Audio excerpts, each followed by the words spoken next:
This is the most important day for all new students in the magic class at Mills Academy. All these nervous students have to take a test to determine their mana sensitivity using a specially designed device. It's called the mana room, and it's divided into levels inside. The density of mana varies on each level, with the first level being similar to the normal atmosphere outside. However, with each new level, the density of mana increases. At first, everything was easy. Almost all students passed the first 2 levels without trouble. On the 3rd level, half of them gave up and couldn't go any further. And with each higher level, more and more students surrendered and raised their hands in defeat. But for our hero, Jae-hyun, it was like a walk in the park. While the others struggled to breathe, he climbed through each level effortlessly. In the end, only 4 of the best new students remained on the 7th level, a level usually reached only by academy graduates. The rest could hardly believe how they'd made it that far. Even so, the top 4 struggled badly on the 8th level, where the mana density increased with every passing second. Even the most talented students could barely hold on. Finally, only Jae-hyun reached level 9 with the instructor. After that, even the instructor was barely holding on, but together they passed the maximum level 10. Jae-hyun didn't even break a sweat when they came out. Some students applauded him, while others quietly envied his strength. But none of them could have imagined how powerful Jae-hyun really was, a regressor who possessed a divine artifact, though in his past life, he wasn't so lucky and overpowered at all. This story starts in a public restaurant, where everything seems to be going fine, until someone starts shouting. The one shouting is the protagonist of this story, known as Jae-hyun, and he's absolutely mad to hear that he's only being hired as a meat shield while raiding.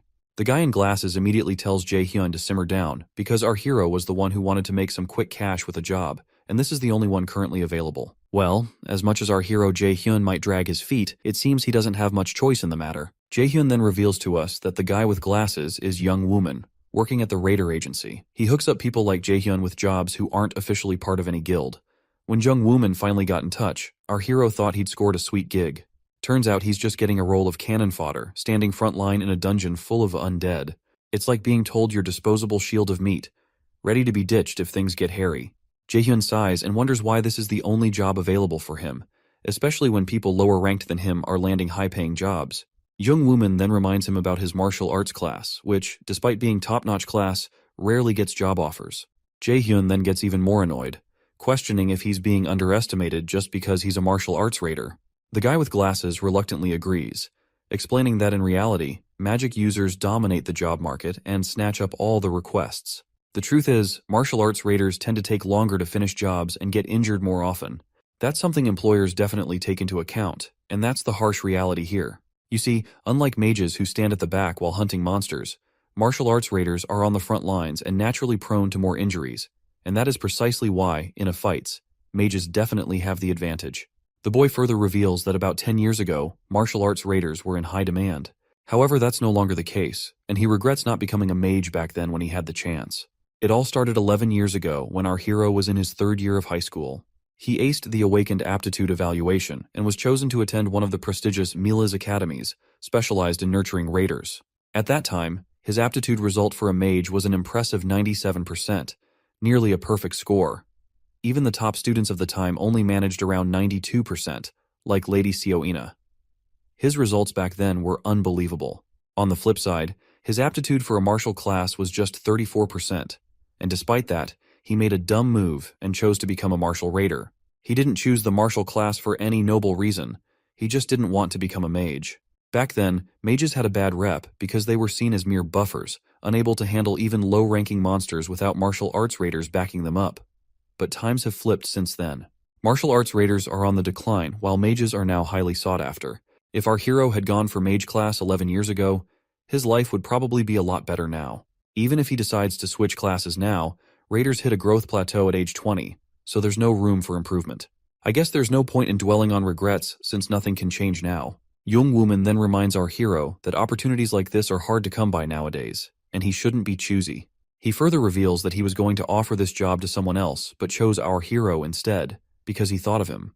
Hearing this, our hero feels a mix of sadness and irony.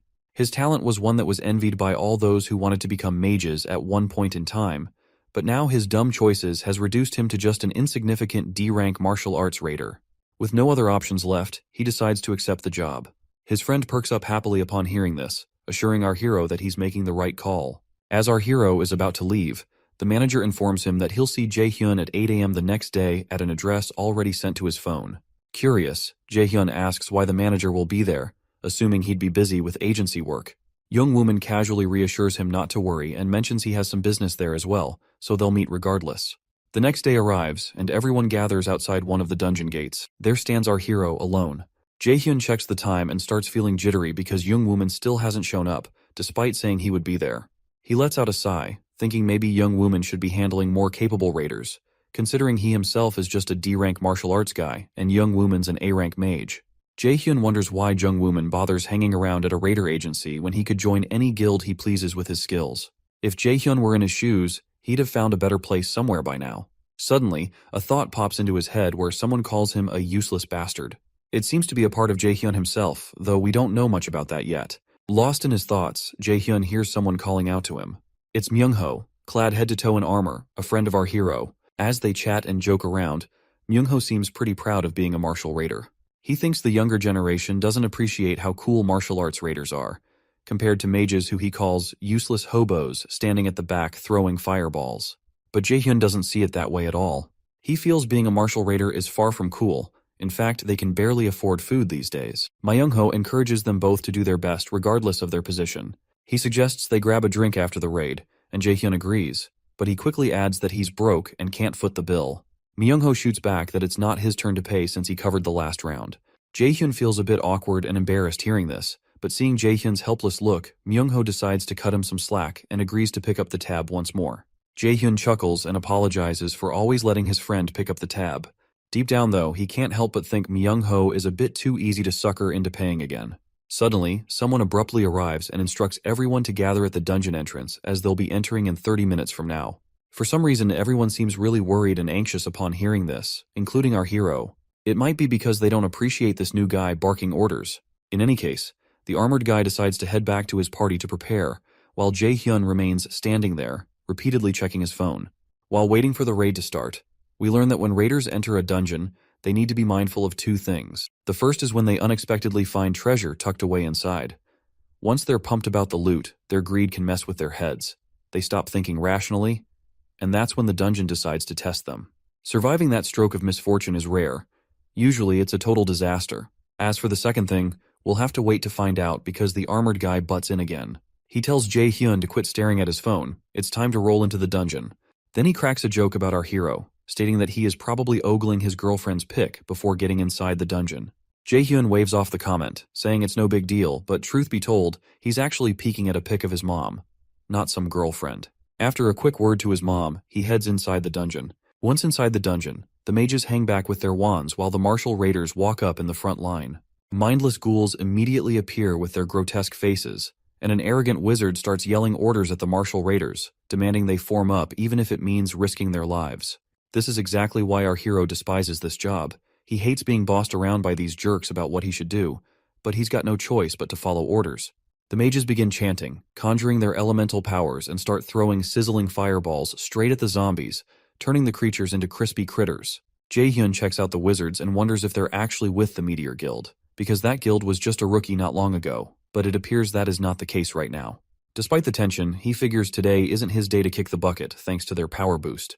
While taking a moment of respite, Myungho grabs water and chugs it down to refresh himself, and points out that the dungeon's all about taking down the big boss now. The old man jokes about feeling his age, saying he can't keep up with others like he used to. The old man then asks if our hero got any item drops. He is feeling happy while asking this because A-rank dungeons usually have decent loot. The boy decides to check for himself, but as soon as he opens his system window, it starts glitching, and he feels a sudden headache. But then, another system message pops up, stating that the Aesir system is down, and the connection to the user will be temporarily disconnected. Then, another message follows, explaining that for unknown reasons, the Aesir system failed to reboot. Our hero has never been in such a situation before and has no idea what's happening. Suddenly, a voice starts speaking in his mind, urging him to follow the light. Startled, he turns around to see the glitching system notification stating that an unknown entity has infiltrated the system and the safe mode restoration is failing. Jaehyun is utterly clueless about what's going on. The old man notices his tense expression and asks if something's wrong. The boy simply explains that someone asked him to follow the light, and right on cue, something starts happening. These bubbles of light start appearing out of thin air. He wonders if this is the light he's supposed to follow. It looks like no one else can see this light other than our hero, and the old man asks why he's acting so strangely. With no clear answer, the boy's eyes stay fixed on the light. He swallows his fear and decides to check out what it is. When the old man asks where he's going, our hero assures him he'll be back shortly. After following the light for a while, he ends up in a strange place, and the system window immediately pops up, saying the Aesir system has been disabled and the status window can't be loaded. He tries to interact with the system, but it's unresponsive. Another notification arrives, stating there's partial damage and the system will attempt to reboot in safety mode. Jaehyun scratches his head in confusion, because ever since he first became an awakened at 10, the system has never gone down in those 17 years. There's never been any damage or reboots either. He wonders if the voice he heard is somehow related to the system going haywire. The system keeps glitching and bombarding him with the same failed notifications. Despite this, he continues to follow the light and wonders if something is changing within the Aesir system. A little background on the Aesir system. It's said to be named after the Aesir, the gods from Norse mythology like Odin and Thor. The system is believed to have emerged from Aesir, representing humanity's last hope and defense during the year of disaster back in 2011. During that time, a massive tree suddenly grew in the middle of the Pacific Ocean, towering to unimaginable heights in just 9 days, casting a shadow over the world. And that terrifying tree from back then was none other than Yggdrasil, the world tree from mythology. Once it fully sprouted on that 9th day, all hell broke loose. The world faced a catastrophic wave of monsters, with half of humanity perishing in the chaos and the rest struggling against famine and plagues. At the time of despair, true heroes emerged, wielding divine powers, bringing a glimmer of hope for mankind. Slowly, many people started to tap into their Aesir systems, becoming raiders to save humanity. From that point onward, Aesir has been humanity's greatest weapon against these monsters. But now our hero worries. If the Aesir system is changing, he fears things might not turn out well. Suddenly, he reaches a dead end and spots a green door right in front of him. He finds himself shocked at first, but then a smile spreads across his face when he reveals that this must be the treasure gate. Here's a bit about the treasure gates.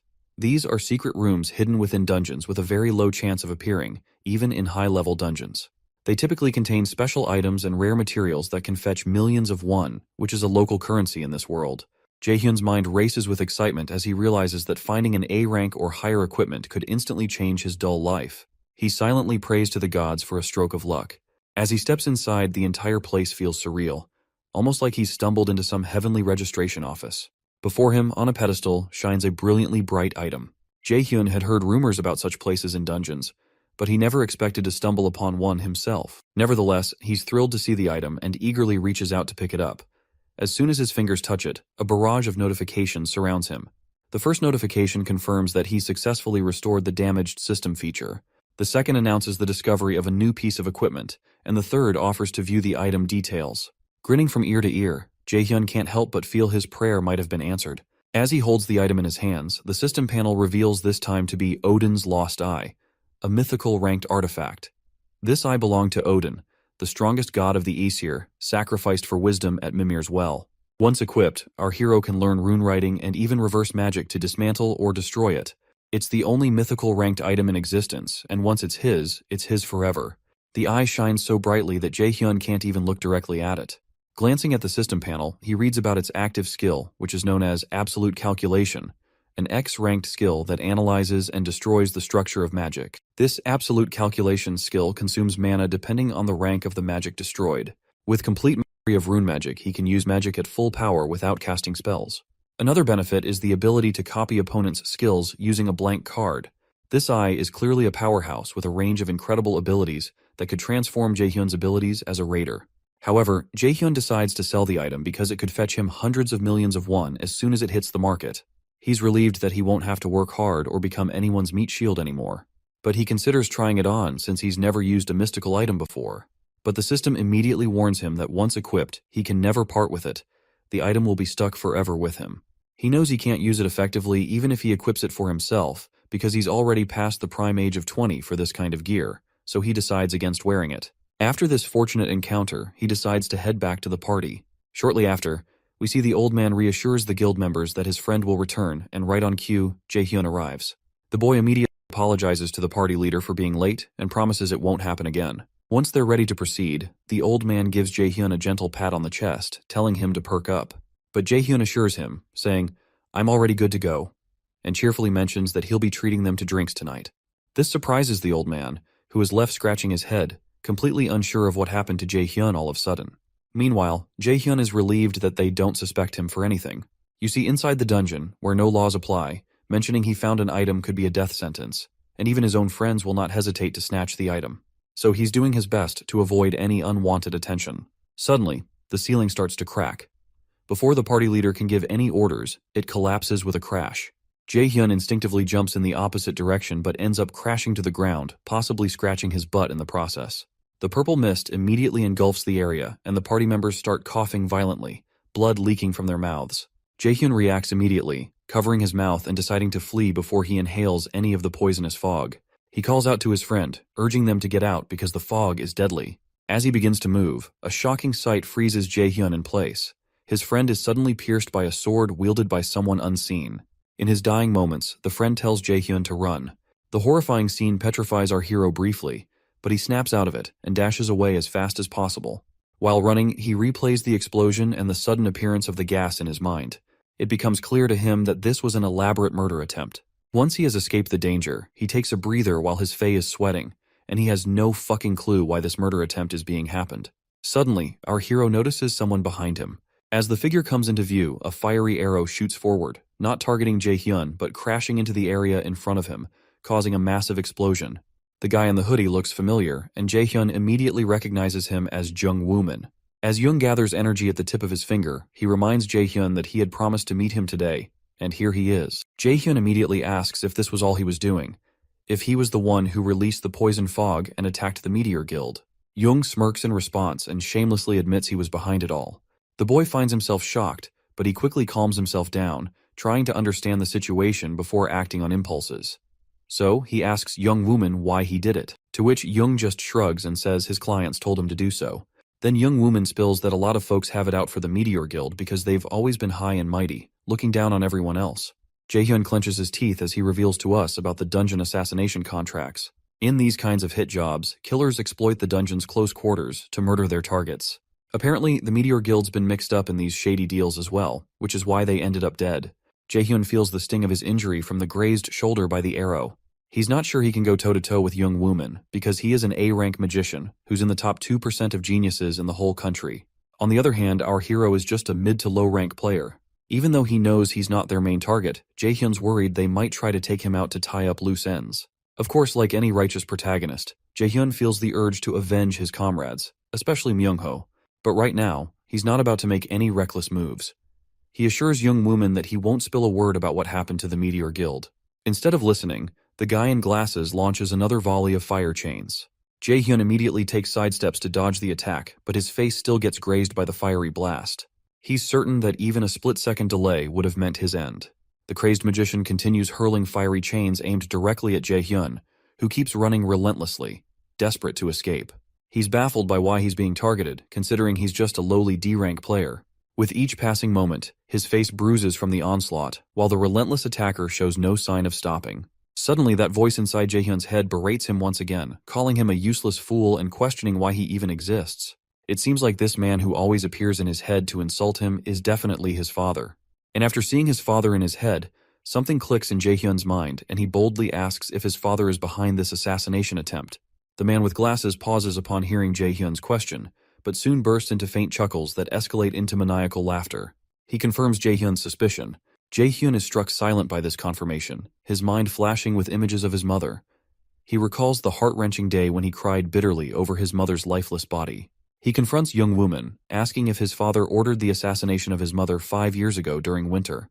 The guy with glasses grimly affirms, acknowledging that he can never understand why a father would want his own son and wife dead. Jung Woo-min shoots another arrow at Jae-hyun, teasing him about his situation. He conjures up a bunch of fiery arrows, ready to blast our hero into oblivion, and before throwing down his arrows, he wishes his final goodbye. Jae-hyun stays quiet for a moment, then suddenly activates Odin's eye.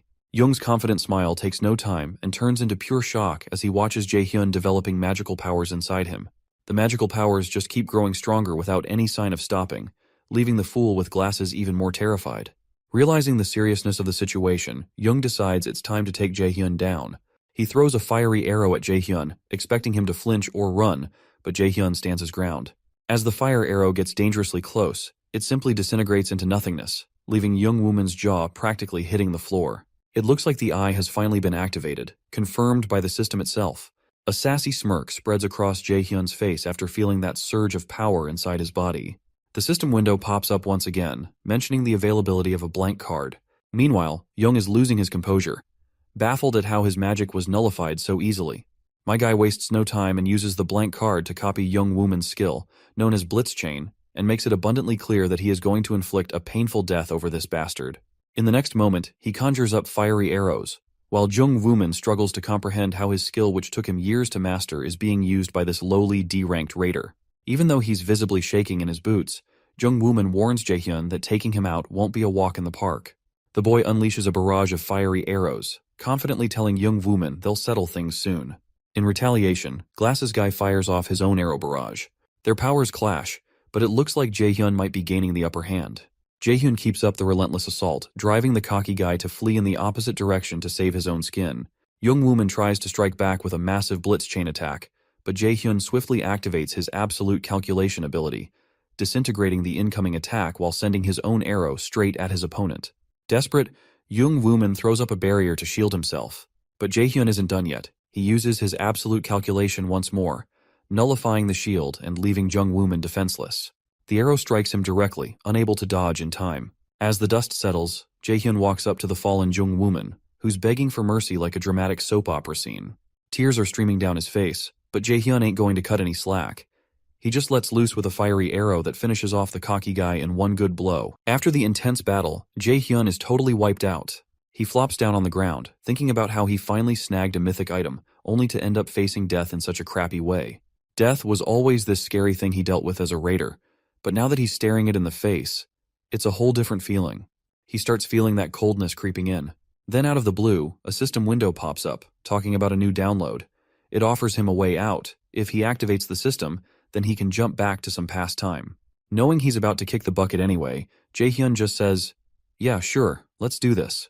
With that command, the new system, known as Nornir, activates, and suddenly we find ourselves facing divine-looking ladies conversing in a foreign language that goes way over our heads. The blonde lady extends her hand, possibly grabbing our hero's hand in the process.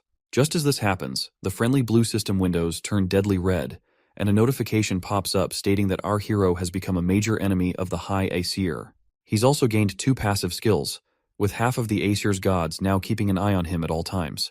Next thing he knows, he wakes up in his bed, looking utterly terrified as if he's seen a ghost. He scans the room, everything feeling surreal. He stares at his hand, where a red fiery blob starts to form, and the system announces that the user has successfully returned to the chosen time period. The memories of past suddenly flashes into his eyes, where he sees his dead mother and the time when he fought Jung Wooman. He also sees his mother and rushes to hug her tightly, unwilling to let go, hoping desperately that this isn't just a dream, and in fact, this is not a dream. He was actually hugging his mom. After a while, once he is alone in his room, his chest pains sharply, jolting him back to reality. The system confirms the date as November 15th, 2020, which is the time he's been regressed back to, and his body has successfully been healed by 20%. Breathing heavily, he wonders if he's still dreaming. Looking around his familiar surroundings, he realizes he's indeed in his old home. A system notification pops up, presenting a quest titled, "A Break is the Mother of Success." His main task is simply to rest until fully recovered, with the promise of a blank card as a reward once he's restored. The boy exhales deeply, trying to calm his racing thoughts. He then reflects on how he died fighting that guy, and somehow ended up regressing 11 years back into the past thanks to this new system. 11 years is the same time when he was in his 3rd year of middle school. He checks his calendar and realizes that he has actually not been enrolled in the Mills Academy. He also finds a note from himself, which is clearly telling him to choose martial arts, but he grabs his pen and immediately scratches that out. He's not going to waste this chance on the martial arts class, because this time, becoming a mage is definitely the way to go. In the next scene, we find him having dinner with his mother, struggling to hold back tears that threaten to spill from his eyes. His mother looks concerned, noticing his recent strange behavior. When she came home earlier, he had hugged her tightly and he cried deeply. She gently asks if something is bothering him. With a forced smile, he reassures her, saying it was just a nightmare, nothing more. But those haunting memories of his dead mother are far from mere nightmares. Finally gathering his courage, he tells her there's something he wants to discuss. She encourages him to speak freely. It's clear to her that he may not want to enroll in Mills Academy. She understands the dangers and fierce competition involved in such a path, She's prepared to let him choose a regular school if he's hesitant, not wanting to impose her wishes on him. But contrary to her expectations, our boy reveals that he's considering changing his major to enroll in the magic class instead. His mother chuckles at the sudden change and quickly approves of his decision, though she's visibly startled by the abrupt switch from his earlier determination to join the martial arts major. Despite her initial surprise, she trusts her son's judgment and believes he must have a good reason for the change. With a reassuring pat on his cheek, she encourages him to pursue what makes him happy, whether it's martial arts or magic, and assures him not to worry about financial matters. She promises to support him wholeheartedly in his choice. Moved by her understanding and support, the boy starts to cry again. And amidst his emotions, memories of his father, Min Seong-oh, who is an A-rank raider, flash through his mind, reigniting his desire to become stronger to take revenge against his father. Jae-hyun is getting into serious training, starting with push-ups, and he's also earned a blank card from completing his first quest. His physique is getting toned and fit, something I envy a bit myself. As long as I'm here writing recaps for you guys, I don't think I can get back on the track for a six-pack abs grind. Jae-hyun still isn't entirely clear on what the Nornir system entails, but he's not complaining as long as it keeps functioning. His past life knowledge will let him monopolize dungeon items, and his experience as a dungeon guide will surely be useful. However, he doesn't have many skills besides his martial arts abilities. Absolute calculation and blitz chain he copied from Young Wooming. He leans back on his chair, summons his system, and checks his current stats. He's pretty sure his level has reverted to the current time and his stats have been reset. He also somehow retains all the passive skills from his previous life, with two new skills. The first one known as One Who is Observed by the Gods and Supreme God's Eye, both maxed out. As we know, he also has absolute calculation and blitz chain skills, but he's curious about his passive skills. He then checks the One Who is Observed by the Gods passive skill, which should assist him in rapid growth through divine blessings. This skill also helped him maintain his other passive skills during the regression, which explains why he retained all his skills without reset. Additionally, it boosts all his stats by an extra point every time he levels up. Thanks to this ability, most of the Aesir's demigods are keeping an eye on him. He then decides to explore his other skills. The Supreme God's Eye passive skill is also an exceptional skill that allows him to see through false illusions and uncover the truth. There's also an active skill called Blitz Chain, where he attacks enemies with electrified chains, sometimes causing paralysis. The mana consumption increases with the number of chains emitted. Initially, I thought they were fiery chains, and I'm pretty sure you'd agree with that too. He takes a look at his other stats. Despite all of them being at abysmal levels, he's really focused on beefing up his magic stat, which is super crucial. And he knows endurance is key too. In those marathon battles, you've got to keep going without burning out. After thinking it through, he decides to use his fresh blank card to copy a healing skill, since he's already got an offensive skill. You see, even in this year of 2020, where mages get no love, those with healing skills are still hot stuff. They're treated like royalty everywhere they go, earning respect beyond just scope of rating. So he figures as a mage with healing powers, he'll still get his due respect. But here's the catch. Finding an awakener with healing skills to copy will be like hunting for a needle in a haystack. Before he was desperate and used his blank card to fight with Young Woman. But this time around, he's not blowing it like that again, because he has no clue how many cards the system will grant him. His phone suddenly rings, and as he checks it, his eyes widen at seeing Kim Yoo-jung's name on the caller ID. Kim Yoo-jung is his childhood friend, someone he's been close to for years, and who had always shared his dream of attending Mills Academy to become a raider. In his previous life, he tragically lost her in his arms, a fate he's determined to change this time around. He smirks as he reads her text message. Apparently, she's calling him to meet Saintess Yu Seongen at her seminar. This news fills him with happiness, as Saintess Yu Seongen is known for her magical prowess, particularly in the magic of sacrifice. Without hesitation, he stands up, grabs his hoodie, and quickly informs his mom that he'll be back soon. Once outside, he checks his phone again and lets Kim Yoo-jung know that he's on his way. Meanwhile, a luxurious Rolls-Royce speeds through heavy traffic. Inside, Saintess Yu Seongen sits quietly, surrounded by a busy schedule as her manager updates her on the day's events. Concerned, the manager asks if she's all right, noting she's been pushing herself lately. She reassures him she's fine, but a bit tired, reminding him that sacrifice often means giving up one's own vitality. Meanwhile, the manager appears visibly anxious, wishing there was someone with healing skills comparable to Lady Seongjun's. He fears it's only a matter of time before exhaustion takes its toll on her. Meanwhile, our duo finally arrives at the event location. The girl seems eager, practically pulling our hero through the crowd. When they stop, the boy teases her, asking if she brought him along just because she was afraid of getting lost. The girl gets annoyed and embarrassed, telling him not to accuse her like that. She falls silent, which clearly indicates she did indeed bring him for that reason. He teases her again, joking about how such a smart girl can have such a terrible sense of direction. While she's giving him a hard time, our hero is secretly grateful to his friend. If he manages to copy Yu Seongun's sacrifice ability now, it could be a total game changer for him, potentially making him one of the best connections in Korea. As the crowd settles into their seats, our eager lady and our hero are amazed at her huge following, which isn't surprising. She's the Guildmaster of Lotus. She is a top-grade healer known across the nation and worldwide.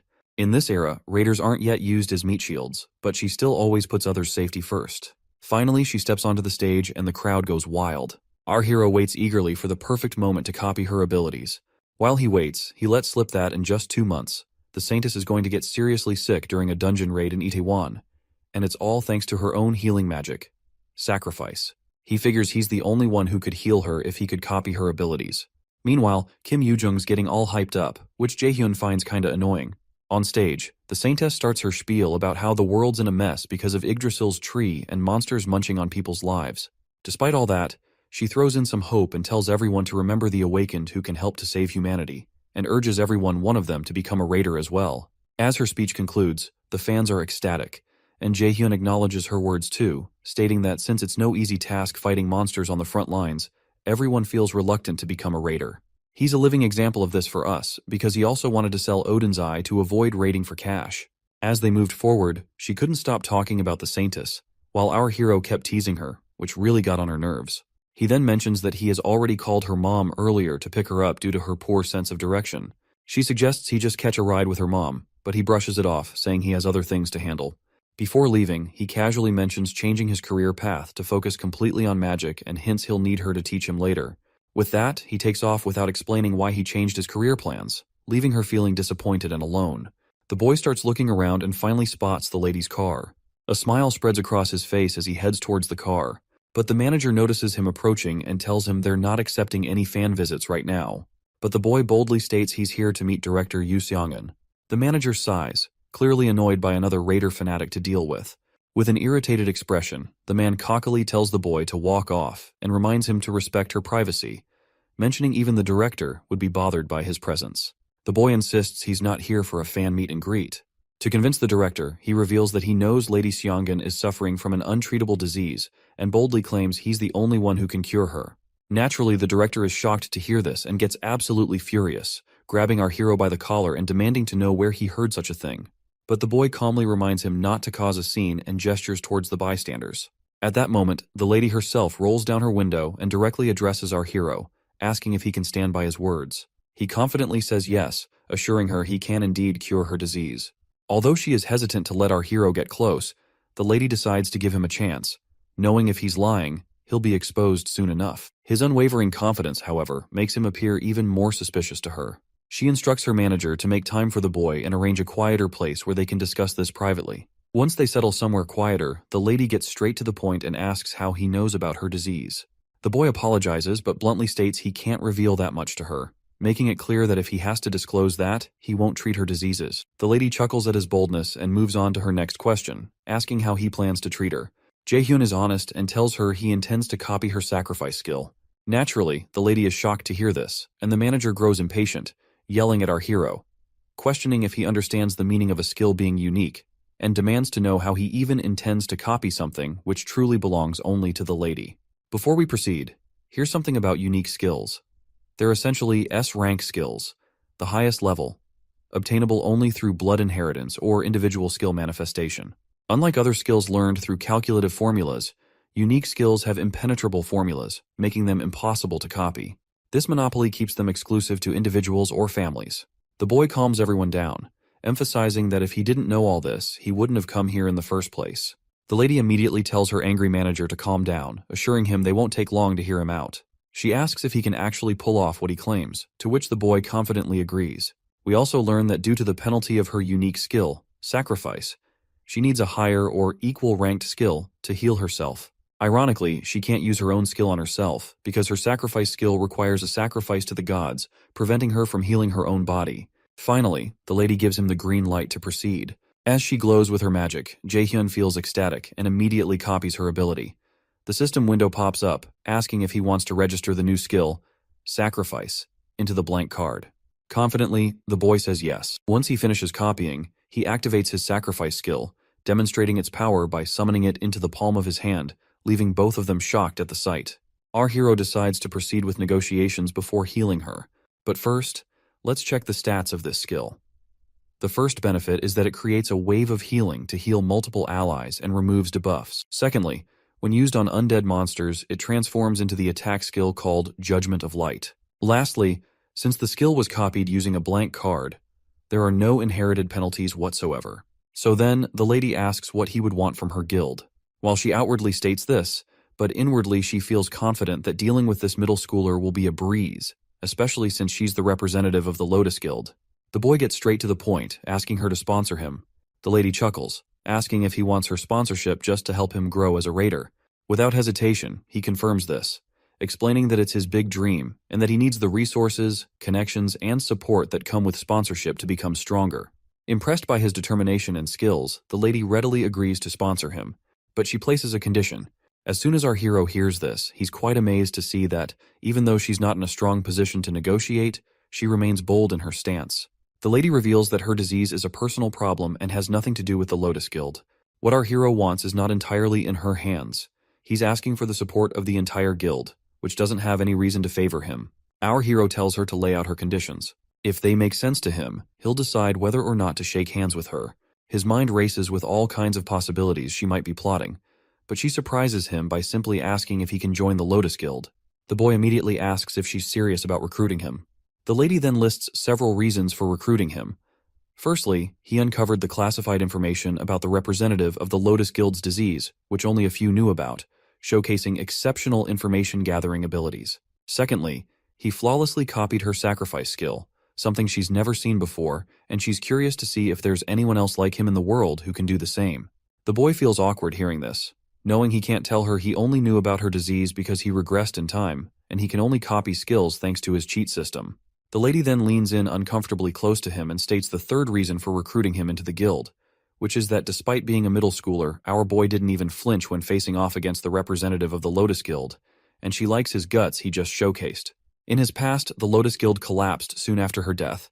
Now that she's here, he's pretty sure joining the guild would level him up quickly. But he wonders how they can contract since he's a minor, and contracting with underage people is illegal. With a smile, the lady reminds him about the right of priority negotiation. It turns out our hero does know about it. The right of priority negotiation is a guild's privilege to support the growth of a raider trainee who hasn't yet reached adulthood. Once they come of age, that guild has the right to make a contract with the trainee before any other guild can. Jaehyun never thought he'd be using a perk like this, especially after getting rejected by even the crummiest guilds back in the day. The lady seems to have taken a liking to our hero, and the boy sits up from his seat, saying he'll heal her right away. Though her offer is a no-brainer, he decides to focus on the treatment first before finally accepting her terms. While he stands right over her head, the manager doesn't seem thrilled about our hero healing her. Although he no longer doubts our boy after witnessing his powers firsthand, he's still cautious, fearing our hero might use something cursed or shady, especially since even top doctors failed to cure her. Shortly after, the lady feels magically healed, sensing the changes inside her. The manager is in absolute shock and amazement. He wastes no time bowing his head before our hero, apologizing with utmost respect for ever doubting him. Our hero just shrugged it off, saying it was understandable to doubt a kid's words. But the manager kept on apologizing, feeling bad for his rude behavior earlier. Jaehyun tells the lady that everything's done, and she can move around freely now. As soon as she stands up, she walks to the window and uses her magic to light up the whole room. Tears fill her eyes as she realizes her symptoms are completely gone. She expresses her gratitude for this miracle and asks if he'll face any penalties for healing her, but we know penalties don't apply to his copied skill. My guy assures her with a smile that she can repay him when the time comes, and the lady gladly agrees. She then brings out her card and tells him to think about the offer. She promises to do her best to make sure it works out in his favor. The boy then tells them there's something he wants to ask. The next day, the manager escorts him to a low-rank dungeon owned by the Lotus Guild. As you can guess, he's there to level up his skills, aiming to become an ace at Mills Academy. The guild makes sure they've got all the essentials ready for him, and even loans him some spare gear meant for guild members. But the manager warns him going alone into the dungeon could be risky, asking why he insists on soloing it. Jaehyun just says he wants to grind. As a safety net, the manager hands him a stone, saying it's a warp stone. If he breaks it, he'll teleport outside the dungeon gate. It's a little thanks for how he treated the lady, and the boy happily takes it. He proceeds to enter the dungeon, and as soon as he steps inside, he is sure that it's just an E-rank dungeon, not something to worry about. The manager urges him to warp out quickly if danger appears, to which he nods in assurance. Deep inside, though, he suddenly finds his mouth covered by unexpected hands, and the system indicates he's now in Helheim's Field of the Dead. The scene transitions to the director Yu Seong in office. There we see the lady deep in thought regarding our hero. She's concerned that even in an E-rank dungeon, a newcomer clearing it alone is nearly impossible, regardless of how skilled they are. However, she can tell this kid isn't your average Joe. He didn't just pick this gate on a whim, so she grins and decides to see where he's going with this. Suddenly, there's a knock on the door, and after getting permission from the director, a lady enters. The director asks about the matter she requested updates on, and the other lady hands her the files, explaining it's our hero's profile. As the director flips through the pages, she's shocked to read that he aspires to be a martial artist, which makes no sense to her considering his magical capabilities. A heavy silence falls over the room as the lady who brought the reports also has no clue how someone can be so talented, but she assures the directory that the reports are accurate unless there are not any mechanical errors. Taking a peek ourselves, we see that our guy's aptitude for magic is at 97%. Shortly after, the director calls his manager Appa and instructs him to call her immediately once our hero is out of the dungeon. She's eager to witness our hero's talents with her own eyes. Meanwhile, our boy finds himself falling into the unknown realm known as the Field of the Dead, hitting his ass on the ground hard upon landing. As he looks around, he realizes he's in a graveyard and struggles to stand up, coughing harshly. Before he can make sense of his surroundings, an undead creature appears. Wasting no time, it aims its bow at our hero and shoots an arrow at him. Reacting too slowly, he ends up with a nasty cut across his face. Another monster appears, ready to strike our hero down. He's unsure if it's laced with paralysis poison, which annoys him greatly. He quickly heals himself using his fancy sacrifice skill. Suddenly, more zombies emerge, and he finds himself surrounded by black souls hovering above in the air. They immediately start attacking and shooting at him, but this time, Jae-hyun grabs an arrow with his bare hands and breaks it by clenching his fist, thoroughly annoyed by their pesky attempts. Meanwhile, Kim Yoo-jung stares at the autograph she received from the director, and she is also feeling totally annoyed at our hero for leaving her alone, despite knowing she has a terrible sense of direction. She's getting more and more annoyed by his unpredictable moves. He used to avoid crowds, but suddenly he's agreeing to tag along with her.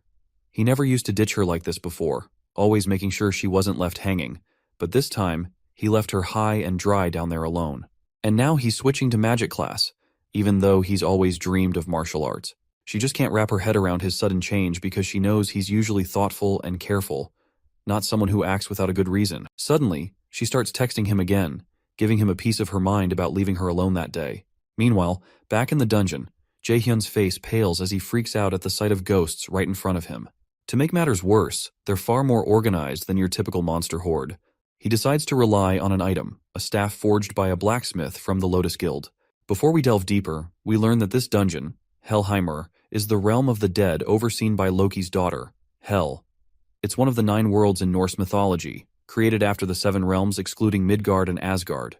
These worlds include Niflheimr, the world of fog and ice; Muspelheimr, the world of flames; Jotunheimr, the world of giants; Alfheimr, the world of elves; Svartalfheimr, the world of dark elves; Vanaheimr, the world of the Vanir gods; and the coldest and darkest of all, Niflheimr, where Helheimr exists alongside it.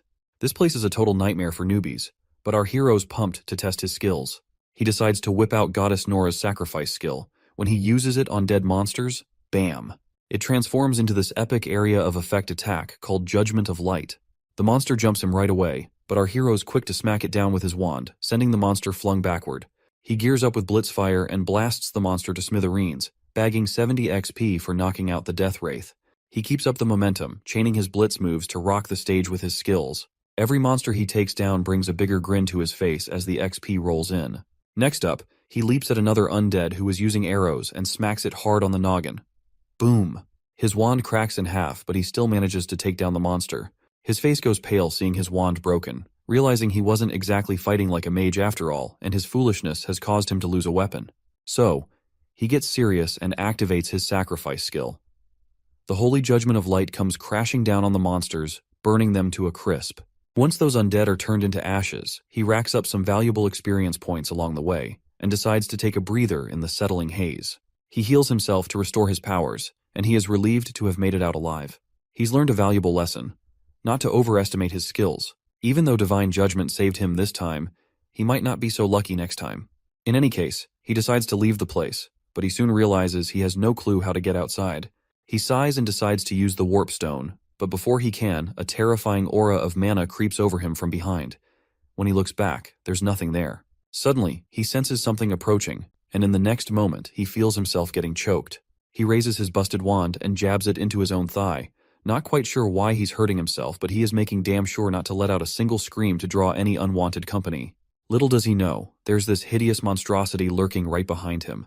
Right on cue, the system chimes in, revealing that the dungeon boss, Nightshade, has shown up, and the gap in levels between our hero and this boss is like night and day. The system practically screams at him to bolt out of the dungeon as soon as possible. He fumbles for his teleportation stone, but before he can grab it, the monster pounces from behind, sending the stone tumbling from his hands as he hits the nearby wall and starts coughing up blood. His HP also takes a nosedive.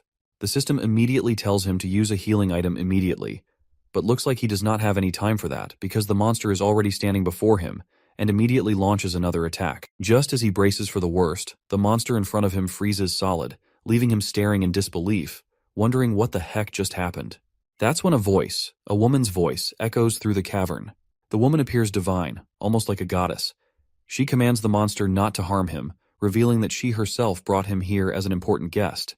This half-demon, half-angelic elf informs our hero that he is destined to be the adversary. Confused, the boy has no idea who this woman could be. The lady continues, expressing her belief that he was meant to effortlessly defeat this monster as the adversary.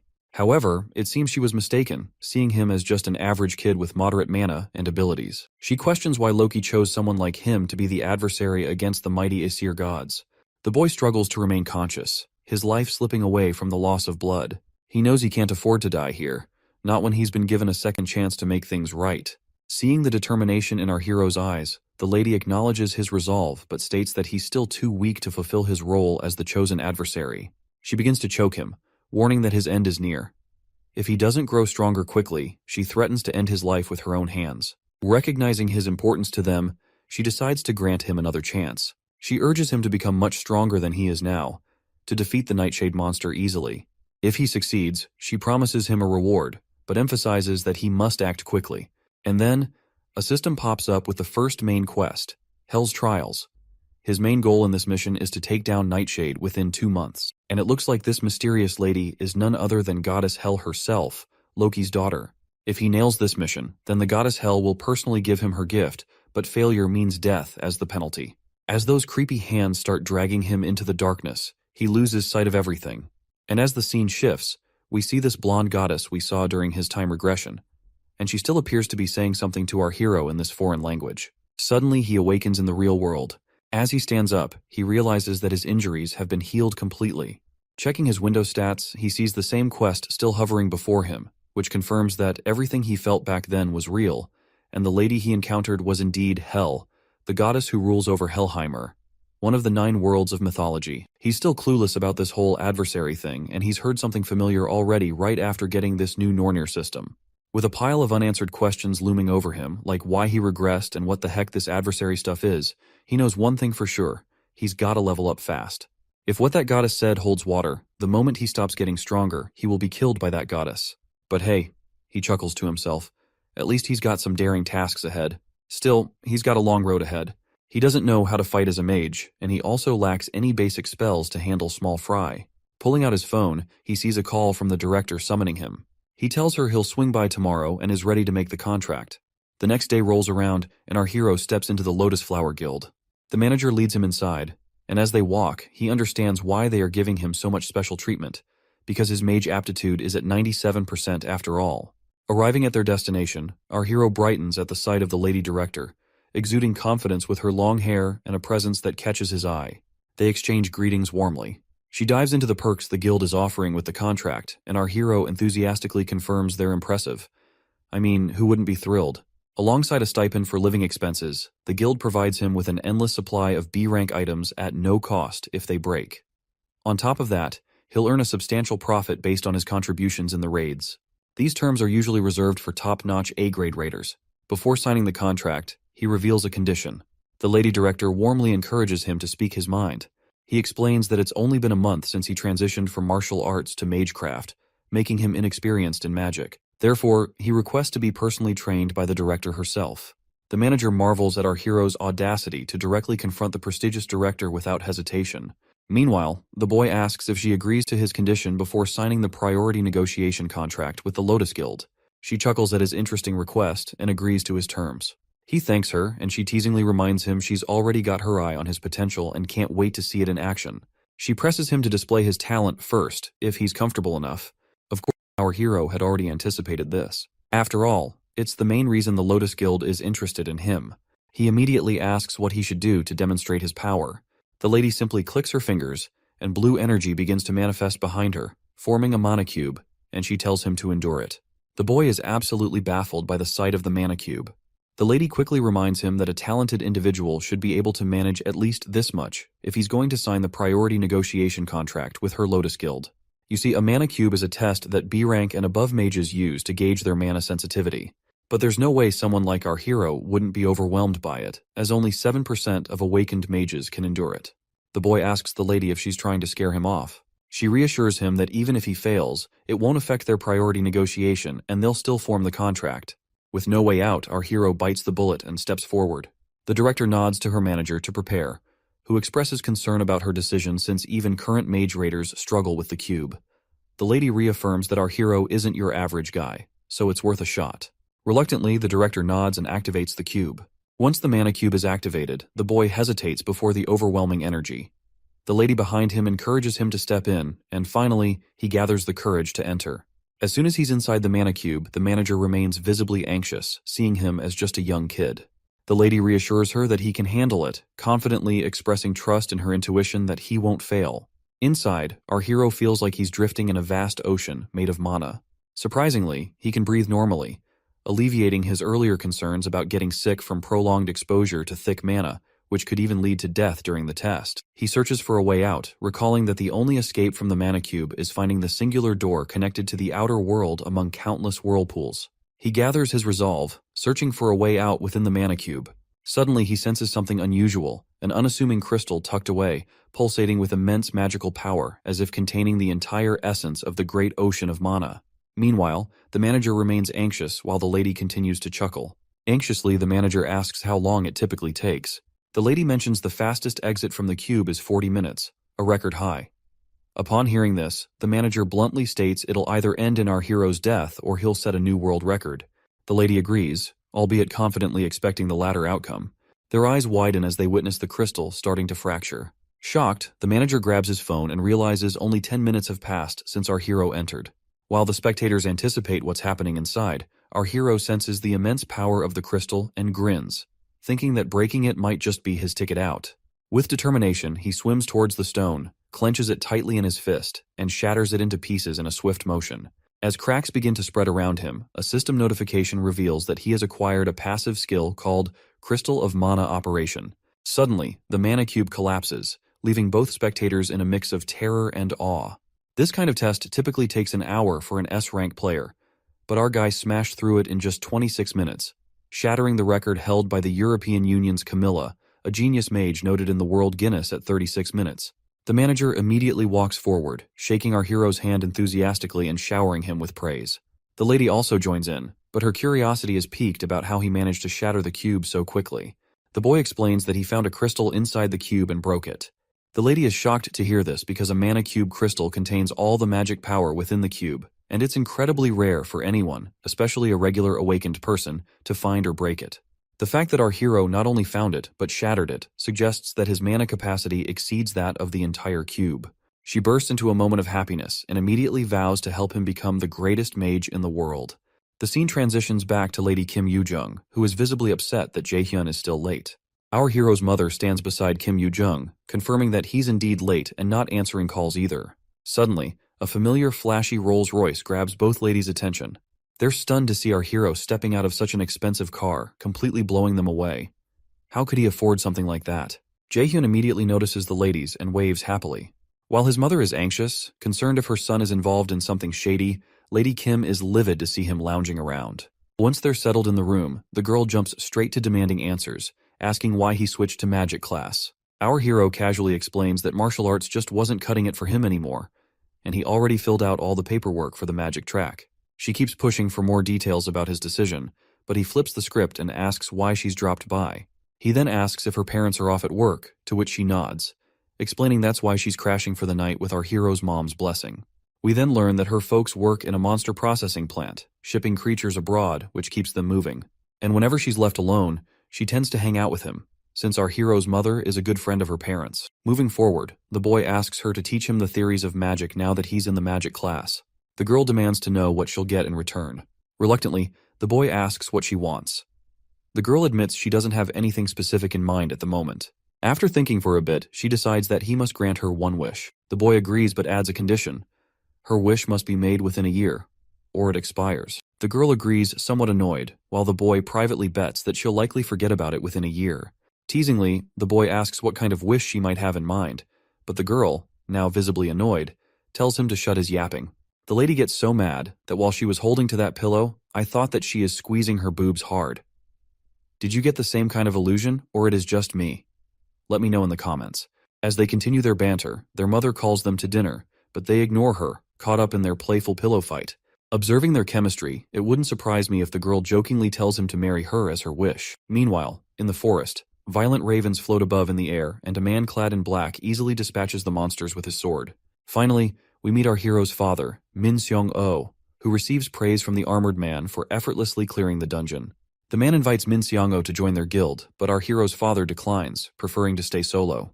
The armored guy practically begs our father to join, promising all sorts of respect from the Scarlet Guild. But the man in black just scoffs and calls him stubborn.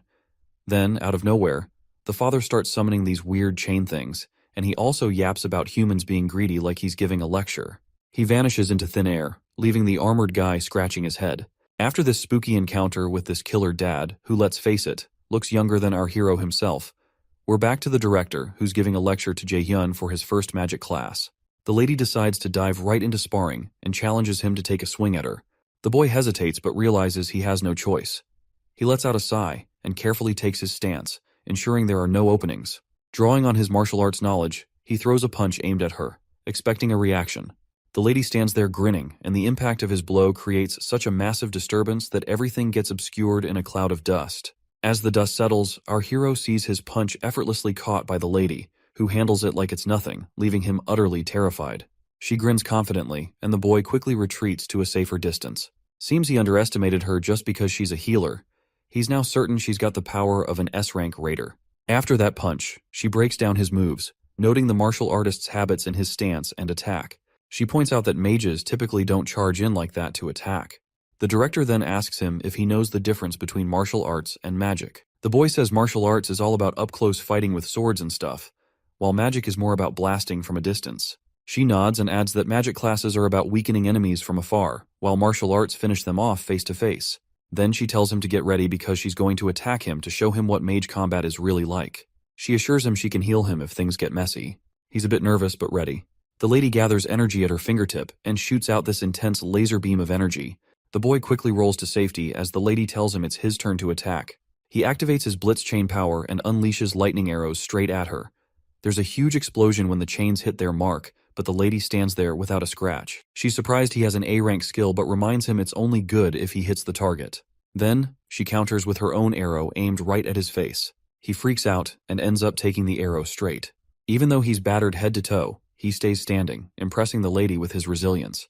But then she decides to go all out, throwing a barrage of blue lightning bolts at him. This time, he immediately uses his absolute calculator skill, and the magic disintegrates, leaving the lady shocked. She can't believe he reversed her attack and neutralized it in such a short time.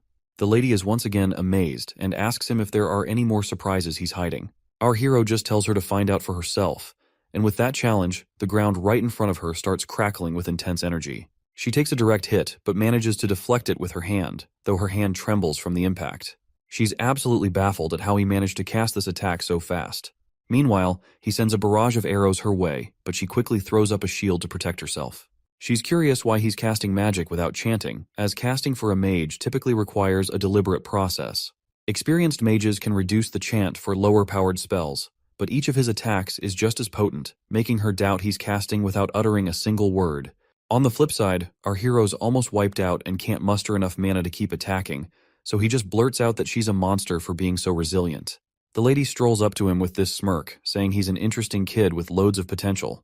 But she points out he's still green, catches him off guard, and knocks him to the ground just like that. He's clueless about how it happened, while she just chalks it up to her years of experience. Thinking about his skills, she gives him props for his melee combat game and how he can cast magic without a hitch. She's impressed by his knack for unraveling spells with that reverse calculation trick, thinking he could totally create a one-of-a-kind fighting style. She tells him she's taking him under her wing from now on, officially making herself his teacher. Apparently, he's the first lucky duck to get this kind of VIP treatment of becoming her student.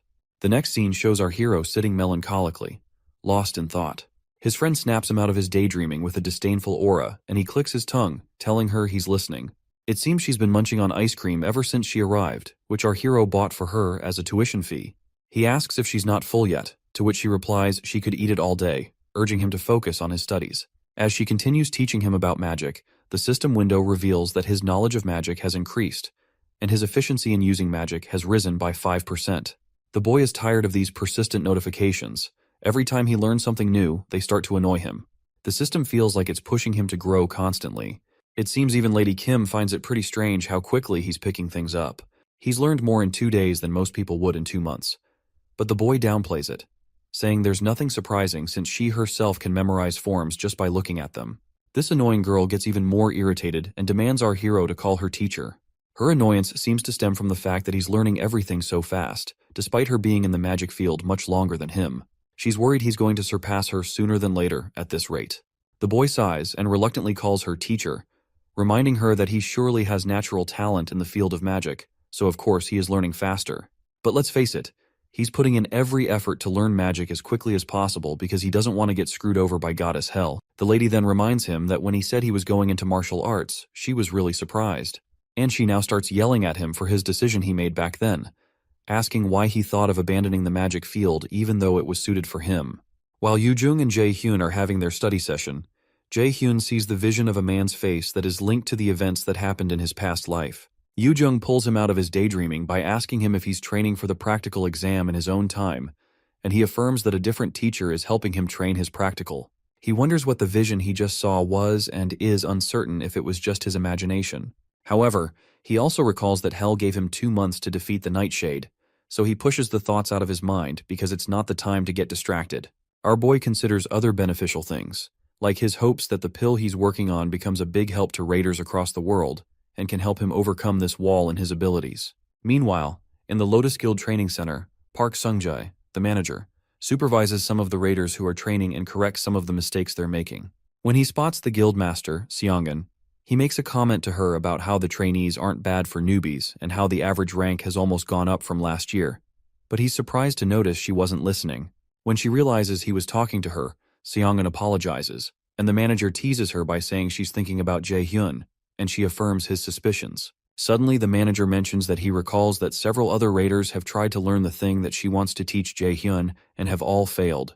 However, Seongan reminds the manager that he also saw Jae-hyun's peculiar talent. It would have been believable to say that Jae-hyun was a veteran because he didn't make a single unnecessary movement. At this point, Guildmaster Seongan is certain that if another S-rank magician is to appear in the future, it will be Jae-hyun. Presently, she's still the only magician in the country who has become an S-rank. Even so, as a healer, her effectiveness in battle is a bit low. However, if Jae-hyun were to suddenly appear like a comet right now, it would shake up the whole magic world. Sometimes later, MC works on a mana enhancement pill. Like its name suggests, it's a pill that permanently increases the mana of the awakened who takes it, and it's an item that all magicians covet.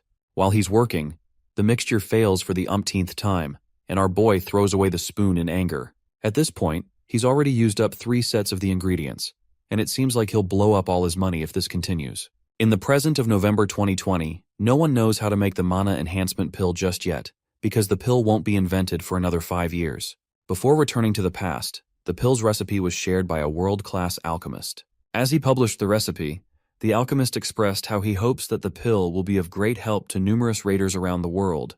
It seems to our boy that just keeping at it like this won't work, but he gets another idea of what might have a higher chance of working, and that is finding Lee Jae-sang, since he's the one who will invent the pill in 5 years' time. Even if he ends up unable to make the pill, Creating a connection with that guy won't be a loss. Since Jae-sung is presently a senior who's currently a first year at Mills Academy, he has to go to Mills Academy to meet him. While he's out, Yoo-jung comes to see Jae-hyun, and she opens the door to find a pot that seems to be possessed by some demonic power and a disgusting sink. She immediately becomes worried that something bad happened and wonders if she should call the police as she looks at the disaster all over the house. Wielding a frying pan as a weapon, she looks around the terrifying wasteland. In the past, right as the Yggdrasil appeared and monsters started pouring out, there were a few people who established themselves the quickest. One of them was a man called Lee Jae-shin, also known as Quick Blade. When the first awakened vanished without a trace, Lee Jae-shin appeared as if to take over his mantle as the first S-rank raider in Korea. Lee Jae-sang, the person our boy is out to meet right now, is the youngest son of Lee Jae-shin. When Jae-hyun reaches the transportation building, the attendant asks him where he would like to go, and he requests to take a portal to a place called Daegu. Daegu currently lay abandoned due to the monster outbreak, and it's a city where monsters poured out from all sides, and you had to worry about your life from the moment you stepped in. Shortly after, our boy gets close to the Mills Academy in Daegu and has to walk a bit more to get to the main entrance. When he gets in, he wonders where he could find Jae-sung. Although Jae-sung was in the combat department, he wasn't very talented. The probability of Jae-sung, who dislikes fighting, making use of Milas's combat facilities is very low, so Jae-hyun decides to look around the classrooms first. As he walks forward, he notices a crowd and walks up to see what they're looking at. When he forces his way through, he's hit by Jae-sung, who's thrown back by an attack from whoever is whooping his behind. Our boy helps Jae-sang up, and the kid apologizes for hitting him. Jae-hyun, however, doesn't reply to his apology, but only locks eyes on Jae-sung's opponent, who asks him who the heck he is, and if he has any business with Jae-sung, whom he calls a stutterer. Before he can talk, the bully places a hand on our boy's back and asks him if he's the brother of the stutterer. After all, they don't look one bit alike. But Jae-hyun doesn't bother giving any response to this shithead. However, the bully clarifies that they're having an important discussion and advises him to wait outside if he doesn't want to end up in a bad situation. Before the guy can finish his statement, our boy slaps away his hand. Finally, Jae-hyun tells the kid it would be best if he went to the nurse's office and asks if he can walk. But Jae-sung just stares at him in confusion. Annoyed, the bully steps forward and grabs Jae-hyun by his collar, calling him a bastard. The angry bully demands to know if he doesn't understand when spoken to nicely and asks him if he wants to die. However, our boy mentions that this is the second time someone is grabbing his collar, and he doesn't know why people keep doing that so often lately. He remembers his lessons with Yoo-jung about having a clear image in his head, then calculating the magic formula, constructing the spell, and then executing it. As he recalls Seongun, the image our boy chooses is a beam of light that shoots out like an arrow. Suddenly, the system notifies him that the skill called Holy Arrow has been activated. Just by pointing his finger, our boy releases a blast of the Holy Arrow into the big guy's chest and throws him backward, even knocking out spit from his mouth. As the big guy screams in pain, Jae-sung watches in shock as he realizes this stranger just cast a spell without incanting. The other onlookers also wonder what the heck just happened, and they wonder how this guy was able to cast and how he was able to fire a holy arrow that broke the arm of a prospective warrior. As the students begin to chat that it's possible that the big guy is just weaker than he seems, the big guy becomes annoyed. If this goes on, his reputation is going to be destroyed, so he pledges not to let this bastard go without leaving a dent. As he holds on to his broken arm, he generates a sword. When Jae-sung notices it, he calls out to Jae-hyun to be careful, but the angry bully swings the sword to injure Jae-hyun. As the sword closes in on Jae-hyun's face, he remembers how Master Seongun had taught him how to create a barrier by evenly wrapping mana around his body, so attacks violently bounce off. He immediately activates his mana barrier skill, and the bully's huge sword bounces off like rubber until it swings out of his reach.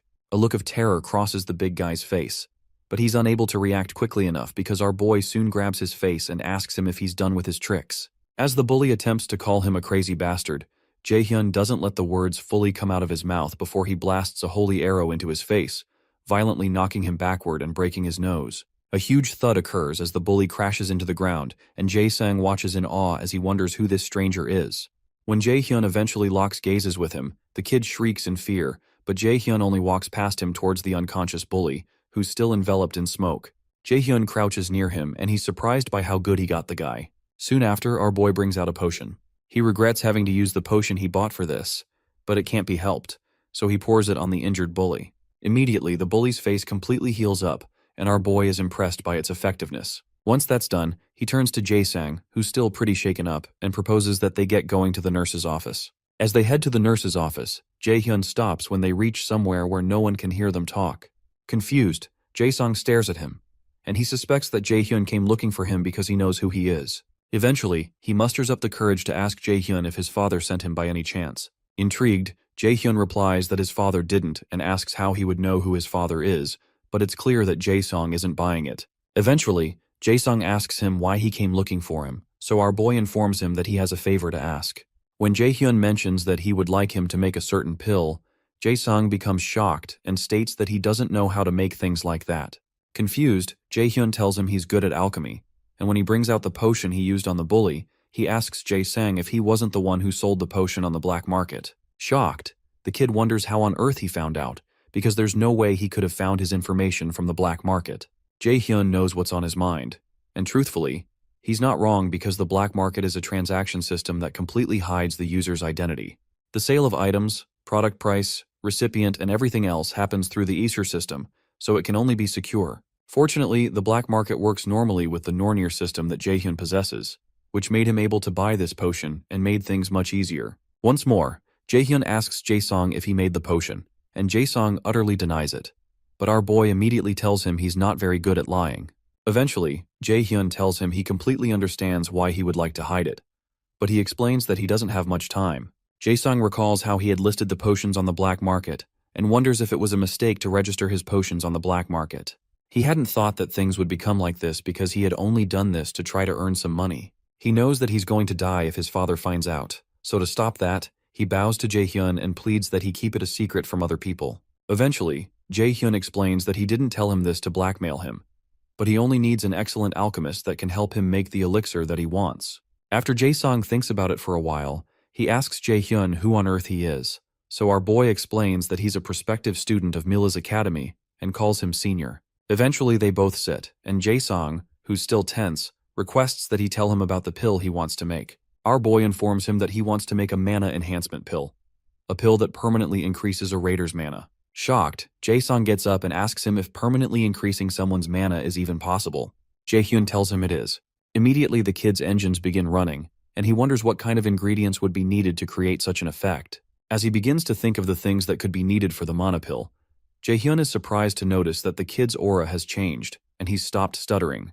Apart from that, Jae-sung was able to guess most of the ingredients just from hearing the effects, which shows he's truly talented, and Jae-hyun decides that he has to win him over. Eventually, Jae-sung stops talking and concludes that it would be better to ask another alchemist since it's such a great elixir, but Jae-hyun refuses because he wants to ask him, and even promises to provide everything he needs. Although it's true that with the recipe, other alchemists might be able to create the pill, the one who possesses overwhelming, incomparable talent is Lee Jae-sung. Finally, he asks Jae-sung if he'll do this favor for him, and the kid agrees. Regardless, Jae-sung clarifies that he doesn't know if he'll succeed or not, so our boy tells him it's alright even if he fails. Confused, Jae-sung asks him if it's alright since he'll be the one taking the loss, so Jae-hyun assures him that he's investing because he thinks that he has the ability, and he admits some investments can result in failure. As Jae-hyun tells him he looks forward to working with him, tears fill up the kid's eyes because this is the first time that someone has ever believed in him like this. When Jae-hyun notices this, he's glad he's been able to make a connection with him. The next morning, while Jae-sung is alone in his room, he thinks about the events that had transpired just hours ago, and he wonders if he's even had anyone believe in him this much in his life. Because he's a coward, not as talented as his other siblings, and lost his mother early, he was eventually left alone and was unable to gain the approval of his father. So to him, it's odd that someone would trust him enough to tell him that it's alright to fail. The fact that he, who had nothing to show for himself, received such trust for the first time, reaches deep into his heart and makes him begin to cry. Meanwhile, Jae-hyun's main quest is to deal with Hell's trial by defeating Nightshade within the time limit and getting Hell's recognition. The mission comes with a reward of Hell's gift, and he had 2 months to fulfill the mission, with a penalty of death looming over his head if he fails. Presently, he has only 10 days and 23 hours to perform it. Sometime later, Jae-hyun goes to the training center to spar with Seongun, and he manages to dodge her blue lightning attacks. As he moves forward to close the gap between them, he's targeted by some blasts, but he creates a shield to protect himself. He quickly activates his own holy arrow attack and blasts her with it, but she's already covered up in a magic shield. However, she notices a crack in the shield, and she's surprised our boy has grown this strong already. After the smoke clears, both of them lock eyes with one another, as if at a cowboy standoff, until Jae-hyun starts to burn bright with yellowish streaks of lightning around his body as he activates his blitz chain skill. But Seongun looks quite ready for his attack. As they both prepare to attack, the manager steps in and tells them to wrap it up because their time is up and they've both worked hard today as well. The manager is surprised that the training hall made with arc metal, which takes a significant amount of strength to create even a little of, has been destroyed by their sparring session. If he hadn't stopped them in the middle, the hall would have been obliterated. While they're resting, Seongun tells our boy that he's grown strong at a truly unbelievable rate. Apparently, he can cast more spells now, and his strength is now ridiculously high. Suddenly, she asks him if he's studying the theory separately, so he affirms that he's learning it from a friend. Excited, Seongun declares that it's better than she expected, because she was worried since she couldn't help him with the theory too. She comments that it seems like Jae-hyun has an intelligent friend, and he reluctantly agrees she is. But he considers how the real problem is Yoo-jung's weird-ass personality. Before they leave, Seongun reminds Jae-hyun that he had said he wanted to try raiding a dungeon again, and he affirms that he wants to test out the effectiveness of the training thus far. Because of that, Seongun believes that the E-rank dungeon that he entered should be a breeze with his current skills, so she asks him to do his best. The only issue is that it's not an E-rank dungeon he entered, but a C-rank one where he encountered Hell and Nightshade.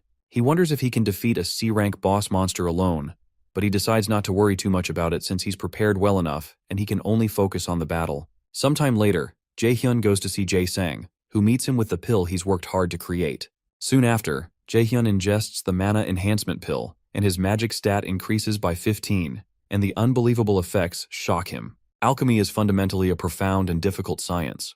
Even when creating the same item, its effect could differ greatly depending on the skills of the alchemist. If Jae-hyun had taken the ingredients to a different alchemist, they probably wouldn't have been able to give him an item that could even increase his magic stat by 5. Eventually, our boy smiles and reminds Jae-sang that he's truly talented, but Jae-sang says it's because he could believe in him, and he thanks him. Shortly after, our boy takes his leave, and he believes he's ready to defeat Nightshade the next day. Meanwhile, Hell speaks with her dragon Garmer and informs him that it seems that they'll be receiving a delightful guest that day. With 9 days and 22 hours remaining on the timer, he has to clear the dungeon. Our boy returns to the gate of the dungeon. He's given a complete probationary Valkyrie set, with which he gains a passive skill called Mana Plundering. Soon after, he enters the dungeon, and the portal system informs him that he'll be transported to Helheim's Land of the Dead because of the Nornir system he possesses. He falls through the portal and finally lands in the Land of the Dead. If he defeats Nightshade, he'll be able to meet Hell again. Suddenly, he hears a voice behind him refer to him as the adversary, mentioning Loki and Nornir. Soon after, the monster speaking to him fires arrows at him, but our boy protects himself with a magic barrier. As he turns back, he notices several monsters coming out of the ground, and he recalls how Seongjun had told him that what she wants to teach him is the combat style of a battle mage. These battle mages are also called swordsmen by warriors, and it's a hybrid combat style that uses both magic and physical attacks. But until now, no one has managed it. As Jae-hyun turns back to blast the monsters behind him with holy arrows, he considers how this fighting method is not as powerful as being a long-distance magician, and is lacking compared to a close-distance warrior.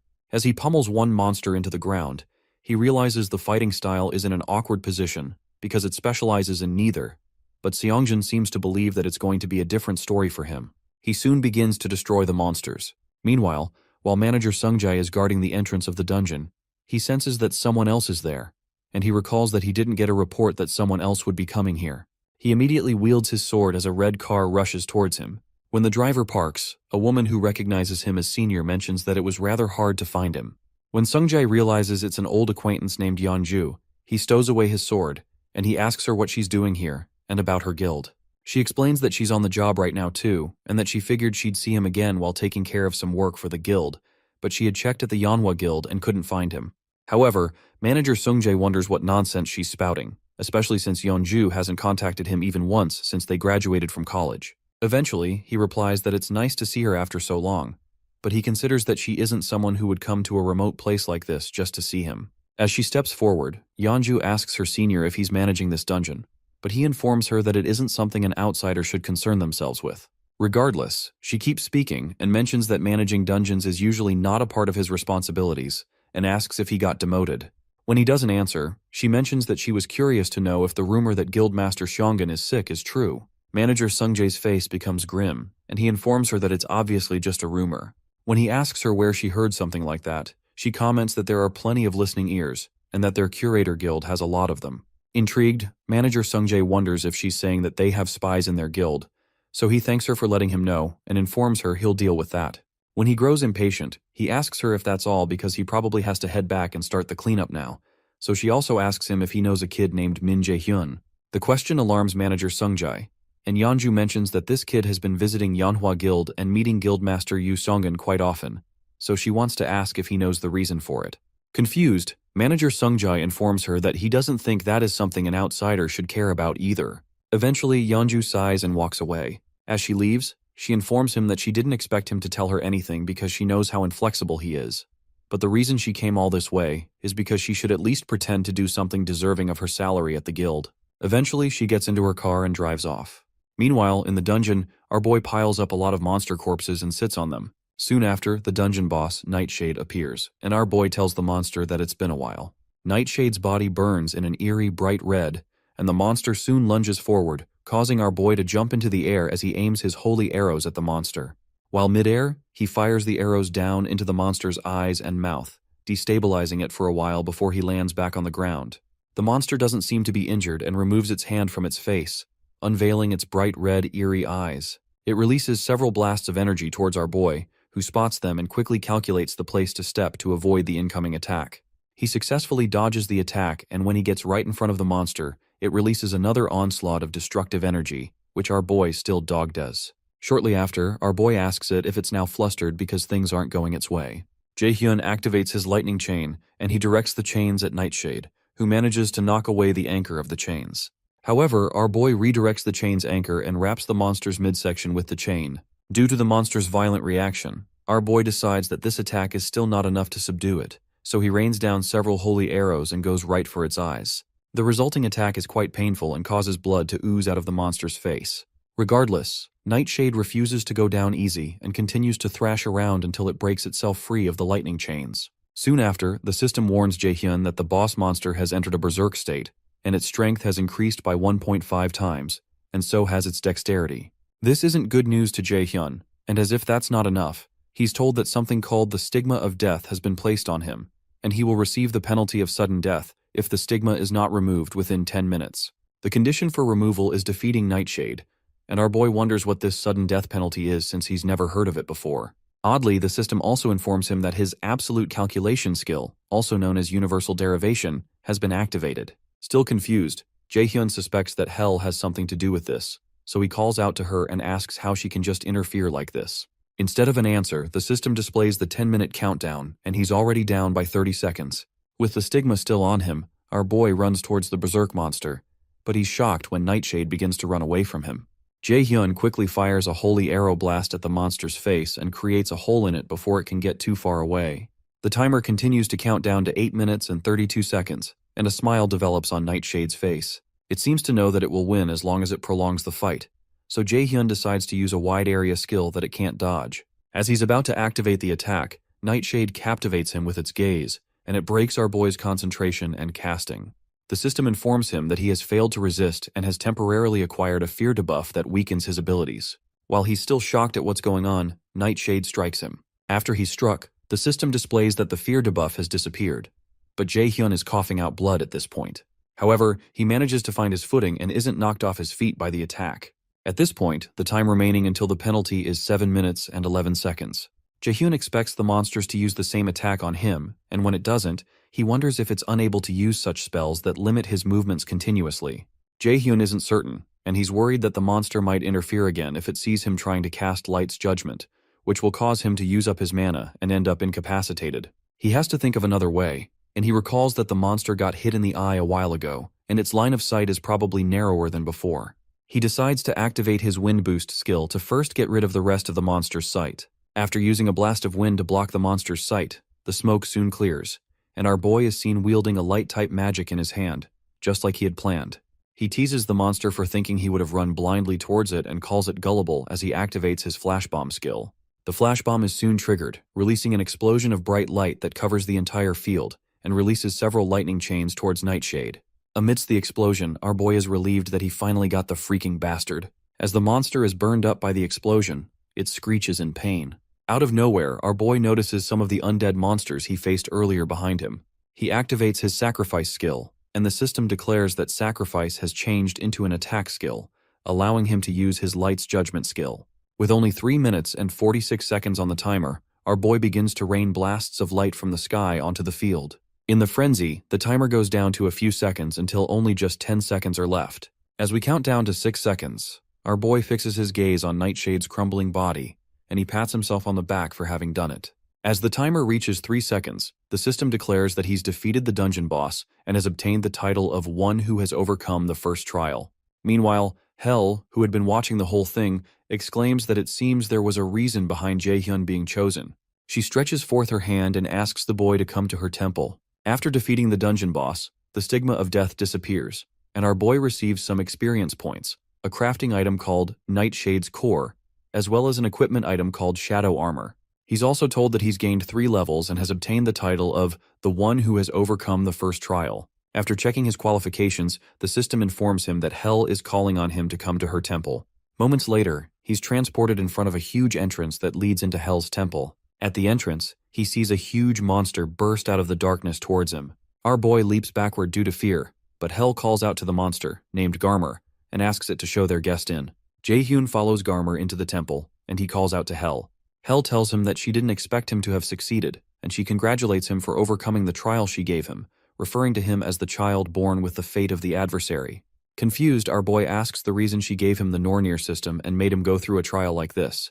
But Hel only smiles as she watches him, then states that he has to grow as the adversary. Still confused, Jaehyun asks why he was the one specifically chosen to be the adversary, so she adds that it's because he was born with that fate from the very beginning. Apparently, he's destined to be the adversary to the great Aesir and to become the one who will kill the great god, Odin. She explains that this is what Loki and the rest of them expect from him.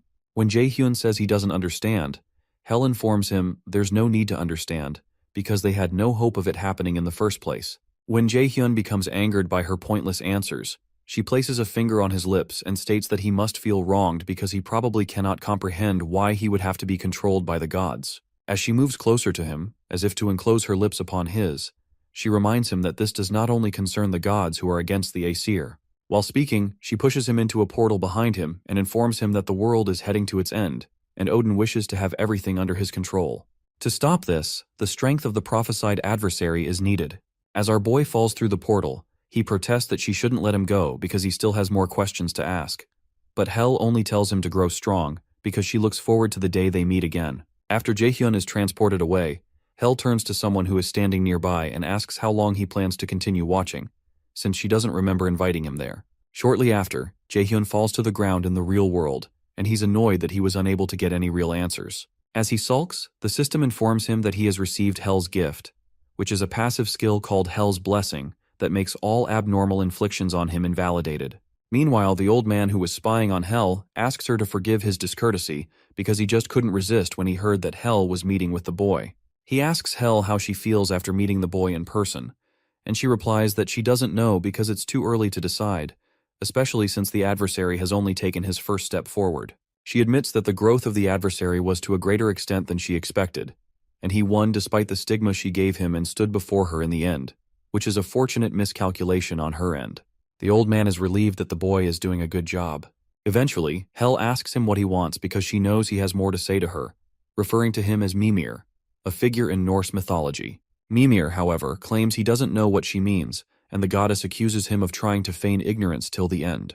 As she continues to speak, Mimir asks her to calm down and admits that it seems he can't deceive her after all. Hel further states that the adversary's left eye is without a doubt the one Odin had sacrificed at the Well of Wisdom. She's certain that Mimir and Loki are concealing a secret from her, but Mimir pleads that he would wish to tell her, but it's still too early, so she agrees to wait. However, she states that she can't sit still, and when Mimir asks her what ideas she has, she explains that the adversary is still too immature because, according to the prophecy, there are innumerable hardships waiting for him, and he needs a guide. Sometime later, around 7 days before Mills Academy admission, Jaehyun comes to the store to get some items with a lady. She notices that he doesn't look so good and asks if there's something on his mind, but our boy says it's nothing, so she leads him to buy the rest of the things he'll need. Even though he said it's nothing, what's on his mind is how he went through so much without getting answers, and even ended up with even more questions. Fortunately, he was able to get the passive skill, Hel's Blessing, and an X-rank skill. Our boy has other EX rank skills too, One that's called One Watched by the Gods, which helps the user's rapid growth with the blessing of the gods. Another one is the Absolute Eye of God, which penetrates through false illusions and sees the absolute reality. The X rank is a rank that Jae-hyun had never heard about with the Aesir system, and the X rank is short for extraordinary, and it seems to be a skill that exists outside the norms of the Aesir system. As he considers that the reason the gods against the Aesir provided him with these skills is for him to kill the great god, Odin, he becomes overwhelmed once more. He's soon brought out of his deep thoughts when he notices the lady he came with paying 300 million won for a mere mana blade, which is just an expendable item. As she brings out a long list on her phone of things they still have to buy, Jae-hyun becomes worried. Hours before, this lady, named Park Hana, had approached our boy and told him she's from the Yeonhwa Guild. Apparently, Seong-gwen wishes to give him a gift, seeing his admission to Mila's is right around the corner, and he had thought they would be coming here to buy a few elixirs and artifacts at best. But this is on a totally different scale. After offloading several bags in Jae-hyun's hands, she proposes they go take a look at armor now, but Jae-hyun stops her and says they don't have to buy armor since he has something that he can use. He shows her a shadow armor equipment that he received from Nightshade that gives him the stealth skill once equipped. Since it's B-rank protective gear, he's certain that there's nothing they can buy that's better than this, especially since it also provides stealth.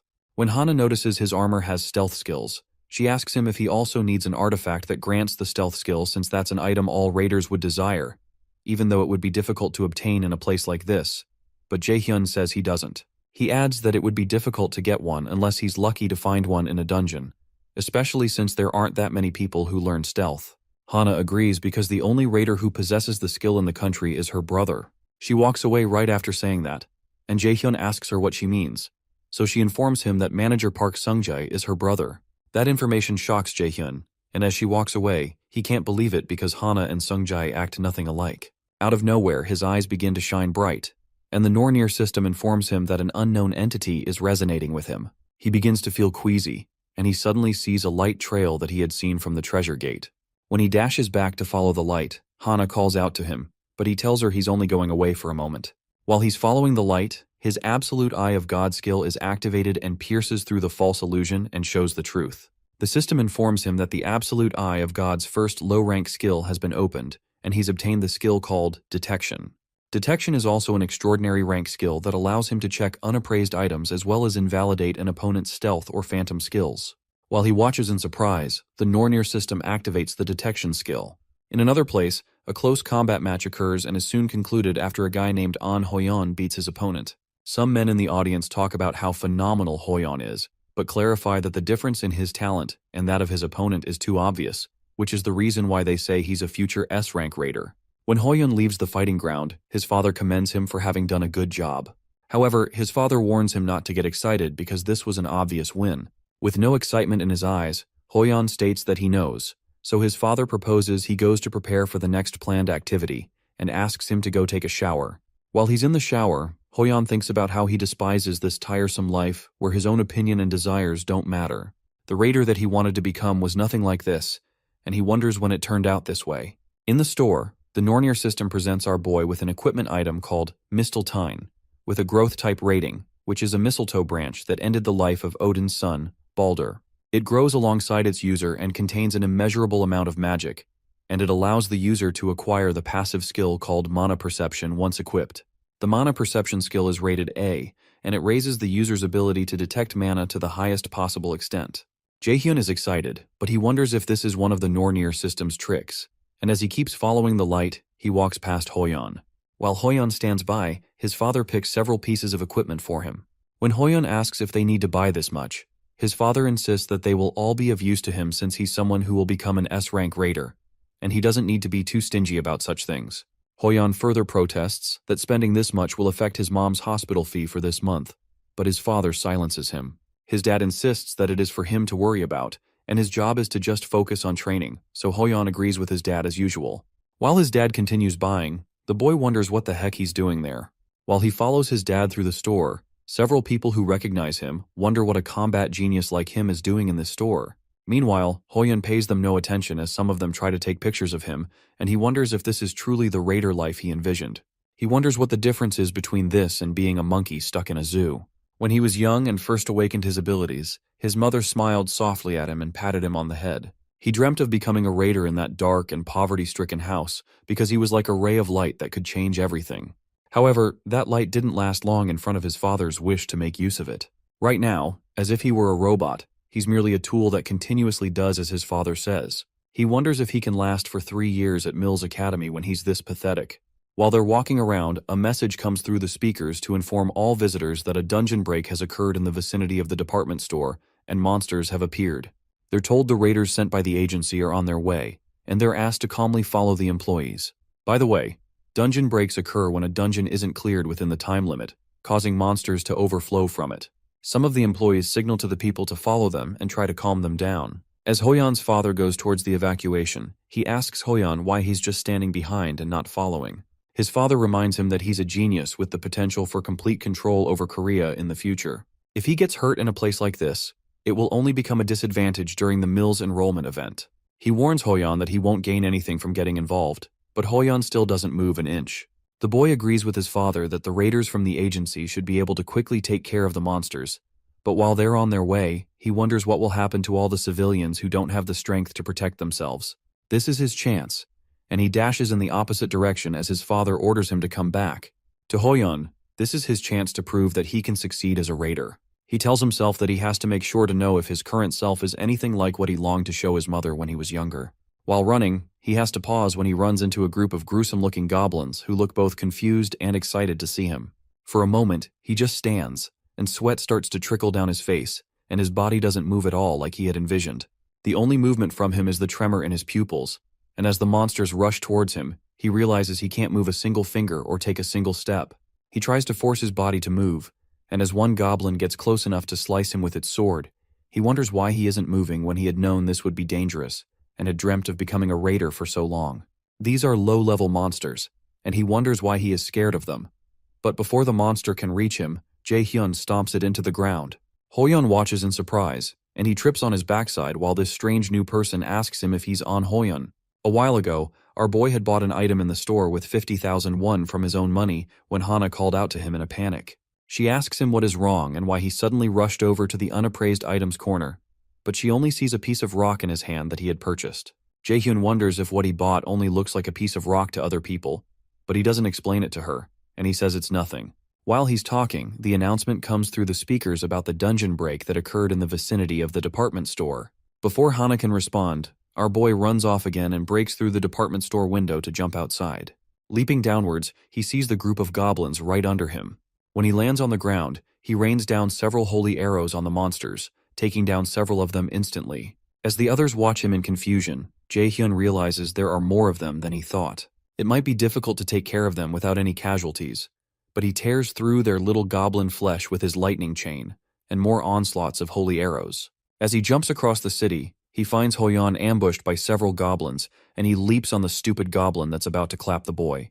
Confused, Jae-hyun asks the boy if he's on Hoyeon. Our boy hadn't expected that he would meet the unfortunate genius at a place like this. An Hoyeon, who's still shaken, asks who he is, but our boy doesn't reply and informs him that he'll be needing his help. While Jae-hyun is still talking, Hoyeon notices a goblin behind him and warns him, but Jae-hyun doesn't move an inch and tells him he knows. Without turning around, our boy activates his lightning chains and tears through the upper body of the zombie-like knife through butter.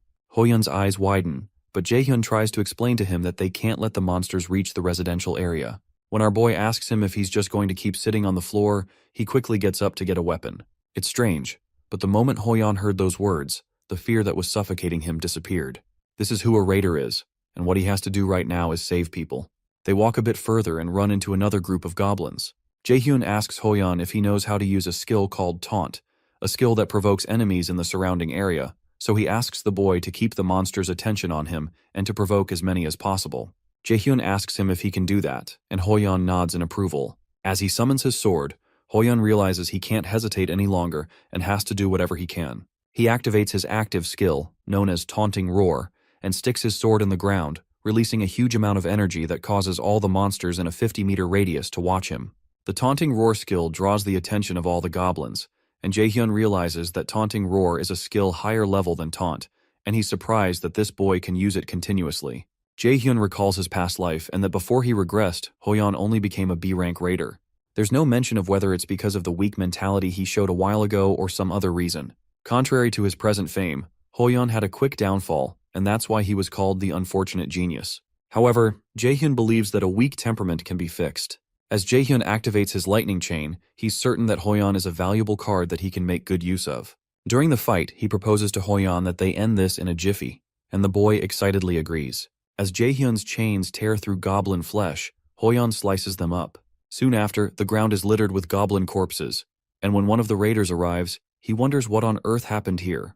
The boys watch him expressionlessly, and the man introduces himself as Park Kyung-hoon from the raider agency, asking the boys if these goblins were taken care of by the two of them. Glancing at Jaehyun, Hoyeon says they were, and Raider Kyung-hoon recognizes his facial features as belonging to the famous An Hoyeon. Kyung-hoon has heard a lot of people call him a genius, but he should only be at an age to enter high school. The other guy standing next to Hoyeon seems to be of a similar age, but he still can't believe that they took care of these many monsters by themselves. Confused, Kyung-hoon confesses that he doesn't know how to report this to the higher-ups. However, Jaehyun mentions that he wanted to talk to him about that. He asks Kyung-hoon to say the agency took care of things since no one would believe that they were the ones who killed all these goblins anyway. Confused, Kyung-hoon states that this is a clear violation of the law, but our boy explains that it would only be if there were anyone who saw what went down. Kyung-hoon explains that since they're a governmental organization, it's not something he can take care of any way he wants, but he assures him that he'll keep everything on a down low if he doesn't want to attract any attention. He adds that the boys will receive the reward for hunting the monsters. However, Jaehyun states that it's fine and proposes that he give all the reward to Hoyeon and keep the fact that he was here a secret. Since he's been sponsored by Yeonhwa, he's not lacking money either way, and it's better not to attract too much attention with the Mills enrollment coming up. Also, he considers this as a way of having An Hoyeon in his debt, which would be much more beneficial. After a short pause, Kyung-hoon asks them if that's all, but as Jaehyun is about to leave, Hoyeon asks him what he means by what he said since he's the one who did everything. Our boy stops and explains to him that he has his own circumstances. The truth is, he doesn't plan to attract the interest of his father this close to the Mills enrollment. He didn't pay attention to it before he regressed, since his combat aptitude was so low, but he plans to pay attention to it now. His father still doesn't know that he shifted his focus to magic, and he doesn't know what problems might occur if he learns of his actions. Right now, he decides he needs to lie low, because revenge should be as quiet and covert as possible. He needs to grow strong where that man can't see him, and wait for the very last moment before ripping his throat out. Meanwhile, Hoyeon wonders what he should do. He couldn't have done this by himself, so it's not right for him to take this person's credit like this. But with this money, he might be able to relieve his mother's disease, even if just a little bit. He wanted to be a raider that wouldn't have to stand in shame before others, but if, because of that, he missed a chance and his mother were to pass away, he doesn't know if he would be able to hold on. Jaehyun watches him, and he figures that Hoyeon's trouble with accepting this doesn't seem to be his pride, and he wonders if there's another reason. To help him choose, Jaehyun asks him to think carefully because his actions were clearly worth that much. He reminds him that if he hadn't moved, someone would have lost their life, so Hoyeon agrees that he's right, especially because his dream would become meaningless if he hesitates like this, and his mother dies. Eventually, he assures Jaehyun that he'll pay back this debt someday. As Jaehyun proceeds to take his leave, Hoyeon asks him for his name and contact number. Jaehyun notices he's speaking to him using polite speech, so he reminds him he doesn't have to since they're the same age, but he informs him that they're both prospective cadets at the Mills Academy, so they should be seeing each other more often. On the day of the Mills Academy enrollment, Jaehyun and Yoojung are seen in the crowd. Meanwhile, some other students spot Hoyeon, whom they refer to as the genius warrior, and they speculate that he's a totally different species from them. They notice a beautiful lady behind him, and it turns out her name is Seo Ina. Our boy notices that Ina is already gathering attention, as is expected of someone whose name was always on the list of most popular raiders in his past life. If he could bring Seo Ina over to his side as well, he would have more cards to use. But the only problem is that she's different from the others, so there's no need to force things right now, especially since he already knows other resourceful people. Suddenly, Yoojung interrupts Jaehyun's thinking by saying it's disgusting to keep staring at Seo Ina like that, no matter how pretty she is, but Jaehyun asks her what nonsense she's spouting. Soon after, a man steps on the podium and tells the new cadets of Mills Academy that it's nice to meet them. He introduces himself as Chairman Gu Ja-in, and our boy recognizes the face of the chairman from his past life and calls him a bastard in his mind because he had done something wrong to Kim Yoojung. He turns to her and tells her to be resolute because no one knows what might happen at Mills, but she wonders why he's suddenly saying that and assures him that she's going to do really well. After enrolling, Kim Yoojung was a genius who made it to the top 3 of the magician's ranking, and Jaehyun assures himself that he won't let her die this time. Chairman Gu Jia-in announces that they'll now begin the Mills Academy's entrance ceremony, and cynically adds that there is a special event prepared, a game where the seniors and the freshmen steal each other's name tags in a demiplane. When he announces that the freshman hunt will now begin, a magic circle appears under their feet, which startles the students. As Yujung jumps away because she's startled, our boy grabs her hands because it's dangerous to get separated. Meanwhile, manager Park Seung-jae recalls that today is Jae-hyun's entrance ceremony, and Seongun wonders if it's time already because she wanted to send him a message and wish him good luck. She realizes he won't be able to see the message anymore and asks manager Seung-jae if the freshman hunt will also take 3 days this time. He affirms that it will happen in the demiplane for 3 days. Seongun considers that it's a shame that she won't be able to contact Jae-hyun for another 3 days. But Seung-jae informs her he figured this would happen, so he sent a message in her stead. Excited, the guildmaster asks him if Jae-hyun replied. Meanwhile, Jae-hyun and the others are transported to the demiplane, and he asks Yoo-jung, who is still disoriented nearby, if she's all right. When he looks behind him, he sees Seo-ina, the black-haired lady with hazel eyes, born as a genius with a magic aptitude of 92. In his past life, she was someone who changed people's perception of magicians and became an S-rank raider, following in Seongun's footsteps. In the Yeonhwa Guild, manager Seung-jae informs Seongun that Jae-hyun has replied that they don't worry. At the Mills Academy Central Control Room, the school officials gather to observe the proceedings of the freshman hunt. One of the instructors, Kim Seok-gi, notes that they have quite a few talented cadets this year, and An Hoyeon is so promising that he's getting attention even abroad. Seok-gi mentions that Seo-ina, Kim Young, and Lee Soo-hyuk all received aptitude scores of around 90 or above, but adds that the profiles of the cadets who changed their career paths haven't been updated yet.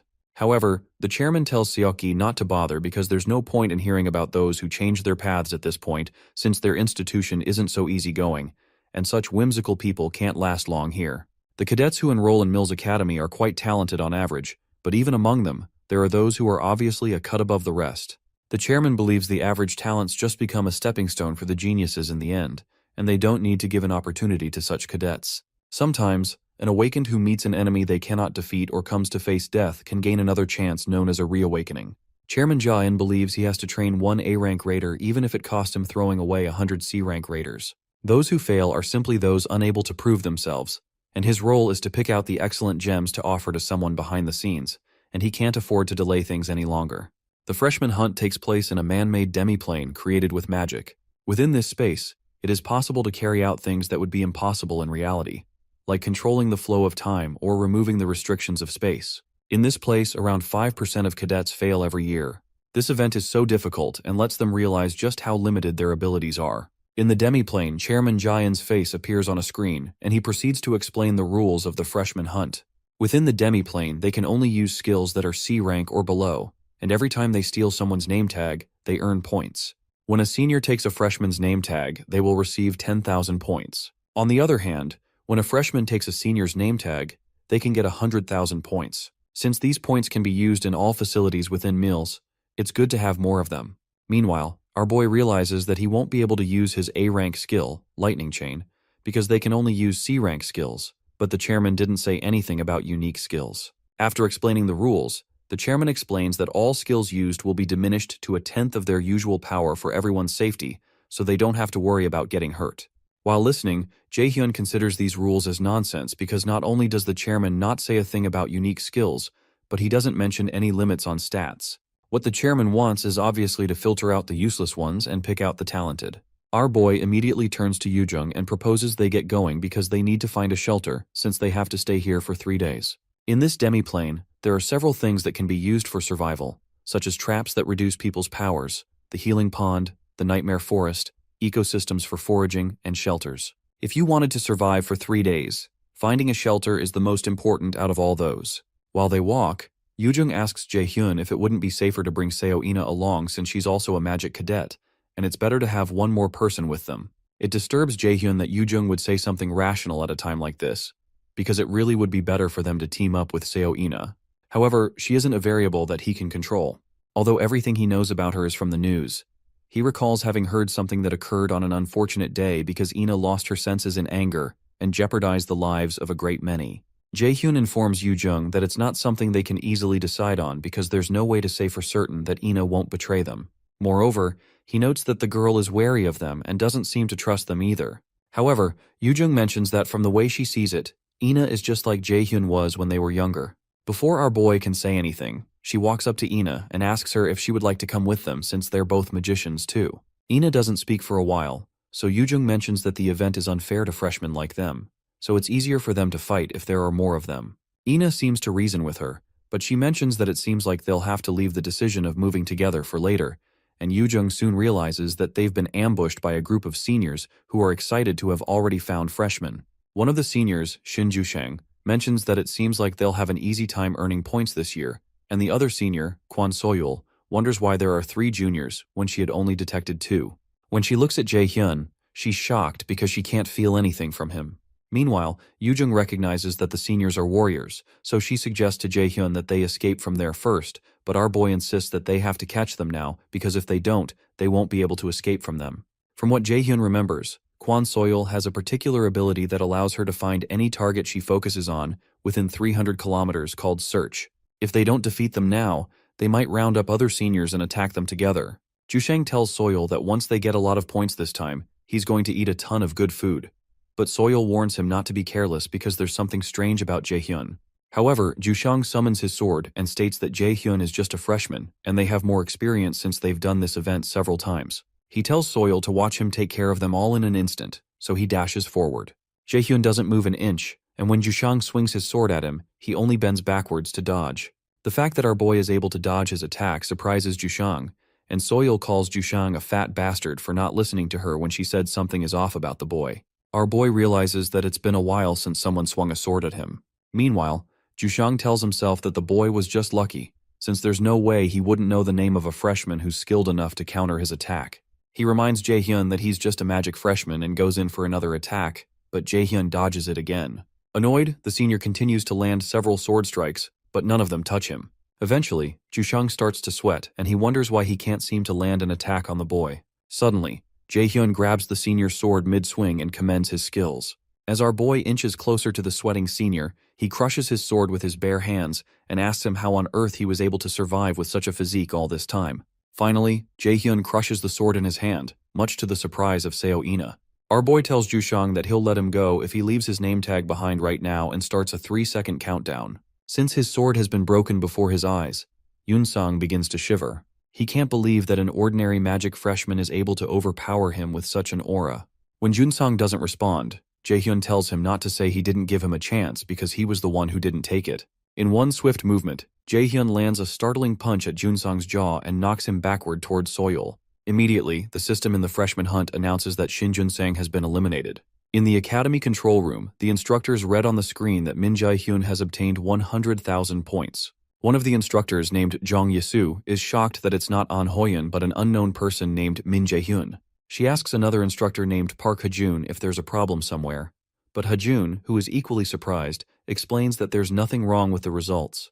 Hajun asks another instructor named Kim Ji-yeon if there's any problem on her end either, but there isn't any. Meanwhile, a smirk develops on Chairman Jaehyun's face, and he seems drawn to Min Jae-hyun. Inside the demiplane, Soyul demands to know what on earth Jaehyun is, but our boy informs Yoojung to get ready so they can take care of the other senior too, and he asks her to accept the party invite he'll send soon. As Yoojung equips herself, she wonders if Jaehyun was always this strong. Ina equips herself also, and Soyul curses at the stupid Junsang, who has made things much more complicated. Even without the monstrous boy who took out Yunsang, 3-on-1 is too dangerous. She decides that she has to get rid of at least one of them and get away from here. After grabbing one of her daggers, she dashes toward Yoojung, who becomes startled. Jaehyun considers that Junsang didn't make a bad decision. He knows she plans to create confusion with a rush attack, then make an opening to escape. It's a good plan, but that would only work if Yoojung were just an ordinary person. To Soyul's surprise, Yoojung activates her binding to attack Soyul, forcing the senior to throw her daggers at her. Before the daggers reach her, Yoojung creates a barrier around herself. Jaehyun, who is watching nearby, considers that it's still too hard for Yoojung to take on a senior all by herself, and as he proceeds to help, Ina activates something called the Holy Light of Alfheim. Ina uses the Holy Light to form a radiant sword that catches our boy's attention. He knows that this is Ina's unique skill, and it's called the Falchion of Alfheim. Ina rains several holy swords on the unsuspecting senior and impales her, causing her to sputter blood from her mouth. As Soyul falls to the ground, she realizes that all 3 students were monsters and not just one of them. Soon after, the system announces that player Kwon Soil has been eliminated. Based on the level of contribution, player Yu Jung obtains 50,000 points, while Ina also gets 50,000. After taking down the senior, Ina turns to the others and asks them if she interrupted by any chance. Excited, Yu Jung tells her she didn't because she was able to win because of her. Eventually, Ina asks her if the offer she made before is still on the table, and our boy realizes that he may need to update the information he has on Seo Ina. It's clear that she's reserved, distrusting, and very curious.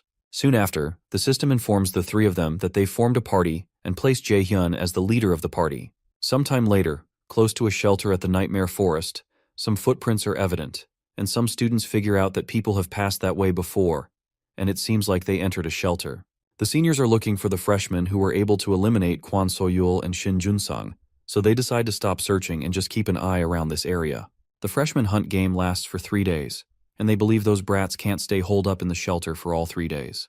As they move forward to find the 3 freshmen, Yu Jung appears nearby, and one of the seniors named Kim Sung-hoon is punctured in the chest by a light, and the system announces his elimination. One other senior notices Yu Jung running away and signals the rest, so they run after her. However, Yu Jung is running with a smile on her face, and when she counts that there are about 5 of them, she's relieved that things are going smoothly. She soon turns to them and tells them that they're like dogs going after a bone, so she asks if they aren't embarrassed to be moving in such a big group, and the angry seniors ask her to stop right there.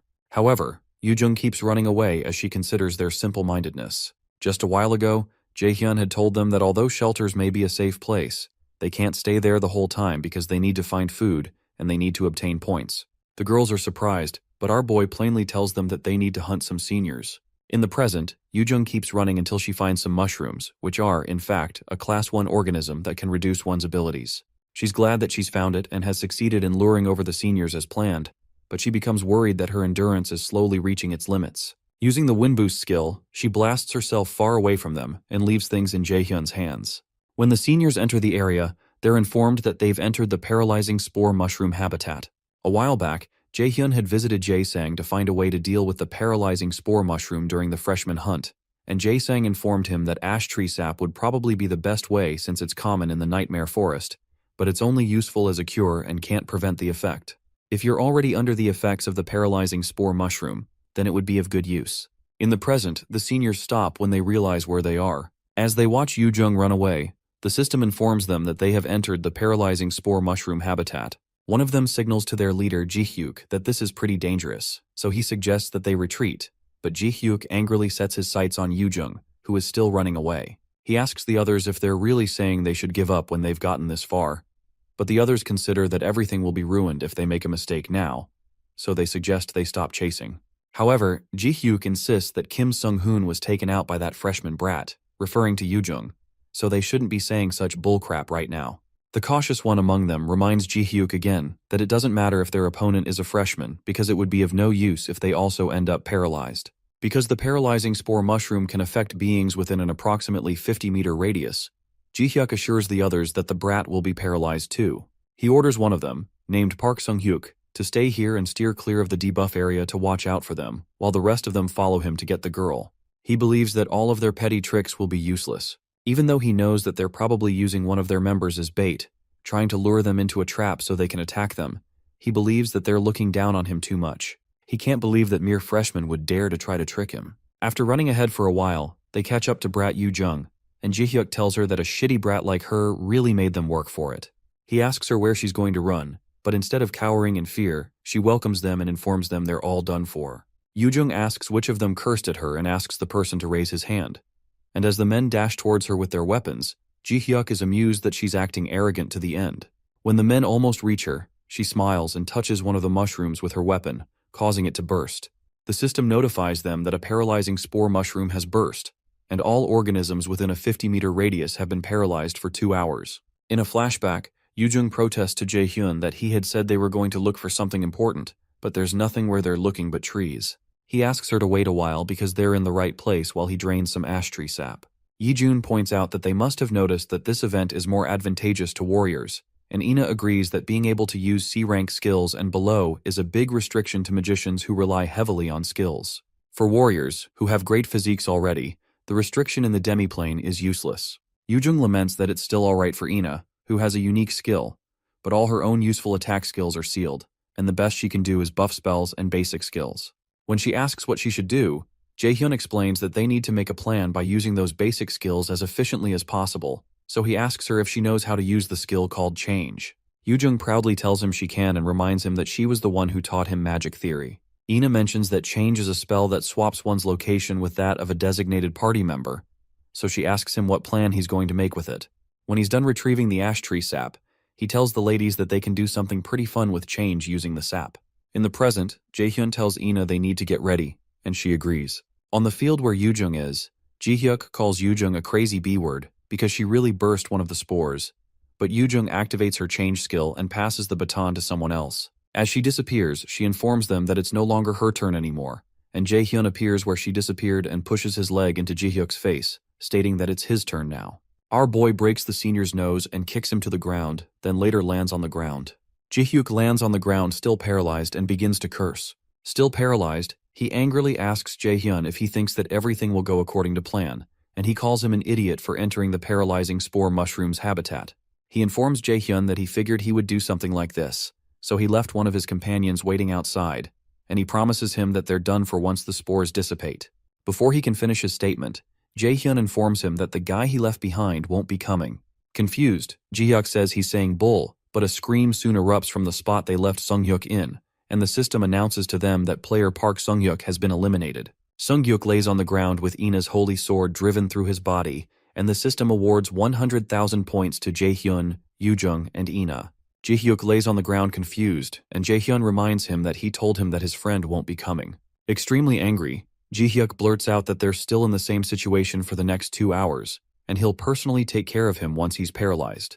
While he's still talking, our boy takes a step forward and asks him what he means by them being in the same situation.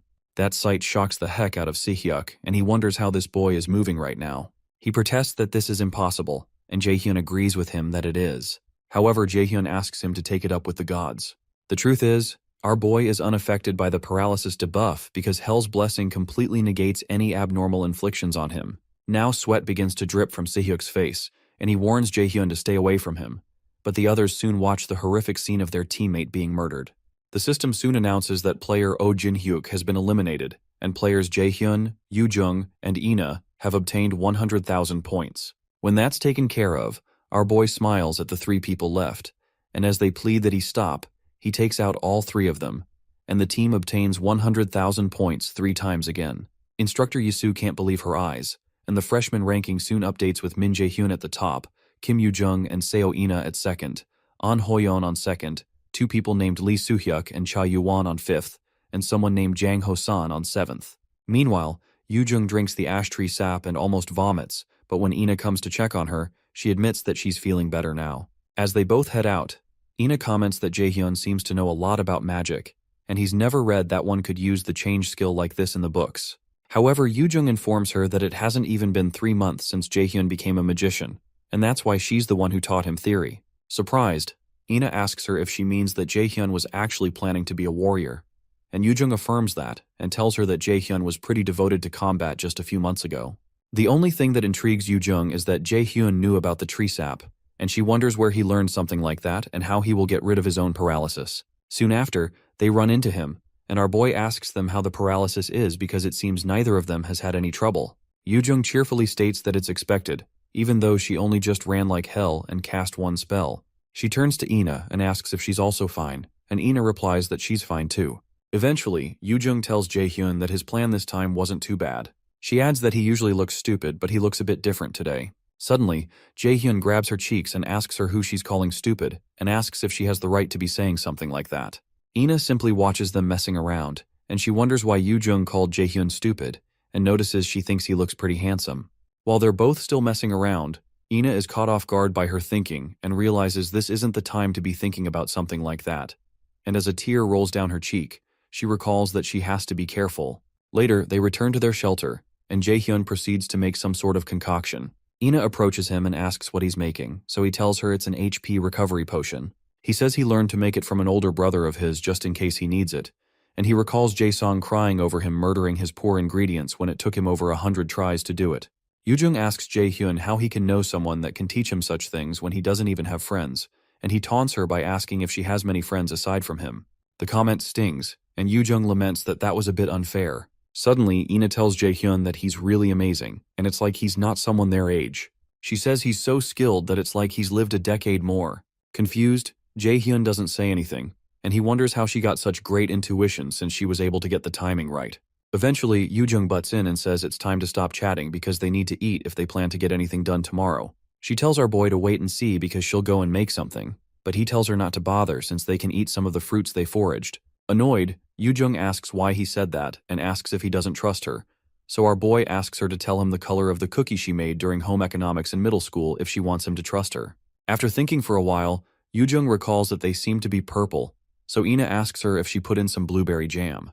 However, Jae-hyun clarifies that that's not the case, but Yoo-jung can't cook, and he recalls how they had to call the teacher because he passed out after eating the cookie. To clarify things, he states that he can't cook either, so Ina mentions that she knows a little about cooking and asks if she can cook for them. Surprised, Jae-hyun asks her if she can cook, so she says she used to cook every day when she was living with her grandmother. As she ties up her hair to start cooking, our boy recalls that there was never much information on Seo Ina's family life. Since she just mentioned that she used to live with her grandmother, our boy wonders if that means there's some circumstance around her parents. After a short while, Ina finishes her cooking and serves it to the others. When Yoo-jung tastes it, she hugs Ina and declares that the food tastes delicious. Jae-hyun also keeps munching and agrees that the food is delicious, and he's surprised they can eat something this good at a place like this.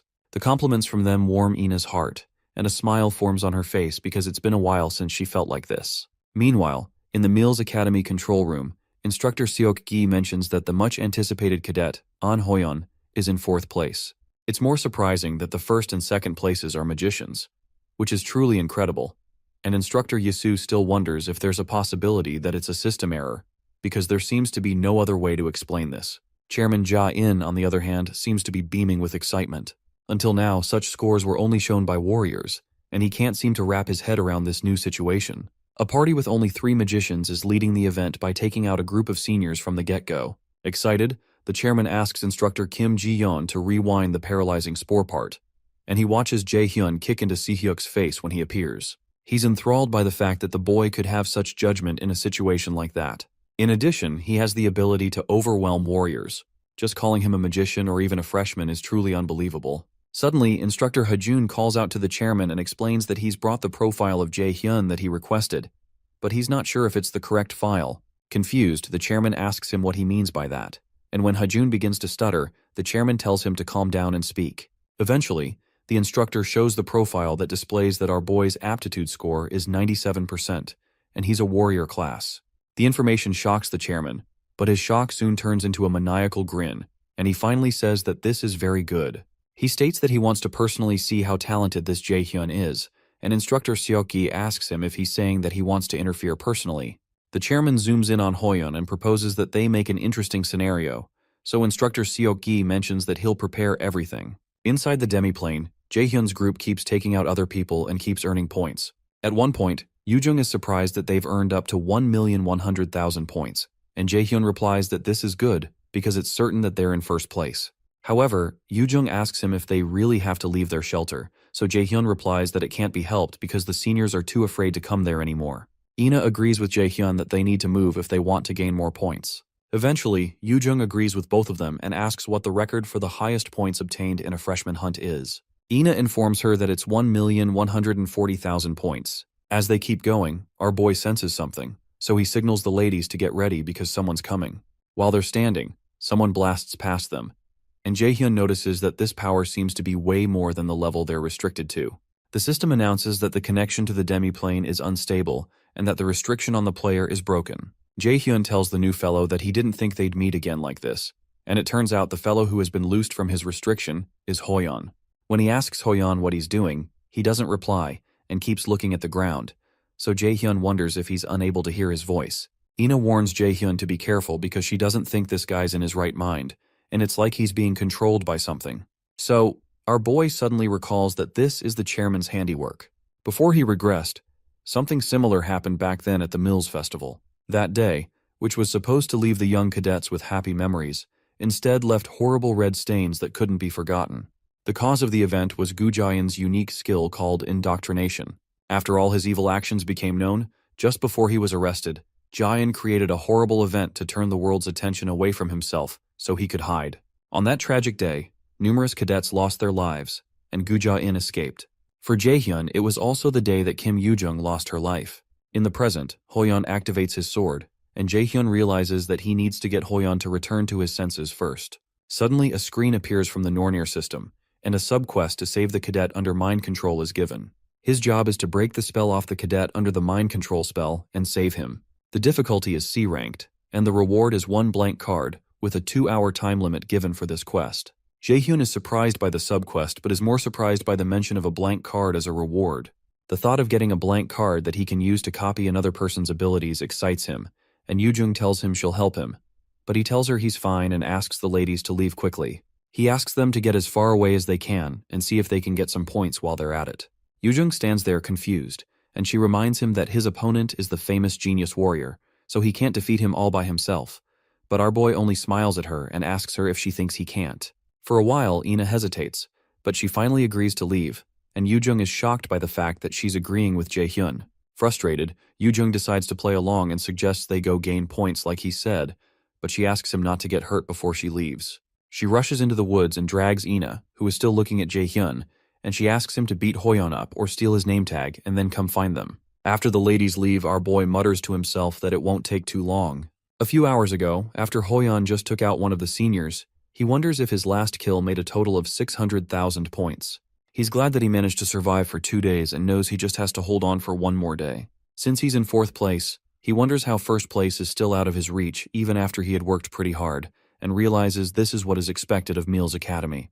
The fact that Jaehyun ranked 1st as a magician in a situation where his skills are restricted, and even carried his teammates to the top ranking as well, impresses him.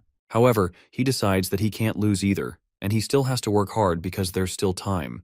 While he's thinking, Chairman Ja-in appears to him on the screen and informs him that he would like him to personally help him with something. The chairman uses his indoctrination skill on him and tells him he has a small favor to ask him. After Hoyeon's eyes light up from the indoctrination, the system issues him a warning that someone has infiltrated his mind. As the power overtakes him, he wonders what he's doing where he is. Soon after, the system informs him that his mind has been corrupted. After that happens, he immediately realizes that he has to take out Jaehyun. In the present, Hoyeon employs an A-rank skill called Martial Ascendance. He dashes towards Jaehyun once more and tries to cut him down, but our boy is able to dodge his attack. Jaehyun doesn't think Hoyeon was this skilled even just a few days ago, but he continues to dodge each of his attacks. It seems to him that Hoyeon has become unrecognizably skilled. As Hoyeon tries to smash his shield into him again, Jaehyun jumps backward and avoids the impact. He knows that he'll lose if this fight is determined by both of their physical abilities. To create some distance between them, our boy blasts himself backward with a gush of wind after activating his wind boost skill.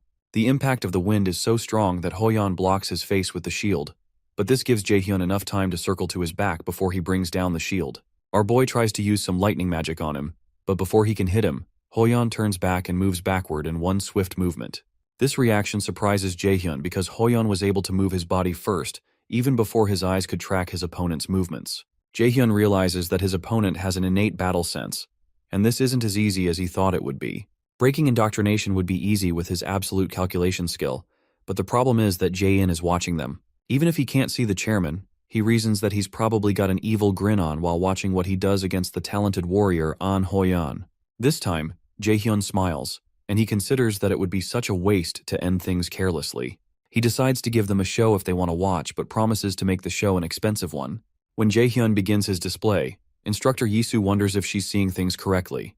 It's unbelievable that our boy, who is a magician, is fighting on the front lines like a warrior, but now he's overwhelming his opponent, even when the opponent is the said genius warrior, An Hoyeon. On the field, Jaehyun seems to be using his lightning chain skill, and Yisu considers all of this unbelievable. She wonders how on earth this boy is doing that since a magician can't win against a warrior, and that is something that has always been carved into her mind as she walked down this path as a magician. Meanwhile, Chairman Ja-in watches with keen interest when Jaehyun injures Hoyeon, and he begins to plead. In the demi-plane, Hoyeon crouches by his sword, and Jaehyun tells him that he wasn't planning to go this far, but he promises him that he's tough and he'll recover quickly. Eventually, Jaehyun takes a look upwards at the instructors since he knows they're watching. Then he activates his flash bomb skill, and the impact blinds all the cameras and stops the instructors from seeing the field. Inside the meals control room, instructor Seok-gi turns to Ji-yeon and demands to know what happened to their screen. But the chairman realizes that something is wrong, so he grabs the remote out of her hand, desperately trying to bring the video feed back up. Instructor Ji-yeon mentions that it seems that Jae-hyun used a spell to block their sight, but Ja-in recognizes that he used flash bomb, and he wonders out loud if this is how Jae-hyun wants to do things. He immediately summons instructor Seok-gi, and he asks him to bring Jae-hyun to his office after the event ends. Worried, Seok-gi asks the chairman if it's all right for him to decide so hastily, but the already tense chairman places his hand on the instructor's shoulder and asks him why he thinks Cadet Jae-hyun, who was already in a situation of victory, would decide to block their sight. While stuttering, Seok-gi replies that it would be because Jae-hyun knows how to raise his worth. In the demiplane, Hoyeon remains crouched on the ground as the blinding light from the flash bomb blocks everything. Eventually he walks up to Hoyeon and places a hand on his head, activating his absolute calculation skill, which allows Jae-hyun to lift the indoctrination controlling him. Suddenly, Hoyeon's eyes become clearer, and he recognizes Jae-hyun. Still smiling, our boy asks him if he's feeling better, and Hoyeon attempts to get up and says he's feeling better, but he soon collapses to the ground because of the violent pain that runs through his body. Our boy apologizes for the pain and reminds him that he attacked him out of nowhere, but Hoyeon doesn't seem to remember attacking him. He asks why on earth he would do that, so Jae-hyun informs him that he was under a mind control spell. Confused, Hoyeon asks him what he means by mind control, but when he thinks about it, he recalls seeing a face that he can't remember clearly, and hearing a voice he can't remember either. However, it doesn't make sense to Hoyeon because spells like that, to even control someone for even a short period of time, are usually over A rank, but they had told them that they could only use skills C rank and below. Jae-hyun informs him that he doesn't know because there might have been a slight malfunction with the demiplane, or perhaps someone intervened. Hoyeon remains silent for a while and considers that there's no way a cadet could cast a mind control spell of this caliber, even if there were a malfunction in the demiplane. Eventually, he asks Jae-hyun if he knows who could have intervened if that is the case, or why they would do something like this, but Jae-hyun tells him he doesn't.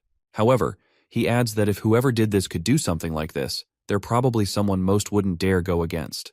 Jae-hyun doesn't want to spell it out to him, but he knows that as they go through more experiences at Miles, Hoyeon will also figure out for himself what kind of person Gu Ja-in is. Suddenly, the Nornir system announces that Jae-hyun has cleared the subquest to save the cadet under mind control, and he's received a blank card as a reward. Eventually, Hoyeon attempts to get up. He realizes his body is a mess, but Jae-hyun doesn't have a single injury, so he wonders if this is his current limit. When he finally gets up, Hoyeon says he has nothing to say for himself and apologizes for what happened. But Jae-hyun jokingly tells him not to be gross, and says he'll be leaving now since Hoyeon can move around. Before he leaves, Jae-hyun wishes them both success in the remaining time, and as he turns around, Hoyeon stops him and offers him his name tag. Confused, Jae-hyun asks him what he's doing and reminds him that he'll be eliminated if he doesn't have his name tag. Regardless, Hoyeon states that it doesn't matter and informs him that he's been able to earn quite a bit of points, even though it's not as much as Jae-hyun has been able to earn. However, because he lost, he believes that the name tag belongs to Jae-hyun. After he tosses the name tag to Jae-hyun, he tells him that he lost this time, but it'll be different next time, and he promises to win his name tag back at the Mills Festival. After Hoyeon disappears, the demiplane system announces that he's been eliminated, and it awards 10,000 points to Jae-hyun's team. For a moment, our boy just stands there staring at the name tag that he recognizes is only worth 10,000 points. However, to him, the name tag is worth a lot more than that because Hoyeon was born with the combat talent that he coveted so much in the past, and now he acknowledges him. He's experienced quite a lot since he regressed, but this sense of accomplishment is on another level. With a smile on his face, he believes this is the beginning. For the first time, he feels like he's starting to move forward, leaving behind the past where he was weak as hell and stepping forward. Sometime after that, the 72-hour event finally comes to an end, and the system calculates the points that everyone has earned. Jae-hyun earns the highest number of points on record, which is a startling 1.53 million points, and he's soon transported back to the real world. When the students appear back in the real world, our boy considers that 1.53 million points aren't so bad, but Yoo-jung immediately busts his ass for not being much happier since it's still the highest number ever recorded in the event. She turns to Ina to get some support, but Ina laments about how they would have been able to get 1.6 million points if they had just stayed one more hour. At this point, Yoo-jung realizes her teammates are really insane. She tries to cheer them up by saying that they should be able to live quite luxuriously for a while with this many points, and Jae-hyun agrees. He calculates that if they multiply the points by 10, it would be kind of similar to real currency value. It's safe to say that they've just earned about 15.3 million won, which is approximately $12,000, and Yoo-jung almost drops her jaw. When Ina hears that, she's shocked that it was such a huge amount of money. Our boy informs them that he's first, but they have 1.48 million points at second, and they should also get bonus points. The mention of bonus points makes Yoo-jung grab Jae-hyun, and he tries to shake her off and explains that the bonus point is about 1 million points or so. The thought of all that money makes Yoo-jung light up like a Christmas tree, and she starts to twirl Ina around in a dance because of the mention of 1 million bonus points. While they dance, Ina is shocked that they got 2.48 million points and won 24.8 million won in just 3 days. Jae-hyun tries to stop them from dancing because it's embarrassing, and he notices the other students watching them with contempt. However, the girls continue to sing until instructor Seok-gi enters the room to greet everyone. He introduces himself to everyone and tells the 3 top winners he has something to speak to the 3 of them about. To get some privacy, he asks that they go somewhere else, so Jae-hyun asks him if it's related to the amount of points they got during the hunt, and when he nods, Jae-hyun follows him hastily. The ladies don't follow him, so they ask to know where they're going first. However, Jae-hyun already knows, and he tells them they're going to the chairman's office, and Seok-gi affirms his prediction, informing them that they've been summoned by the chairman. Once inside the office, our boy takes his seat and crosses his legs. He asks where the chairman is, and makes a comment that the one who called them here isn't even present, which makes Seok-gi angry, but he has no choice but to control himself. The ladies, who are following behind, wonder why Jae-hyun is suddenly acting like that, and they stand speechless until Seok-gi tells them to also take their seats. When they sit down, the chairman enters and apologizes to them for being late. The 2 ladies stand up, and Yoo-jung loudly introduces herself, and Ina follows suit, while Jae-hyun just sits there. The chairman cheerfully tells them that he knows who they are, and Yoo-jung revels in that. Jae-hyun tells the chairman that he's late and he almost fell asleep waiting for him. The comment surprises the ladies, and even Seok-gi becomes tense as he wonders if this kid has lost his mind. A moment of silence continues in the office for a short time until the chairman says he has no excuse for being late. He finally adds that he needed some time to prepare to talk to them, but Jae-hyun immediately tells him that they're actually the ones who have no excuse since he called them out right after coming out of the demi-plane for 3 days without giving them a chance to wash up, so they had no time to prepare. The chairman's face tenses again, but this time he just laughs. Jae-hyun realizes he's putting on an act and figures that it's because he's interested in the people in front of him. Finally, the chairman informs them that he brought some very beneficial news for them. He congratulates them for being the elite of the elite who secured the top 3 spots in this year's freshman hunt, especially Jae-hyun, who took first place. When he says that, Jae-hyun says it's all thanks to his party members, and he wouldn't have been able to do it all by himself. That comment makes the chairman hesitate as usual, and he wonders if the boy has no wish to show off his abilities. He finally agrees with Jae-hyun but comments that he's also observed all his actions, and he noticed that they beat the freshman hunt's record of 1.14 million points by an overwhelming amount. When he claps and comments that the result was unbelievable, the ladies thank him for the compliment. But Jae-hyun asks him where he's driving at, which makes Yoo-jung worried again. After hesitating for a while, the chairman explains that the Mills Academy would like to offer them a few special privileges. First, a suite room from the dormitory buildings within the academy will be offered for free. Second, priority in the use of the academy's facilities that usually need to be reserved in advance. Third, if they ever are unable to get a satisfactory score in the school tests, they will get a chance to retake the test. After listing out the offer, the chairman asks them what they think and explains that they will be signing a partnership contract with Mila's Academy should they agree to their offer. But Jae-hyun states that he rejects the offer before the chairman finishes his speech. Our boy explains that the benefits sound nice, but those are all things they can earn by themselves in a month or so, especially since Mila's is very much a meritocracy after all, so he doesn't think they should get them while paying an unnecessary fee. Eventually, he grabs the offer out of the chairman's hands and starts reading through the terms. He reads that after signing a partnership contract with Mila's, once they start working as raiders, they would have to donate over 30% of their earnings to the school for at least 5 years. At this point, the chairman looks pretty grim until Jae-hyun finally tells the chairman that this isn't to reward them, but to strike them down. When he asks the chairman if he's mistaken, the man pauses for a while and says there's nothing he can do about it if that's what Jae-hyun thinks, especially since they can't be forced into signing a contract. He tells them that he leaves the decision up to the 3 of them, and the ladies look at each other to read how the other person is reacting to the whole thing. After a short pause, Yoo-jung apologizes and states that she would like to decline the offer, and so does Ina. The chairman covers his face as if in deep thought, but the veins on his hand bulge out in anger. Eventually, he says that it's a shame because this was the best offer he could give them. However, the chairman mentions that he will give them another chance to think about it, so he locks his gaze onto Jae-hyun using his indoctrination skill and asks him if he still does not plan to change his mind. Immediately, the Nornir system informs him that something strange has infiltrated his mind. Jae-hyun had been expecting this, but he's soon told by the system that he's completely resisted the debuff thanks to the passive skill, Hell's Blessing. While that is happening, our boy hands Hell his blank card and uses its power because he had only annoyed the chairman in the first place to get him to use his power. For a moment, the chairman just sits there puzzled as to why he didn't get a reaction. Eventually, our boy tells him they'll be leaving now, and the Nornir system informs him that he's acquired the skill called indoctrination. With this skill, which is of a unique rank, he can manipulate someone weaker than him to do his bidding. Should both parties agree to a master-servant relationship, the skill changes into subordination. Jae-hyun gets up and proposes to the ladies that they leave, especially since they're all tired from spending 4 days in the demi-plane. After Jae-hyun leaves the office, Yoo-jung asks the men to have a nice day, and Ina, who is still confused, tells them they'll be leaving first. When the students finally leave, Ja-in asks instructor Seok-gi to leave.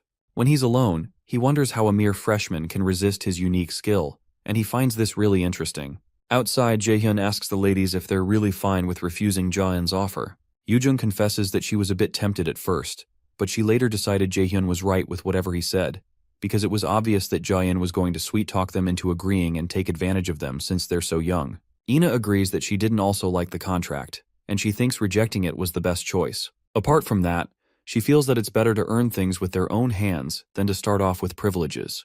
Jae-hyun listens to Ina intently, and he considers her reasonable, which is completely different from the cold image he had of her before he regressed. Suddenly, Yoo-jung asks them if they also noticed that something was really strange about Chairman Ja-in, because his expression was totally sickening when they rejected his offer. Ina mentions that she thought so too, and she also mentions that the chairman and instructor Seok-gi never said a word about the problem with the demi-plane. Jae-hyun listens to them talk, and he notes that Ina has really good instincts. Eventually, she asks Jae-hyun if he knows anything about Chairman Ja-in by any chance, so he asks her why she'd think that. Ina replies that he's always pretty calm, but the moment they met the chairman, he became strangely aggressive. Yoo-jung agrees with her, and she bugs Jae-hyun to tell them if he knows something about the chairman.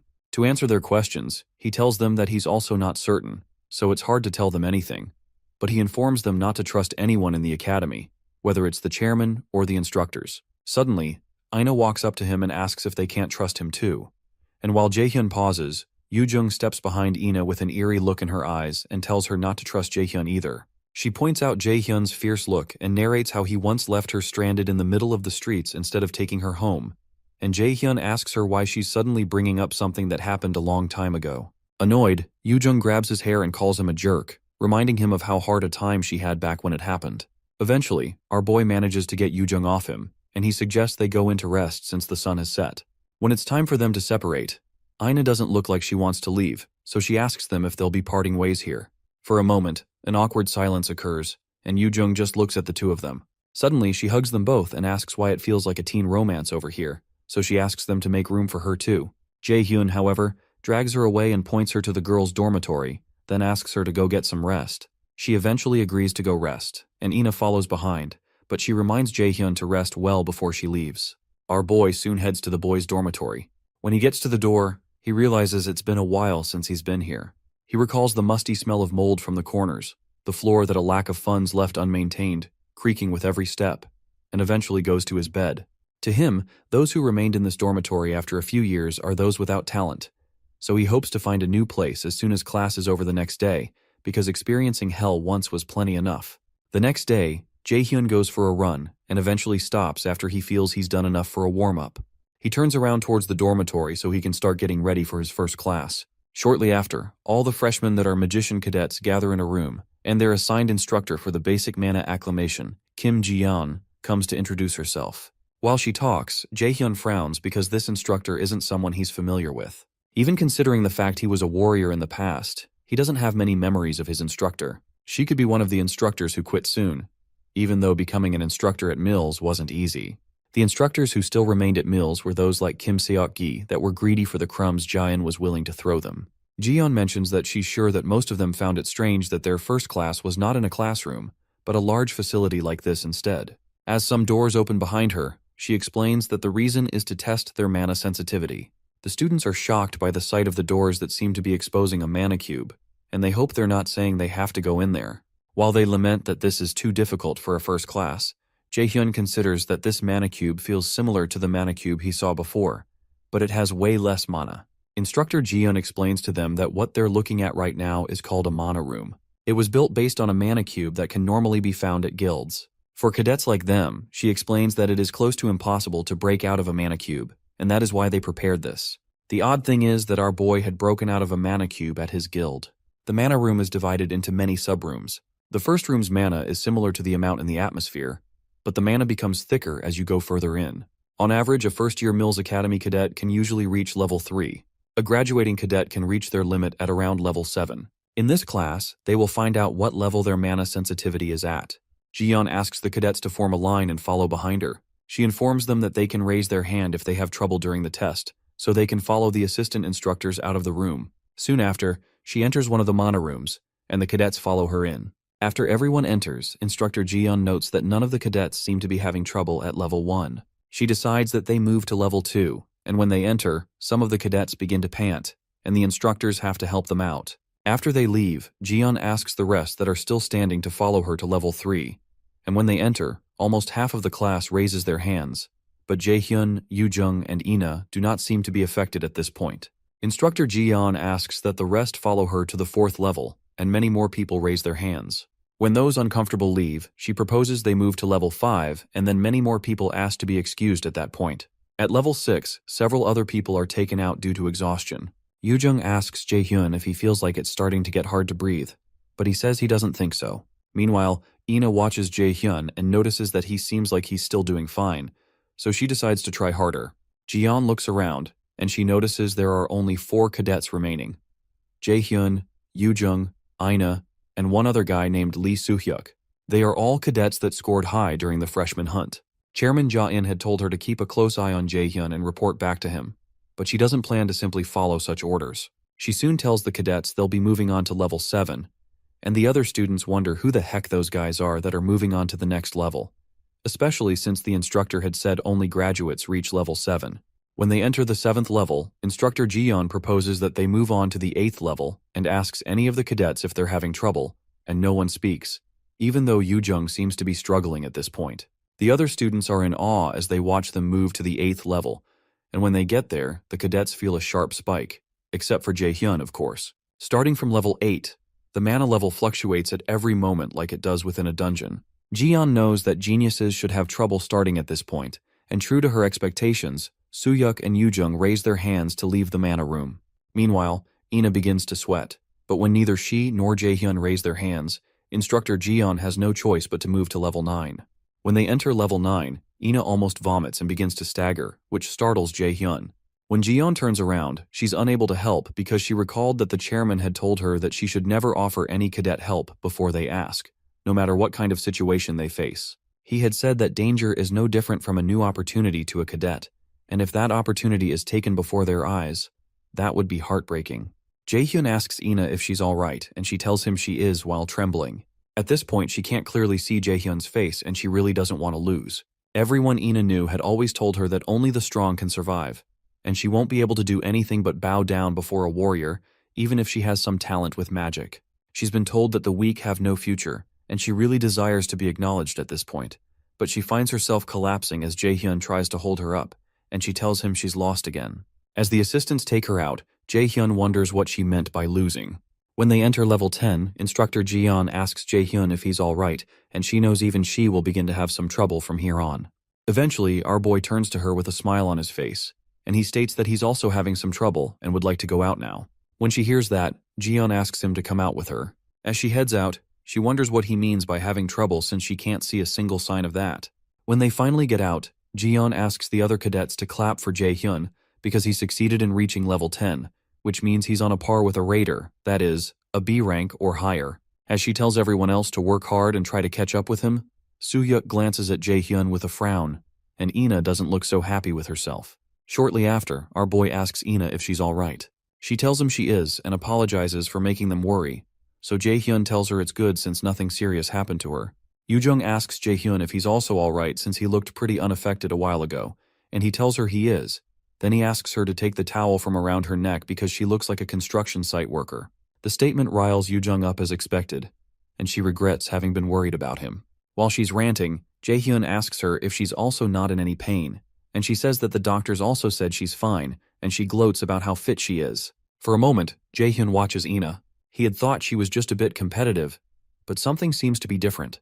It seems to him like a case of compulsion. Fortunately, she didn't get very hurt this time, but with that kind of personality, it will be hard to control her later. Of course, he doesn't mean to make Ina dance to his tune, but like it's happening with Seongun, Hoyeon, and Jae-sung, he has a feeling that Ina's future will change also. He also figures that's also true for Yoo-jung, and while he glances over at her, she asks him what he's looking at and if she's that pretty.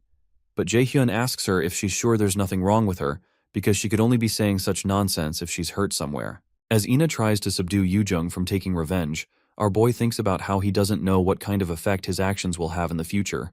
In this quickly changing environment, he decides that he needs to prepare if he wants to stay one step ahead. While he's thinking, Yoo-jung manages to break free from Ina's grip, and she wraps the towel around Jae-hyun's neck. With a smile on his face, our boy removes the towel, covers her head with it, and uses it to scatter her hair. When he's done, Yoo-jung begins to curse and her surroundings light up like an inferno. Annoyed, she asks him if he knows how much time she spent setting her hair this morning, and asks him if he has a death wish. However, Jae-hyun tells her he's sorry, but he comments that it doesn't really make that much of a difference. That statement further annoys her, and she asks him if he's calling her ugly, and it is at that moment that Jae-hyun realizes he messed up. He immediately turns around to make a run for it while Yoo-jung chases after him, while Ina watches them in amusement. Ina considers how the two of them are really close, and when the two friends run past Soo-hyuk, the guy notices Jae-hyun and wonders how the bastard reached level 10. While he's looking, a friend of his named Kim Min-soo comes by to say hi and asks him what he's thinking about so deeply. Soo-hyuk asks Min-soo to tell him everything he knows about the guy that's getting his hair pulled out by the lady, and even though Min-soo wonders why Soo-hyuk is talking to him like a slave, he explains that Jae-hyun is the first guy to get first place in the freshman hunt as a magician. Soo-hyuk tells him that he knows that, but what he wants to know is where a guy like that came from all of a sudden. But Min-soo just shrugs because he doesn't have that answer. No matter how much Soo-hyuk thinks about it, it doesn't make sense. To him, there's something weird about this Jae-hyun guy, and he believes he's hiding something. Meanwhile, Min-soo thinks about how he's not used to this new Soo-hyuk because he used to know him when he was younger. Eventually, he tells Soo-hyuk that Jae-hyun has already proved himself twice, so there's no need to keep looking for something mysterious since it's most likely impossible to cheat in meals. However, Soo-hyuk informs him that there's no way there's someone stronger than him unless they're cheating. That statement stuns Min-soo, and he considers that Soo-hyuk won't win against Ina or Yoo-jung either, but he doesn't say it out loud.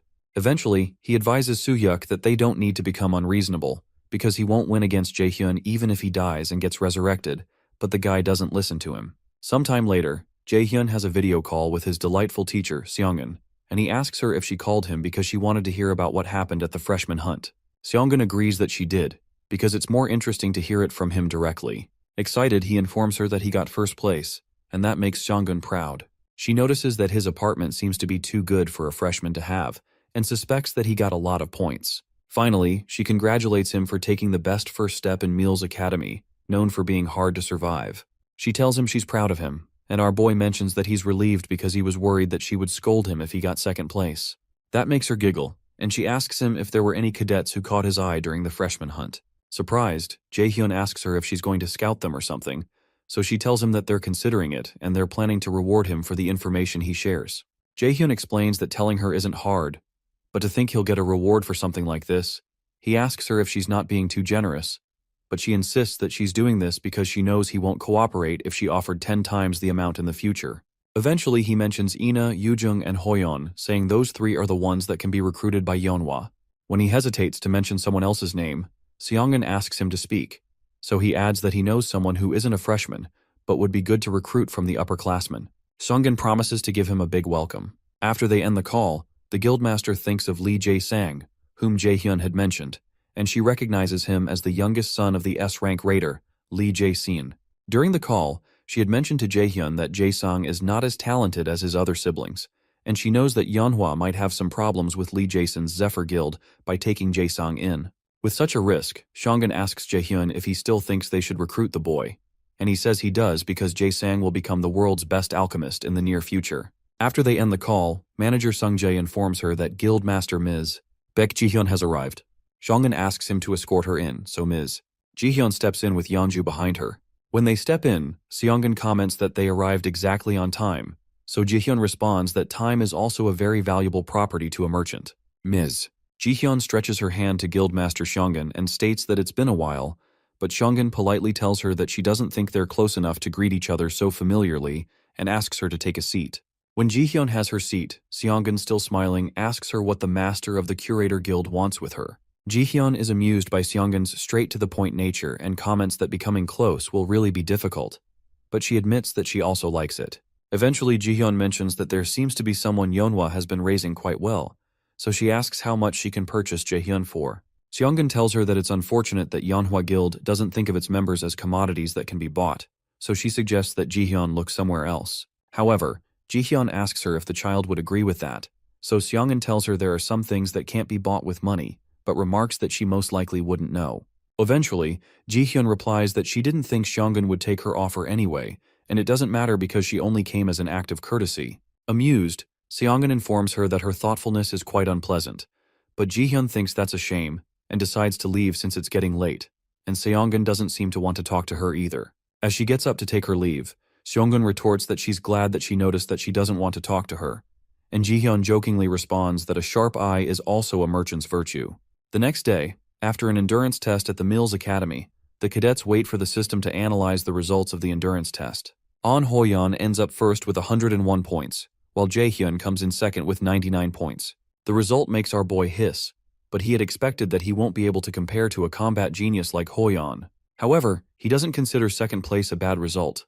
To him, there's no need to rush, but he also keeps in mind that he hasn't reached his goal. When Jaehyun turns to the ladies, he notices their disturbed looks, and Yoojung eventually asks him what the hell he is, and she asks how a magic raider can get second place and contend with An Hoyeon in an endurance test.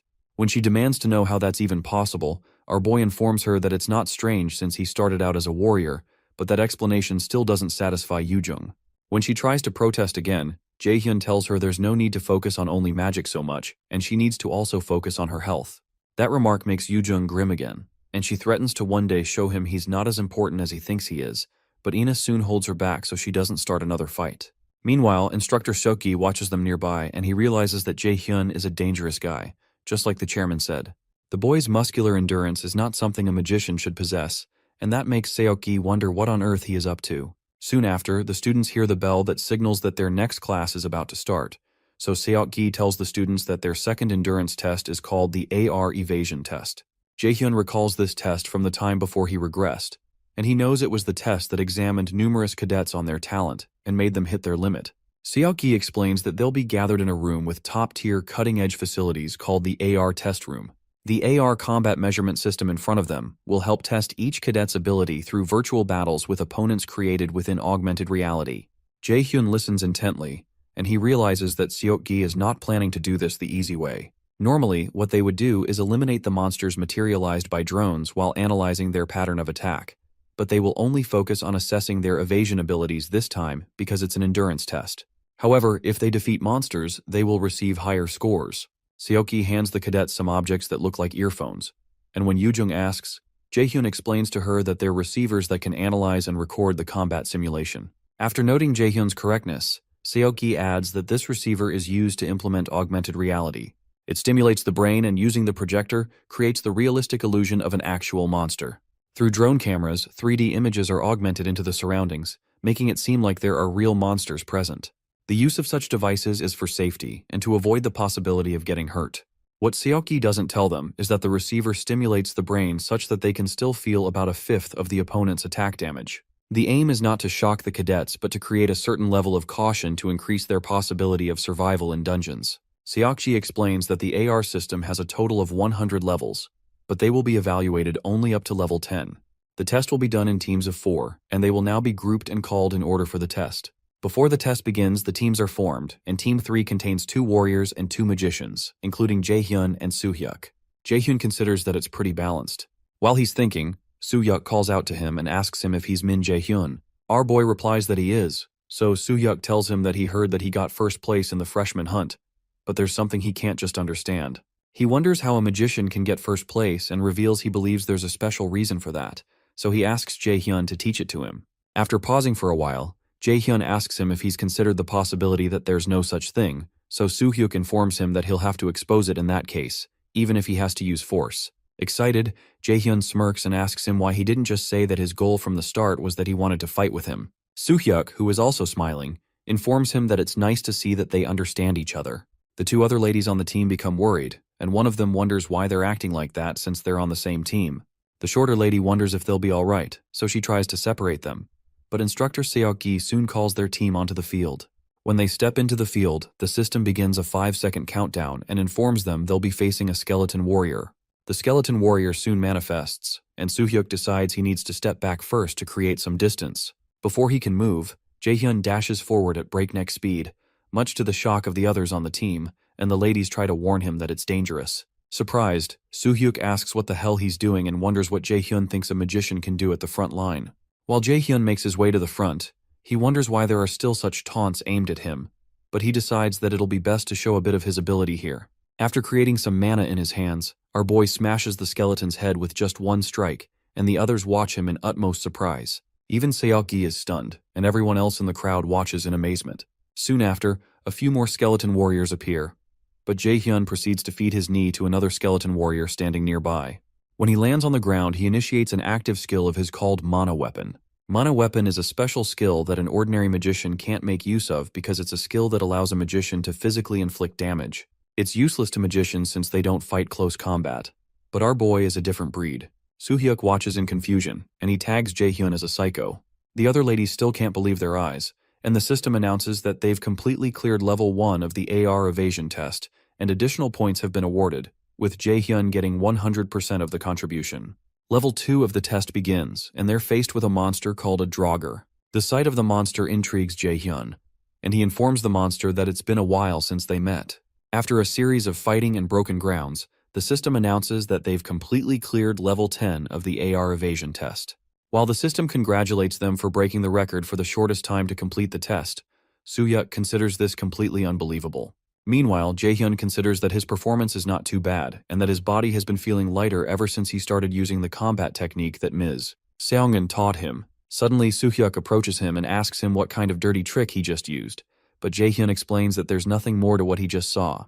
However, Soo-hyuk protests that it was bad enough that he left the safety of the defense line, but he completely annihilated the enemy all by himself, which makes his performance unbelievable. He insists that doing something like that is impossible without cheating, but Jae-hyun repeats that he has nothing to say because he has nothing to hide. When Soo-hyuk stands his ground, our boy tells him not to make him repeat himself, and he moves closer and offers to let Soo-hyuk confirm his strength right now if he's really curious. The move startles Soo-hyuk, and he calls Jae-hyun a bastard, but before anything can develop, instructor Seok-gi asks the two of them if there's a problem.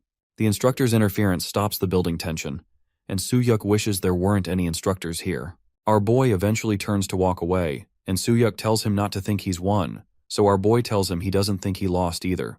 Before Jae-hyun can leave, Soo-hyuk proposes that they fight at the Mills Academy Festival, but Jae-hyun refuses because he has already made plans with someone else. Sometime later, Hoyeon remembers how Jae-hyun had refused to fight Soo-hyuk during the Mills Academy Festival because he had made plans to fight with him. He recalls having told him that he'll win his name tag back at the Mills Festival, so he decides to go train so he doesn't let Jae-hyun down. Sometime later, Seok-gi and some of the assistant instructors move around.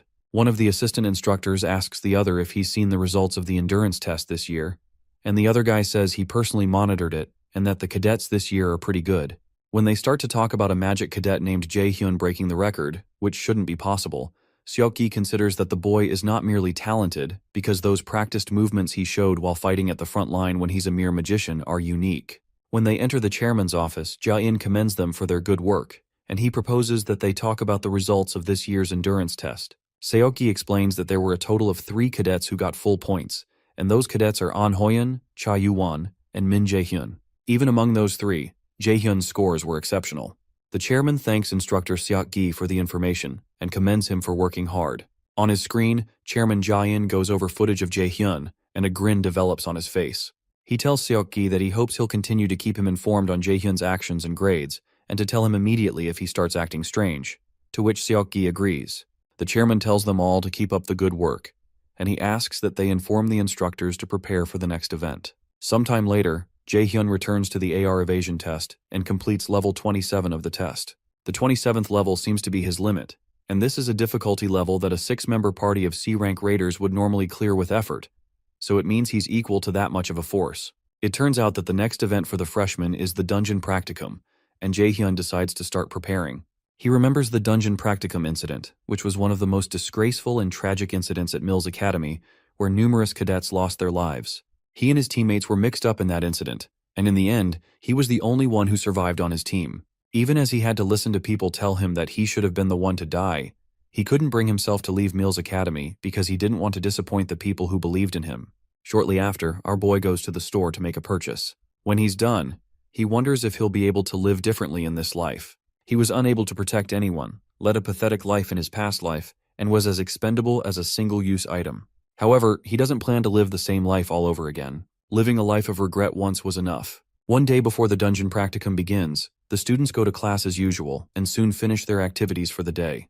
When class ends, Yoojung and Ina approach Jaehyun, and Yoojung asks him what they should do tomorrow since it's their first dungeon practicum.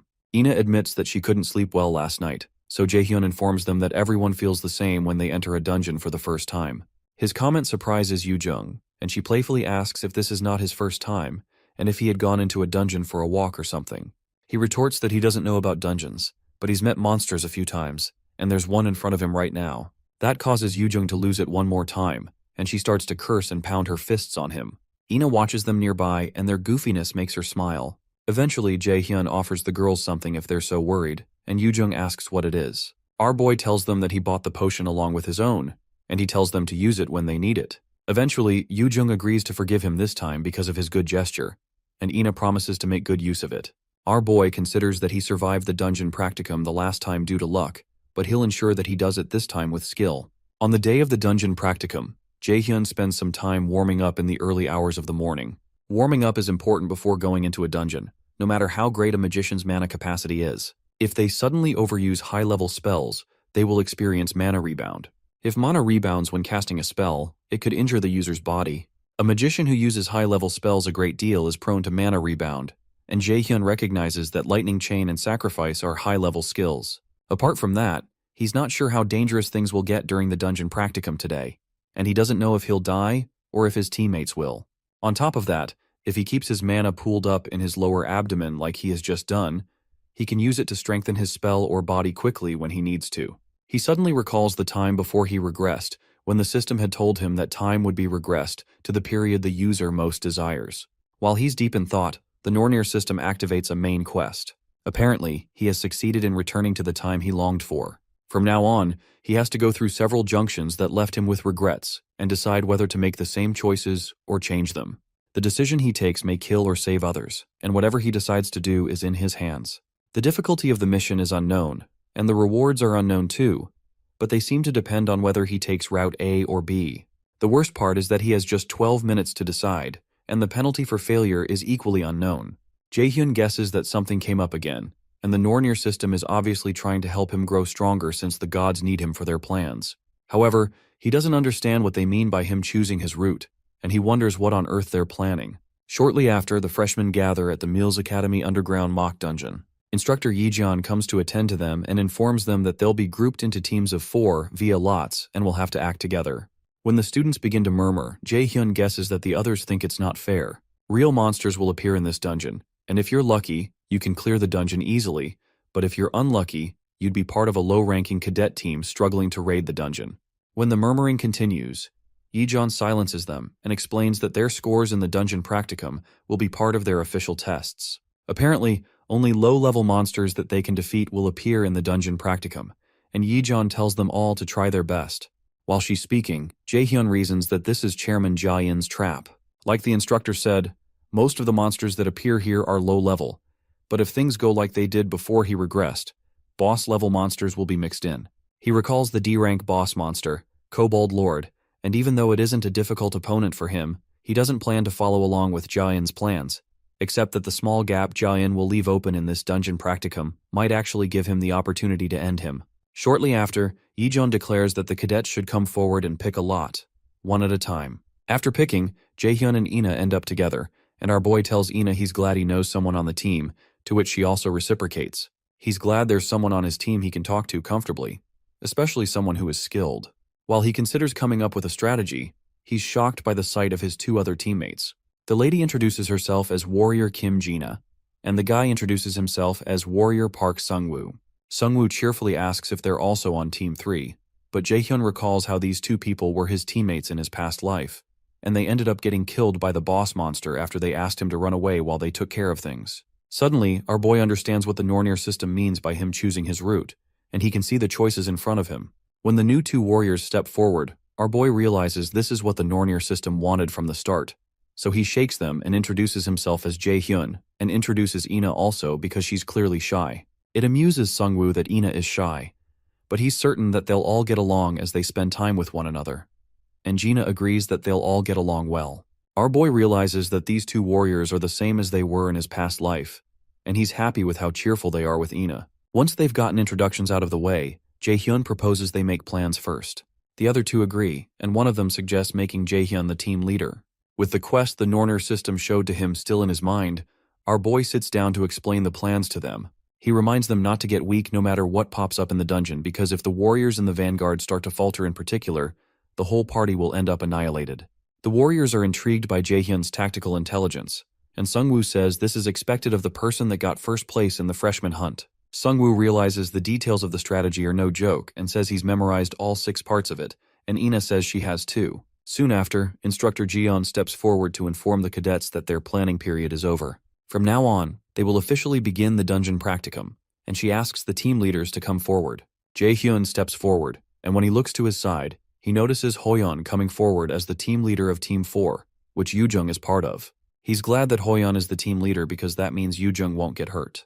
When the team leaders step forward, Jeon instructs the team leaders who are ready to lead their teams into the dungeons assigned to them and wishes them good luck. Shortly after, Hoyeon leads his team into the dungeon assigned to them. One of the party members notices that the place is pretty damp and has a musty smell, which enlightens her about how dungeons are in real life. Yoojung asks the rest if kobolds will probably come out since it's an underground dungeon, and their other male teammate agrees that they probably will because he heard underground dungeons have a lot of ore. Excited, Yoojung hopes that there are diamonds around somewhere, but while she's talking about it, she suddenly pauses when she senses something, and Hoyeon immediately announces that something is coming, so he asks them to go to their positions. Yoojung quickly goes into action, but the other cadets don't look so confident when they notice that they're surrounded by kobolds. As if it's not enough that they're monsters, the kobolds are equipped with digging equipment. Hoyeon informs his team that the kobolds are weak monsters, but it'll be difficult to deal with them if they swarm them, so he charges at them and proposes they finish this quickly.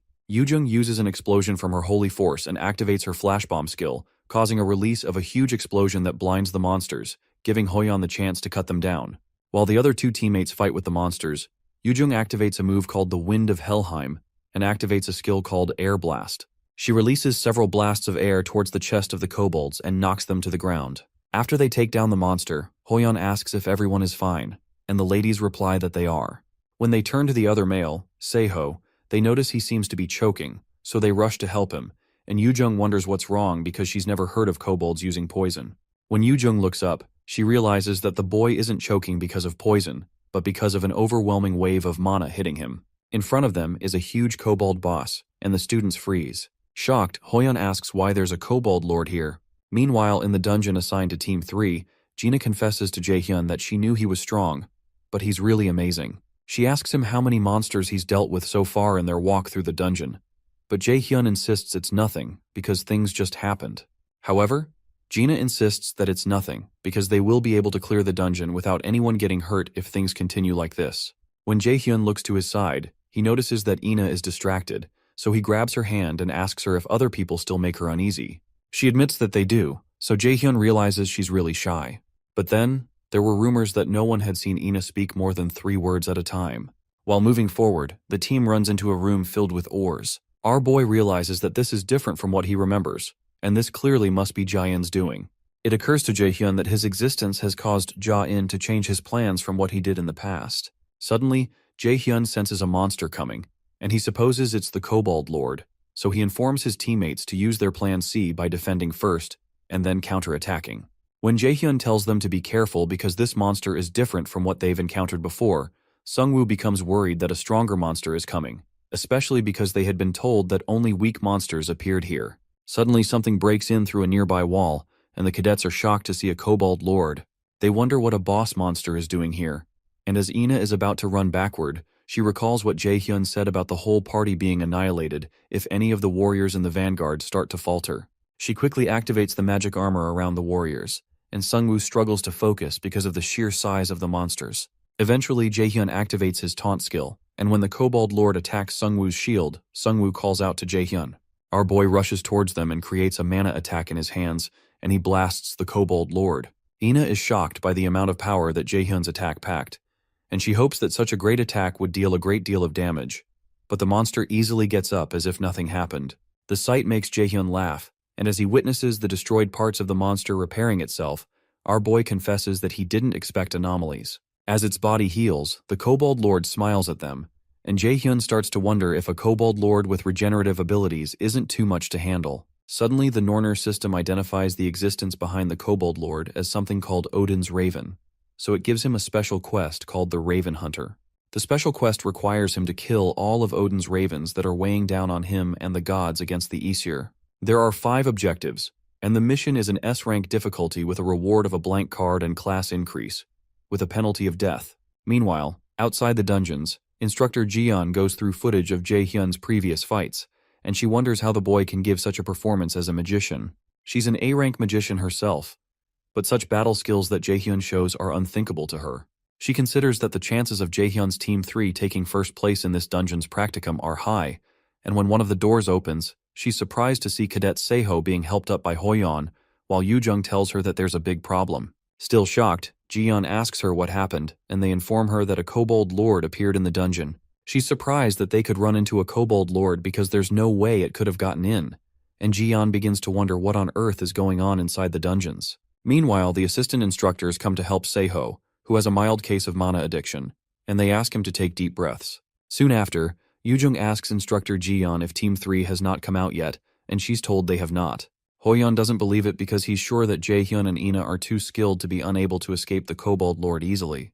After hesitating for a while, Jiyeon places a call through to Chairman Ja-in, who sounds surprised to hear from Instructor Jiyeon, even though he has a smirk on his face. She informs him about the appearance of a B-rank monster, and she requests rescue personnel, and the chairman acts surprised to hear that something like that happened. He tells her not to worry too much because he'll send a support team, so he asks her to wait on site. After he hangs up the call, Instructor Jiyeon experiences a strong feeling of uneasiness, but can't explain it.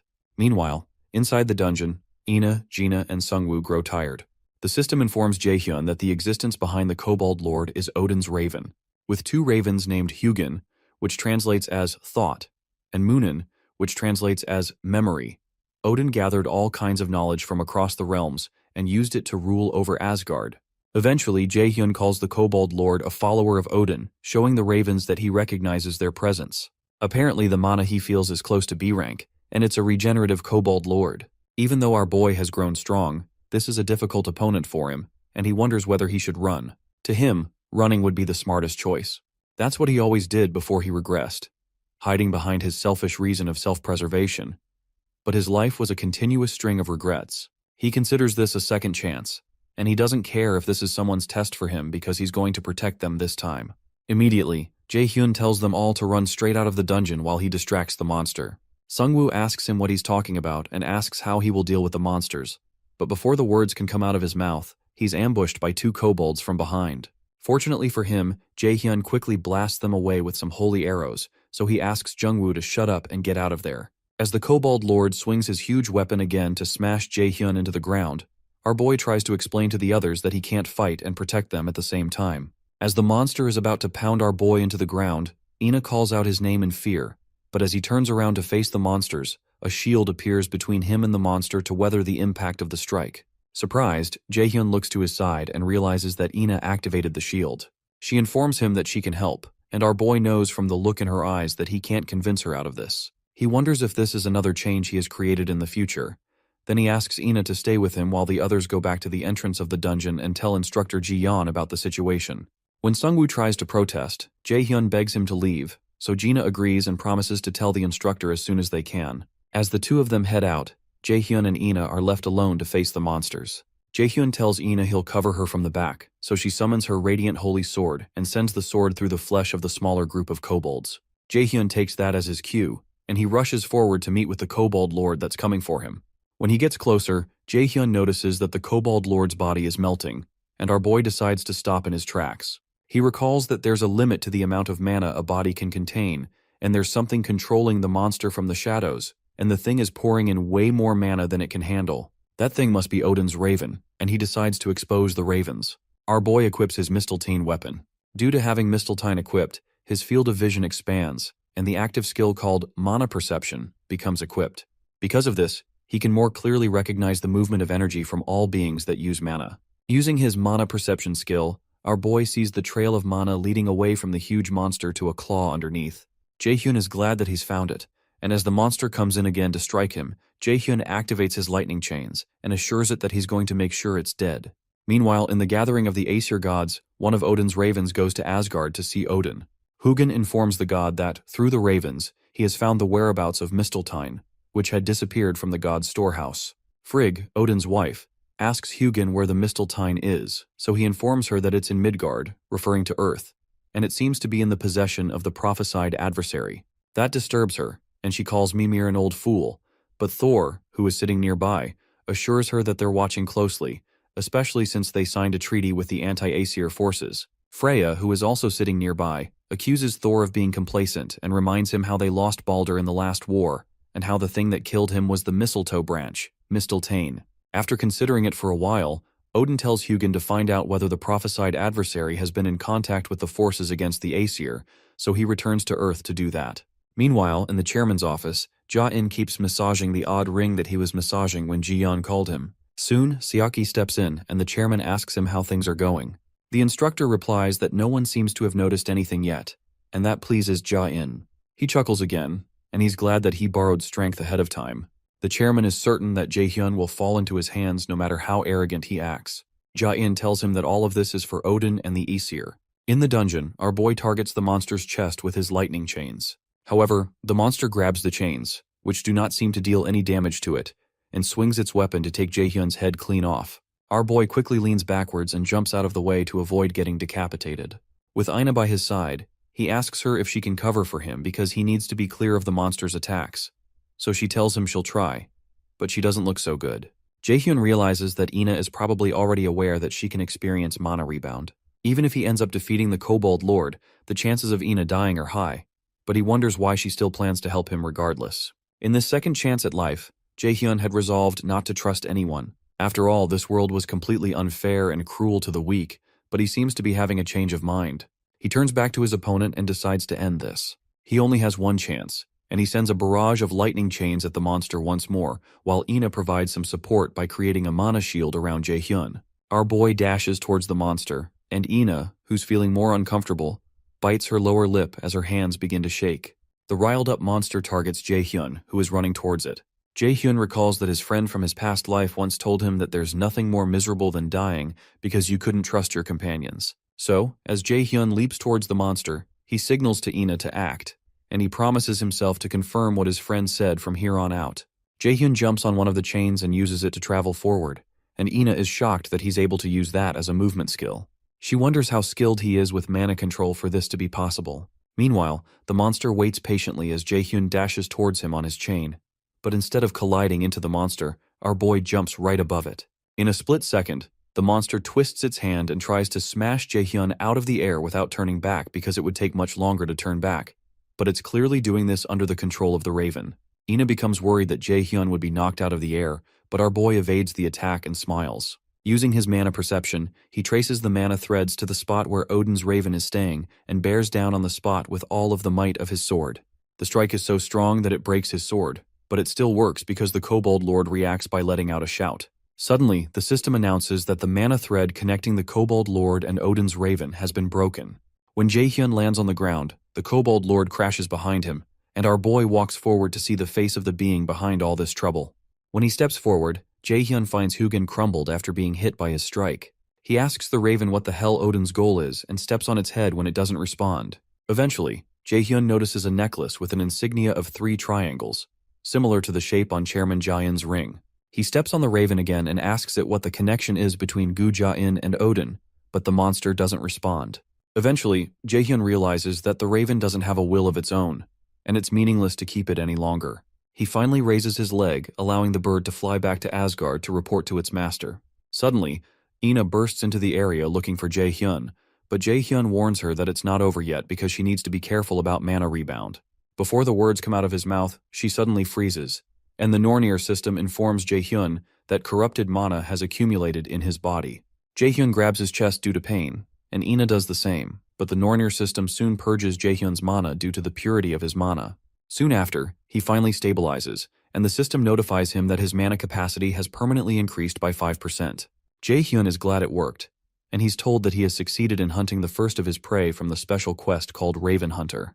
He's rewarded with 5 stat points, a blank card, and a level upgrade. Once he fully recovers, Jae-hyun realizes that things could have ended up worse than they turned out, but when he turns to Ina, he doesn't see anything good, and the Nornir system informs him that his teammate's life is in grave danger. Our boy rushes towards Ina, and he's told that she will die if she does not recover immediately. Sometime later, Ina wakes up in a pool of sweat and a headache. She notices Jae-hyun by her side, so she asks him what happened.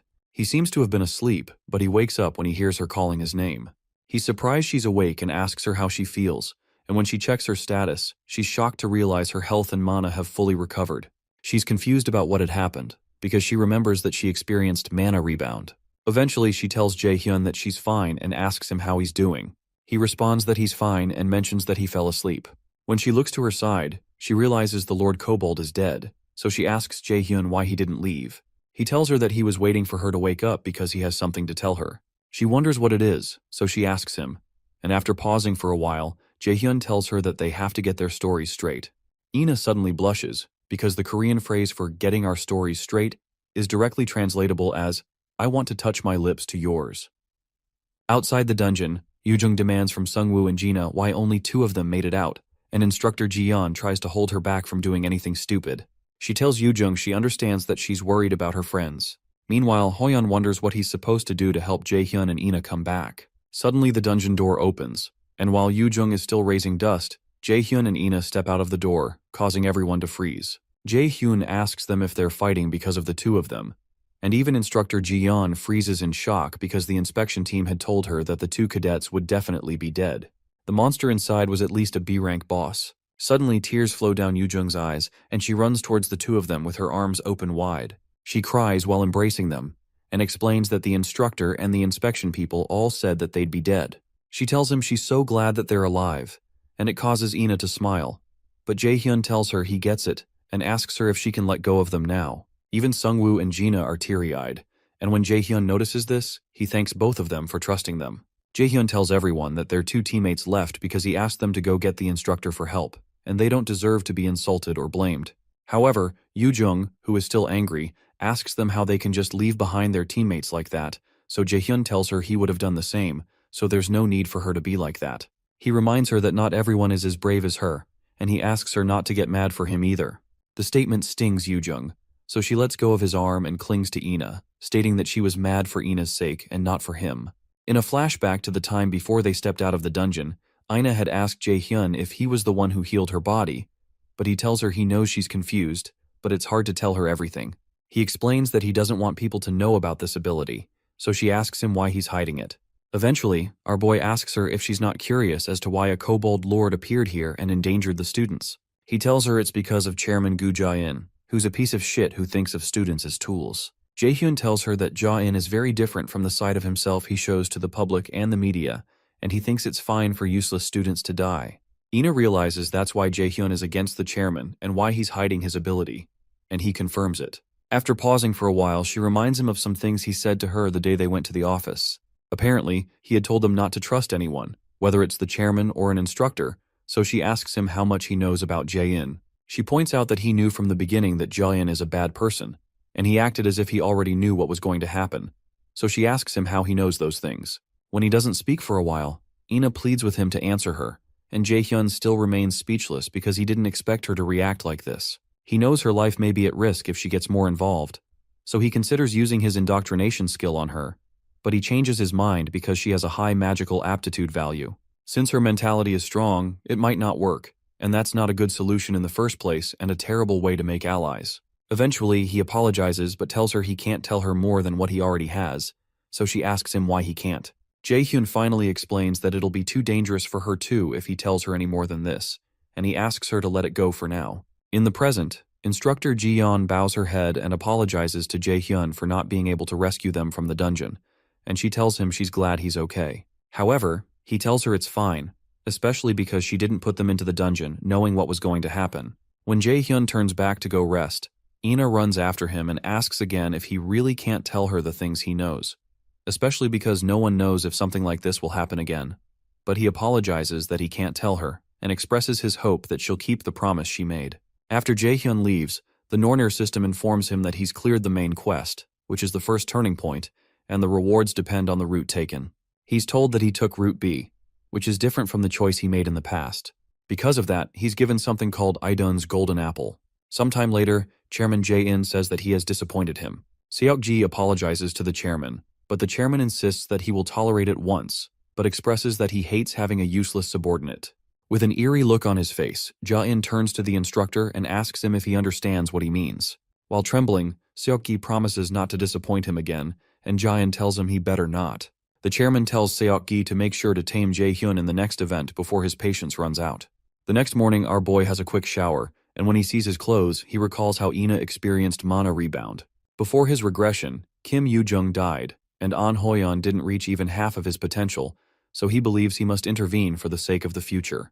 However, he believes he doesn't need to intervene for Ina because she'll do fine without his intervention. He decides that he has to be careful about how he interacts with her, since he's not sure how it'll affect the future. Eventually, he takes his seat on the couch and turns on the TV to see if there's anything worth watching. While watching the news, he reasons that he'll have to find out the relationship between Gu Ja-in and the Asir as soon as possible, since what occurred in this dungeon is just the beginning. There will definitely be more dangerous situations in the future, and he knows he needs to grow stronger so he can respond to any situation. While watching the news, he notices one broadcaster asking another man about some other kinds of dungeons that exist other than the ones they're used to. The specialist invited to the show explains that there are theme dungeons, and you have to approach those differently than you would a normal dungeon in which you kill the boss to clear it. When asked what other feature a theme dungeon has, the man explains that the biggest difference is that you can't leave the dungeon before clearing it, and our boy recalls these theme dungeons from his past life, and he gets an idea. The specialist further explains that raiders who want to raid theme dungeons need to become a character of the theme and clear certain requirements. It could be regarded as a kind of roleplay, and what raiders want in these kinds of dungeons are rare item rewards. Apparently there's a hidden piece that raiders also call God's Arrangement, and this item is the reason raiders are desperate to clear such dungeons despite their difficulty. After hearing that, Jae-hyun smirks and realizes this is his opportunity to get what he needs the most. Meanwhile, Ina enjoys a cup of tea with Yoo-jung, and she apologizes to her for making her worried. Yoo-jung tells her it's fine because she's happy as long as the two of them are okay. She admits that Yoo-jung's personality is kind of shitty, and she was worried that Jae-hyun might have been mean to Ina, so she explains that Jae-hyun is always like that. Ina pauses for a while, and Yoo-jung becomes angry and asks if Jae-hyun was actually mean to her. Surprised, Ina clarifies that he wasn't, but it's just that Jae-hyun seems to trust Yoo-jung a lot. She reasons that she would be happy if Jae-hyun could also trust her and depend on her a bit more. Finally, she mentions that he might trust her if she were a bit stronger, and when she pauses again, Yoo-jung becomes worried about her, so she eventually gets up and proposes that they throw out the thought of Jae-hyun and go eat something yummy instead. As Yoo-jung stretches out her hands, she explains that there's a place she's been waiting to go to, and while Ina stutters, Yoo-jung grabs her hand and declares that they're going to make her feel better. At first, Ina is surprised that Yoo-jung is dragging her away, but a smile soon develops on her face. Meanwhile, our boy checks out the legendary rank consumption item called Idun's Golden Apple.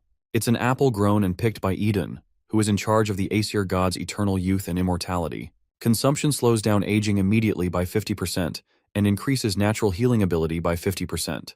It also permanently increases magic aptitude and cannot be sold or given to another user.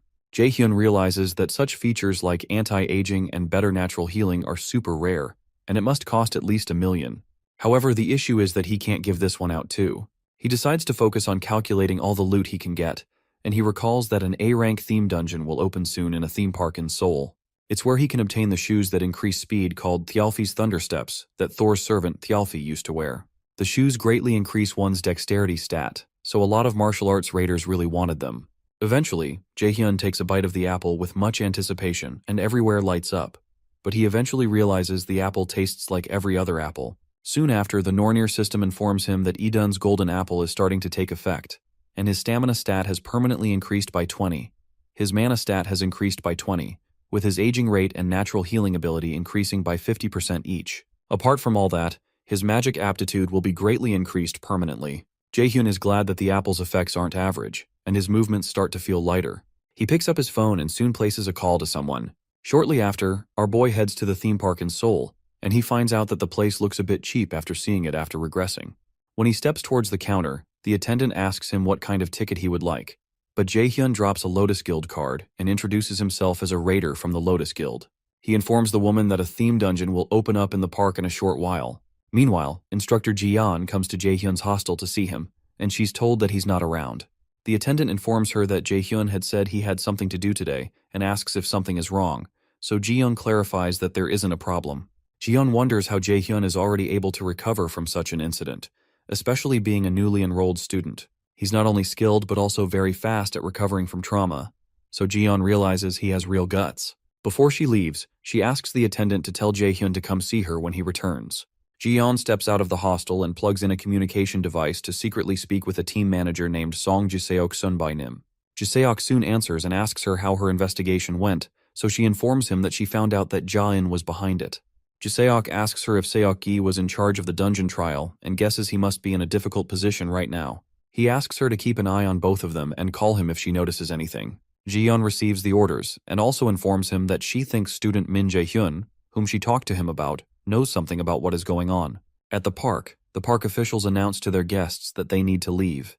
Jaehyun is surprised by how quickly they responded, and he realizes the Lotus Guild is really influential. He recalls the call he had with teacher Seongun to inform her about the dungeon that's about to appear. When he expresses total certainty, she gives him permission to mention their guild's name on the condition that he prioritizes his safety if things become dangerous. He's amused by her condition, so she tells him that it's not that she doesn't believe in how capable he is, but no teacher in the world wants their students to be in danger, since anything can happen in a dungeon. In the present, the Nornir system informs our boy that the theme dungeon called Neverland in Ruins has appeared. Apparently, a special item will be rewarded if 3 missions are cleared consecutively. A special quest called Big 3 is added, and his mission is to clear the 3 missions, which have a difficulty of A rank, with the reward of Thialfi's Thunder Steps. A 24-hour timer begins, but the failure penalty isn't stipulated. Jaehyun realizes things are just as he remembers from his past life. In a flashback, he recalls that another raider showed up and began to talk about how she could easily tell that the Viking was a mission location. In the flashback, she states that she was so smart that she could easily find some of the rides in the park, the haunted house, and the parade. Her name is Seo Ah-hyun, a 16-year-old theme dungeon raider. She openly declares that her skill, Cognition Accelerant, is pretty awesome. To her, there's nothing she can't do if she just uses her brain a bit. She talks about how excited she is to hear it's a theme dungeon, but she's not disappointed.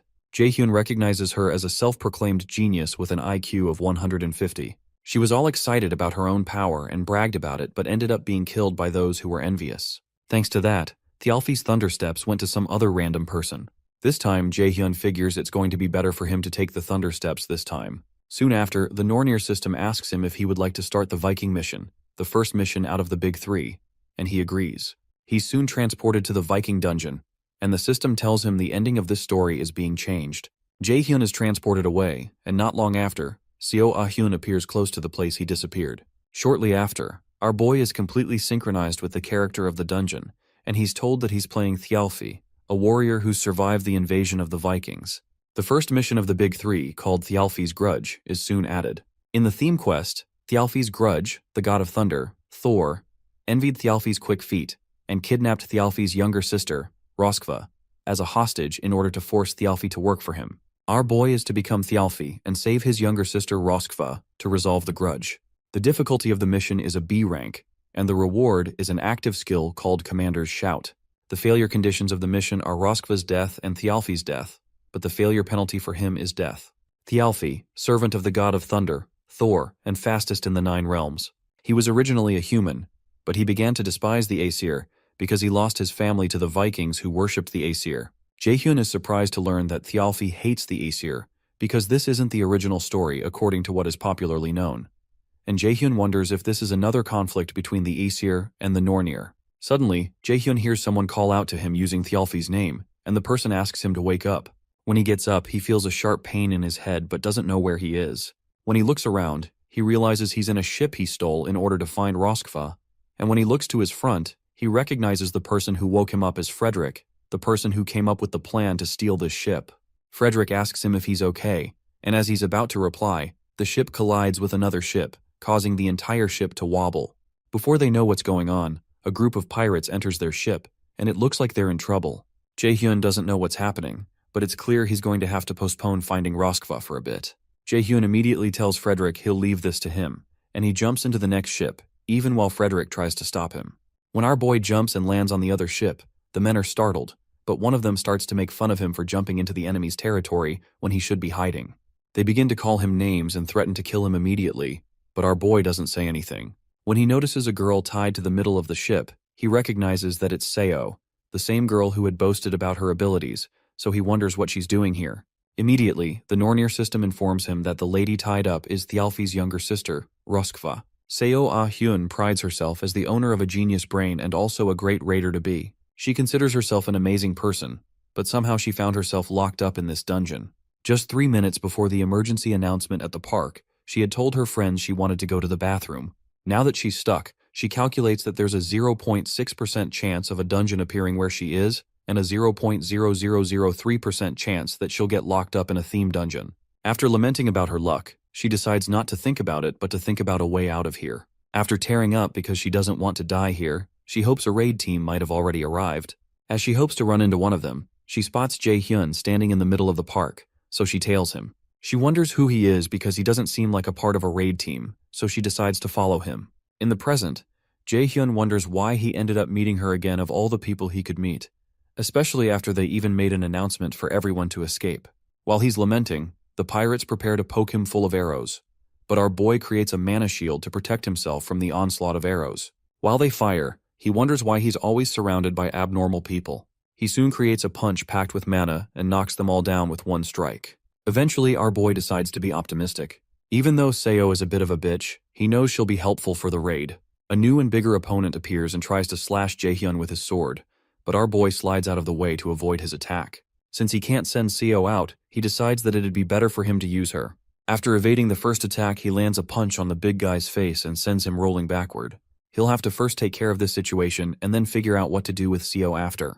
The other pirates rush out to deal with him, so Jae-hyun tells them he doesn't have time right now, so he asks them to come at him all at once. After a short while, he takes out all the men and walks up to Seo, then tells her she can stop pretending to sleep.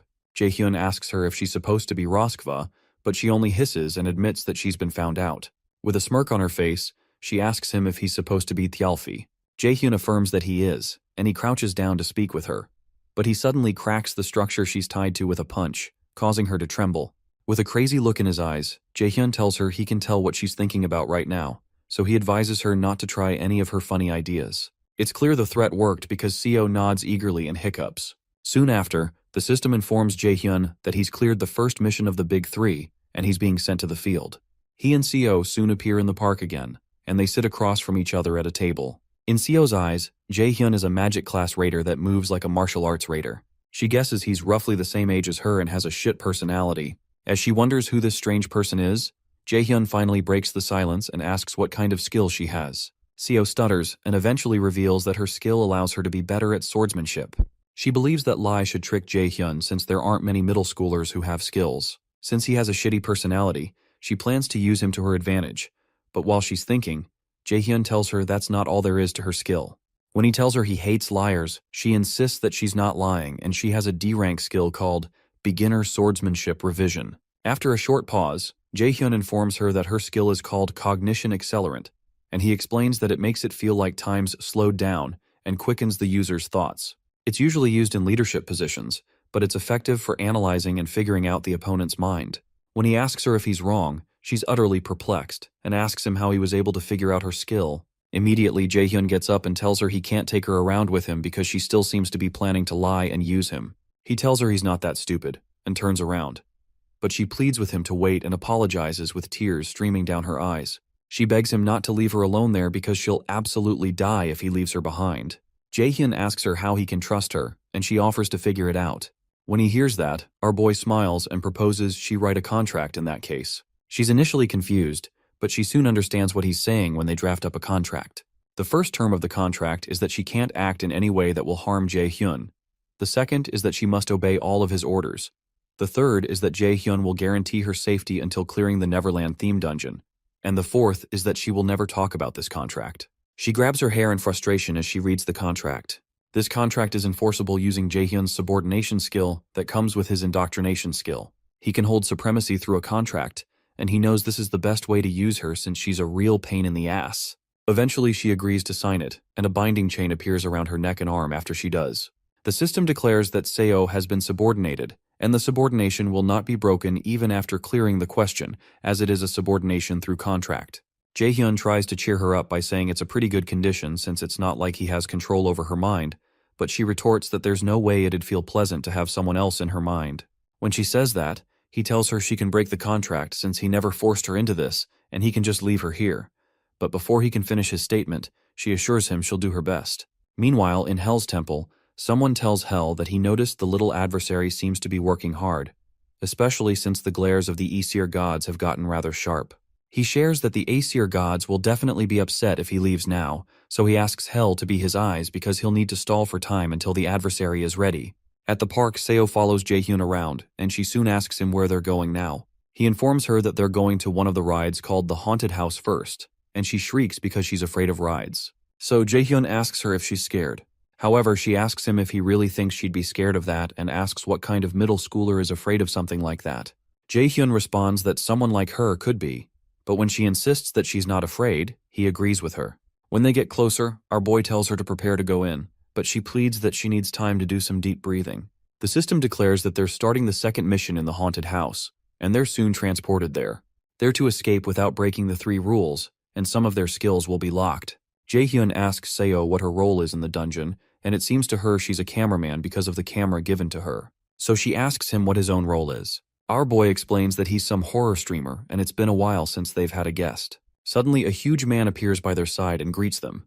Seo looks like she's about to explode, but the man soon introduces himself as Alfred, a butler of this mansion, and he explains he's serving Countess Flandier.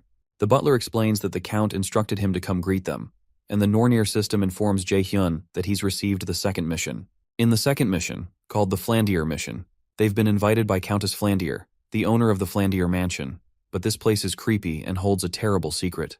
Their job is to use the camera to reveal the truths of this mansion and escape, and the difficulty of the mission is A rank, but it has a reward of an active skill called illusion.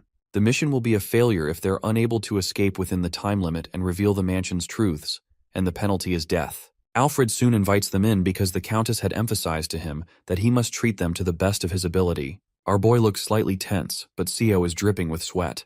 Alfred offers to guide them to the dining room first since they must be tired from the journey. Once inside, Jae-hyun sees a vase with a tag that shows it's for the most beautiful and foolish little girl. Seo notices a pretty painting of a little girl and a dog, so Alfred informs them that it's a portrait of the owner and Sean, the dog.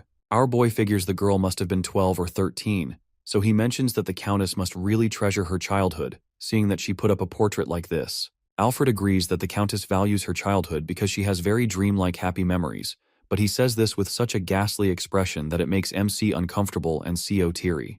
Eventually, the weird butler tells them to follow him. As they both follow behind, our boy knows he has to be alert. The system told him the context of the first mission, but didn't do so for this second mission, which means he'll have to figure out all the secrets himself. He looks over at Seo, who is freaking out, and he asks her if she's good, pointing out that she was lying when she said she wasn't scared.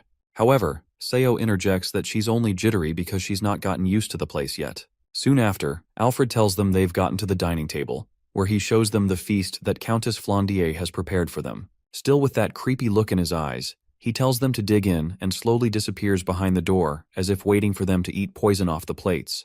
When Alfred leaves, the two of them pause for a while. Eventually, Seo mentions that it would definitely be a bad idea to eat the food, so Jae-hyun suggests that they explore since the butler isn't here yet. As he's about to move, Seo tells him to wait so they can get some information before they go. When he waits, she focuses her attention and activates her cognition accelerant skill. The skill makes her very aware of her surroundings, and after a short time, she informs Jae-hyun that she's discovered a few things about the mansion. Our boy is surprised by how fast she got information, so he asks her what it is. Seo states that she thinks the owner of this mansion is a kid that's about 12 years old. And when Jae-hyun asks her why she thinks so, she explains that the nearby chair and the lobby are proof of that. The seat of the chair where the owner sits is higher than the others, which means she's much smaller than the other people who sit in the other seats. Apart from that, all the shelves in the lobby were pretty low, and only the lower handles were used. Jae-hyun considers that it truly makes sense, so he proposes that they go check somewhere else. Seo follows him around, and she expresses her wish to take the camera she got back with her because it's a really expensive one.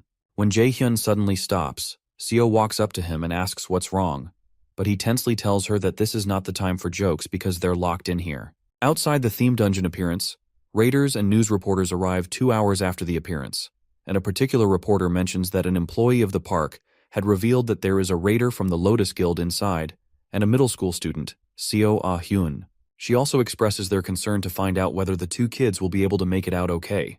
Nearby, a raider named Sun-by-Neem standing nearby curses when he realizes that their inability to get into the theme dungeon early enough will stop them from getting promoted soon. His pal, Kyung-hoon, the same raider who had shown up after Jae-hyun and Hoyeon dealt with the goblins, mentions that there was no way they could know that a theme dungeon would break out in the theme park. Sun-by-Neem mentions that if the civilian council judgment of them falls, then Kyung-hoon may also be demoted too, despite having been promoted with the goblin incident, and Sun-by-Neem recognizes that his own promotion will be nullified.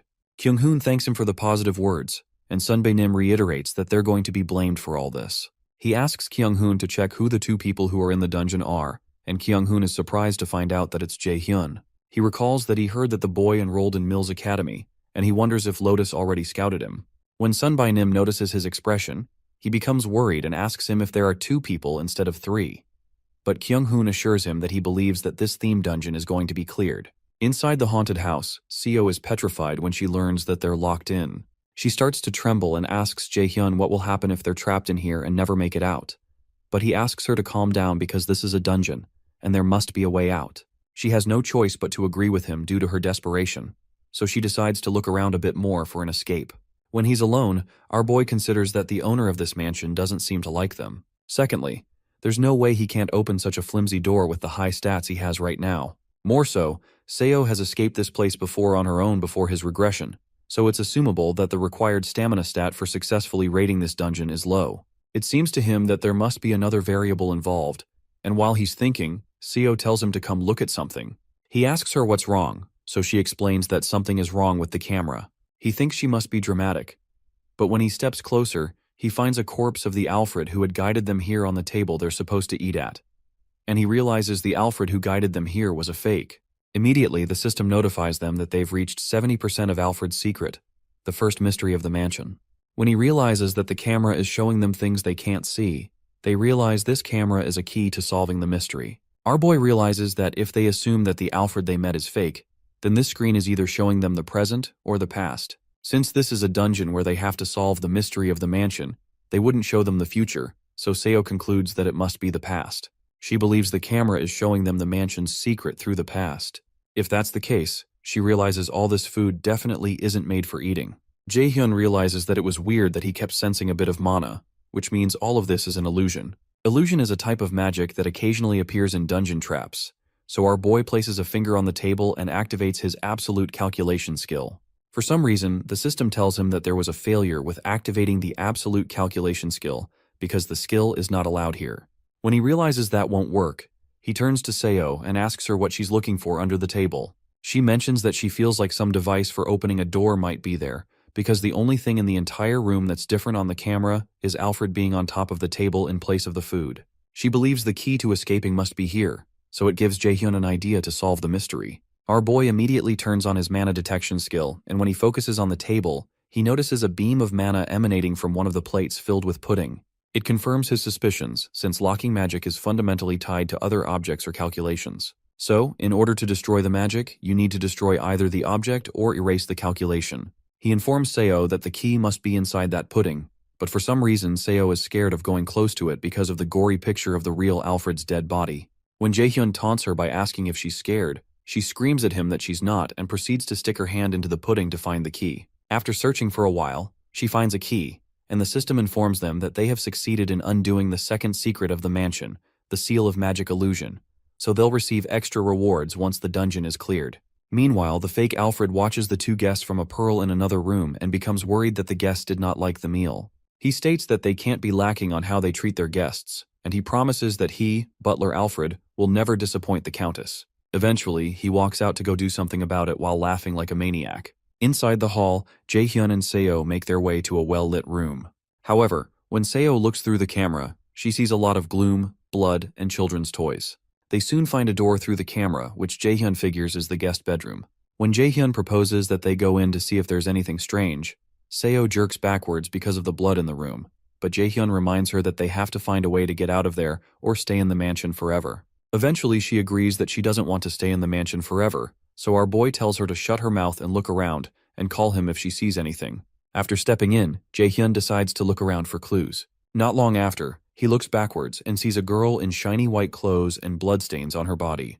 When he looks closer, he notices that parts of her face have been torn off, and a thread was used to sew her mouth shut. She soon points her finger at him, and the fake Alfred appears behind Jaehyun, but he's not aware. Soon after, Jaehyun wakes up and sees a strange figure looking down at him.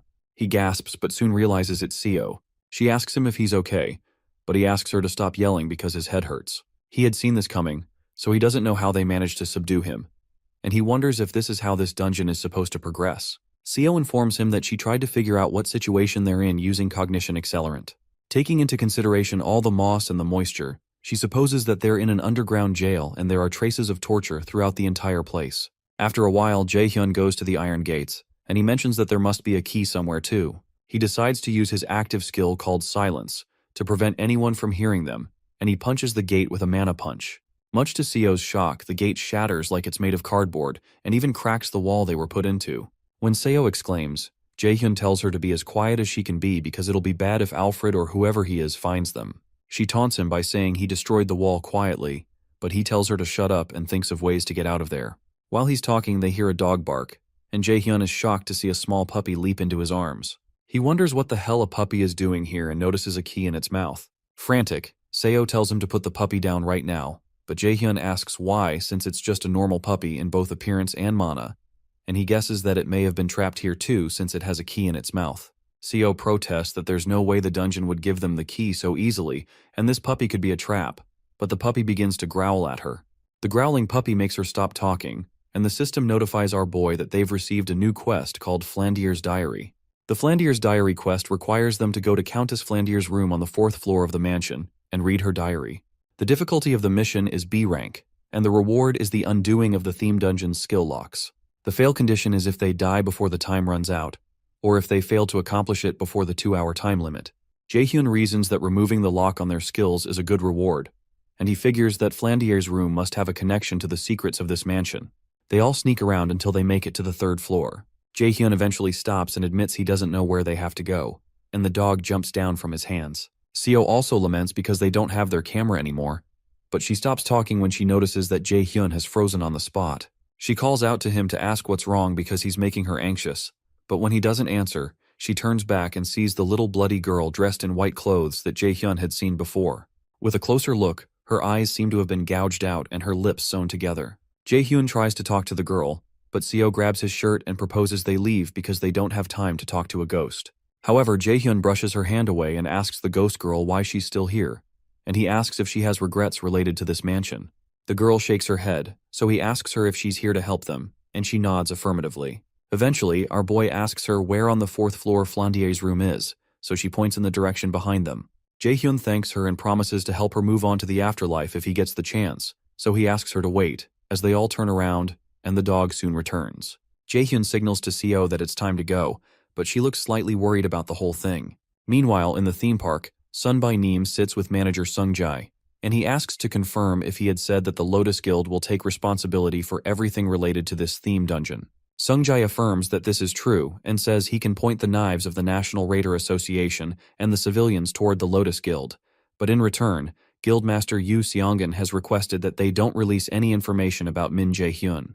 Sunbae Nim hesitates for a while and finally admits that it's hard to understand why the Lotus Guild would go to such lengths just for a Mills Academy student. Sungjae says he can't tell him the reasons, so Sunbae Nim agrees to accept the offer since they won't lose anything by accepting. However, Sunbae Nim asks him what will happen if he fails the dungeon raid, but Sungjae assures him that the Lotus Guild wouldn't have done all this for him if he was someone who would fail at this kind of thing. Inside the dungeon, Jaehyun takes out the last living armor with one strike, and Seo, who is standing nearby, is shocked because she had thought that living armors were C-rank monsters. Jaehyun explains that this is the shortest route, and these monsters are nothing. They open the next door, so the system informs Jaehyun that they're entering Flandier's room. Once inside the room, they notice it's super creepy, so Seo tries to go check the desk first. As she moves forward, Jaehyun stops her and mentions that it's obvious that there would be something on the desk. He proposes they check places where you wouldn't expect to find hints, and after looking around for a while, Jaehyun finds it. The system explains that he's found a diary in which Countess Flandier, the mansion owner, wrote every day. The first entry he finds is from May 7th of the year 1474. Flandier mentions her skin is looking paler every day, and all of the doctor's attempts do not seem to be working. She wonders if she'll end up dying without ever getting to see the outside world. In another entry on May 10th of the same year, she talks about how she's excitedly waiting for her great-parents, who had promised to buy her a doll she'd been wanting from the city. In another entry on May 12th, she writes how she got a letter stating that her parents died from an attack by thieves. The page is stained with her tears, and she wonders if they would still be alive if she hadn't asked for that doll. In another entry on May 15th, she writes that the funeral is over, and she became the owner of the mansion since she's the only one left of the Flandier bloodline. She explains that she's not happy at all because she's alone now and forever. In the month of July, another entry for the 4th day is written, where Flandier explains that a girl was caught who had taken one of the flowers from her garden. Apparently the girl is about her age and looked somehow like her doll, so she took a liking to her. She says she's going to ask the girl to live with her in the mansion. On the 20th of July, Flandier mentions that the girl said she has no name, so she named her Sally. They played every day in the mansion, and she expresses how happy she is to make a friend and hopes this continues every day. In another entry on the 8th of September, Flandier mentions that Alfred left the house without a word. Apparently Sally said he must have been in a hurry and that he went to the next town over, but she mentions how anxious she is because she doesn't know why he left. In an entry for September 10th, she mentions that Alfred has returned, but he seems different. Apart from that, Sally seems to be hiding something from her, and it seems something must have happened. In an entry for November 9th, Flandier mentions that she keeps hearing screams inside the mansion. Apparently the kitchen lady, Selena, and her maid, Michelle, keep screaming, and it seems like their throats are going to tear. She wonders if she's dreaming, but it seems too real, and she's scared. The page is covered with blood, and in another part of the entry, Flandier writes that Sally and Alfred are knocking at her bedroom door, and she's certain that they want to kill her, but she doesn't know what to do. After reading it all, the system informs Jaehyun that the restrictions on skill use are no longer in effect. Our boy realizes that Flandier had been murdered, and it was probably the doing of the monster that had stolen the mansion. He realizes that the monster must have been a doppelganger monster, and when he turns to look at Seo, he realizes it's actually a doppelganger monster that has been following him around. Behind the monster are several other Alfreds that are also monsters. The system notifies our boy that he's discovered the first secret of Alfred's identity, and he's completed the subquest, Flandier's Diary. The system informs him that he has succeeded in finding out all the secrets of the mansion, and he's now to safely escape the mansion. Our boy turns to the monsters, with the little puppy by his side as support. The monster releases deadly extensions from its body and goes in for the first attack, so Jaehyun scoops up the puppy and jumps out of the way. Our boy tells the monster that it's finally showing its real self, because he was growing impatient seeing it act so fake. The monster laughs for a bit and tells him he's pretty quick to catch on for a human, but Jaehyun tells him it wasn't anything difficult because he's just smart. Apparently, Jaehyun could see the monster for what it truly is because of his ability to see through illusions. Eventually, our boy tells the doppelganger that it's also possible that he's not that smart, but the monster is just stupid. That statement annoys the doppelganger, and it asks him how he can dare to insult him. In a rage, the monster destroys the overhead lamp and the roof, forcing Jaehyun to run out of the room. With the monster hard on his tail, our boy activates his lightning chain and fires it at the monster, causing large gaps in its structure, but it doesn't destroy it. During this time, the little puppy begins to feel queasy because of all the quick movements. The doppelganger is a B-rank monster that's dangerous because of its ability to copy another being's skill and appearance. But when considering only its combat skills, it's more like a C-rank monster. After the monster regains its form, it tells Jaehyun that it'll consume his body, and it demands that he give over his body. Jaehyun doesn't move an inch, so the monster rushes toward him, and Jaehyun still doesn't move, even when the monster is inches away from him. When it comes closer, our boy surrounds it with another lightning chain, and asks how it feels to be played after being the one to play others for a long time. The heat of the lightning burns the monster, and it lets out a loud shriek. As the monster melts into a puddle, it mentions that envy led him to this because he also wants to be human. Eventually, the heat burns into the ground until the monster falls through. With the monster out of sight, Jae-hyun turns to the dog and tells it it's pretty good at barking, and it's talented at being a dog, which probably means the dungeon transformed Seo into a dog. Eventually, our boy heads to the nearby door, but he soon notices the spirit of Flandier again. But this time, she looks just like she looked in the painting. She has a smile on her face and waves at him, which makes Jae-hyun smile back at her. As he opens the door, he tells her goodbye, and the system informs him that he has cleared the second mission. It also adds that he's cleared all hidden scenarios in the mission, and will be given extra rewards. Jae-hyun and Seo are soon transported to the real world, and our boy checks out his rewards. One of the rewards is called Commander's Shouting, which increases morale in allies to increase mana and stamina. The second is Illusion, which creates illusions for the enemies. Jae-hyun doesn't really like the Commander's Shouting skill because he won't use party member support skills often, but he likes the Illusion skill because he can use it to turn tables in a battlefield. When he turns to Seo, she tells him he should have said something since he knew she was the puppy, and she mentions that she was super scared that something was going to happen to her. Jae-hyun reminds her that she made it out alive in the end, but she protests that she's still upset. Our boy tells her to get up instead of whining because they have to get to the next destination, which startles her because she was hoping they could take a break. Surprised, he asks her if she's tired since she hasn't even done anything ever since they were in the underground cell. So she explains that she has mental fatigue. However, Jae-hyun agrees that he understands that, but he's sure it'll go away if she moves around.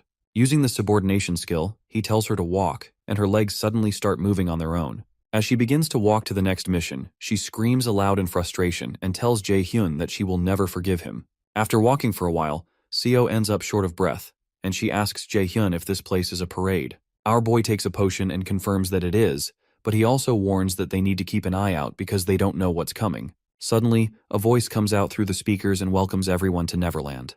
When they look in front of them, they see a crowd gathered around a stage, and the host introduces himself as Bruin. Bruin invites them all to his parade, and he approaches Jae-hyun and Seo to welcome them. He congratulates them for successfully completing the 2 missions. So Jae-hyun goes straight to the point by asking him what the last mission is going to be like. Bruin explains that the last mission is tag, and he points them to a gate that's not far away. Apparently, the both of them will have to run from the monsters that'll come out of it and reach the final destination. Jae-hyun replies that he doesn't believe that's all there is to it, so Bruin compliments his cleverness. Eventually, Bruin explains that the game of tag spawns monsters depending on the number of challengers and how strong they are. Jae-hyun realizes this is bad because if his skills are considered, there will be stronger monsters compared to those from earlier, and it's going to be hard to fight and protect Seo at the same time. When Bruin does an appraisal of their skills, he congratulates them because they're measured to be S rank. Bruin marvels because he hasn't had such high ranks before and mentions that he's impressed, but Jae-hyun protests that this doesn't make any sense. However, Bruin only wishes them luck and transforms into fire. The Nornir system informs Jae-hyun that he's received the quest called Last Festival, and he has to run away from Surtur, the fire monster, and get to the final destination or defeat the monster. The theme quest, Last Festival, has a difficulty of S+ rank, and the reward is Thialfi's Thunder Steps. The requirements that typify failure include being killed by Surtur, but they're told there are 3 enemies to defeat. Apparently there's a hidden quest to both kill Surtur and get rid of the potential threat, which has an undecided reward, which could possibly be something called Unbelievable Performance. Jae-hyun is stunned that there are 3 of them, and he figures that something is wrong. While they're watching, another fire monster comes out of the gate that Bruin pointed to. Surtur is a being whose purpose was to engulf the whole world in flames before even the first giant, Ymir, was born. The sword of flames in his hand is said to be hot enough to burn the world to ashes in a matter of a few hours. Jae-hyun quickly starts to run, and he drags Seo with him as Surtur begins to set everything close by on fire and rain brimstones over the whole place. Seo, who is now crying, asks how they're supposed to run away from that monster. But our boy tells her he's thinking about it and advises her to shut up and run if she doesn't want to die. Fire keeps raining down on the area they're in and begins to engulf the buildings. Meanwhile, another being in the form of a cat tells Hel that she thinks this is her fault. She wonders if she should help them, but Hel jokingly accuses her of being cruel because she knows she has no intention to help them. Hel eventually asks her to leave them be because she wants to see how Jae-hyun will survive this. On the parade ground, Surtur keeps raining fire on the ground, and Jae-hyun keeps trying to escape. He realizes it's too dangerous to fight the monster directly, so he has to avoid fighting him head-on and find the goal. Seo soon informs him when she finds the destination, so our boy rushes there and tells her to hold on for a bit longer. Our boy activates his skill called Haste, which increases his speed, and he dashes toward the final destination. His plan is to distract the monster and use Seo to get to the goal. Meanwhile, Surtur asks which fool summoned him, and he rains down much more fire in a frenzy, which almost 2 players miss by the skin of their teeth. Jaehyun curses, then tells Seo to keep her mind alert and listen to him. He tells her that they'll split up and keep running, so he tells her to run straight to the merry-go-round. Seo asks him if he's going to distract this thing, so he asks her if she wants him to use her as bait instead, then tells her to just run. As she makes her way toward the final destination, Jaehyun ends up face-to-face with Surtur and signals to him, calling him a bastard. The monster looks down at him, then blasts him with fire, but our boy quickly jumps out of the way. He jumps on the pinnacle of a nearby tower and asks Surtur how he's going to catch up when he's so slow.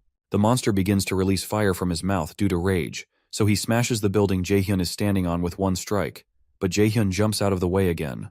Meanwhile, Seo almost reaches the destination, but before she can get there, Surtur sends down fire to destroy the destination. She's forced to stop, confused as to what the heck is going on, and Jaehyun wonders the same thing. Soon enough, the system announces that the goal has been destroyed, so the quest's clear condition, other than the hidden quest, has been changed to impossible. At that point, Surtur calls Jaehyun an ignorant fool and asks how he can dare consider himself to be a match for him. Our boy realizes that the only way out is to kill Surtur, so he stands his ground. The next time Surtur sends a ball of fire at him, Jaehyun easily blocks it without moving out of the way. Surtur commends his impressive skill because there have only been a few other people who could defend against his attack. Eventually, the monster reaches for his sword and swings it toward Jaehyun to see if he can block this too. Regardless, our boy doesn't move out of the way and prepares to block it. Nearby, Seo realizes they might really end up dying at this rate, so she decides to use her cognition accelerant skill to find something she can do to help. While Jaehyun is defending himself against the onslaught of fire, Seo calls out to him and informs him that she has found a way to beat the giant. Jaehyun leaves the battlefield to go meet Seo, so Surtur asks him how he dares to run away from him. When our boy runs far away into one of the standing buildings to speak with Seo, she explains they can use the water tank. Apparently there's a water tank on the outskirts of Neverland, and if they lure the monster there, they might be able to damage it if they use water to get rid of its flames. Jaehyun reasons that they might truly be able to damage its head or heart if they can deal with the flames, and Seo further explains that this can only be a copy and not the original giant from the myth. She believes that this monster would die if they were to destroy his weak points. She explains that she'll use her skill to predict Surtur's route and tell him, so he can lure him to the water tank. Soon after, Jaehyun goes out and runs toward the water tank, but he relies on Seo to call out the number of steps to take in what direction and what to do to avoid the next attack that Surtur is going to direct at him.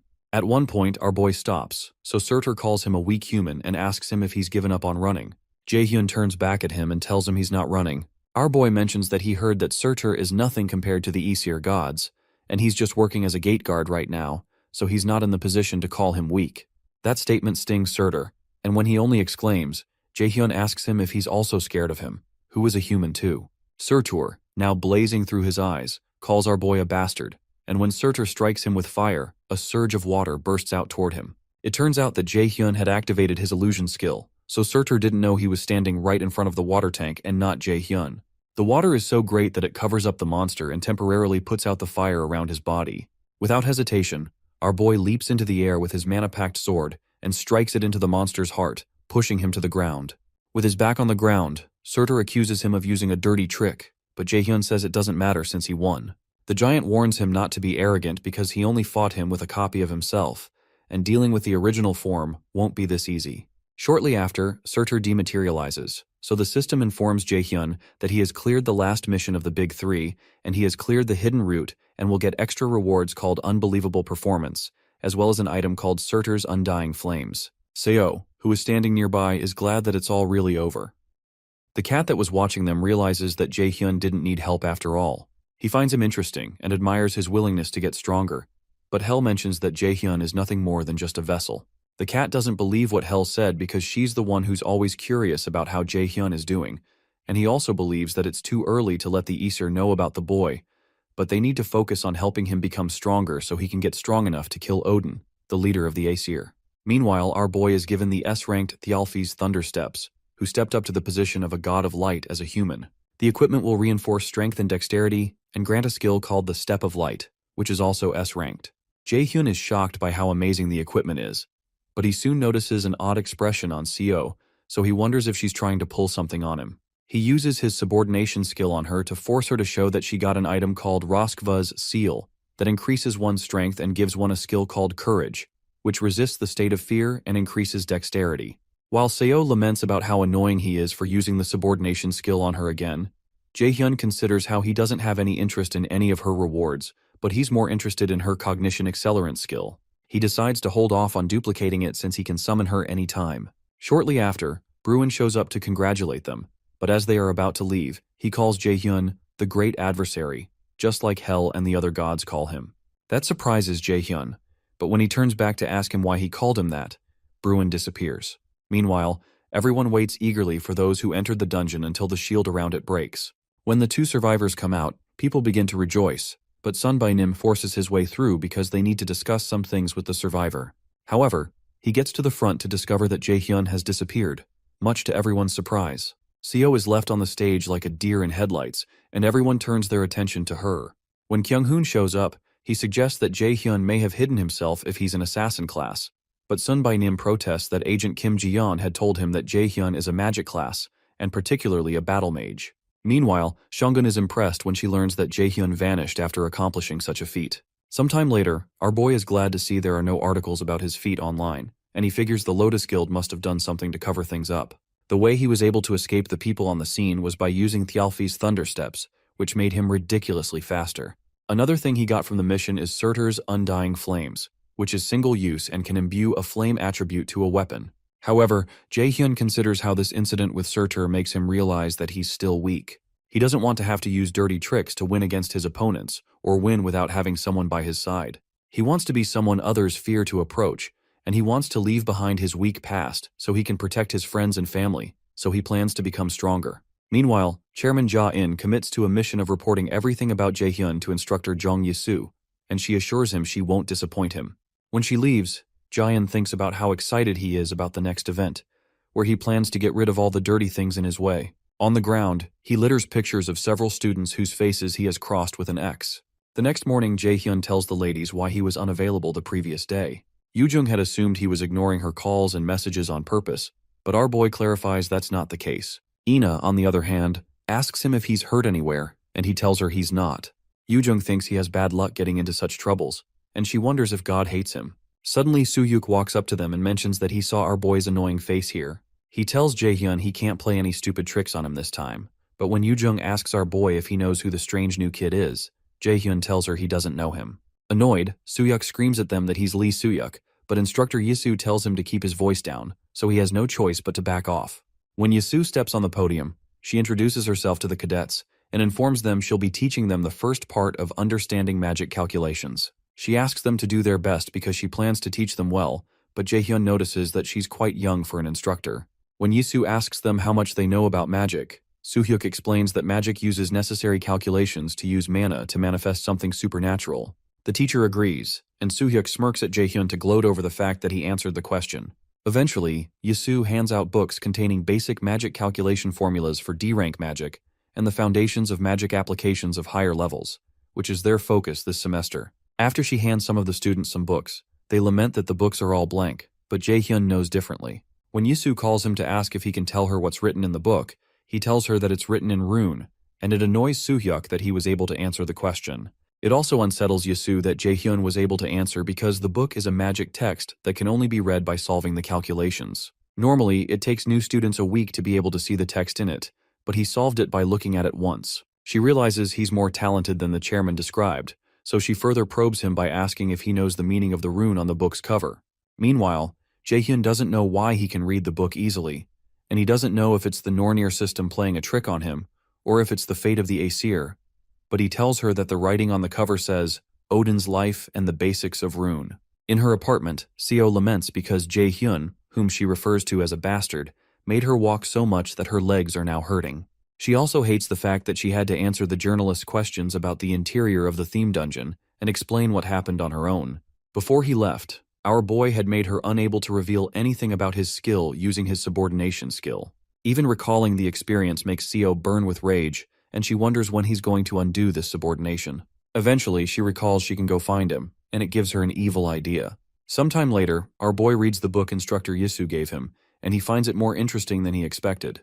He learns that all calculation formulas change their nature depending on how they're used. The in-depth knowledge of the basics from the book allows him to use a wider range of low-rank magic and can easily help him attain higher levels faster. When he notices Yoojung collapse from exhaustion, he praises the fact that she was able to succeed in reading the book cover. She laments that she's upset because she was the one who taught Jaehyun magic. But our boy jokes that the student surpasses the teacher. Meanwhile, Ina rejoices because she can finally read the first page now, so Jaehyun praises her hard work. His compliments make her blush, so she covers her face with the book. Jaehyun notices that Ina has been treating him differently, and he wonders if it's because he drew a boundary the day they came out of the dungeon. Outside the library, Odin's crow watches the students and soon travels back to report the situation to Odin. Sometime later, Jae-sung organizes a naming competition for his potion shop and offers to give a box of best quality potions to the winner. Hoyeon, Ina, Yoojung, Jae-sang, and Jaehyun are seated at the table, and they soon realize it's harder than they expected. Ina mentions that it may be because there are barely any potion shops, and Yoojung wonders what will happen if the shop doesn't get any business. Jae-sung explains that survival is the most important thing to a raider, so there's no way a potion business would fail. He reminds them of their experience when they tried the potions and declares that this is revolutionary. A few days earlier, our boy considers how a raider would do anything to get stronger. Although, to get stronger, money is more important than effort. As someone who has regressed to the past, Jae-hyun realizes he has many opportunities in business and investments because of his knowledge of the future. In the present, he plans to get Jae-sang on his side since he knows he will be responsible for half of the potion businesses in the entire world in the future. Suddenly, Seo barges into the room where they're having their meeting, and she chides Jae-hyun for not keeping his promise. He wonders how she found him, but he soon recalls that the system told him that the user and the subordinate can locate each other, and this effect cannot be cancelled. Yoojung asks Jaehyun why he'd blackmail a kid like that, but Jaehyun only asks Seo to take a seat so he can borrow her brain. A few minutes later, Seo suggests the name Heavenly Demon Potion, but our boy forcefully makes her shut up using subordination because he thinks her idea is trashy. Others also suggest names, but Jaehyun doesn't like them, and he believes even the monsters in the dungeons would have better ideas. Eventually, Yoojung gets angry because Jaehyun isn't asking her for some ideas. He's not asking her because he believes her ideas will also be terrible, but he decides to consider her. She suggests the name Workshop Elixir, and our boy recalls that the word elixir is another name for the Philosopher's Stone that's supposed to bring back the dead and heal injuries. Jae-sung loves the idea, and Jaehyun also thanks Yoojung for saving them, which is a first. Sometime later, in one of Instructor Yisu's classes, Jaehyun answers a question about rune being the language and foundation of magic. He answers it perfectly, and it further annoys Soo-hyuk. After the lesson ends, our boy informs Instructor Yisu about a question he has about something he read. When she sees the book he's holding, she becomes tense because it's a 4th-star rank magic text, which even most instructors struggle to read. At this point, she wonders what kind of creature Jaehyun is. Later on, our boy heads to the library, and he soon realizes he's stuck on this book, and he also couldn't get anything from Instructor Yisu either. However, he doesn't realize that the librarian, who's sitting nearby, is taking notes about him, and the fact that he's reading a 4-star rank magic text. After leaving the library, Jaehyun goes to see his teacher to help him understand the 4-star magic text. He explains that creation is to make new magic, destruction is to rule out and remove magic, and amplification is to reinforce magic. Apparently, the calculation formulas and theories are high-level and hard for him to understand on his own. Up until now, he depended on Odin's eye to understand the texts, but now he needs to understand at a deeper level. When he's done explaining, Seongan tells him that she can't tell him for certain either. When he asks why, she adds that he needs to understand the concepts in 4-star magic texts on his own so that he can step to the level of an A-rank raider. When she notices he's still confused, she decides to at least tell him a discipline to help him learn amplification. She manifests a cloth in her hand and hands it to him, and Jaehyun is pleased that this will help him grow stronger. Sometime later, our boy returns to the AR battle system room and battles with the monsters with the sash that his teacher gave him tied around his wrist. He looks pretty exhausted, and he soon activates his magic arrow skill and blasts it at the monsters, but they easily slash the arrows with their swords. Shongan had told him to repeatedly use one magic skill while having this item she gave him equipped. The item is called Gleipnir, a rank B item. It's a string that sealed Fenrir and an imitation item that was modeled after Gleipnir that temporarily decreases all stats by 50% when tied around a user.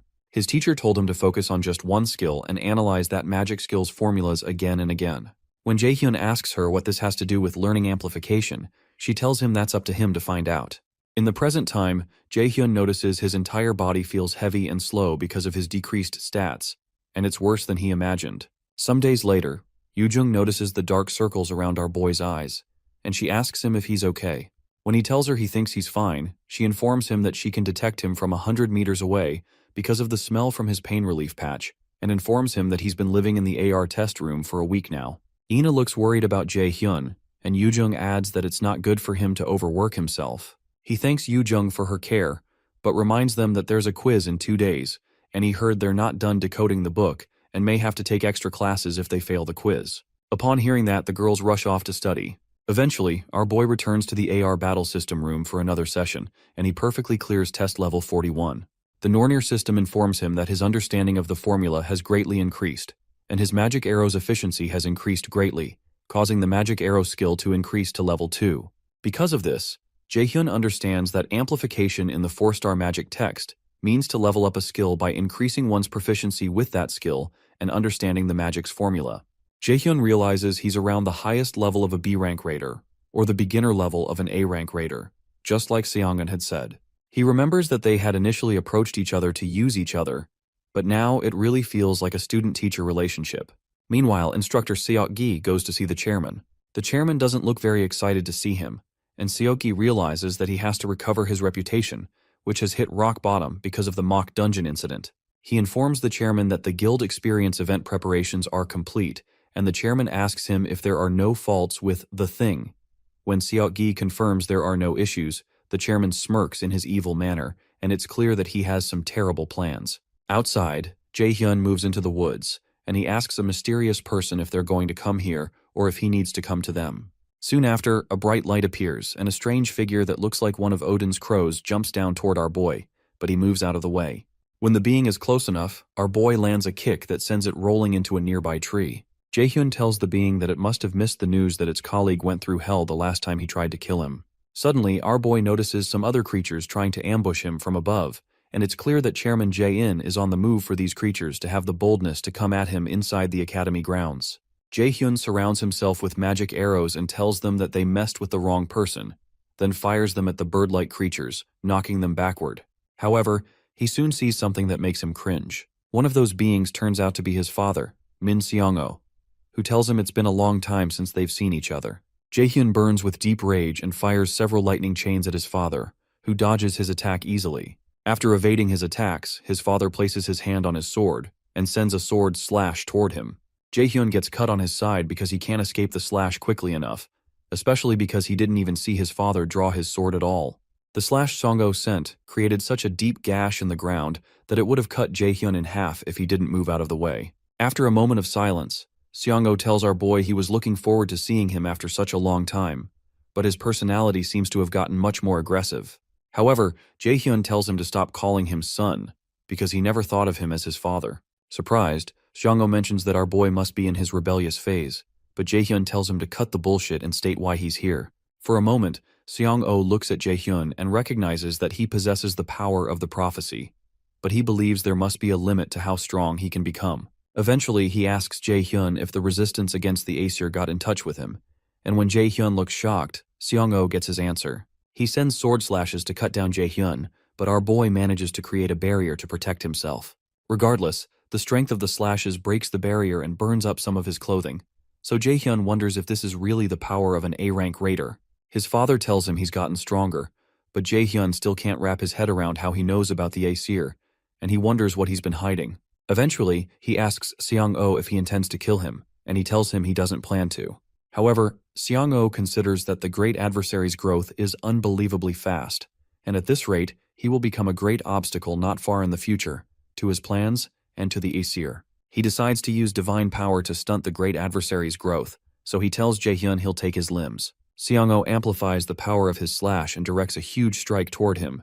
Jae-hyun hopelessly stands there as the immense power moves toward him, until it's mysteriously stopped by the cat that was conversing with Hell. Seong-oh asks the cat if the contract between the Aesir and the resistant Aesir was broken, or if he's just decided to challenge the great Odin. The cat tells him that he's not sure what he's talking about, and Jae-hyun doesn't understand how the cat just spoke. The cat soon transforms into a female being, and tells Seong-oh to go away because they still have business with this child. Our boy can tell from the mana coming from her that she's stronger than Seong-oh, and he doesn't know what the heck is going on. When Seong-oh asks her if she really has to make matters worse, she cuts herself and lets out drops of blood on the ground, and the droplets soon transform into monstrous hands that attack Seong-oh. Xiang'o blocks the attacks, and the hands become larger and the strikes stronger. While still attacking, Xiang'o tells the girl that Loki has gotten weak enough to depend on a mere human to end the war between gods. However, the girl reminds Xiang'o that he's also a mere human who's trying to kill Odin, so he's not much different. Eventually, Jaehyun's father decides to leave for now, but he warns her that he'll make sure she takes responsibility for the contract with Aesir if she gets in his way next time. Regardless, she tells him to do as he will, but reminds him she can behead him at any time if he also interrupts her. After leaving a love mark on his neck, she reminds him the contract is between just the Aesir and the resistant Aesir, but there's nothing in the contract forbidding the murder of Odin's crow. Soon after, Xiang'o disappears, and our boy soon collapses on the ground, severely injured. The girl walks up to him and tells him it's nice to meet him. She introduces herself as Hel's alter ego, Hela, and says she's his observer and his guide for the 5 trials. Sometime later, our boy returns to the academy to heal himself. Hela informs him that he can ask her anything if he's curious, and she'll answer anything she can. He decides to ask her the true identity of Seong-o, so she tells him he's not his real father, and his real name is Hugin. Apparently, he's one of Odin's crows, and his name, Hugin, is a mythical creature that controls and feeds on the human mind. Hugin borrowed the power to manipulate memories from another crow, Moonin. Hugin has also been lurking around Jaehyun, pretending to be his father, in order to keep an eye on the prophesied great adversary. Our boy is shocked to learn that Seong-o is not his real father, so Hela decides to show him since that'll be easier. She points her finger at him, which triggers him to recall his backed-up memories. In a flashback, he goes back to his childhood home. He witnesses his father calling him useless and despising the day he was born. His father didn't like the fact that he awakened, and ever since he unlocked his mana, his days were filled with violence and abusive words. However, his mother always tried to save him and defend him from his father. Suddenly, he finds it hard to breathe, and somehow it occurs to him that he seems to have forgotten something that he should never have forgotten. Suddenly, memories of good experiences with his real father, who had always tried to give him sweets against his mother's wishes, resurface. He remembers how much of a happy family they were, and tears begin to trickle down his face. As he looks at the picture of his real father, he begins to cry profusely, and he wonders how he forgot. After his memory is restored, he returns to the present, and Hela tells him he's finally free from the memory manipulation. With tears in his eyes, he asks her why Xiang'o did that to him, and she tells him it's because he was born as the fated great adversary. The mention of the prophecy and him being the great adversary annoys Jaehyun, and he asks her what these things mean and why they're all making his life so hard. After a short pause, Hela explains how 10,000 years ago, the first Ragnarok happened, and that's when everything began. Ragnarok is the final chapter of the gods and where the story ends. During Ragnarok, the Resistance Aesir alliance fought hard in the War of Extinction, but they lost to the Aesir gods and the army led by Valkyrie. After the war, Odin agreed to let the gods and giants who were prisoners of war live on the condition of creating a contract. The document notarizes that the resistant Aesir force has lost in Ragnarok, and from this point onward, they cannot harm the Aesir gods in any way, and will have to be obedient to the supreme Odin. Living beings of many worlds have suffered because of this contract and cried in despair endlessly until the 3 sisters of Norn gave a prophecy. They prophesied that 10,000 years from now, when the second extinction comes, the weakest being will bring down Odin and Asgard and open a new world, and that prophesied great enemy is Jaehyun. When Jaehyun confirms that the plan of the Aesir resistance is to use him to kill Odin, he asks what Odin's plan is and what he gains from all this. Hela informs him that Odin wants the 9 realms in the palm of his hands, including Midgard, where humans reside. Meanwhile, in Asgard, Odin finds it irritating to have to watch some inferior being just because of a prophecy. Heimdall, who's standing nearby, mentions that Jaehyun is just a human who cannot amount to anything compared to them. However, because the resistant Aesir are determined and they can't afford to show weakness in such times, Odin grants Heimdall temporary authority. When he hears that, Heimdall is glad he'll be able to leave Asgard, since it's been a while. Sometime later, our boy hits the gym to work out, and he remembers what Hela had told him about the 9 realms. Apparently, Odin has already taken over some worlds, including Vanaheimr, Jotunheimr, Svartalfheimr, and Muspelheimr, and he wants to conquer the rest with the Second War. In the flashback, Jaehyun asks why Odin hasn't already killed him, so Hela explains that it's because of the power of the prophecy, which is something even the gods cannot overpower. However, even though Jaehyun is being protected by that power, it's not eternal and will vanish once the second Ragnarok approaches. She explains that the Aesir gods will kill him when the second Ragnarok approaches, and she explains that he was already once killed by them. Jaehyun suddenly understands that the death he experienced in his past life was Odin's plan, and that they were playing him from the start. They killed his family, manipulated his memories, and made his life a living hell. Hala asks him if he wants to get revenge and protect what is most important to him. She informs him once more that she is the guide of the 5 trials, and explains that she will give him a trial in order to raise him into the person who will kill Odin. The Nornir system displays a main quest called the God Murderer's Path, which requires him to receive the resistant Aesir throne's power in order to keep Odin's ambition at bay. He's already done Hel's trial, but there are 4 other trials of unknown difficulty before he can receive the resistant Aesir throne's blessing. Meanwhile, Hoyon does some special training until his muscles are sore.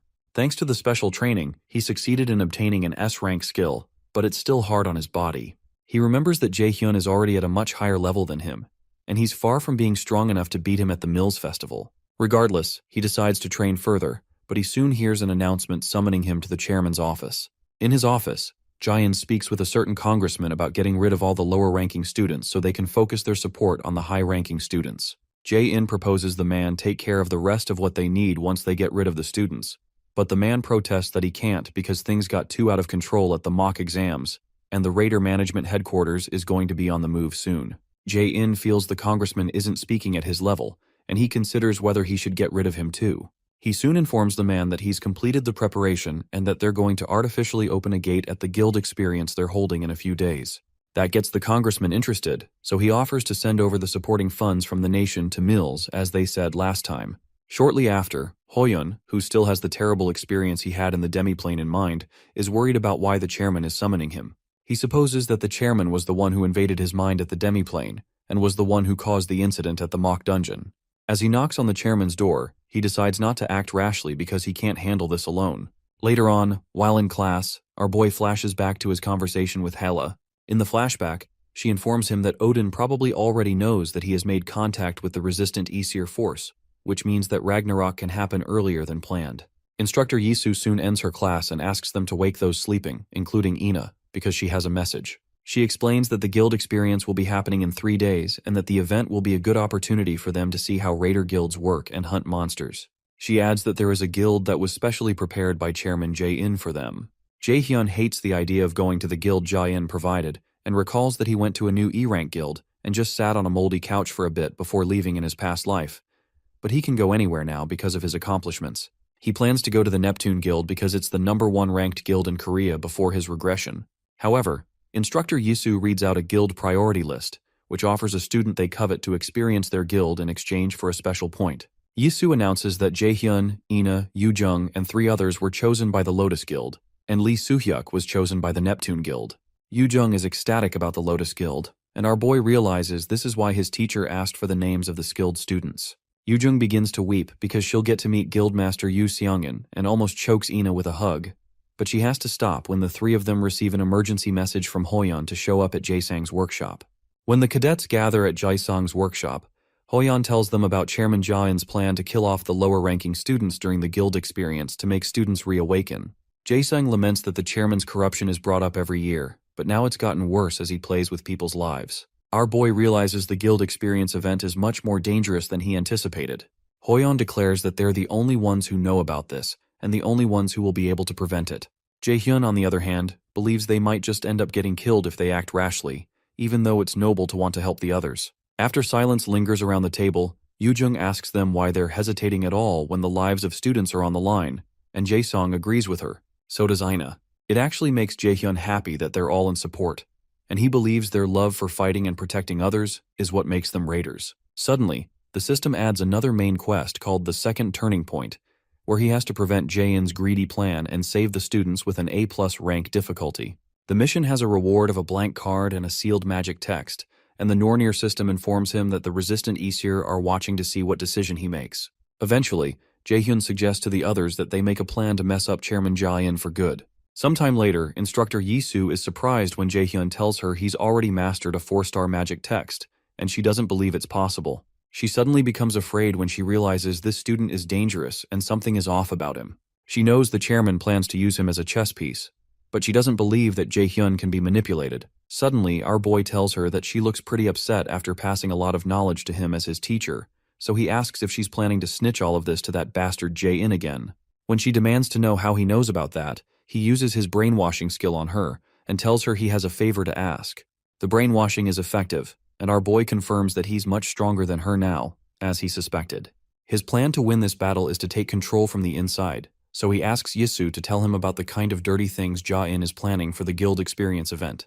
3 days later, on the day of the Guild Experience, Yoo-jung is extremely excited that she gets to tour the Lotus Guild building. Soon after, manager Sung-jae comes to welcome the students to the Lotus Guild and tells them he'll be their guide for the day. He shows them around until they come to a place where Guildmaster Seongun is waiting to meet them. Shortly after, they all sit around a table to have tea and eat. Yoo-jung can barely raise her head due to how much she's in awe, and she eventually asks the Guildmaster to sign a paper because she's a big fan. Seongun signs it and tells Yoo-jung that she gets motivation from people like her. When the Guildmaster tells Jae-hyun that it looks like he's already made so many friends, Hoyeon asks our boy if he's already acquainted with the Guildmaster. She informs them that Jae-hyun is her student, and Yoo-jung almost loses her mind.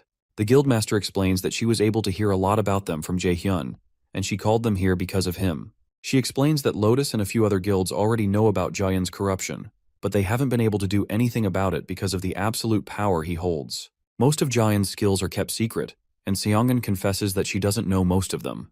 Meanwhile, some other students are being shown around in another guild, and one of them named Seong-chan considers his peers foolish for looking down on him or not being talented. He believes it's different now because the chairman picked him out personally to be here because he finally saw that he had the potential to be a great raider one day. Suddenly, one girl stops Seong-chan and asks him if he also finds this place weird. When he asks what she means, she explains that a raider guild should have various facilities, but this place looks like it's been left here for a while, like some abandoned building. When he also looks around and notices the boxes and cobwebs, he becomes worried, and the man leading them informs them that they've reached their destination. When the man turns around, they notice his face burning off to expose the face of instructor Seok-gi. Seok-gi hadn't realized that his skill's effect would burn out so fast, and he realizes he has no choice but to start the plan early. He immediately activates a bright pink magic circle underneath the students and tells them goodbye. The students begin to panic and try to run, but they're unable to. Meanwhile, the kids use the mana map that Guildmaster Seongun gave them to track down the destination of some supernatural activity, but when they realize it looks more like an abandoned building instead of a guild building, they aren't sure they're at the right place. Behind them, Jae-hyun communicates with manager Sun-jae using his mind, and he confirms that he's following them. When Sung-jae asks him how he's already been able to learn telepathy, our boy informs him that he read a few magic texts. Sung-jae is proud of his progress because telepathy is not as easy as he makes it sound. At the Yeonhwa Guild, Guildmaster Seongun detects an ominous mana wave close by. She flashes back to how Jae-hyun had told her that the guild that Ja-in wants to use for his plans is one called Kane. Seongun recognizes that as the guild that Jae-in made himself, and she finds it weird because Kane is a guild in the middle of Seoul, which is not far from Lotus. It doesn't sound like something that Ja-in would do to cause such a big incident so openly, so Jae-hyun informs her that he got this information from someone working for him. In the present, she asks Hana if she has looked into the guild that Ja-in set up, and Hana says she has. Hana explains that the Kane Guild is actually a ghost guild. Ghost guilds are guilds involved in tax evasion and other kinds of corrupt activities, and they don't record their activities. After hearing that, Seong-gwen suspects that Jae-hyun was right, but she still doesn't know what Ja-in is planning. To be safe, she tells Hana to prepare her equipment in case something happens. Meanwhile, the students enter the Kane Guild. Yoo-jung doesn't think this is the place because it looks abandoned, but our boy assures her this is the place the rotting mana is coming from. The mana Jae-hyun is sensing feels off, and he suspects he may have to send the others out and face this with manager Sung-jae. When they move in closer, they sense the remnants of some advanced magic that was just activated. While looking around, the pink energy appears again, and our boy tells the others to get out immediately. Before they know it, they're surrounded by the magic circle and are unable to move. They soon hear a voice that calls them fools and summons them to Svartalfheimer, the realm of the Dark Elves. As they're being transported, the Nornir system informs Jae-hyun that the dungeon is dangerous compared to his level and he's to leave the dungeon immediately. Meanwhile, the leader of the Dark Elves commands his subordinates to arise because it's time to feed on new prey. The kids are soon transported to Svartalfheimer, and Jae-hyun recalls that it's said that the Dark Elves in Northern European mythology have powers comparable to the gods. However, the powers were weakened when this place became a dungeon. Hoyeon is surprised that Chairman Ja-in can use this kind of advanced teleportation magic, and he wonders who he really is. Jae-hyun agrees because a mere human should not be able to interfere in the transfer system of the 9 realms, which means there must be another being involved. They all realize they're not in a good situation, but they're all surprised when manager Sung-jae shows up. Sung-jae informs them that Jae-hyun had asked him to come here if something went wrong, and Yoo-jung is relieved that they're not going to die after all. However, Sungjai clarifies that the situation isn't really better just because he's here, because even A-rank raiders struggle to survive in the world of the Dark Elves. He plainly tells them that they'll all die if they let their guards down. Jaehyun agrees with Sungjai that there aren't any flawless methods for clearing this dungeon, at least in this timeline. But he recalls that he has seen enough clearing tutorials from the future, so he assures everyone that they'll make it out of there alive. Before that, he proposes they look for the survivors. Meanwhile, Chairman Jae-in meets with Hoyeon's father, Mr. An Seok-gu, who complains that he's violating his promise to make Hoyeon much stronger. Ja-in assures him that there's no need to worry because Hoyeon will come out first in the next event. However, Mr. An realizes that Ja-in is like a snake and asks him how Hoyeon was able to lose to a magic class student in the freshman hunt. Eventually, the chairman informs him about Jae-hyun, a genius who was born with 97% magic aptitude. That figure shocks Mr. An, and he decides to take his leave. Apparently, An Seok-gu used to be a military officer, and his deep connections with the central government are of value to Ja-in. However, this is not enough reason for Jae-in to intervene in the new event, because he doesn't want to play games he knows he'll lose. In the world of the Dark Elves, Ina decides to use one of her skills called Flash to illuminate the place since it's too dark. But Jaehyun asks her to wait and uses a level 3 Flash skill that has stronger rays of light. Yujung is surprised, so our boy explains that he leveled up Flash from D rank. Ina wonders how this was possible because leveling up a skill is only possible once you're an A-rank raider, and Hoyeon is shocked that Jaehyun is already this skilled. While they move forward, manager Sungjae considers our boy's ability to level up skills, and he wonders how he's never seen such a thing even though he's trained countless new raiders. He secretly wonders how much stronger Jaehyun can get. As they continue to move deep into the dungeon, Jaehyun suggests that they rest for a bit, and Sungjae agrees since they've been walking for a while. Because dark elves are used to the dark and can turn off Flash easily, our boy turns off the light so they can get used to the darkness. The kids soon take some mana potions that Jae-sung had prepared for them in advance to replenish their mana. When Hoyeon mentions that the survivors must be somewhere beyond the fork, Jaehyun uses his mana perception to check around the dungeon. He detects that the middle road leads to the room where the boss is, but he suddenly detects an incoming object and grabs the arrow mid-air before it pierces through Ina's chest. Our boy activates his absolute calculation skill, and everyone gets into fighting mode when they notice that they're surrounded by dark elves. Everyone watches in shock as Jaehyun crushes the arrow in his hands. Yujung quickly activates a mana field around her friends, and Ina activates a skill called Slow to try to slow down the elves. She soon summons her Radiant Divine Sword and begins to attack the elves. Meanwhile, Hoyeon activates his martial arts Polar Extreme skill and creates a distraction that allows the others to attack further. When he gives the signal, manager Sungjae jumps towards one of the dark elves with his dagger and battles with it head-on. Our boy decides to join in on the fun, so he activates his lightning chain, which is now at level 5, and he strikes several of the elves with his chains. According to the tutorial on how to clear Svartalfheimer, the dark elves' weapons and armor are all made from magic, which means he can destroy all of it with absolute calculation. He signals Yujung and Ina to only use fire-type magic, so they decide to follow even though they don't understand. As one of the elves throws his spear at him, Jaehyun tells Hoyeon to use provocation skills to simplify the enemy's movements as he burns the spear with his fire.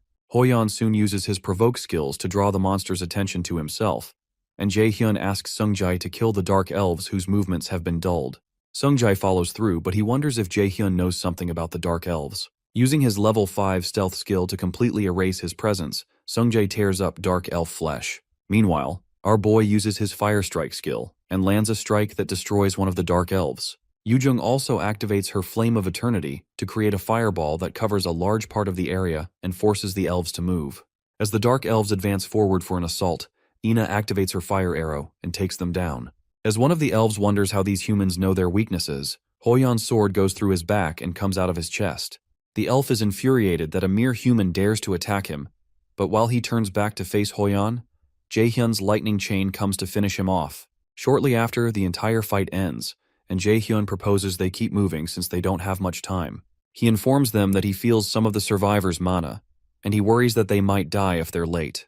In the academy, Chairman Ja-in berates instructor Seok-gi for messing this up greatly again. Seok-gi apologizes and tries to explain that he didn't expect an outsider to walk into the guild building, but the chairman doesn't take that as an excuse. Seok-gi tries to assure him that there's no need to worry because it's common for civilians to die in sudden gate appearances, and they can just cover this up, but the chairman thinks that's a load of crap.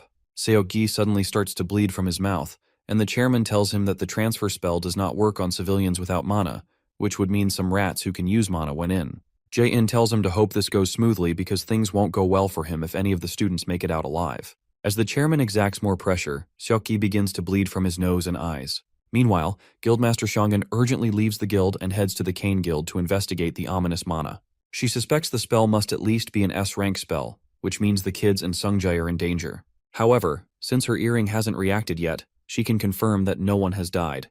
While she hurries out, she tells Hana to call the association for support right away if she doesn't come back before the next morning. As Seongun rides on her bike, she promises to never forgive Ja-in if he touches a hair on any of her people. Meanwhile, Shongchan seems to have been severely injured, so his friends help him move so they can get out. Eventually, they trip over a stone, and she begins to cry because they have to find a way to get out of there. She begins to blame herself for all that happened, and wishes she weren't useless. She's surprised when someone suddenly places his hands on her shoulder, and it turns out to be Jae-hyun. He tells her she's done a good job and asks her to leave the rest to them. Soon after, the girl passes out, and they give her and Seongchan some potions to resuscitate them. Seongchan soon wakes up, and he's told that he's in Svartalfheimer, the land of the Dark Elves. When Jae-hyun asks them what happened, they explain that they fell down here after reaching the Cane Guild. Then they were ambushed by Dark Elves who took their friends away. However, the girl and Seongchan managed to avoid being seen by the elves, but they eventually collapsed due to the mana overdose. From the way the girl is speaking, Jae-hyun suspects that she probably thinks of herself as a coward and wishes she had died fighting alongside her classmate. However, Jae-hyun believes it's arrogance on her part to wish she fought with an opponent she cannot handle, since that's only stuff that happens in movies. The experience of how he also had to run from his teammates in his past life flashes through his mind, so he tells Seongchan and the lady that they're not responsible for the others being captured.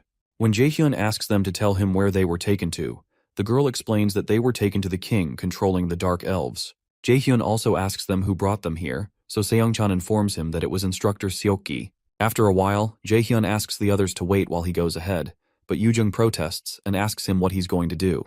Our boy informs them that he feels dark mana from the direction they took the others to, which means it's probably the way to the boss, and he needs to hurry because the energies from the other guys are getting fainter.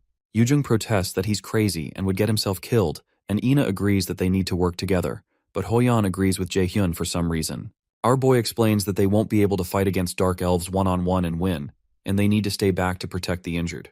Yoo-jung tries to protest but eventually keeps quiet because she doesn't have any other ideas. Sungjae also reluctantly agrees but asks Jae-hyun to come back immediately if he encounters something dangerous. Hoyeon leaves the others in Sungjae's care, but Hoyeon assures him that he'll protect the others with all he has. As Jae-hyun makes his way into the dungeon, Seongchan's friend wonders if he will be okay, so Sungjae assures her that he will because he's strong. Meanwhile, Yoo-jung wipes tears from her eyes, and she assures Ina that Jae-hyun will be fine when she notices she's also distressed. Suddenly, Sungjae notices something, and he tells the others to keep quiet because the enemy is approaching. As he reaches for his daggers, a beam of energy blasts past his head and injures him deeply, knocking him to the ground. Suddenly the Dark Elves approach them, and one of the stronger Dark Elves points out that these humans have been disturbing them like flies. Meanwhile, our boy keeps going forward, and he realizes he has to take care of this quickly because something might happen while he's away. He soon opens a huge door and runs into the king, who has been waiting for him and has prepared something special. As Jae-hyun is about to speak, his earring begins to burn, and he realizes the manager's presence is growing fainter. Before he can act, the door closes behind him, and the king tells him he can't leave this place unless he survives fighting with his soldiers. Jae-hyun comes to a crossroads because he has to save the others. But when he remembers Hoyeon's promise to him, he decides to trust the others while he deals with this. The Dark Elf King begins to mock him and asks him what he's going to do, so Jae-hyun creates a wall of fire around himself and assures him that they're all going to die here. In the outer part of the dungeon, Sungjae still lies on the ground with the sword that injured him by his side.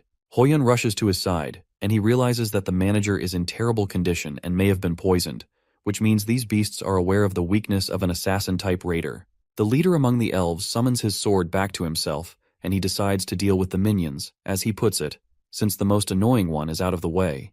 Hoyeon confirms his suspicions that they were waiting for Jae-hyun to leave to attack, and Ina mentions that the guildmaster must have noticed that manager Sungjae is down. She recalls that Seonggun had given Jae-hyun an Ivaldi earring that would signal her once any of them were in danger, and she had promised to come if there's an emergency. In the Dark Elf Palace, Jae-hyun burns with rage and literal fire as he tears through Dark Elf flesh.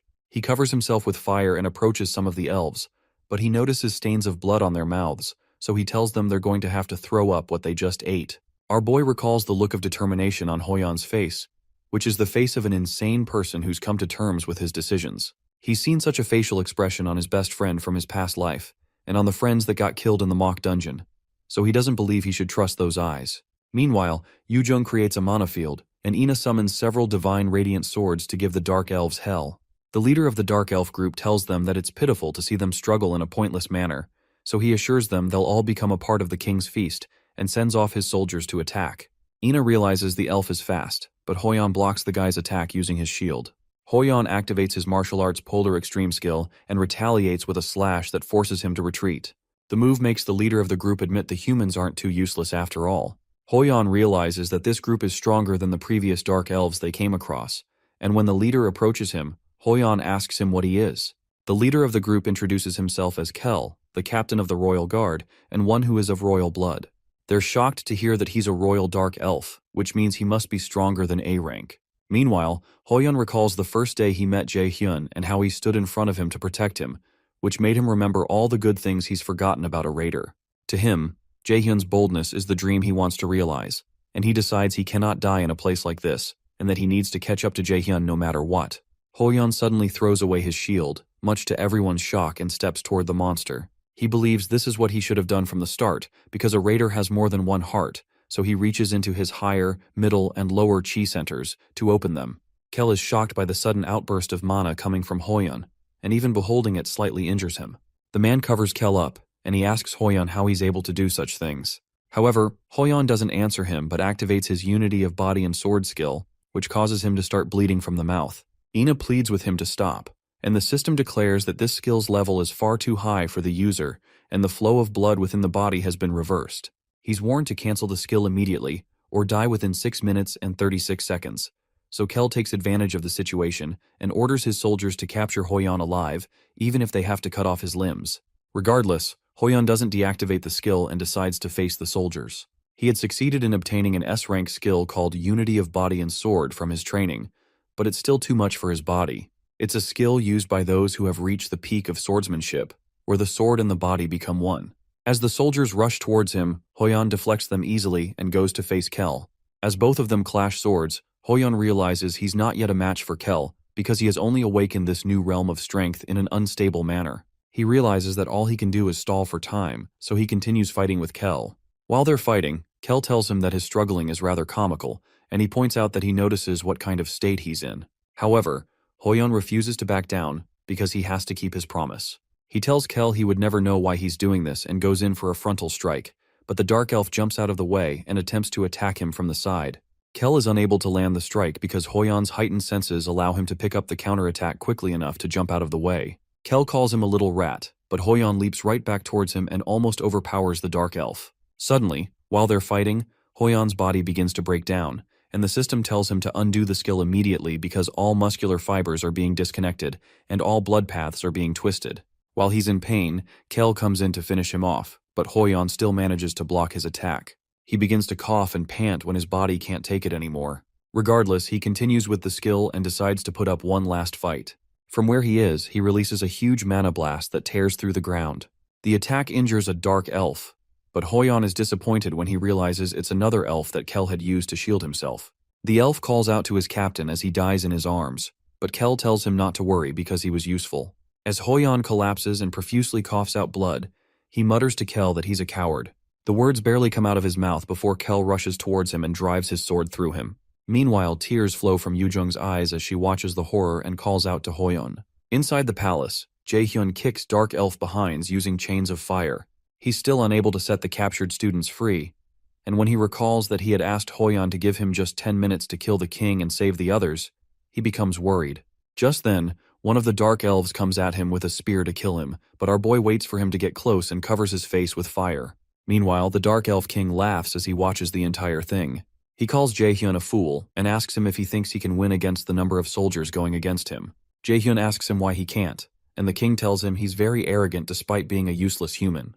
Jae-hyun recalls that he heard people call him useless way too much while growing up, and he's sick and tired of it. Suddenly, the Dark Elves begin to struggle to breathe, and our boy starts to burn bright as several of the elves collapse. The surprised king asks the soldiers why they're immobile and not attacking, but he doesn't know our boy is activating his Chains of Inferno skill. As the soldiers try to attack, Jae-hyun takes out several of them using his chains, and he thanks the king for giving him the chance to try out his new skill. Hundreds of dark elves burn because of the fire of the inferno, and the infuriated king calls Jae-hyun a bastard. He threatens Jae-hyun that he won't let him live after what he has just done, but Jae-hyun simply approaches him and asks him if he's serious right now. The king is certain that it's impossible for a mere human to be this powerful, and he realizes he cannot win against him. He threatens Jae-hyun that he will regret this, and informs him that the other 7 kings will definitely destroy him even if he succeeds in killing him here. While the king is still talking, Jae-hyun uses his Step of Light skill to run towards him in the blink of an eye, and he lands a punch on his face. Along with the punch, he releases a fiery explosion in his face that knocks the king away. Finally, he tells him it's none of his business what the other kings do and proposes that they come find him if they're pissed. Meanwhile, Kel drives his sword through Hoyeon's chest. Ina watches in despair because she wasn't able to do anything while her friend was injured because she's weak. She's losing someone once again, and this time, there are only the leftovers. Kel walks up to her and grabs her by the throat, planning to gobble her up. Yoo-jung calls out to her, but she only cries in Kel's hold and tells herself she can't lose. Suddenly, a bright mana overshadows the place, and it turns out to be Guildmaster Seongun, who asks Kel if he hurt them. She asks him to think hard before answering because he will die if it's true. Her aura fills up the entire place, and Hoyeon, who's bleeding to death, is glad that he was able to hold on till help arrived. Once more, Seongun asks Kel if he hurt the people on the ground, and the overwhelming weight of her aura begins to make him sweat. Kel realizes that he can't ever win against this lady from the strength of her mana, so he plans to take the kids hostage to have a chance against her. He boldly declares to her that the gnarly sight is his masterpiece, so Seongun asks if that's so. She suddenly activates her sacrifice skill to heal them all at the same time, consuming her own life power. Kel is surprised that she can use healing magic this fast, and he wonders what the hell is going on. Eventually, Seongun tells Kel that she doesn't like it when people put a hand on her people, so she blasts him away with a torrent of energy. The blast knocks him backward and starts to consume his flesh until he begins to fade away. Yoo-jung watches in awe when she realizes that Seongun didn't attack Kel with any skill, but only shot out concentrated mana. Seongun rushes to Sungjae's side to heal him, and she's able to stabilize him. The only issue is Hoyeon, whom she realizes is in pretty serious condition, and when she tries to heal him, her system informs her that his injuries are severe and would take a considerable amount of time to heal. She realizes he's overworked himself by using power past his critical point, which has messed up his meridians and nerves. If she had been late by just a little bit, he wouldn't be able to use mana again. Shortly after, she manages to heal him, but her system informs her that her life power, which permanently decreases her life power by 2%. Using the skill takes a lot out of her, and she realizes that she would have been long dead if it weren't for Jae-hyun. When Yoo-jung asks after Hoyeon, Seongun explains that he'll be fine but may not wake up for a few days. The news relieves the students, so Seongun asks them where Jae-hyun is. They reluctantly inform her that he went to the boss room on his own, but instead of panicking like they expected, she assures them that he'll be fine. Yoo-jung protests that Jae-hyun went in alone, but Seongun assures that Jae-hyun won't die that easily. Since dark elves use magic to attack, she knows that they're no match for Jae-hyun. Meanwhile, our boy tells the king of the dark elves that the other kings can come find him if they're pissed, but that can only happen if he makes it out of here alive. The king, who is now bleeding from his face, curses when he realizes he's now losing to a mere human, so he decides to make a run for it to tell his brothers about it. As he makes a run for it, he's shocked that Jae-hyun outruns him and ends up in front of him. Using his lightning chains, our boy ties him up and smashes his face into the ground. Infuriated, the Dark Elf King tells him he won't die here alone, but he'll take him to Helheimer with him. The king activates a secret technique only passed down to the king of the Dark Elves called Frozen Earth, expecting Jae-hyun to shake in fear. However, Jae-hyun thanks him for the unexpected gift, and the king wonders why he's smiling. Our boy activates his blank card and thanks the king for using it now, because he didn't think he would use it in a place like this. He soon registers the Frozen Earth skill onto a blank card and uses his absolute calculation skill to destroy the Frozen Earth that the king triggered. The king watches incredulously as the Frozen Earth attack crumbles, so Jae-hyun drags his head up and reminds him of the saying to know himself and to know his enemies. After he burns up the king's head with fire, the Nornir system registers that he has defeated Kanan, the Dark Elf King. Because of that, he earns the title of the one who killed the king of the Dark Elves. Jae-hyun obtains an ingredient item called King of Dark Elves Essence and an equipment item called King of Dark Elves Pauldron. After successfully clearing the second quest, he also gets a blank card and a sealed magic text, as well as a skill called Embodiment of Magical Artifact. He soon rushes to help the captured students, and he's glad to find out that one of them is still breathing. However, his stomach turns when he realizes that some of them are dead, so he uses his sacrifice skill to heal the guy that's still breathing. While healing him, Shongun comes to join her power with his, and she tells him that being a healer is a cruel job. Apparently, a healer is happiest when healing is not needed, and the second happiest person when saving a person who's on the brink of death. Meanwhile, on the streets of the city, Seokgi boils with anger when he realizes that his plans have been foiled. He swears to himself that it doesn't matter if they make it out of the dungeon because they will all die painfully. Suddenly, Jae-hyun appears by his car window and smashes the glass to grab his neck. With a maniacal look on his face, Jae-hyun calls him a son of a bee because of what he did. An hour ago, those who are trapped in the world of the Dark Elves come out at the entrance of the Kane Guild. Songchan thanks Songun for her help, so Songun says they can come to her guild later on if they're so grateful. The offer amazes Yoo-jung, and she wishes she could join right away. Jae-hyun thinks Yoo-jung is cringy and tells her to read the atmosphere better, so she kicks him in his calves and reminds him that he's not allowed to talk for the rest of the day because he got them worried. Jae-hyun winces from the pain and wonders why it hurts so much even though her strength stat is low. Soon after, Hana arrives in a company van and informs the guildmaster that she had to hurry over because she couldn't reach her for hours. Seongun apologizes for that and tells her she'll explain the details of what happened later. In the meantime, she asks Hana to take the injured and the kids to the guild first. Shongun doesn't follow them because she and Jae-hyun have something to do. Hana asks manager Sungjae to come with her, and Jae-hyun notices that Sungjae's arm tore, which surprises him. As he's about to say something, Sungjae communicates with him via telepathy not to say anything to his sister because it's going to be worse if Hana finds out about it. There seems to be a love-hate relationship between these siblings, and Hana almost ditches Sungjae when he doesn't come into the car, which forces him to run in. After they drive off, Jae-hyun and Seongun ambush Seokgi, who has been watching from nearby. He's shocked that they made it out, and he doesn't understand what Seongun is doing here. Infuriated, he activates a magical equipment that Chairman Jae-in gave him because of the urgency of the situation. Using the equipment, he teleports behind her and attempts to stab her, but she easily slides out of the way. She mentions to him that his teleportation item isn't that great because it only moves him a couple dozen meters. She asks him why he was trying to kill the students and who was behind it, but Seokgi refuses to and states that the mages are inferior anyway. He activates something that Seongun recognizes as a mana suppression device, so she tells him it's a shame. Meanwhile, Jae-in listens in on the conversation, and he decides that he no longer has any use for Seokgi. On the streets, Seongun prepares a blast of mana despite Seokgi's mana suppression device, and she asks him if he had really thought that he could defeat her with something like that.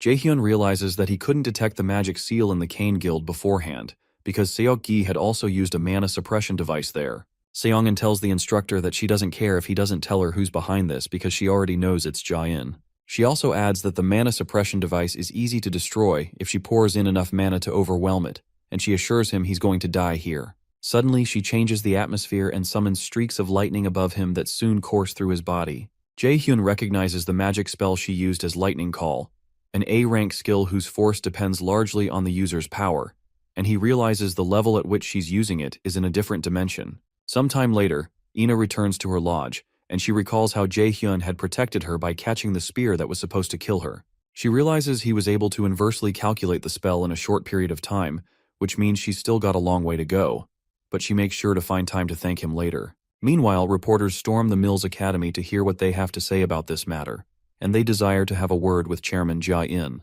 Instructor Yisu goes to inform Jae-in that the Academy's reputation has fallen, and there are assumptions that he was the one who created the Ghost Guild to try and abandon the students. Jae-in boils with anger as he wonders why this happened. Expressionless, Yisu informs him there are journalists outside and calls from everywhere, so she asks him what she should do about them. Annoyed, the chairman orders her to lock down the academy and tell everyone they're not taking any interviews right now. When she leaves to handle that, Jae-in realizes there must be a traitor inside Mills for such information about his plans to have leaked. It's clear that Seokgi is probably dead, so he decides to take an eye for an eye. The chairman places a call to someone and offers to pay anything he wants for a media cover-up. A few days later, Jae-hyun intentionally collides with Hoyeon while they're in the hallway, and he comments that he's looking fit. Hoyeon is glad to see him and says he's only well because of him and the guildmaster. After a short pause, Jae-hyun asks him why he almost killed himself, and when Hoyeon struggles to answer, Jae-hyun warmly assures him that he just needs to keep moving forward with that kind of mindset.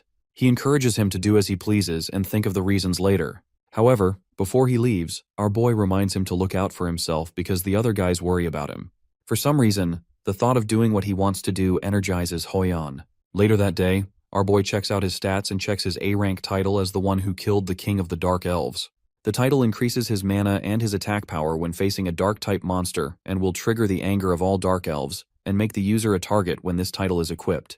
He excitedly equips the title and decides to leave the essence of the Dark Elf King ingredient to Jae-sung, since he loves handling new ingredients. Our boy also gained an active skill called Realization of Magical Artifact, a skill that creates necessary armor in battle using mana. This skill surprises Jaehyun, so he quickly equips it because he's amazed. Jaehyun realizes that the value of this new skill doesn't really lie in its rank, but in its utility. On the black market, a piece of C-rank armor goes for tens of millions of won, so that means he can make armor of that value each time. Suddenly, the knife given to him, named Misteltein, begins to react until the system notifies our boy that all the effects of Misteltein have been unlocked because he has fulfilled all the conditions. Because of this, he obtains a passive skill called Genius of Armor Making, and all the equipment he creates from now on will have their rank increased by 1. This is ridiculously great news to Jaehyun, and he now understands that the full effects of Misteltein weren't working because he hadn't fulfilled the full conditions before. Since he's getting all these benefits, he decides to begin training with them. The next morning, many students are seen preparing for the Miles Academy exams. Because of the difficulty of the exams, they're nicknamed the Grave of Students because of the intense competition. The exams are both theory and practical, where the practical involves potion making and pocket plane dungeon raid tests that are broadcast live to the entire nation. Meanwhile, Hoyeon is woken up by Yoojung, who threatens to beat him up, and he apologizes that he sleeps whenever he reads. The frantic Yoojung reminds him they just have a few days left until the midterm exams and warns him against getting a failing grade. Nearby, Ina also struggles to understand what she's reading. Hoyeon realizes that he and Ina suck at theory, and she had offered to tutor them to help out. Both of them eventually give up and accept the fate of retaking the exams, but Yoojung tells them to stop saying nonsense and explains the next subjects they have to them. A few days later, after the students finish one of the tests, some students talk about how the test was, and notice the top-tier students, Ina, Yoojung, and Jaehyun, talking with one another. The students suppose that they're all geniuses and did the test with their eyes closed. When Yoojung asks Ina how the test went, she suddenly blanks out. Jaehyun and Yoojung make fun of Ina and Hoyeon and state that books are their enemies, which makes Ina chase them around. Meanwhile, Soohyuk watches Jaehyun, and he tells Minsu that he'll beat the arrogant bastard this time for sure, but Minsu just thinks Soohyuk is in his emo phase. Sometime later, Yoojung creates a potion in Jaesung's workshop that explodes in her face, so Jaehyun makes fun of her. He tells her that his own potion is much better and tries to get Jaesung to support him, but Jaesung reluctantly declares to both of them that they're going to fail at this rate. He states that they both have no talent in alchemy, and he breaks their hearts into little pieces. Our boy realizes he has to train more to avoid a failing grade, so he asks Jaesung if there's a way for them to avoid failing. After giving it some thought, Jaesung proposes that they use a special item, which is a monster called moonlight fireflies. Apparently they reside in very clean areas, and not even 100 appear on the black market each year. If they can create a powder out of their exoskeleton, then they'll be able to maximize the effects of the potion. Shortly after, Jaehyun and Yoojung approach Kwon Soil Sunbai, one of the seniors they defeated in the freshman hunt. After telling her it's been a while, she looks at them in surprise and asks them why they're here. Our boy tells her that he would like to ask her for a favor, but she tells him to piss off because she's not going to do anything for him. However, he asks her if she's going to reject it without hearing what he has to offer, but she still refuses because all he can probably offer are some points. Our boy offers her 30 million won in cash, which shocks Yoojung, and Soil lights up at the mention of that amount of money. Soon after, they head to a place called Jolabuk Domuju, near Mount Daeogyu, and they bring Jaesung along. An hour earlier, Soil listened to their offer and believed it was doable, but explained that even with her inspection skill, she still needs traces in order to find something.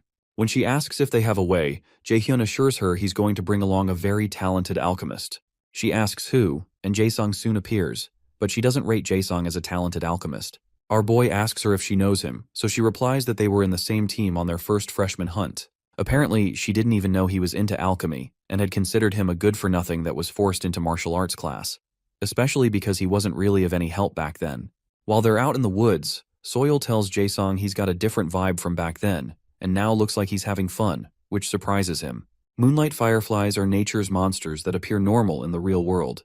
Jaesung leads them to a good spot where they can easily find fireflies, but Soil reminds him that it's getting hard to see in front of them from this spot. Regardless, Yoojung notes that the scenery doesn't seem to be affecting Jaesung, so our boy informs her that Jaesung had told him that he likes bugs, and that creeps Yoojung out. After looking around for a bit, our alchemist finds a trace of a moonlight firefly, so Soil swings into action to find them. After activating her skill called Inspection, she finds something that she believes are moonlight fireflies. They soon begin following the path, but they soon realize that it's not the way they came, and they notice that it's kind of creepy. However, Soil insists that her skill is guiding her here. After going through the weird-looking vegetation for a while, they suddenly run into a bright waterfall with enthralling fireflies moving around. Jae-sung excitedly informs them that these are moonlight fireflies, and it's clear from how large they are compared to normal fireflies that they're monsters. Because of how fast they're moving, Jae-sung activates his gravity skill to restrict their movement, but the bugs seem to withstand the force of the pull. When Soil suggests that Jaehyun make his force stronger, he replies that he doesn't have the proficiency to change the force of this skill. Jae-sung becomes worried that they'll miss the fireflies, but our boy assures him they won't, so he generates a mana room to trap them all. Soil is totally shocked that our boy just created a whole mana room, so she tells him he's a monster. Jae-sung is amazed because he would never have thought of this method, so he rushes in, but it's clear from Yoo-jung's expression that she despises bugs. Regardless, Jae-hyun forces her in, and they all enter to join Jae-sung, who is already collecting bugs. While catching the bugs, Soil wonders if there's any other student in the academy who can create a mana room like this, and realizes even a third-year student wouldn't be able to do this. After they finish, they return to Jae-sung's workshop and try to create potions again. This time it works and doesn't explode in their faces, which shocks Hoyeon and Ina. Jae-sung proudly declares that he worked hard to make this, and they can expect a purity of at least 70% in their potions. When they finish, Yoo-jung and Jaehyun begin to celebrate, but Jae-sung becomes worried that Jaehyun's potion only has a purity of 50%, and Yoo-jung's has 47%, so he wonders if they'll really be okay in the tests. A few days later, after their test, Hoyeon makes fun of Jaehyun and Yoo-jung, saying he almost mistook their ingredient pot for a monster summon pot. Even after Yoo-jung got all the good ingredients, she still ended up in the 42nd position, with Jaehyun at 31st, Hoyeon at 29th, and Ina in first position. After teasing them a bit more, Hoyeon heads over to his next class, so Jaehyun tells himself that it's not over since he still has other exams left, and so does Yoo-jung. The only issue is that the practical exams are difficult. It's a compilation of all the freshman hunt, AR test, fake dungeon, and every lesson they've done so far.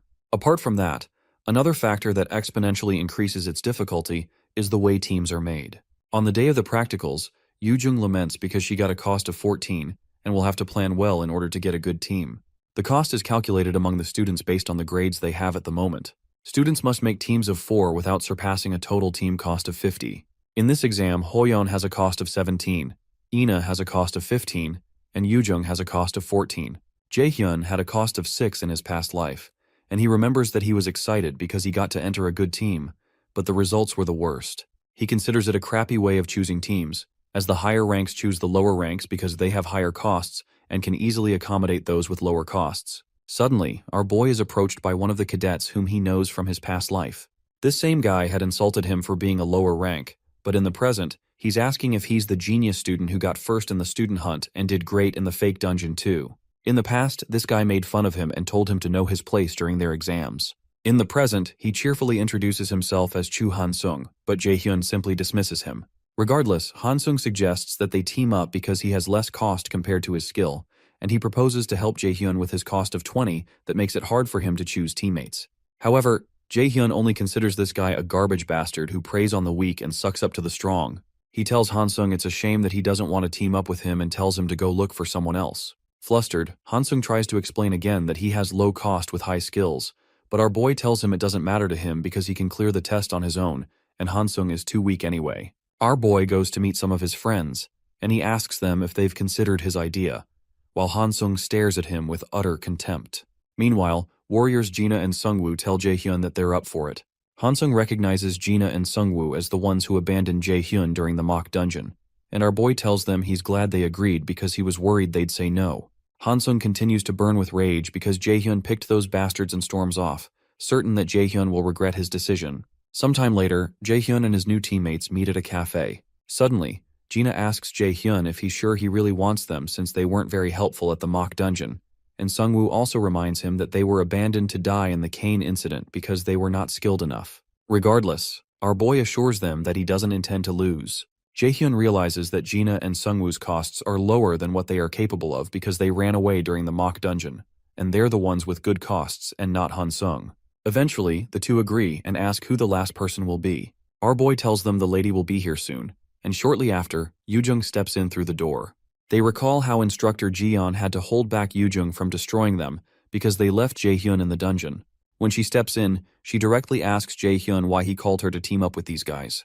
Meanwhile, Chairman Ja-in reads about how the Mills Academy is losing its title as Korea's top academy, and he's at risk of being driven out because of the incident. He angrily smashes the computer because those bastard reporters still wrote these articles even though he paid them so much money. He realizes the media is turning their back on him, the mighty Ja-in, and it's clear that the Lotus Guild is most likely responsible for this. He decides that he has no choice but to lay low for now, even though he'll have to take some losses. He has to wait for the media to calm down and then return to his original plan for the sake of a seer. Meanwhile, in the cafe, Yoojung sits defiantly while watching the two warrior cadets. She eventually agrees to overlook the issue, but she asks Jaehyun if he's really okay with this. Our boy declares to them that he wants them to believe that asking them to run was realistically the best option they had, and Yoojung has no choice but to believe him. She eventually asks him the real reason he wants them on his team since he can easily get full points on the test on his own. Truthfully, our boy chose them because they all share resentment against Ja-in, and he's certain they will keep whatever happens between them a secret. He eventually admits to them that he has a plan to bring down Ja-in using the event, and they all look at him in shock. On the day of the practical exam, the students gather, and one instructor, Park Ha-jun, comes forward to take charge of the second part of the practical exams. Our boy considers that this Ha-jun is just one of Ja-in's minions who is here to replace Seokgi. Ha-jun explains that the exam will be streamed to the entire nation to show the students' skills to the world, so he asks them to do their best and wishes them luck. The students are immediately transported to a place known as the Pocket Plain, which seems to be filled with lava. Our boy's team is Team D, and their mission is to clear all stages and return with the boss's core. The quest on the first floor is to eliminate all monsters on the floor and find the stairs leading to the second floor. The place is clearly hot, and Jaehyun informs them that they're in a dungeon that was modeled after Muspelheimer. Our boy suggests they begin by mapping out the dungeon because they need as much information as possible to respond to any problem, and because there are items he'd like to get too. Yoojung explains that one of the items they need to get is frostgrass, because long exposure to the heat in this place will slow them down and will be dangerous in other ways. Sungwoo commends Jaehyun and Yoojung because they seem to be good at this stuff, but our boy explains that it's the basics of dungeon exploration, and survival is the priority of a raider. Soon after, Jaehyun activates his mana detection skill until he finds frostgrass. After tracing the mana, they find a field full of frostgrass, so Jaehyun suggests they take as much as possible and keep it in their inventory. Since Sungwoo had said he got fair grades in alchemy, Jaehyun leaves the job of making potions to him. Suddenly, they're notified that viewers will enter the room soon, and they're reminded to be careful of what they say and do. Students need to perform for the viewers of the entire nation, and they need to satisfy the viewers. Jaehyun doesn't like the idea, but he finds it useful in some ways. While they're picking grass, he informs the others that 4 C-rank monsters are approaching, and he orders that they go with Formation B. They all get into position as several lava slimes approach them. Jungwoo activates his provoke skill to draw them to him, and Jaehyun advises them all to fight the monsters using items to try and keep their distance, since the monsters explode if they touch a spot on them. They all prep their weapons but don't make a move as the monsters continue toward them. When they come up close, Yoojung calls out to Jaehyun, but he tells her it's not time to act yet. When the monsters reach just a few inches away, the viewing channel for their team is created, and several viewers pour in, with some of them asking if this is the stream with the student that got first place in the freshman hunt. Jaehyun orders his teammates to act, so Yoojung activates her water shoot skill and fires an arrow at one of the monsters, creating a hole in it. While Gina also fights, Jaehyun considers that this is the best environment to use the frozen earth skill he got, so he smiles at the camera and proceeds to activate a skill. He doesn't plan to make things too exciting so early on, but plans to deploy his big skills when things have gotten more intense. For now, he activates a skill called Ice Rain and pours down ice on the field. Some of the viewers wonder if this is really happening and how a new student can use such a skill. Some of them think it's an error because the skill our boy just used is an A-rank skill. However, Jaehyun is certain that these stupid viewers are going to be the ultimate weapon in bringing down Ja-in. Meanwhile, team manager Sun By-nim watches the livestream and wonders how Jaehyun is able to use an A-rank skill without breaking a sweat. According to what agent Kim Ji-yeon had told him, Jaehyun doesn't like Ja-in, and Lotus has his back on that. He considers that it won't be hard to expose Ja-in if he utilizes this kid, so he excitedly watches to see what Jaehyun will do. The ice rain that Jaehyun triggered takes out the lava slimes, and Yoojung admits that she's not even surprised anymore, even though she doesn't know where he learned that. When Gina points out that it's getting really hot, our boy suggests that they drink their potions.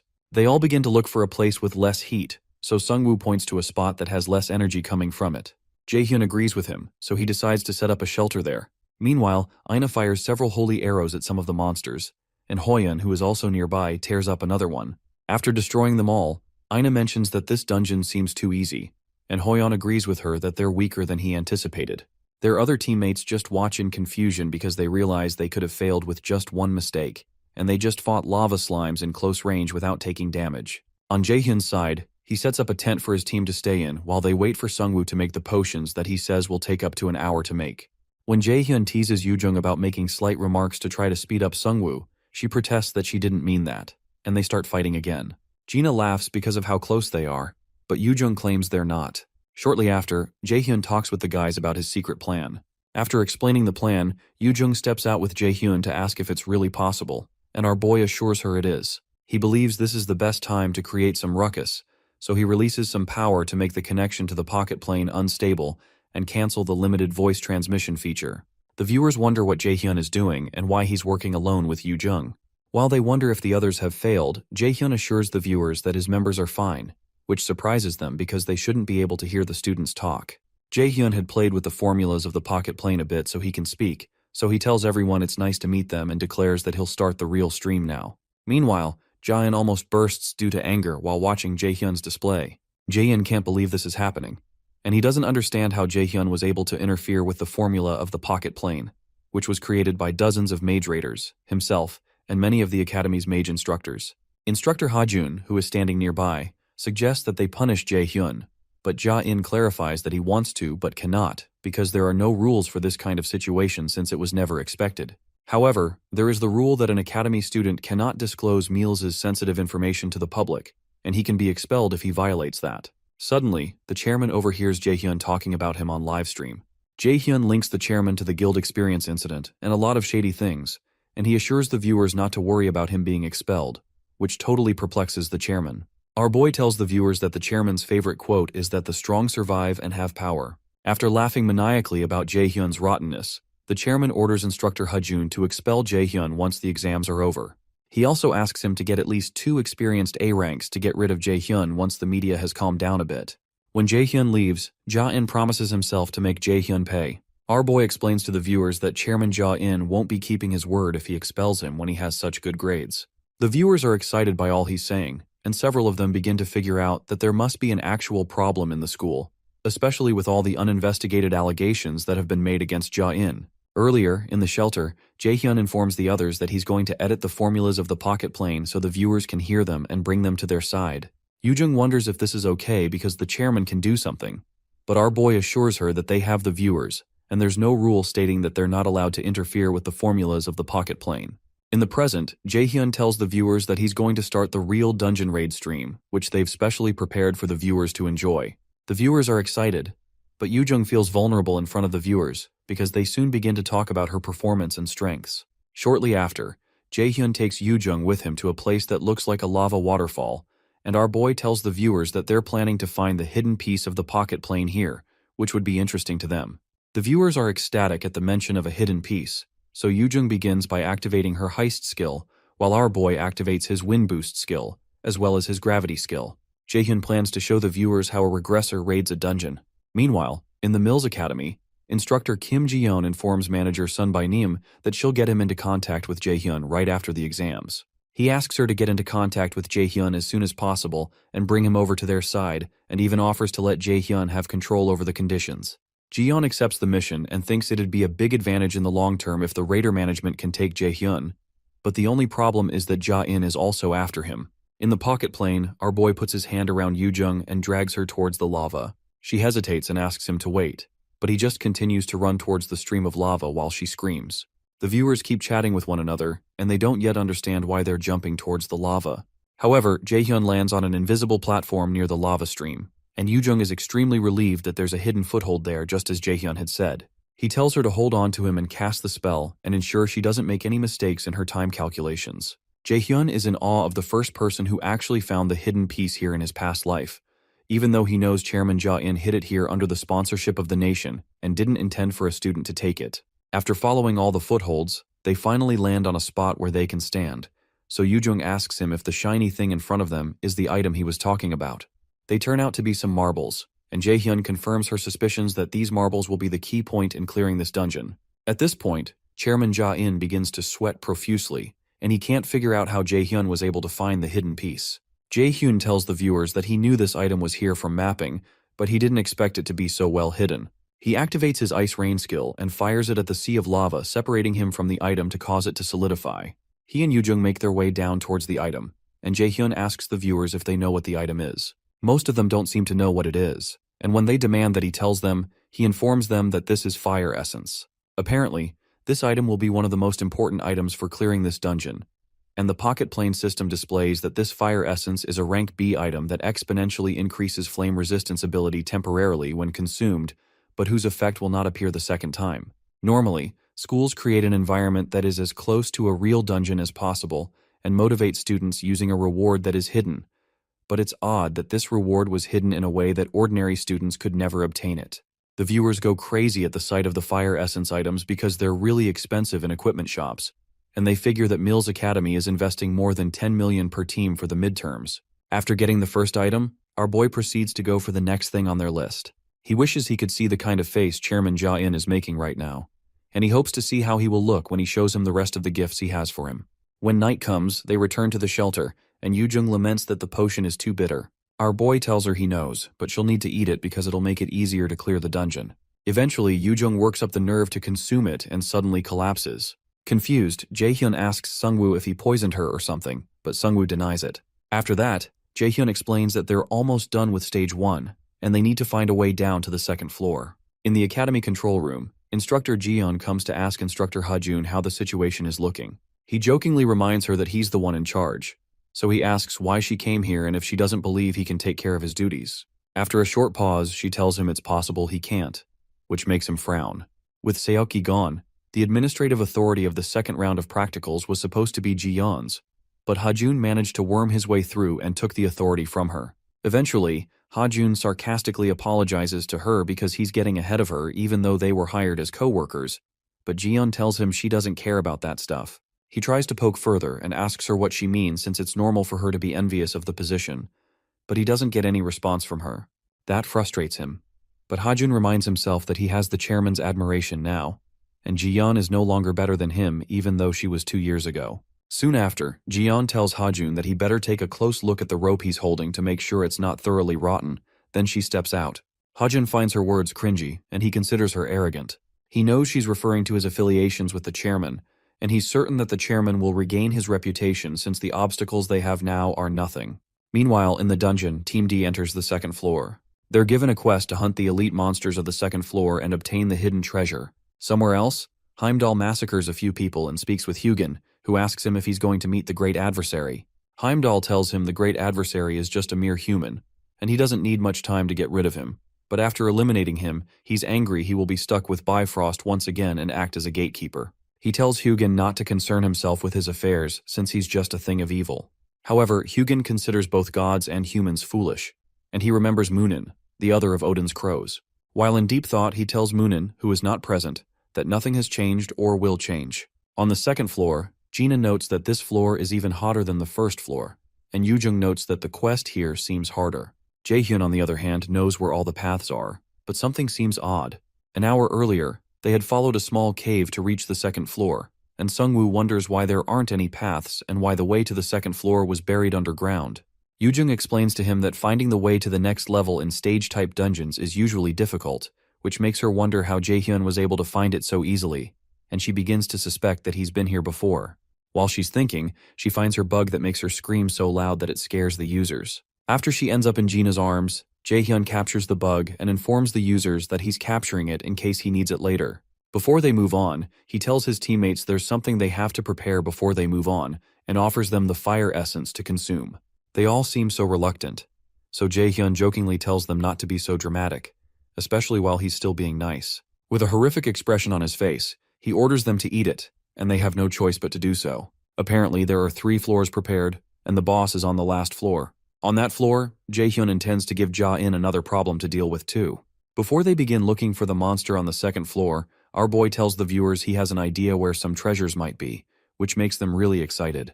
He gave them that small spoiler to get their attention, but his goal is different. He declares that one of the treasures in this dungeon is the salamander, which has a habit of collecting shiny things like crows do and keeps several of them hidden in its nests. The viewers become excited, and one of them checks online to see that salamanders can also purify items that are corrupt.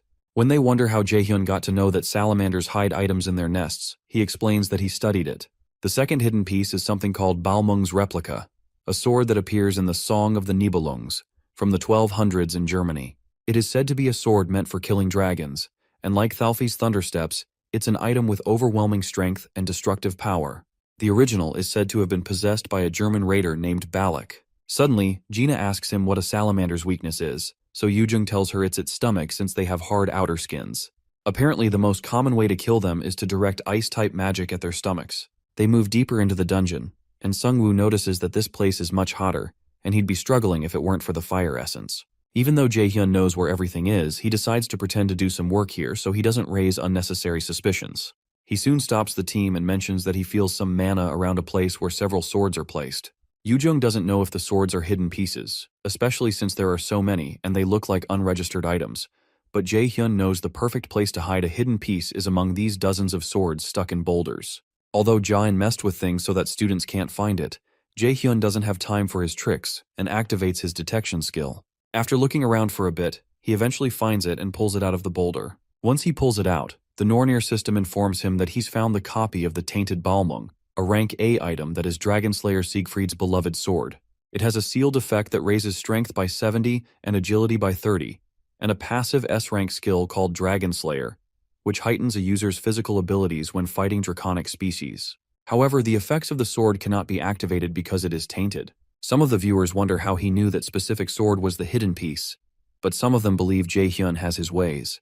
They continue their journey, and Yujung tries to track the salamander down, but Jaehyun reminds her that they need to wait a bit since she had said that the salamander is weakest after it has just fed, and the king salamander eats only once a day at night.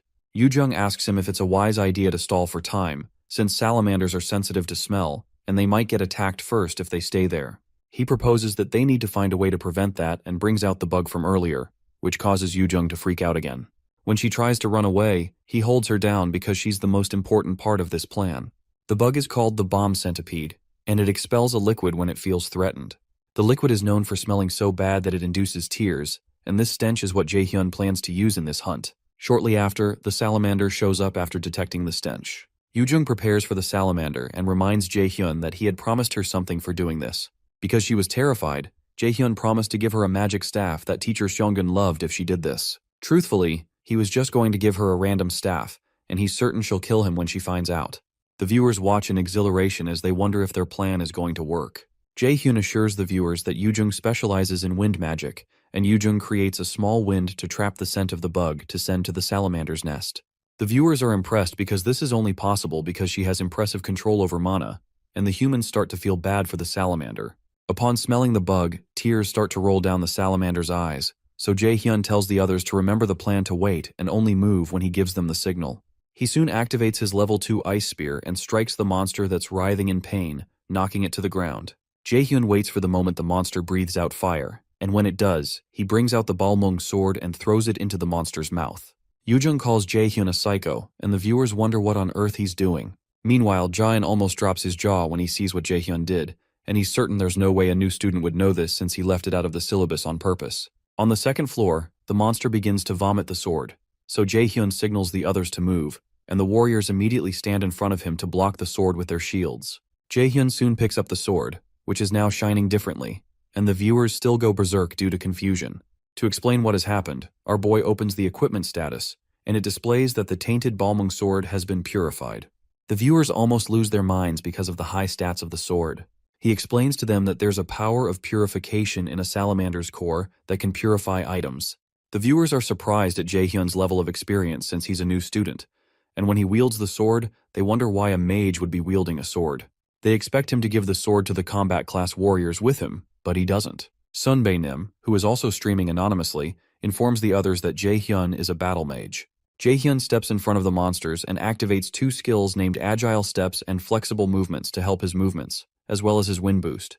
With one swift movement, he leaps towards the monster and cuts off one of its arms. After he jumps down, he activates another skill named Ice Edge to create an icy spike. Sungwoo signals to him that the salamander's stomach is exposed since it doesn't have one arm, so Jaehyun leaps towards it and stabs it in the stomach.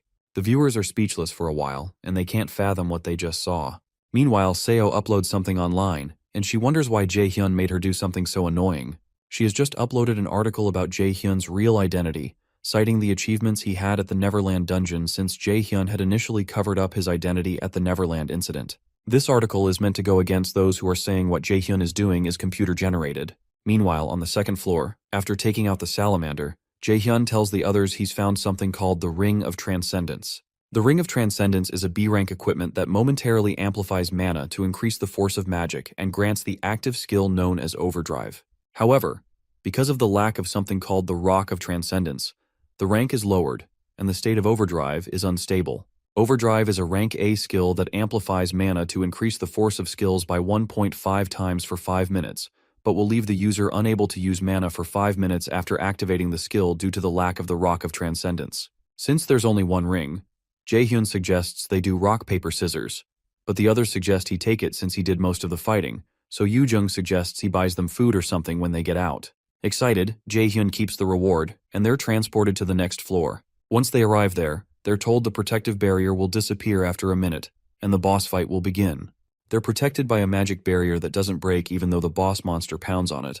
The pounding of the monster freaks them all out, so Gina asks Jaehyun if he has a plan. He tells her he doesn't because they don't need one, and he's going to do this alone. Some of the viewers also wonder if it's a wise idea for Jaehyun to ditch the party formation to fight the monster. Apparently there are a few differences each year, but it's usually a C or B rank monster, and 70% of the students fail on this floor. Soon after, the barrier is taken away, and the boss monster, a lava golem, is set free. Our boy goes in with a mana punch, but Gina warns him that it's dangerous. While Sungwoo and Gina panic, Yoojung assures them that Jaehyun is strong, so he won't lose to that kind of monster. Jaehyun and the monster match up punches, and our boy knocks back the monster's hand. When the monster retaliates with a punch from his other hand, our boy protects himself by setting up a barrier. When he lands on the ground, he activates a level 4 wind boost and activates his Ice Edge skill to hold down the monster's legs. After that's done, Jaehyun activates his mana detection skill and runs past the monster's punches, dodging at the same time. While he's moving, Jaehyun recalls that lava golems are sturdy and have heavy attacks, but there is a way to defeat them. He activates a skill called Bind to create chains that hold down the monster, then rains down a myriad of ice on the monster using his Ice Rain skill. Although the bind magic soon breaks, the ice hits all the golem's joints and cools them, making it hard for it to move its limbs. Excited, our boy activates his water ball skill and shoots water at the ice around the monster's joints, causing all of its limbs to immediately split apart. As the monster crumbles, the pocket plane system informs them they've defeated the pocket plane boss monster. Some of the viewers ask to confirm if that was really a boss fight, and the other teammates just watch in shock. Yoojung calls him an insane bastard and feels like he's already so much farther in skill than she is. Shortly after, the system informs them they've obtained the golem's core, but Jaehyun doesn't believe the test is over since he still has to ensure that Jaein falls today. The system asks them if they'll return to reality, and Jaehyun rejects the option.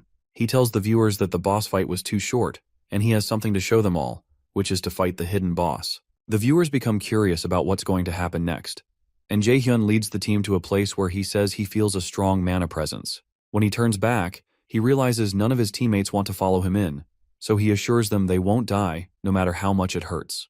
When they enter, the system notifies them that they've found a hidden door, and a special quest is being created where they have to defeat the hidden boss of the hidden floor and return to reality. Ordinary students can't even detect the presence of the hidden door, and they can't even make it to this point even if they stumbled upon it by luck, which is why Jaein planted the hidden piece here. He turns to the viewers, who can't believe that this guy has found a secret floor when the others are still struggling on the second floor. Jaehyun already knows the method to summon the hidden boss, but he decides to at least pretend to look around a bit.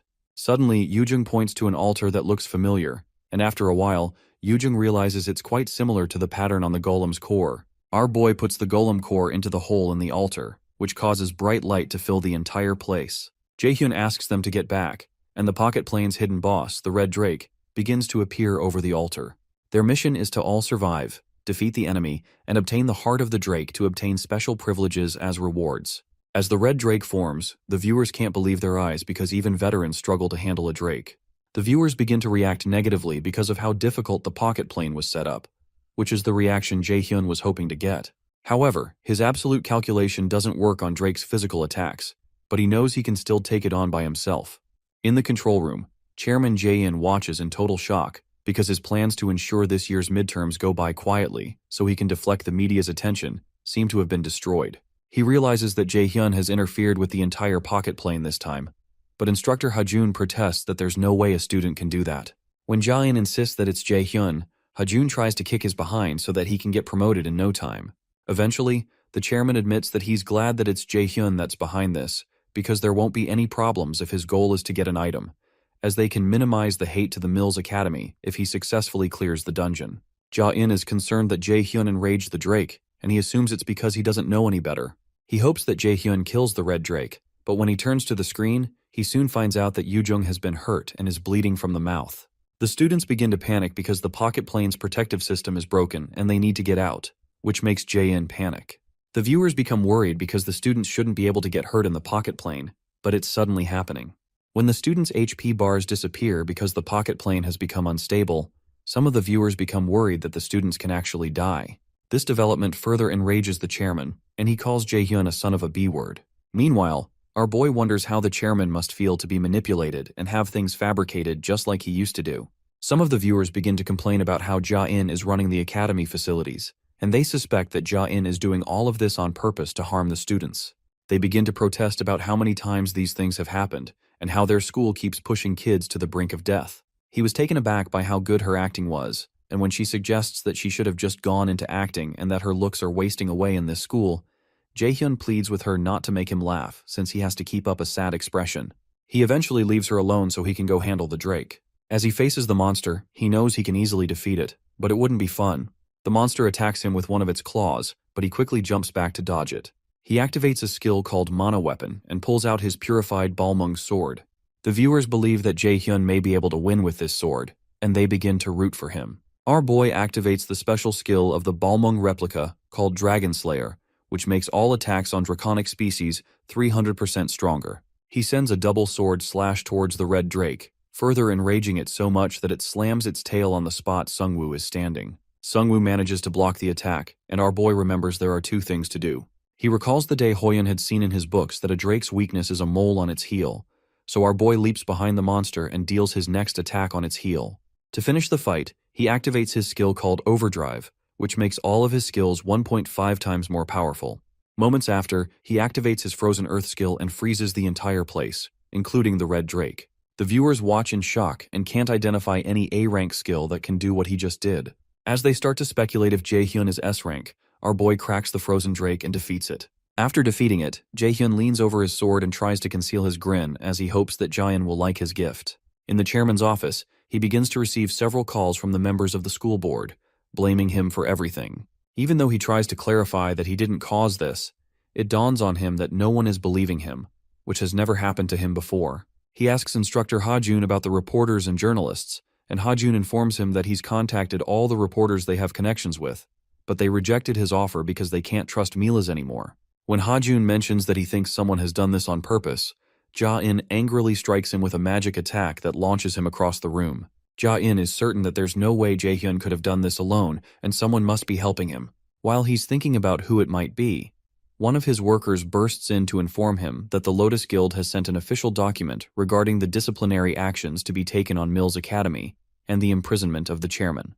Apparently, Xiang'an had drafted the document about the incident that occurred during the midterms, referring to it as a serious matter that put students into possibly life-threatening danger, just like what happened during the guild experience. Xiang'an states that he consistently puts the students on the brink of death and has been known to engage in bribery of the higher-up politicians for his own interest, among other things. For breaking 17 other laws related to raiders, Guildmaster Xiang'an orders his immediate arrest. Annoyed, Jae-in protests that the Lotus Guild has no right to directly get involved in this matter because only the National Raider Association's management headquarters can.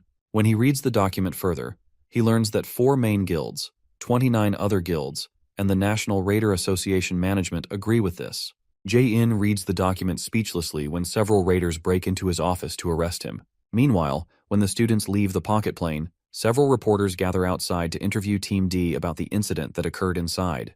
Jae-hyun is glad that his teacher took care of things carefully, and one of the reporters asks him if there was something he knew before about this arrest because of the remark he made about the chairman while in the pocket plane. Jae-hyun explains that he can't say much because of the non-disclosure agreement of the academy, but he informs them that this is the third time they've been put in danger, and he doesn't want others to get hurt. As they continue to probe further, he refuses to talk on the grounds that he needs to get Yoo-jung some medical attention. Jae-hyun leads Yoo-jung to a paramedic bus that Lotus had prepared so that people don't know Yoo-jung wasn't really hurt. Meanwhile, Jae-in is led out of the academy by the police of the National Raiders management, and several folks soil him with raw eggs. As they throw eggs on him, the crowd chants that the chairman step down. Shortly after, when they're all inside the ambulance, Yoo-jung bursts into laughter and accuses Jae-hyun of being a terrible actor. When he asks her if it was that bad, she begins to mimic him. It all amuses teacher Seongun, so she asks him what he was thinking when he planned all this because he would have been the one going under if things went wrong. However, our boy tells her that he learned from the guild experience that his safety may be important, but saving other people's lives comes first. Yoo-jung teases Jae-hyun that this is something unlike him to say and asks if he ate something bad, but he tells her to shut up. After laughing a bit, Seongun informs Jae-hyun that there will be a press conference in 3 days where they will put an end to Ja-in. Meanwhile, at the National Raider Association Management Headquarters, Sun By-nim celebrates that Jae-in's end is finally here. He recalls a call he had mysteriously received for him to prepare beforehand so they could arrest Ja-in. The person said they would take care of the rest of the process from their end, and they offered to prepare a spot he asked for. 3 days later, at the Lotus Guild's official press conference, Seongun notices Jae-hyun standing outside, and when she asks if he's nervous, he tells her he doesn't like crowded places. When it's time, Seongun, Sun By-nim, and Jae-hyun step on the podium to answer the questions the reporters have. After the three take their seats, several reporters think about how this is a big chance to write an article about the priority negotiation the Lotus Guild has with Min Jae-hyun, which can make global news. Shortly after, Seongun allows them to ask questions, so the first reporter asks if it's true that Ja-in killed the students on purpose and covered them up as accidents. Seongun confirms that this is true, and they've already obtained all evidence of his evil actions. Our boy smiles because he knows they had to use brainwashing on instructor Yisu to get incriminating files ahead of time, which means Ja-in can't get out of this. Seongun adds that Jae-in has broken many other laws, including shady funds that go into Mills Academy. Soon after, another reporter asks if they know the people who are involved with Ja-in's corruption, but Seongun only says they're investigating that right now. After some back and forth, one of the reporters asks Seongun if it's true that Jae-hyun is her mentee, and she confirms it. Jae-hyun adds that he was able to get where he is today because of her teachings. Shortly after, another reporter asks Jae-hyun if he was hiding his skills from the start because they haven't seen any articles about him, so he explains that he didn't want any media attention. Another reporter asks when he entered a contract with the Lotus Guild, and several other questions about his training, his family relations, and his dating life pour in. Jae-hyun remains silent as the questions keep coming because he can't let himself get swept up here since he will continue to get media attention from now on. As if on cue, Seongun asks the reporters to refrain from asking Jae-hyun too many questions because he's still recovering from the shock of the incident. A few days later, the students gather for the inauguration of a temporary academy chairman. Yoo-jung mentions that she's glad everyone is okay because she would have been mad if they got hurt. Suddenly, Jae-hyun tells them to remember that it's not all over yet, just in case, and they all recognize that Ja-in won't fall that easily, and that they have to get super strong while they have the time. Hoyeon agrees that he's going to get stronger too because he really felt weak during the guild experience, and Ina expresses the same. Jae-hyun is glad that the others want to get stronger, but he doesn't plan on getting them further involved in this matter because dealing with the Aesir god is something for him to do. Shortly after, instructor Kim Ji-yeon steps on the new podium, and Jae-hyun tells the others that she's the new director, much to their shock. Yoo-jung can't believe it since she's so young, so Jae-hyun informs them that instructor Ji-yeon is also a spy from the Raider Association. A while ago, Jae-hyun and Seongun had gone to the Raider Association's management headquarters, and Sun By-nim informed them that he's going to make Ji-yeon the new director. In the present, Kim Ji-yeon announces that she'll be the director for the time being, and promises to do her best. Later, the group goes to hang out, and Jae-hyun wonders what the heck is going on as he watches Yoo-jung do some karaoke. Our boy had thought he would finally get to rest, but it doesn't seem so. A few hours earlier, Yoo-jung had banged on his door and ordered him to open up. When he does, she reminds him of the promise they made to go to karaoke once they were done with exams. Apparently, they had made an appointment at the best karaoke place around there, and they drag Jae-hyun with them. In the present, Jae-hyun decides he might as well take the stage to show off his karaoke skills since he's already here. The others look at him in despair, and one of the regulars curses out that someone is terrorizing his ears and requests that such people be banned from karaoke. When he's done, Ina comments that she can see he's also human like the rest of them, and Hoyeon jokes that people can't be perfect at everything. Our boy gets a score of 10 out of 100, and Jaehyun hands the mic to Ina since she's next. When their hands touch, the mic slips out of her hands, and she begins to blush. Luckily, our boy catches it and grabs her palm to place the mic there. For a while, Ina's face looks quite red, and when Jaehyun asks her what's wrong, she says she's okay. Finally, she asks them not to expect much from her performance because she's embarrassed, but Yoojung assures her she's most likely better than Jaehyun. Ticked off, our boy protests that his skills are quite average, but Yoojung is certain he has no self-awareness. After they quiet down, Jaehyun wonders how Ina's singing is and plans to clap even if she's not good. However, when she begins to sing, he realizes she's ridiculously good at it. Meanwhile, Heimdall walks on the streets of Earth, and he spots Hela around. Eventually, she shows herself and tells him she just came to say hi and to ask how his little outing is going. Heimdall accuses the resistant Aesir gods of doing really interesting things this time, but Hela retorts that it's nothing on the level of what Odin and the Aesir gods have done. Heimdall makes fun of Hel for holding on to the pointless hope that a great adversary of the prophecy will appear and free them, and when she tells him they can never tell, he states that a mere human can't bring down the Aesir gods. When he steps forward, Hel stops him from going further. He tells her to move, but she explains that she can't allow him if he's going to meet the great adversary of the prophecy. Annoyed, Heimdall asks her if she wants to die, but she reminds him he can't use his powers properly here on Earth, and she has the advantage here. However, Heimdall reminds her to be better prepared for her own death if she plans to kill him here. Regardless, she states that she's ready for that because her job and role right now is to stall time for a small break. Ina sings quite well, and she soon turns to ask them how she did when she's done. They look so stunned, and Yoojung asks her how she's so good at singing, while Hoyeon accuses her of hiding this from them all this time. When Jaehyun asks her if she took choir classes, she says she didn't. Yoojung is surprised that she didn't take any classes, and Ina is surprised that they actually like her voice. She thanks them for the compliment and informs them this is the second time she's let other people hear her sing. A few days later in Seoul, at Jaehyun's house, our boy hands his mom a gift. When she opens it, it turns out to be checks for allowances. She's surprised that her son has grown so much, and he thought about her at an age where he should be focused on having fun. When she reads through it, she's surprised he has earned so much on his own, and our boy tells her it's all for her. To Jaehyun, he's finally got to say what he's always wanted to tell her. He always wanted to give her a hug, saying that he succeeded, but he was too busy to take care of her in his past life. A lot has changed since his regression. His goal is to protect his family and friends, and then to kill Odin and end all this misery. He promises himself not to let Odin steal the life he just regained. Shortly after, he tells his mom she can live comfortably without worrying about money, and she hugs him and says it must have been hard for him. Our boy begins to tear up, but someone suddenly knocks on the door while they're sharing a hug. It turns out to be Ina, who says hi to him. However, our boy soon finds out that Yoojung came along with her. Jaehyun asks her what she wants this time, so she informs him that she came to invite him because her family is having a barbecue. Jaehyun remembers that Yoojung's parents are coming back today, so she adds that her mom said to bring him over since he's always doing things for them. He jokes that he's had to do things for her since she's a burden, but Yoojung tells him to come because her parents are excited to see him. He eventually agrees, and Yoojung walks away. Ina notices the moist marks on his shirt, which he had used to clean his face before opening the door, so she asks him if he was crying. Surprised, he informs her that his clothes just got wet while he was doing the dishes, and they both turn aside after an awkward moment.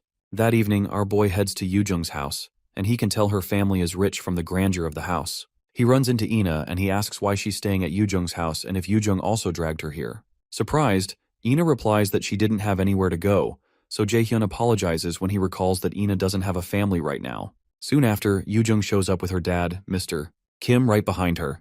Yoojung's parents are excited to see Jaehyun, and they exchange pleasantries. Jaehyun recalls that they were really nice to him the day he lost his mom in his past life.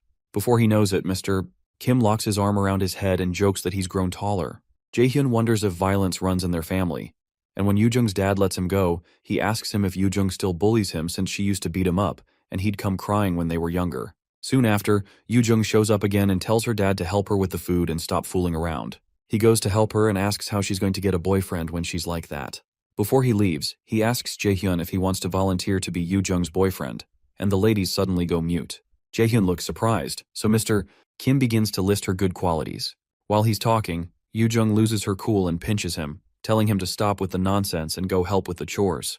The poor man runs to help with the chores, and Yoojung tells Jaehyun to join him. Soon after, the food is ready. Jaehyun praises Mr. Kim's cooking skills, and Yoo-jung wishes that Hoyeon and Jae-sung could be here to enjoy this with them. While they're eating, Mr. Kim thanks Jaehyun for helping Yoo-jung with the midterms, but Jaehyun tells him he didn't do much, and he feels guilty because it was all an act. Soon after, Mrs. Kim tells Jaehyun she's happy he's doing well, and she was surprised when he said he's going to magic class. She mentions that she was wondering if he joined magic class because he wanted to stay with Yoo-jung, and that comment makes Ina pause her eating, but Jaehyun clarifies that it's not the case. Mrs. Kim compliments Jaehyun on how he becomes more handsome each day, and expresses her hope that Yoo-jung would bring home a boyfriend like him. Yoo-jung angrily tells her mom to stop talking and eat because her food is going to get cold. When our boy notices Ina has stopped eating, he asks her if something is wrong, but she tells him it's nothing. Meanwhile, in Hoyeon's house, his father berates him for spending his time saving dying students because he felt bad for them. Mr. On calls his own son a foolish bastard, and he realizes that he would have been arrested alongside Jae-in had he been a tiny bit late.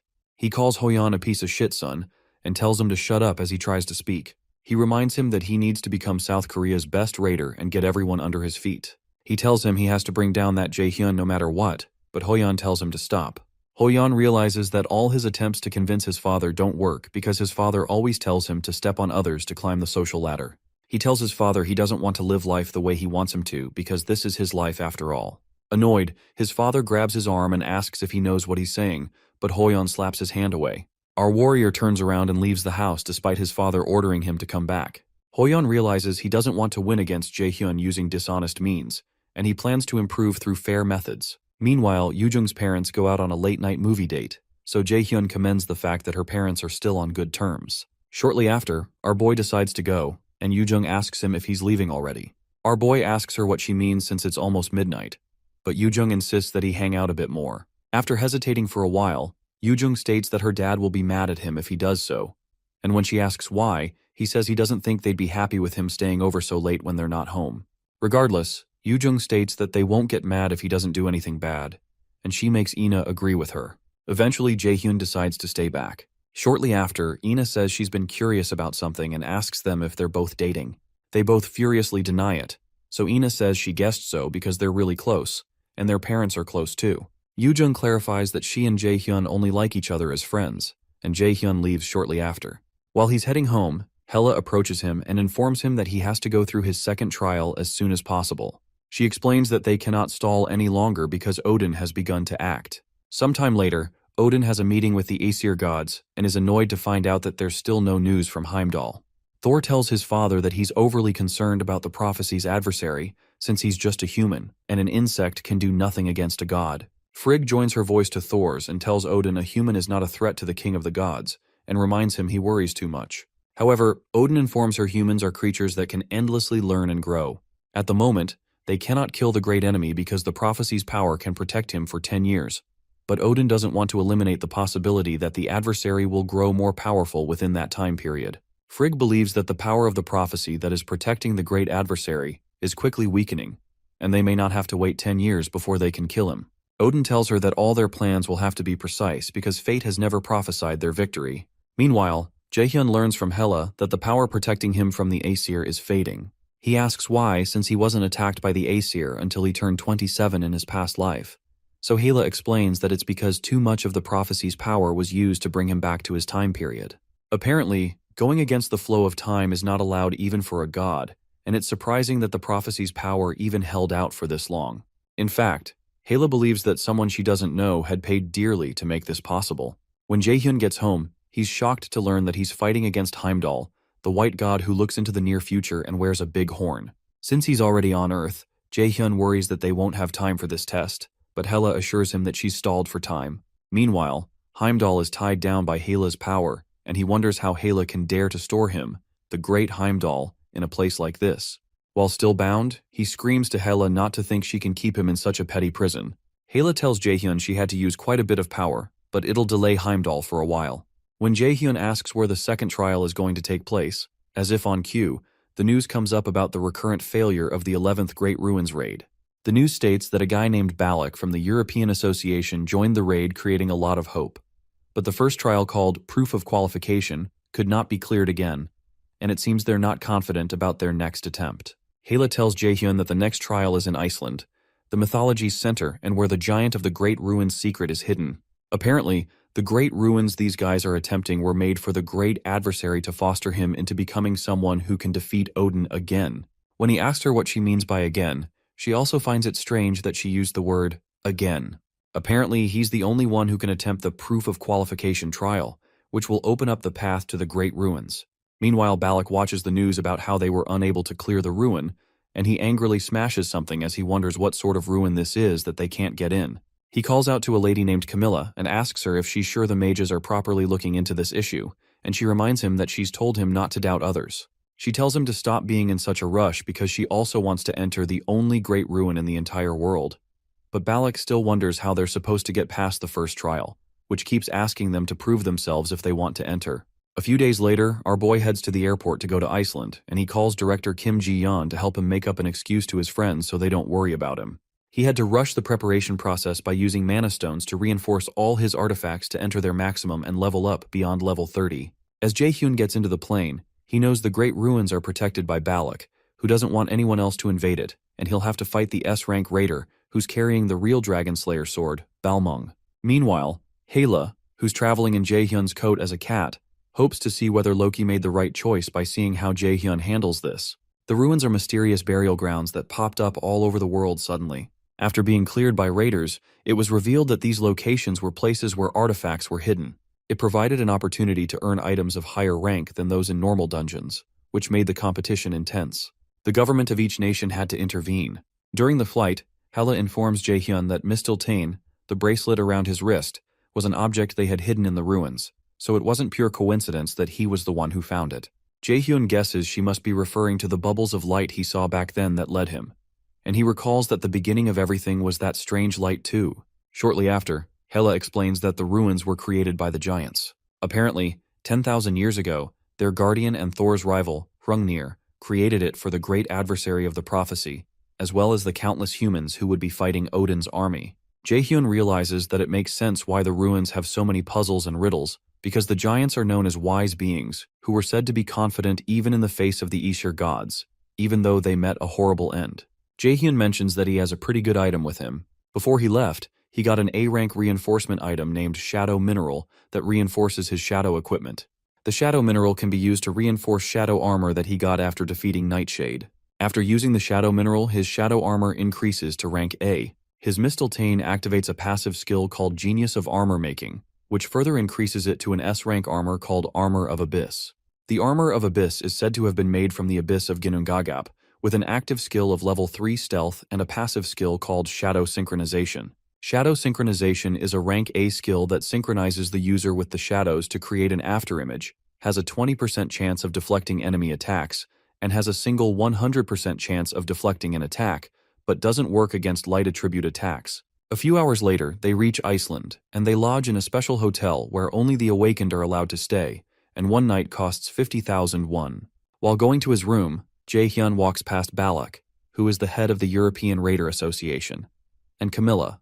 When he walks past them, Balak stops Jae-hyun and asks him what he is. As Balak walks back, Camilla tries to stop him, but he doesn't listen and stands in front of Jae-hyun. He asks Jae-hyun how old he is and where he's from, but our boy doesn't say anything. Eventually, Camilla steps in between them and asks Balak what he's doing. After apologizing to him, she pushes our boy along and tells him he can keep going because Balak has a rather shitty personality, and that's why he got dumped by his ex-wife. After waving Jae-hyun goodbye, Camilla reminds Balak she told him to be careful not to ruin the image of the European Raider Association. She tells him she understands that he's sensitive because their last raid failed, but he shouldn't take his anger out on a kid. However, Balak tells her that's not it, but it's because that kid made no noise at all when he walked, and he knows how to intentionally hide his presence. Meanwhile, at the Mills Academy director's office, Jae-hyun's friends are shocked to learn that their friend has gone overseas. Yoo-jung wonders where he went this time, especially since he randomly got himself in trouble at an amusement park. Hoyeon jokes that Jae-hyun gets into trouble, but Ina suddenly interjects by saying that Jae-hyun is not the type to get into trouble. At Iceland's great ruins, some guards of the European Raider Association notice a strange figure walking towards them, and they tell him to reveal his identity. Jae-hyun, who has concealed his identity with the armor, asks them if they can't just let him in because he's too lazy for this shit. As they're about to signal that an invader is present, Jae-hyun covers their mouths and activates his brainwashing skill. He apologizes for acting like a criminal, but explains that the ruins were meant for him. Before Jae-hyun left Seoul, Hela had told him that the conditions he needed to meet to be allowed into the Great Ruins were first the Nornir system, and secondly that his strength and agility stats had to be over 150, which is basically S-rank level. She hesitates for a while, hoping he's S-rank, but when he tells her he's not, Hela can't believe it, because she saw him defeat Surtur's clone. When she starts to think of a way for him to reach S-rank, Jaehyun tells her there's a way and brings out a rank A key called a cursed key that he got from Flandier's mission. Using his detection key, he recognizes it as Loki's key that can open any door or chest. In the present, Jaehyun finds it strange that he got this key, and it seems as if someone who predicted everything prepared this for him. He sticks the key into the door and it opens up. Before he enters, he prepares his blank card because he believes it will be of use soon too. He had the option of using it on Seo's cognition accelerant or Soyul's detection skill, but he still felt there could be something better he could use it on. Also, if he copies the skill of those around him, he knows people could get suspicious. He makes his way through the hallway, and he sees a giant, who asks him if he's the prophesied great adversary. The giant introduces himself as Smir Hrungnirson, the one who guards the Great Ruins, as directed by his father, Hrungnir. When Hela jumps down, Smir recognizes her as a clone of Hel, so Hela explains to Smir that she's responsible for guiding the great adversary through the 5 trials, and she explains that the power of the prophecy that had been protecting the great adversary is weakening, so they need him to take his trial as soon as possible. While she's still talking, Smir tells her he rejects, and when she asks him why, he explains that the method with which the great adversary opened the door was cheating, and he won't be able to pass the second trial with his present stats. Smir generously proposes that he become stronger and come back, but Hela insists that they don't have time, and the Aesir gods will start acting again once the power of the prophecy runs out. However, Smir insists that rules are rules, and he's fairly certain that Jotunheimer, which he wished to protect, is already covered in ashes, and there is no home for the giants to return to. Since it's already too late, he wonders what difference it makes if they're any later, so Hela realizes that the giant is in despair. However, Jaehyun, who has been boiling with rage, asks them what kind of crap this is. He asks Smir if he's kidding him and tells him he's not a charity organization.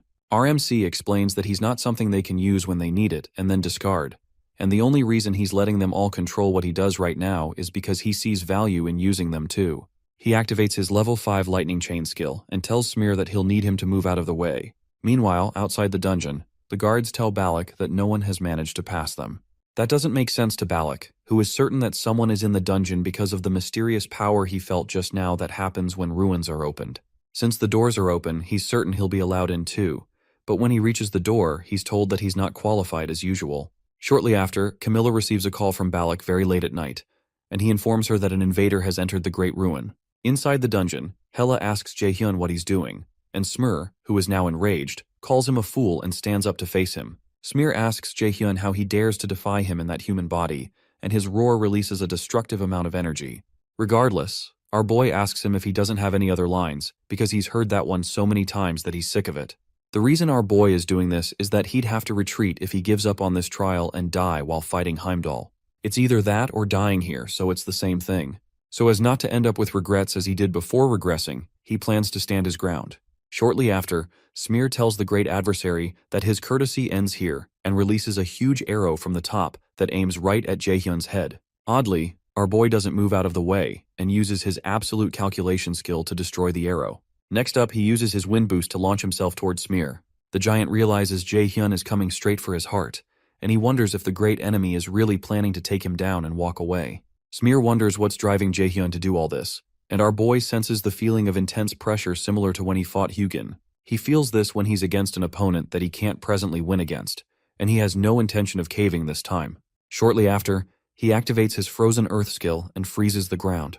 Smir notes the skill and says he doesn't know how Jaehyun was able to get his hands on a secret skill of Dark Elves, but he crushes the ice on the ground with one punch and reminds Jaehyun he's weak regardless. A look of despair first crosses Jaehyun's face, but then he smirks. He asks Smir if he's moving the way he expected just because he's stupid and tactless. Our boy soon activates his level 5 fire skill and another level 5 skill called Air Blast. Jaehyun mixes the ice with fire and shoots them at the giant, blocking his view. He soon activates his level 3 stealth skill to conceal himself, and Smir wonders if he really expects this pathetic trick to work on him. When the fog clears, Smir realizes he disappeared and is unable to find him. Soon after, Jaehyun leaps toward him and slashes at his neck with his sword. Meanwhile, at Shanghan's office, the curator guildmaster, Ms. Baek Ji-hyun, comes back to tell Seongun that she wants Jaehyun. Seongun doesn't see the point in repeating this pointless conversation, but Jihyun offers to give her the right price in exchange. Seongun insists that Jaehyun isn't an object to be sold, so Jihyun offers her an item known as Nidhogg's Fang. Seongun hadn't expected the Curator Guild to offer an S-class item, and she wonders if that's how badly she wants Jaehyun. However, Seongun smiles and asks her if she plans to lure Jaehyun directly with this item if Lotus Guild declines their offer, and from Jihyun's response, it's clear that that is her plan. Intrigued, Seongun tells her that she should have gone to Jaehyun instead, but Jihyun tells her they prefer to resolve issues in a gentlemanly manner. Jihyun gets up and stretches her hand, telling her she'll be expecting her decision. Once again, Seongun doesn't return her handshake, and Jihyun takes her leave. Meanwhile, Jaehyun slashes at the giant's neck, but Smear isn't injured. Smear asks Jaehyun if this is the method he's chosen, and reminds him that Odin and the other Aesir gods are strong, and there's no guarantee his efforts will yield any results. He asks Jaehyun if he still believes he can move forward, but our boy tells him it's better than sitting around doing nothing. He activates his realization of magical artifact to create a mana blade and then activates his genius of armor making to level up the mana blade he created. Regardless, Smear tells the great adversary that he knows nothing because there is no value in what he's doing, but Jaehyun tells him he's the one who chooses whether his actions have value or not. In a flashback, Smear remembers when his father told him he alone is the one who chooses his value. Jaehyun doesn't hesitate and moves forward to land attacks on Smear, but a sudden outburst of energy from Smear makes Jaehyun unable to move. Smear asks him if he can take responsibility for what he said, and the weight of the energy starts to make Jaehyun bleed from the mouth. In extreme pain, he wonders what he should do and how he can win against this monster, but suddenly, the pressure disappears. Smear reminds him that he just said he's the one who chooses the value of his actions, but also informs him that such claims are only allowed for those with power. Smear offers to give him a chance to prove himself worthy, so he can let him in while Hela hides nearby. After considering it for a while, Jaehyun makes Smear an offer to withstand his ultimate attack just once, and Hela jumps out and asks Jaehyun what he thinks he's saying. She reminds him that Smear possesses divinity, and that his present human form isn't capable, but Smear accepts the offer. Smear summons a spear to evaluate if he's worthy of his words, and if he's a being who can resist great fate. Hela tries to stop Smear, but he doesn't listen to her and launches the spear right at Jaehyun, who stands there like a deer in the headlights. The immense power of the spear shakes the entire building and eventually creates a large gap where it's targeted. After the smoke clears up, Jaehyun remains alive, and he asks Smear if that proves it. He had used his shadow synchronization skill, and the system tells him that the skill will have a 20% likelihood of activation from now on. Smear is surprised, but a smile soon develops on his face, and he allows Jaehyun to go in while Hela just stands there speechless, wondering what a strange human Jaehyun is. As our boy makes his way in, Smear informs him that there are 3 trials of wisdom prepared for him in this ruin. When he asks Jaehyun if he's not afraid, Jaehyun tells him he is, so Smear tells him that's good. While walking into the ruins, Hela asks Jaehyun how he did what he just did, and he says he's not sure either. As they walk further in, they encounter 2 ladies, who welcome him and introduce themselves as Norn, the gatekeepers of the first trial of wisdom. Hela tells Jaehyun that she can't intervene from this point onwards and warns him to be cautious. The ladies tell him that one of the 2 of them is an angel and the other is a demon. The angel speaks only the truth, and the demon speaks only lies. One of them is a gateway to heaven where the angels reside, and the other is a gateway to hell where the demons reside. Apparently, whichever gate he chooses, he'll be able to reach the next step of the trial. But if he chooses the gate that leads to hell, the undead will continue to get in his way. After they explain, Jaehyun is told that he will be able to ask them just one question, so he has to use the opportunity well. Jaehyun realizes figuring out the right path with just one question is the famous logic riddle, but he's intrigued that both of the paths can still lead him to the next trial. When he decides to ask his question, the Norn tells him there's no need to hurry because there's enough time for him to think, but Jaehyun replies that he doesn't need to think deeply about this. After he points to one of them, he asks her what realm her gate leads to. Jaehyun recognizes this riddle as one called Angel and Demon, a pretty famous riddle that has a pretty well-known solution too. If you ask where they live, the angel will tell you the way to heaven, and if you ask the demon, they will also point you to heaven. The lady he asks walks in front of a gate close to her and says, this is her gate. She asks him if this gate is his choice, but Jaehyun tells her he's going to go through the second gate instead. After he makes the choice, Hela is shocked and follows him in. She asks him if he's out of his mind and why he would intentionally choose the gate that leads to hell, but Jaehyun reminds her of the saying that nothing is hard work when you're young. Eventually, he reveals to her that he chose this gate because they told him the undead will try to stop him, and Hela suspects he has other plans. When the undead start to come out, Jae-hyun activates his sacrifice skill and switches it to an offense skill called Judgment of Light. Using the Judgment of Light, he incinerates them, and he keeps leveling up. To Jae-hyun, gaining all these experience points is the real meaning of heaven. Hela just watches glumly and calls Jae-hyun an evil human, suspecting that he must be a demon. Meanwhile, the Norn sisters confess that Jae-hyun made the most foolish but also the wisest decision, just like Mimir prophesied. Sometime later, Jae-hyun covers the distance and is taken to another place through a portal. He considers it a shame that the previous trial is already over because it was a rare opportunity to level up. In the second room, they find a complex magic activation on the ground, and our boy guesses that this test condition must be that he has to find a way to escape. A voice suddenly confirms his suspicions, which is later identified as the gatekeeper of the second trial. Hela recognizes this voice and wonders how he is here, but the voice asks her to let him introduce himself. The voice introduces himself as Mimir, the one who made the Nornir system and the one who set his fate. Mimir explains that Loki came to him a long time ago to ask for advice on how to foster the last hope, the great enemy of the prophecy, and how to free oneself from Odin's eye. The answer to that was the Nornir system. Shocked that he's meeting the one who created the system he's using, Jae-hyun asks him why he didn't explain his plans from the start. So Mimir informs him that it's hard to approach him because of the contract with the Aesir gods, and the Aesir system that all the Awakened used held them back. For a while, Mimir and Hela chat about how they won't be able to guarantee that the great adversary will be alive if the war they're expecting happens earlier than expected. Eventually, Mimir explains that the reason he's not intervening is to test if Jae-hyun is worthy. Apparently, he was unable to say anything to Jae-hyun before because there were too many eyes, and the reason they're able to converse like this is because they're inside the Great Ruins. Jae-hyun decides to ask Mimir a question. He recognizes that since he was chosen by fate to be the great enemy, his will shouldn't matter. So he asks Mimir why he asked how he felt about the matter right before he died in his past life when he was most desperate. Meanwhile, Yoojung and Ina wonder what Jae-hyun is doing overseas that's making him not answer his texts. While they all talk about Jae-hyun, Yoojung laments that she just wants to be with him. But before the words come out of her mouth fully, she becomes embarrassed and quickly corrects that she said that because she's the only one who can put up with him. Shortly after, Seo talks about her plans to attend Mila's academy soon and how she's already looked into their room sizes. So Hoyeon sincerely asks her what she will do if she ends up failing the entrance exams. The question leaves her in despair and she accuses him of being mean, which shocks him. Ina finally says she hopes Jae-hyun comes back soon, and Yoojung agrees. In the Great Ruins, Mimir answers that they didn't want to leave the fate of the world in the hands of someone who couldn't even get up on his own. So he gave him an opportunity to change his fate back then. Jae-hyun mentions that he has many more questions, but he guesses Mimir won't be able to answer them all. Eventually, Mimir offers to give him a hint about the truth if he passes this trial. To explain the second trial, Mimir tells him that he has to offer one of the objects in the room by placing it on the altar. However, he has to keep two things in mind. First, that this is to earn wisdom, and secondly, that he only gets one chance. When Jae-hyun despairs because he's going to have to look through all this stuff, Mimir recognizes his thoughts because he can access his thoughts through the Nornir system. Mimir decides to give Jae-hyun two hints for the trial. The first is that he already has the wisdom he could earn from this altar, and the second is that he came to the ruins 2 days earlier than they planned because today is Monday. Jae-hyun is still pretty confused, but Mimir tells him that's all the hints he can get, so he asks Jae-hyun to show him his wisdom.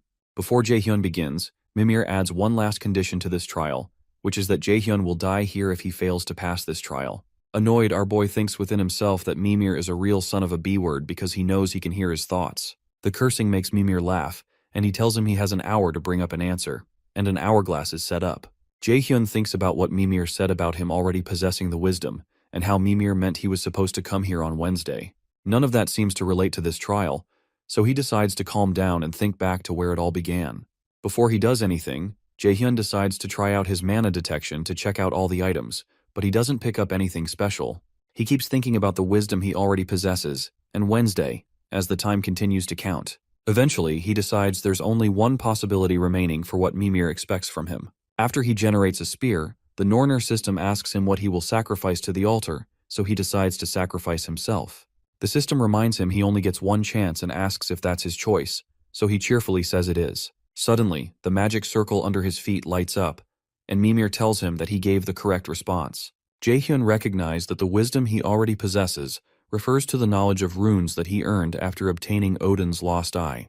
Second, the word Wednesday is rooted in the term Day of Woden, and Woden is Odin's other name. Odin is said to have sacrificed himself in order to gain knowledge of life and the afterlife. If that has something to do with this trial, then it's clear that he needed to offer himself on this altar. Eventually, Mimir asks him if he knows the meaning behind the choice he just made, so Jaehyun tells him he knows Odin was hung upside down on Yggdrasil and speared through for 9 days. He tells Mimir he's someone who's willing to put his life on the line if it's to get what he wants, so our boy removes his armor and stabs himself with the spear in his hand, despite Hela's protest. As he drives the spear through his stomach, he asks Mimir if this is what he wanted to see. Jaehyun recognizes that sacrificing oneself means enduring the threat of death. To end things a bit sooner, our boy activates his realization of magical artifact skill to create another spear and stabs himself with it again. Hela clamors for him to stop, but Jaehyun generates another spear, and as he's about to stab himself, Mimir tells him it's enough, and then drops him back onto the magic circle. When he drops him, Mimir tells him he's changed quite a bit, and no longer needs his advice. Jaehyun is surprised that the injury is gone, and Mimir tells him the test is over, and that he's shown him he's better than he thought him to be. To keep his end of the promise, Mimir gives Jaehyun 3 words that he says will become a sentence again, and will guide him to the truth. Jaehyun protests that he's using an indirect method to answer his questions, but Mimir pleads with him that he has to answer like this to avoid the eye of the Aesir gods. Mimir informs Hela that even she doesn't know about the thing he's about to say, which surprises her. The first word is raider, the second is eye, and the third is shinier. Jaehyun can't seem to make sense of the words, and he wonders what they're supposed to mean. To help him, Mimir leaves him with one last piece of advice: to doubt the system, as he believes that will help him reach the truth. After Mimir leaves, Jaehyun considers his words carefully. At a glance, all 3 words seem to be pointing to him. Raider is his job. The eye refers to Odin's lost eye, and his present is shinier than his past. However, it doesn't explain why he specifically used the word shinier, and why he should doubt the system. To offer some comfort, Hela tells him she'll also think about what it could mean and proposes they move on to the next trial. As they move forward, Smear shows up and informs Jaehyun that the last trial now awaits him. Smear tells him the huge mirror in front of him is the next trial. Apparently the mirror is known as the Mirror of Urd, the first of the 3 Norns. It's an artifact that shows the past. Jaehyun will see the memories of a Jotun, and he's to watch the memory and come back to tell Smear the answer he has earned to pass the trial.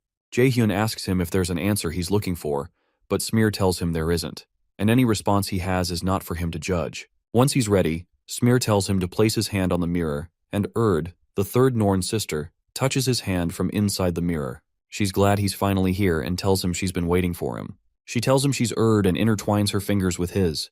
As she holds him, she explains that she's waited a long time for him, holding on to this broken past, which is a fragment of the past that an old being wishes to show him. She leads him toward the first piece of the memory, and takes him to a place that Hel, who is following behind, calls Jotunheimer, the land of the giants. Because of how Jaehyun and Urd spoke, Hela asks Jaehyun if he's met Urd before, and he says he's not sure. Urd soon asks them to quiet down and look at the past in front of them, but explains to Jaehyun that he won't be able to change anything because this story has ended.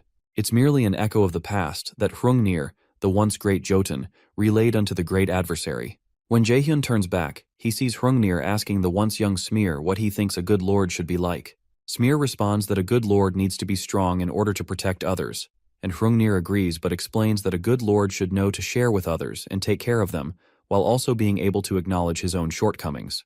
He tells Smear he hopes he will become a Jotun like that someday too, but Smear replies that he's weak and scared of a lot of things, including Thor's hammer. Smear laments that he could never have any value as a lord, but Hrungnir tells him not to judge his value so easily, because the only one who can decide his value is himself.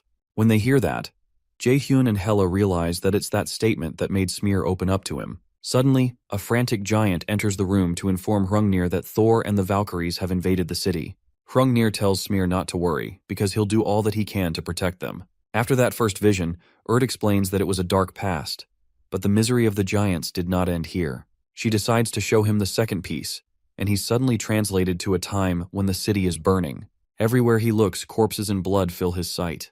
Hela mentions that this is the War of the End, Ragnarok, right before the contract was written, and the man standing over all the corpses is the god of thunder and lightning, Thor. Jaehyun beholds Thor and realizes he's way too strong for him as he is right now. Even if he reaches S rank, he can't face a monster like him. Eventually, he asks the women what he needs to do to become as strong as Thor, and Hela tells him he has to pass the 5 trials. In the vision, Thor mentions that he always hated giants, and he's intrigued that they're not giving up but still want to fight him. To show his respect for such warriors, he offers the king of the giants, Hrungnir, a chance to avoid a massacre of his kind if he will fight him one-on-one. Shortly after, Hrungnir comes out and asks him if he will truly let the others go for the price of his head, and Thor swears on his name to do that. Hrungnir accepts the offer, and Thor promises to return soon for their fight. Word explains that Thor's change of mind, Hrungnir's sacrifice, and the war between Jotunheimer and Asgard ended with Asgard being the victor. After that, she decides to show him the last piece of the past. Sometime later, Smear pleads with his father not to go fight with Thor because it's a trap. Hrungnir tells him he's aware, but he has no choice but to go. The weeping Smear asks him why he must do this and reminds him he's the only family he has left. Hela informs Jaehyun that the place those in the vision are standing in is called Asgard, the world where the Aesir gods and Odin reside. In the vision, Hrungnir reminds Smear that he has always told him not to be afraid because he's sure he'll do well without him. While Smear cries, his father tells him that the prophesied great adversary will one day come to him, and that great adversary will free them and all other species from the Aesirs. Before he leaves, Hrungnir tells Smear to protect his grave, the Great Ruins. Jaehyun realizes the ruins are the memorials for the giants who died and a symbol of a hopeful future. In the vision, Hrungnir speaks to Jaehyun directly and tells him he knows he'll be seeing this memory in the future, so he asks him to help his child, Smear. Hrungnir soon steps out to meet Thor, who has been excitedly waiting to fight him for a while. Hrungnir asks Thor if he's satisfied now, but Thor says he isn't. The god summons his hammer and says he'll only be satisfied after he kills Hrungnir. Thor fires streaks of lightning at the giant, who blocks them with his weapon. After he stops, Hrungnir asks Thor why he's killing innocent lives for the sake of his greed. So Thor confesses that everything is the will of the great Odin, and he personally doesn't have any reasons.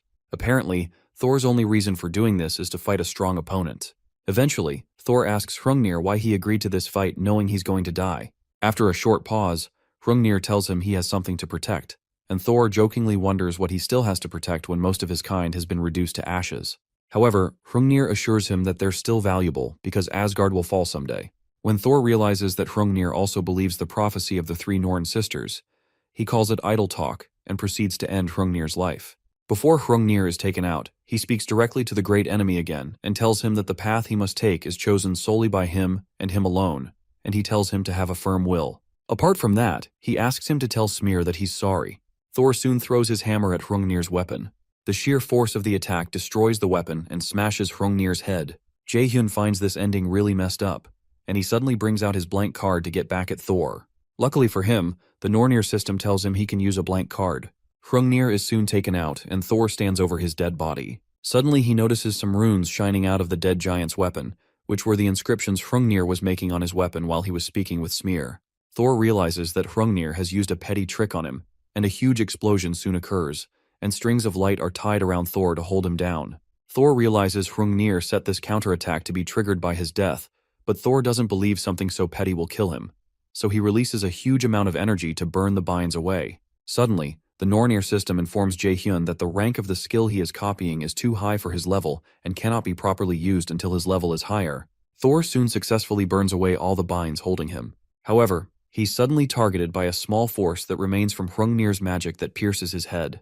The attack pushes Thor backward, and when he gets up, he finds out that his head is bleeding and Hrungnir had launched an object into his head to repress his power, and it amuses him. Because Thor's power has been repressed, the system allows Jaehyun to register Thor's passive skill known as Lightning God's Power.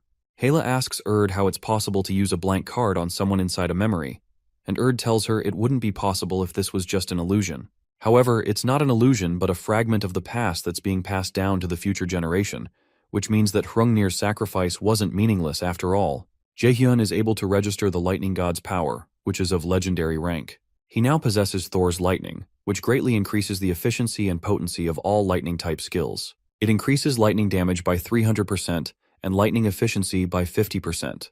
However, because the skill is too high in rank for the user's level, it cannot be maintained for long without permanent damage to the body. When Hela asks him if he's sure about this, our boy tells her he'll just grow strong enough to be able to handle it, and tells her he's sure she'll help him. Soon after, tells them it's time to say farewell once again, but she confesses she can't get used to saying farewell to him once again. Confused, our boy asks her why he can't remember knowing her before, but she tells him there's no point in finding out now. She encourages him to leave the past and go to a new future since there is no space for her in his fate. The veil on her face suddenly disappears, and she tells him she wishes his journey is filled with blessings throughout. Tears drop from Erd's eyes and she eventually disappears. For a while, our boy just stares at the mirror and hesitates before he turns back towards Smear. Smear decides to ask him one question for his last test. Smear asks him if he's ready, and if he's capable of not straying from his path, even if he were to lose something important to him. Jaehyun thinks about his mother, teacher, and friends. Then he replies that he can't. He confesses that he'll be shaken up, sad, and in pain, just like Smear, but he'll get up again because he must move forward. Smear likes the answer and tells him he's qualified to pass this trial. Immediately, the system notifies him that his level has gone up by 4, and he's obtained the title, The One Who Overcame the Second Trial. Apart from that, he's notified that he's received a gift from Hrungnir. Before Jaehyun leaves, he tells Smear that his father told him to tell him he's sorry, then leaves. When Smear is alone, he says out loud to his father that he never resented him for what he did. When Jaehyun reaches the gate of the dungeon, he's shocked to find the entire European Raider Association waiting for him. Hila realizes the men are very skilled, and it's going to be hard to sneak out. Jaehyun finds it unsettling that they would treat him like a thief, but he understands they feel that way because the European Union put a lot of money into the rights to raid this place. Our boy knows he can't take on 2 S ranks at once with the skills he has right now, so he asks Hela to take care of things while he stalls for time. Hela informs him she'll send a signal, so she asks him to distract the men until then. Jaehyun finally steps out in his armor, and Balak steps out to meet him. Balak asks him if he cleared the dungeon, and Jaehyun asks him what will happen if he did. Enraged, Balak points his spear at his neck, and he's certain that the intruder cleared it since he doesn't feel mana coming from the ancient ruins, but he doesn't understand how he was able to. Jaehyun recognizes the sword with Balak as the original Dragon Slayer sword, Balmung, the real S-rank artifact. Our boy informs Balak that this ruin was meant just for him, and they never would have succeeded no matter how many times they tried. Annoyed, Balak asks him if he's saying they're not good enough, and Jaehyun tells him it's possible. He reminds him that he couldn't even get in because he failed to prove himself worthy, and Balak almost curses at him. Annoyed, Balak tells him his original plan was to bring him to their side, but he's changed his mind. He tells our boy he won't kill him because there are a lot of things he can find out from him, and Jaehyun is glad he fell for such an obvious provocation. Eventually, Jaehyun tells him to try to kill him if he can, and he generates a sword he was able to get thanks to encountering Balak. Our boy recreates the rank S Dragon Slayer sword, Balmung, and Balak just stares at him in confusion. To answer his questions, Jaehyun reminds him there's no law that states there can't be 2 Balmungs. Balak immediately attacks him, but our boy moves backward using his Step of Light skill. The angry raider keeps trying to attack him, but Jaehyun keeps dodging each attack. Eventually, when he stops, Jaehyun tells him he's slower than he expected. This further annoys Balak, who confesses that there are not many who can dodge his sword even among S-rank raiders, and he wonders who on earth Jaehyun is. Shortly after, Camilla shows up and warns Balak to be careful because the sword the intruder is holding has the same mana as his Balmung. Jaehyun reminds Balak that he won't kill him, but he's going to take his limbs. Recalling that Hugin had said just that to him, our boy asks Balak to stop talking because he's about to trigger his PTSD. Balak looks at him confused, so Jaehyun references an article he read about him that said he went through a divorce and decides to ask why. Suddenly, Camilla tells Jaehyun he's crossing the line because Balak's wife divorced him because he has a shit personality and he's boring. She doesn't make the matter any better, so Balak tells Jaehyun they'll continue this conversation in the interrogation room. Hela soon informs Jaehyun that she's ready and asks him to wrap things up, but he asks her to hold on a second, which further infuriates her. Our boy enjoys this opportunity to fight an S-rank raider, so he activates his overdrive skill and equips his incomplete B-rank Ring of Transcendence to momentarily amplify his mana to increase the force of his magic. After he activates it, the system warns him that he'll not be able to use mana for a while after using this skill. Camilla is shocked to witness that his mana has suddenly changed, so she warns Balak to back off. Balak creates a barrier around himself as Jaehyun releases a mana force field, but the power of the force still shatters the mana barrier, which is unbelievable. Jaehyun recalls that the Thor he saw in Hrungnir's memories was ridiculously strong, and he assumes Heimdall is the same. He decides that the only way for him to get stronger in a short period of time is for him to continue fighting stronger opponents. Immediately, Balak tries to slash him again, but our boy dodges the attack. Both of them soon collide, the force of their individual Balmungs releasing an explosive energy in their surroundings that knocks Balak several feet into the sky. Shocked, Camilla catches him with her magic, and she wonders how this intruder was able to defeat the European Union's leader like this. Balak lies on the ground unconscious with blood gushing out of his mouth, and Camilla decides she can't let a monster like this roam around the city. As Jaehyun takes his leave, Camilla turns to him and asks him if he really thinks she'd let him run away. She activates a skill called Hellfire and another called Wind Chaser, releasing a huge dark energy. Meanwhile, the Nornir system informs Jaehyun that his mana usage will be restricted for the time being as a penalty for the overdrive skill he used. When Hila realizes our boy can't do anything, she decides he's had enough fun and takes them out of there. On the other end, Camilla senses that the mana response disappeared before her attack even reached her opponent, and she considers tracking him. However, Balak, who is now back on his feet, tells her to give it up because it's too dangerous to go after him. He proposes they go back to the main base, and Camilla asks him if he's sure of that since he hates contacting them. Surprised, Camilla tells Balak he's different from usual and asks him if something happened, so he informs her that the intruder purposefully didn't kill him. When she hears that, Camilla decides to contact the main base. When he's left alone, Balak realizes he may not know the man, but he's certain they'll meet again, and he won't lose again when they do. Meanwhile, Hela berates Jaehyun for being so impulsive, but he only laughs and tells her they can go back home now. The next day, after Jaehyun lands at the airport, he receives a call from Ina. The reason Ina is calling him is to ask if he's decided which circle he's going to sign up for. A circle is one of the main policies of all Raider academies in the nation, and it's like an activity club for Raiders. Second and third years are usually the ones to create circles to bring in first years, and they usually take requests from public institutions. The academy will receive mediating fees during this process, and the students also have an opportunity to earn money and gain connections. The circle is a means to gain experience through circle activities before entering a guild. It seems like a good idea, but to Jaehyun, it's only beneficial if it can help you enter an influential guild. Otherwise, it's a loss. Before his regression, Jaehyun entered a low-ranking circle, and he ended up being basically enslaved. In the present, he already planned to enter the same circle as his friends anyway, but he decides it's no fun if he makes it easy for them. To play around, he tells Ina he doesn't know yet, and he'll find a suitable one. Ina informs him that they're talking about entering the same circle, and she asks him if he wants to join them while the rest of them listen in on the call. Jaehyun tells her he thinks he'd rather choose on his own, and after a short pause, Yoojung takes the phone and angrily asks Jaehyun if he plans to abandon them by entering a circle alone. Our boy tries to remind her that he didn't promise to go into the same circle with them, but Yoojung insists that once they're a team, they're always a team. Our boy teases her about being after his first-ranking benefits, but Yoojung tells him she doesn't care about that. Eventually, Jaehyun offers to join the same circle as them on the same condition, but he says he's going to tell them when he gets back to the academy. After he ends the call, Jaehyun recalls that the fact that they have to join circles soon means that something that happened in his past life is approaching. There's usually outdoor camping that's carried out alongside the registration time period for circles, and the location is in the locked-down area of Daegu. Where Meal's Academy was built is only a part of a closed-down area, and there are still tons of monsters outside the academy. Meals has been holding outdoor camping events every year to bring down the number of monsters. Jaehyun takes a portal back to the academy and returns to his apartment. While having a chat with Hila, she suggests they look at the gift that Rungnir gave him. Suddenly, Hela freezes, and when Jaehyun asks her what's wrong, she reminds him that she had told him she stalled for time by tying down Heimdall, but she just sensed that he's been freed. Meanwhile, Heimdall breaks through the fabric of space and crawls out into a locked-down area. He's annoyed that he was embarrassed like that by a clone. When he looks around, he notices the area is locked down and wonders if Hela was trying to keep him away from humans. He's very annoyed, and as if to make matters worse, a nearby monster spots him and jumps down behind him to have him as lunch. Heimdall doesn't even turn around to look at the monster, so it bends forward to gobble him up since he's not putting up a fight. As the monster covers his head in its mouth, Heimdall tightens his fist, releasing a huge amount of energy that tears the monster's head into bits. Heimdall decides to have some fun and meet up with our MC to test him. Meanwhile, Hela laments when she realizes that Heimdall is going to a shut-off area near Meal's Academy. From our boy's expression, she suspects he knows why Heimdall is going there, so Jaehyun informs her that that is where Milla's students are going to be camping. Hela becomes worried when she realizes what Heimdall wants. Apparently, Heimdall has the ability to read the immediate future, so he must have read Jaehyun's future.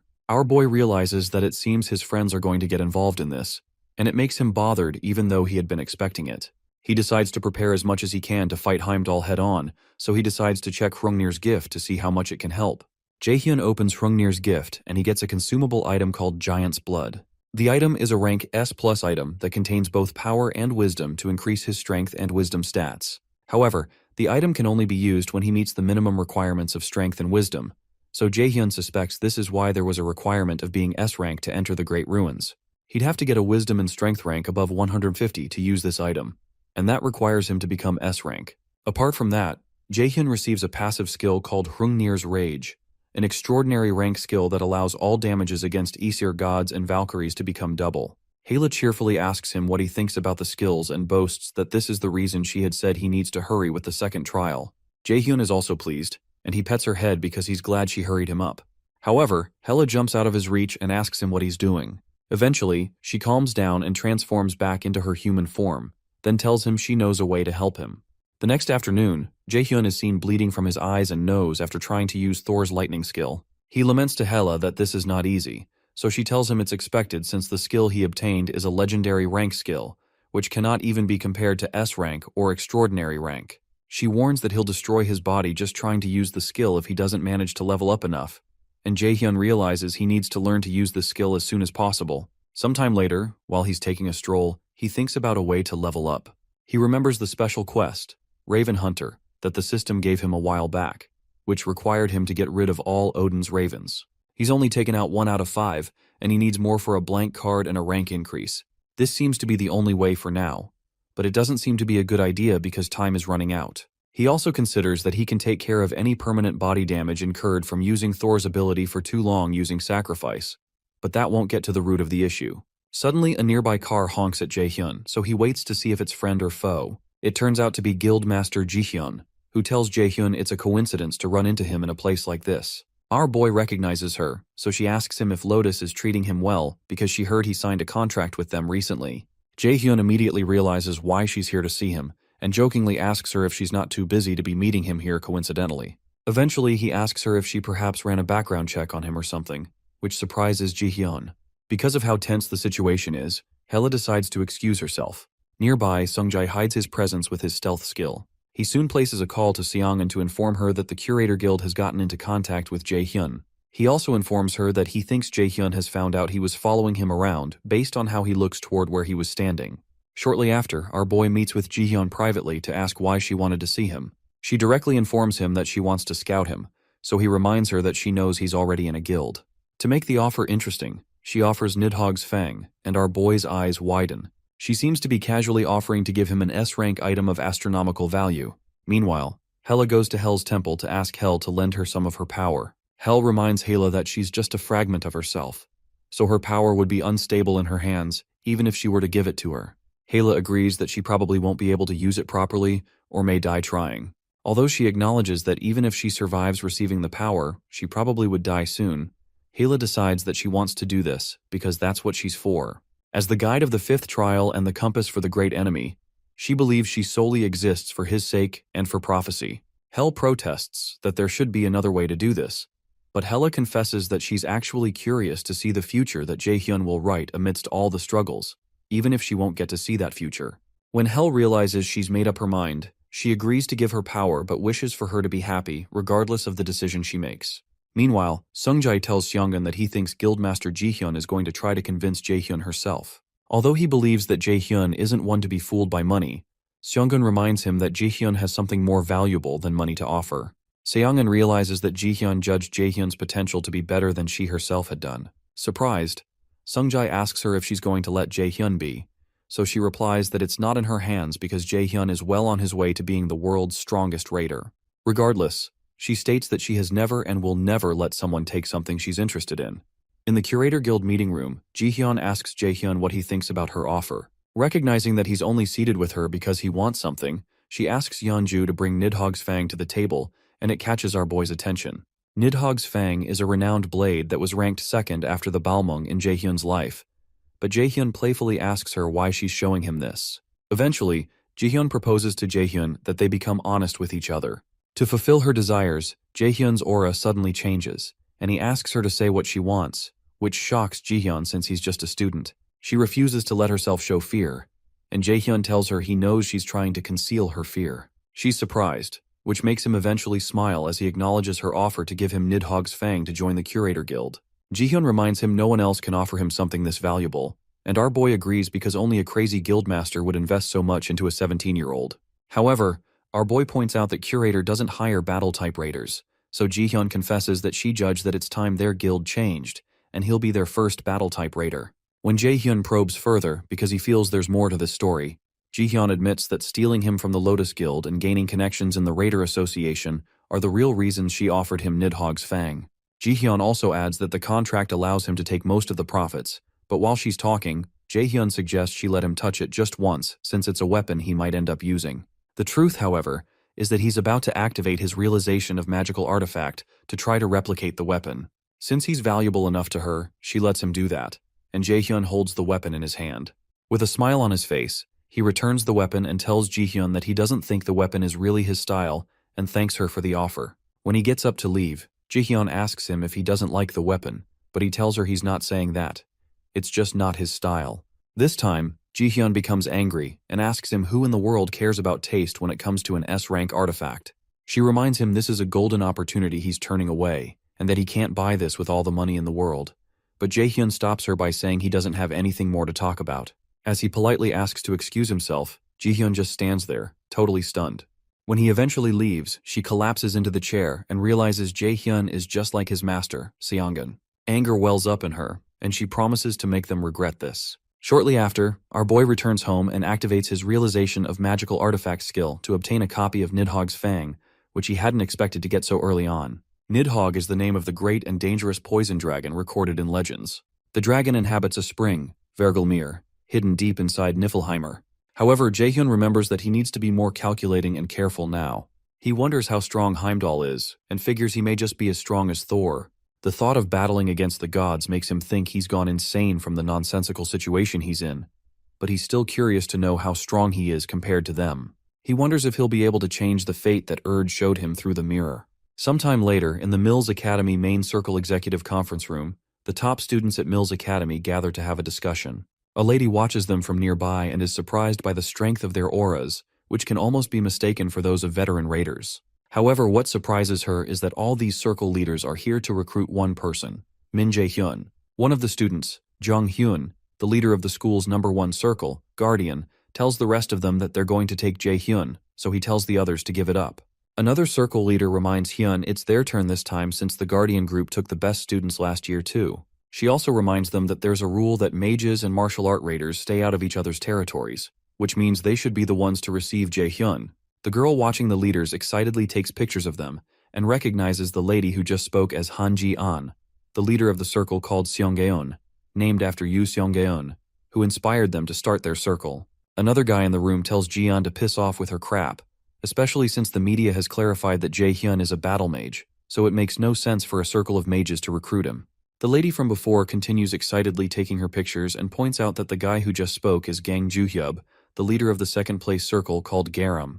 Hyun reiterates that Jae-hyun is a perfect candidate for his circle since he's a warrior type too, but Ju-hyub calls bull on his statement. To make things fair, Ji-an proposes that they let Jae-hyun choose the circle he goes into so he can consider the one with the best offer. Ju-hyub scoffs that it's not that simple and calls Ji-an stupid because she seems to have forgotten why they're here in the first place. She quickly attacks him by saying he has brawn instead of brains, which leads to an intense argument. Circles are watched closely by the public, and many guilds keep an eye on circles in order to scout students with good performances. Because of this, the circle leaders have been trying to maintain a balance between each other. However, the girl with the camera believes that Jae-hyun is dangerous and might completely destroy the delicate balance that the circles have been maintaining. While they're arguing, the fourth leader at the table suggests that they all make their offers to Jae-hyun, and if he accepts, they'll let each other know ahead of time. However, the circle that takes Jae-hyun cannot take any of his friends, and must also give up on at least 2 academy events. The camera lady frantically takes pictures of the lady who just spoke, Chae Ji-yoon, the leader of the Third Eye Circle. Apparently, her circle is the least known among the circles in the room, but she's managed to grow it on her own. Ju-hyub agrees that Ji-yoon's proposition is nice, and the rest of them agree with her. The lady with the camera is simply amazed by their meeting and hopes this will make a great article. Meanwhile, our boy receives a call from Ina, who asks him to go somewhere with her. Ina had called to ask him if he wants to go to the National Raider Festival with her. He asks why she asked all of a sudden, so she stammers that there are a lot of things to see there, and Yoo-jung said that every raider should go there at least once in their lives. Jae-hyun asks her if the other guys are going too, and Ina pauses for a while before saying that the other guys don't have time. Eventually, Jae-hyun proposes they go together then. He considers that it's about time for the black market to thrive, and it's not a bad idea to go there now, considering what happened before his regression. He hopes to be able to find an ace card to help him fight Heimdall too. When he asks when she wants to go, she proposes they go in 2 days from now, on April 25th, and proposes they meet at the park at 9 a.m. for the festival. She's glad she didn't stutter this time, so Jaehyun tells her it sounds like it'll be fun. After they hang up the call, Ina stares at her phone and believes it will be fun too. Shortly after, our boy returns to the academy because he forgot something there. While there, he runs into Yoo-jung on the men's floor and asks her if she's thinking about becoming a man. Annoyed, she almost insults him but later confesses that she had something to ask him. She tells him that she came to ask if he wants to go to the National Raider Festival with her. On the morning of the festival, Ina shows up at the park, and she wonders if she came too early. Soon after, our boy shows up and comments that she's early. He says he was going to come early to take a quick look around, but she's earlier than he is, so he proposes they go inside. As he walks in, Ina just stands for a while, holding her red-hot cheeks in her hands. Meanwhile, some folks around recognize Jaehyun, and they also recognize Seo Ina walking with him. Ina turns away to avoid the gaze of the hundreds of people fixed on them, and she starts to become uncomfortable. Suddenly, Jaehyun grabs her hand and suggests they walk faster, and it startles her that he'd grab her hand. When they're alone, Jaehyun asks her how she asked him to come to a place like this when she's socially anxious. She apologizes that she's not used to it yet, but our boy simply asks her if she's had breakfast and mentions that there's a toast place he knows she likes. Ina is surprised he'd know a toast place she likes and eventually follows him there.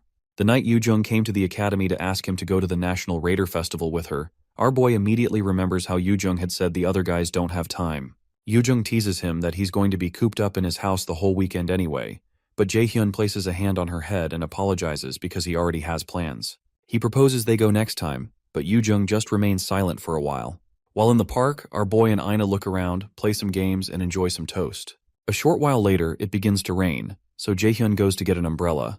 He mentions that this is why he doesn't trust the forecast, and Ina agrees. After a moment, our boy suggests they take a picture, which surprises Ina. So Jaehyun mentions that he heard you should take pictures when you come to places like this. Since he's unsure if she's uncomfortable with it, he turns around and suggests they just take their leave if she doesn't want to, but Ina stops him and agrees to take the picture. When they step in, some guy welcomes them, referring to them as cute lovebirds. Jaehyun feels the guy looks familiar and informs him that they want to take a picture. Ina starts to blush again as she wonders if they look like a couple to other people. When the attendant tells them that they can pick out props for the picture, Ina excitedly picks out a rabbit headband, which our boy finds cringy. The worst part is that she gets another headband for him, and he has no choice but to wear it.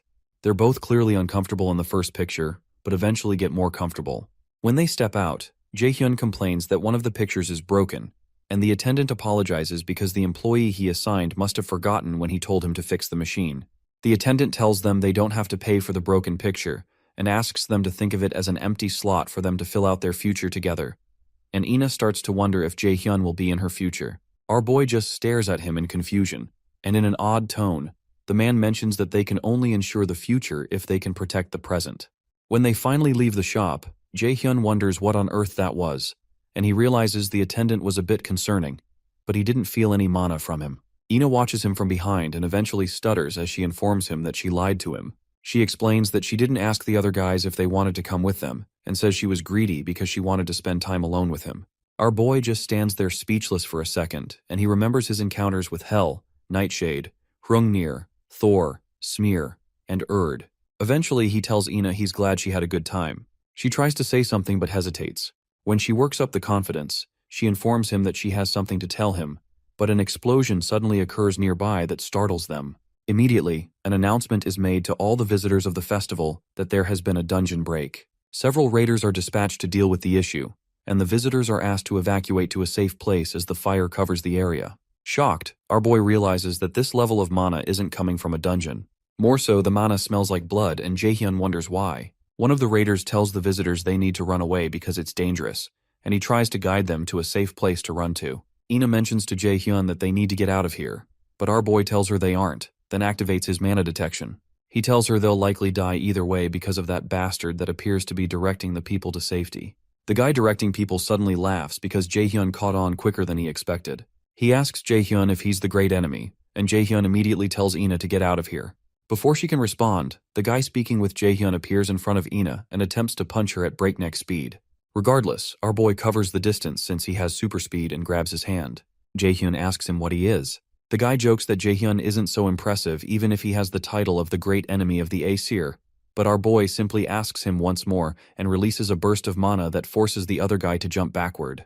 The guy introduces himself as one of Odin's 5 ravens and explains he was not permitted a name, but he's certain he'll receive one when he offers Jaehyun to Odin. Jaehyun becomes annoyed and recognizes that this fool is the same as the bastard who was pretending to be his father. Ina calls out to Jaehyun, so he tells her he doesn't think she'll be able to run away at this point, so he asks her to stay behind him. The raven realizes that Ina is important to Jaehyun, so he informs him that he'll make him taste despair by ripping her limb from limb so that she never gets up again. Jaehyun activates his realization of magical artifact and tells the raven that it's a shame that he's the one who's going to get ripped instead.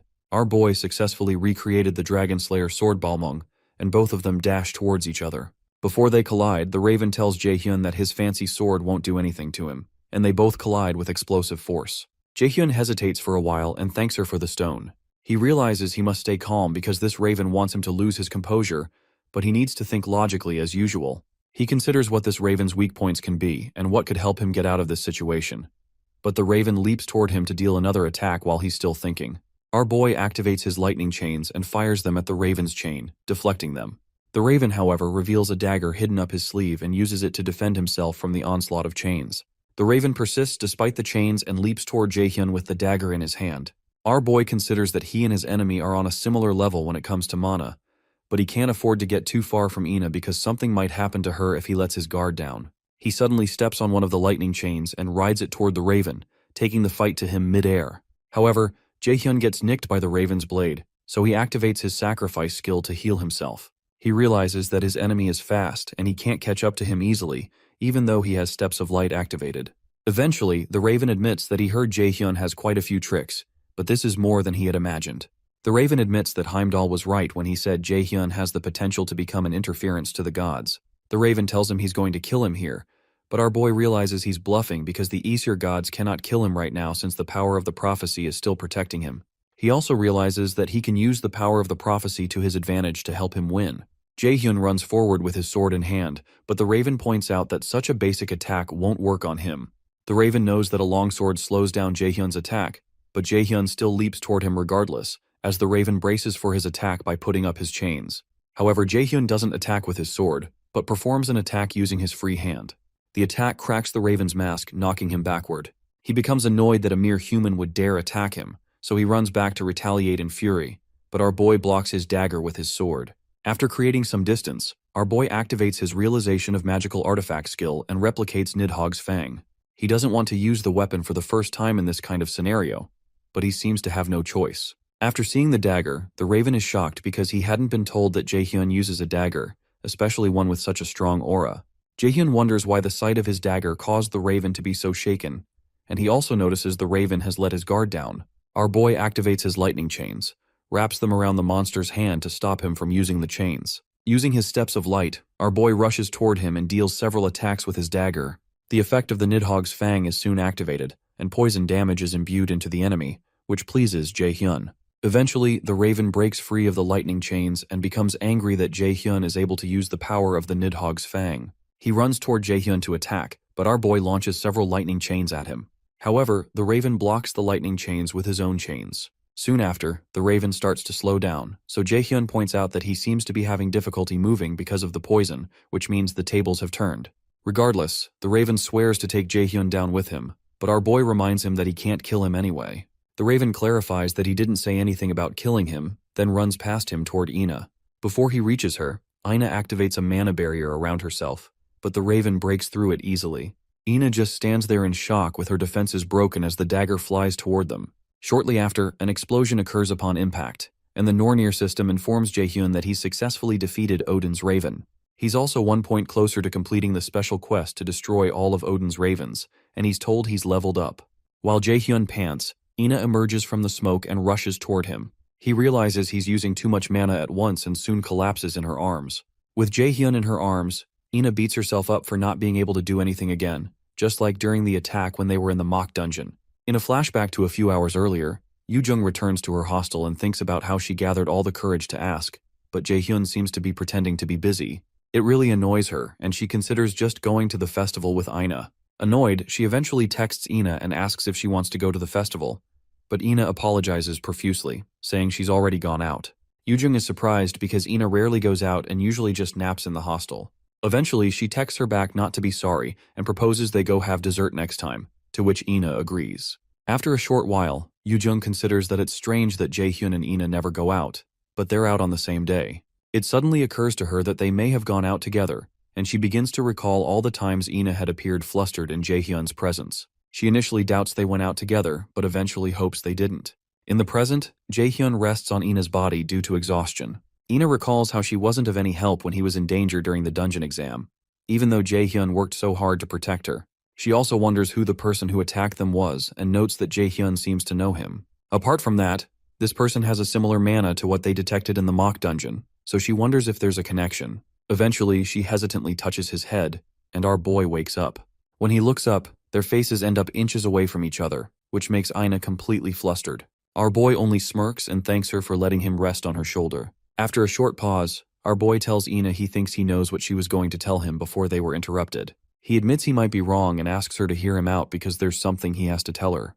Before he can complete his statement, Ina places a finger on his mouth and begs him not to say anything anymore because she's not ready to listen to his response yet, no matter what his reply may be. She says she needs some time and says she can wait for him to be done with whatever he needs to do. As tears pour down her face, she suggests that they talk about it later. Our boy doesn't seem so happy about it, so he places a hand on her face to wipe off her tears. Sometime later, Jaehyun fights with a group of ogres in the training room. He avoids their attacks and fires several lightning chains at them. While he's fighting, he wonders why he wasn't able to reply to Ina. He already knew that she liked him, so he wonders why he acted the way he did. He also realizes how torturous it would be for her if he were to give her false hope. Because he's distracted by his thoughts, one of the ogres takes advantage and tries to smash his skull in, but our boy dodges the attack. The Nornir system informs Jaehyun that his level has gone up as an effect of quest progression increase. As Jaehyun blasts the ogre away with a wind attack, the system informs him that he can now feel the wall that has been restricting him.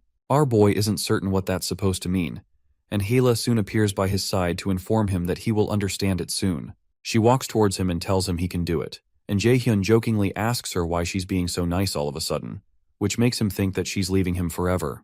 Jaehyun tells her he's not falling for her trick, and she visibly acts nonchalant, but deep inside, she wishes that Jaehyun has no value for her existence in the future because she knows what will happen. Sometime later, our boy is approached by Hyun. When Hyun introduces himself as the leader of the circle called Guardian, Jaehyun remembers he's heard of the circle before, which is the most powerful circle in the academy when it comes to martial arts. He's impressed that Hyun is the leader, but he still feels he's weak. Hyun tries to tell Jaehyun that he has a good offer to recruit him into the Guardian Circle, but he's soon interrupted by Jiyeon, who protests that Hyun can't just scout Jaehyun like that because Jaehyun is going to join her circle. Shortly after, Joohyub appears too and tells her to cut the crap because the Garam Circle is going to take Jaehyun. Eventually, Jaehyun tells the leaders to stop it because everyone is watching. As he's about to say something else, Jiyoon, the leader of the fourth top circle, steps in and introduces herself to Jaehyun as the leader of the third eye circle. Our boy is surprised to see her because he's heard of the names of the other guys in his past life, but he doesn't know this woman. Jiyoon informs our boy that she didn't come to scout him and just came to introduce herself, but Jaehyun tells her she should have come to find him when it was less chaotic. Oddly, Jiyoon states that it would have been dangerous if she did that. Shortly after, the top students begin arguing again, but Jaehyun makes it clear to them that he doesn't intend on joining any circle. Surprised, Hyun asks him what he's going to do. He admits that he knows Jaehyun is the disciple of Yoo Seongun, but reminds him that raiders with no experience in circles will have a very low starting rank, which will be a pain. To clarify, our boy explains that he didn't say he's not going to join a circle. Now pissed off, Joohyub grabs our boy's shirt and asks him what the heck he's talking about, but our boy suddenly releases a great deal of aura and frankly tells Joohyub it'd be better for the both of them if he doesn't cross the line like this.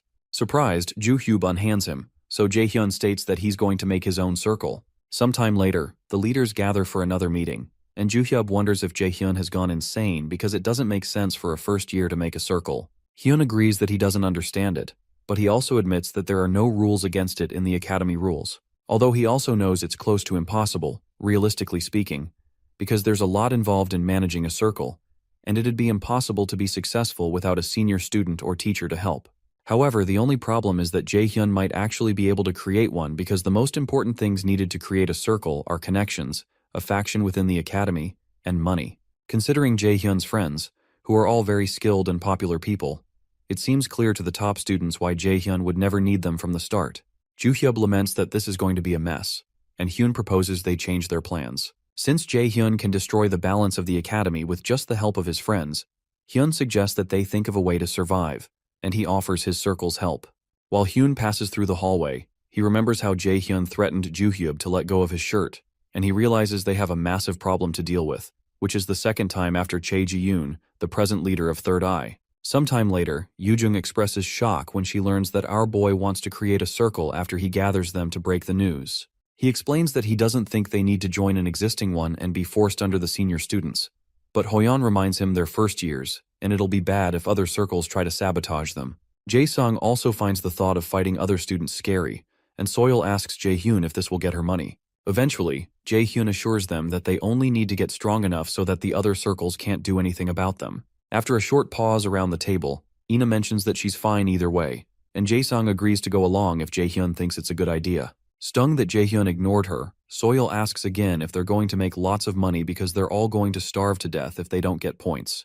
With the points given to the top students for each grade and what our boy got for being scouted by Lotus, he assures them that he has at least a few 100,000 points. It surprises Soyeol, who calls him a psycho, but Yoo-jung is surprised he's that rich and never treated them to food. Because of that, Seo declares that they're eating out tonight, so Jaehyun asks her why she would be a part of them eating out. She reminds him that she's going to be at this academy next year too, and she won't be able to go to any other circle because of the skill he has on her. Jaehyun immediately uses his subordination skill to make her stop talking about his subordination, and he makes her say that she thought it would be easy to scam the members here since they're all stupid idiots. She's shocked by the words that come out of her mouth, and those at the table are equally surprised, which makes Seo annoyed at Jaehyun. However, Jaehyun reminds the guys that they're all talented, and if they can create a circle to nurture their talents, they'll be able to easily surpass the wall they're facing now. Hoyeon immediately pledges loyalty to Jaehyun, and so does Ina, who intends to be strong enough to be the one who saves Jaehyun if they're ever in trouble next time. Meanwhile, Yoo-jung whispers to Soyeol that she has a bad feeling about this and asks what she thinks. Soyeol agrees that Jaehyun smiling like this always brings her bad luck, but when our boy turns to them with deadly eyes, they keep quiet. Jaehyun tells them they'll have to work hard to get stronger, and rhetorically asks them if they will join his circle, with little choice in the matter. Sometime later, the gang goes to the Mills Academy training facility, a fitness facility in the academy that has various equipment and top-tier artifacts. Only the top students and their friends are allowed to enter. Yoo-jung, who is exhausted from working out, calls Jaehyun a son of a B-word, while Seo lays breathless next to her. Hoyeon suggests they call it a day because it feels like his muscles have been ripped to shreds, but our boy insists that's how they get stronger. Jae-sung is tasked with the job of passing healing potions around, and Soyeol accuses him of being a traitor, but he reminds her that he's not a battle-type cadet. Jaehyun gives them all 2 more sets and considers how this gym is special, because the gravity in this place is amplified in order to help the students get stronger. Nearby, Ina keeps pushing the weights, and Jaehyun looks at her. He recalls the incident with the Raven and worries that something like that could happen again, so he decides that the only thing he can do is help his friends get stronger in the shortest time possible so that they won't become a burden to him and can escape when the time comes. After that, our boy heads to the Lotus Guild to see his teacher, and she eventually asks him if he's going to join a different guild. Jaehyun asks her what she means, so she comes clean that she knows the curator approached him and offered to give him Nidhogg's fang. Eventually, our boy agrees he's been found out and asks her if she'd let him go if he says he wants to go. Seongun says she never will, especially not to the curator guild. Jaehyun asks why she asked if that's the case, so she says it's to tell him that she will never let anyone take him away from them, and she won't let a rival take her disciple away from her. She gets up and pulls his face closer to hers, then reminds him that he also has no reason to give up the privilege he has now either, even for an S-rank artifact. She admits that it's hard to say it'd make up for an S-rank artifact, but she grants him every favor he asks her, so she doesn't believe he's losing any from being with her. Our boy agrees and confesses that he wasn't planning to leave because there's nowhere to go when she's here. Seongun jokingly accuses him of being a good liar and states she almost fell for his lie, but Jaehyun jokingly says that's a shame. Shortly after, our boy recalls that Heimdall will attack him in the outdoor camping event, and he needs to prepare himself for every possible scenario. On the day of the outdoor camp, the students are transported to the area for the event. While on the bus, Jaehyun tells his friends to be good because this is the event that will start their circle off. Hoyeon excitedly agrees, but Soyeol smacks Jae-sung and tells him to stop shaking, but he tells her he's scared because this feels like the real deal. Jaehyun agrees with him that they'll be fighting real monsters now, but he adds that the other raiders stopped by and took care of most of the monsters already. However, that doesn't mean this won't still be dangerous. Ina soon asks Jaehyun why he chose the name 9 for their circle, and she asks him if he likes the number. Our boy admits that he technically hates the number 9 because, in Norse mythology, the number 9 is a very symbolic number. He explains that he picked the number 9 because he hates it the most, and that confuses Ina and Yoo-jung further. They soon reach the entrance to the abandoned city where they will be camping, and Jaehyun tells the others that they're no longer safe, so he reminds them to stay on their toes. Deep within the abandoned city, Daegu, Hugin goes to inform Heimdall that one of the ravens has died, and Heimdall finds that interesting. Sometime later, on a show known as the World Raider Issue, a host invites some guests to discuss the incident that occurred in the Great Ruins of Iceland. She welcomes Balak and the first ever S-rank mage in the world, Camilla. Balak looks as angry as usual, but Camilla seems delighted to be on the show. Camilla tries to nudge Balak to behave because they're there as the faces of the European Union, but he tells her that it's clear from the eyes of the bastards staring at them that they don't respect them. Camilla agrees the audience looks sketchy, but she still advises him not to act so prickly either. Balak considers that these people think that the European Union is the one behind the ruins robbery, and it makes sense since they were the ones with the rights over the ruins when the incident happened. The host soon announces that the topic to be discussed today is the recent robbery of Iceland's Great Ruins, and Balak becomes agitated, but Camilla nudges him to calm down. Going further, the host asks why 2 S-rank raiders couldn't guard the ruins, and why the European Union couldn't get through the ruins first when they're said to be the strongest in the world. She states that these 2 points are what people are talking about and asks for their thoughts on the matter. Eventually, Camilla admits that they weren't skilled enough and doesn't say more. The host soon asks what went wrong since they were so confident that they would be able to succeed in the raid after gaining the rights to the ruins, and Balak answers this time. He asks the host if she heard of the invader, and she smugly states that they're the person who is said to have passed the proof of qualification that the Union failed and raided the ruins. However, she states that people want the truth, and this annoys Balak, who asks her if she's implying that he's lying. When his expression changes, the host becomes afraid, but Camilla chides Balak to stop messing around. Regardless, Balak walks to the camera and tells the whole world to listen closely. He explains that the invader, whom they nicknamed the Black Robe, was strong, and was strong enough to the point that he still won even when he and Camilla attacked him together. Instead of trying to rip them apart for their failures, he tells them to do something about the invader instead, who he knows for a fact will appear again. Meanwhile, in the outdoor event, an instructor tells the students that this event will influence what their life in Mills will be like going forward. He explains that this field trip will go on for a week, and they must cooperate with the members of their circle, but they will only get the survival kits that are being distributed to each circle. They're to hunt down monsters with what they've learned, but they're not allowed to leave the 50-kilometer radius of the base so as not to get disqualified. The instructor adds that their first task is to survive to prove that they possess the potential to be a great raider, and the second task is to hunt as many monsters as they can within the time limit and bring back the tokens they drop. The higher the monster's rank is, the more points they'll get, but they're warned not to be so careless that they get injured during hunting. In the case of an emergency, they're told not to worry because there is an instructor nearby at all times. The instructor tells them not to hide an emergency, but to go to the instructor instead. Once the announcement is done, they're all given rings, which is a symbol of solidarity, and our boy tells his circle members to move according to the plan. While they move around, Hugin watches them from nearby and states that it has begun. Shortly after, they find a good place to use as a base, and Jae-sung believes they will be able to avoid winged high-ranking monsters there. However, Soil mentions that there might be bugs in the place, and she doesn't like this kind of atmosphere. Jae-sung tries to advise her not to hate on the bugs too much, but Soil tells him to shut up because bugs are the worst. They start fighting again, and Jae-sung retreats behind Jaehyun. Our boy eventually stops them and tells them to stay alert. They're in a city that has been locked down and sealed off due to the invasion of monsters. However, Yoo-jung hopes they rack up a bunch of points again so that they'll be able to get so much ice cream and visit the restaurant they wanted to visit. While she's raving about food, she notices that Jae-hyun doesn't look as excited as she is, which makes her keep quiet. Our boy is thinking about how the event isn't much of a hassle to some of the others, especially for them since they're at the top of the new students.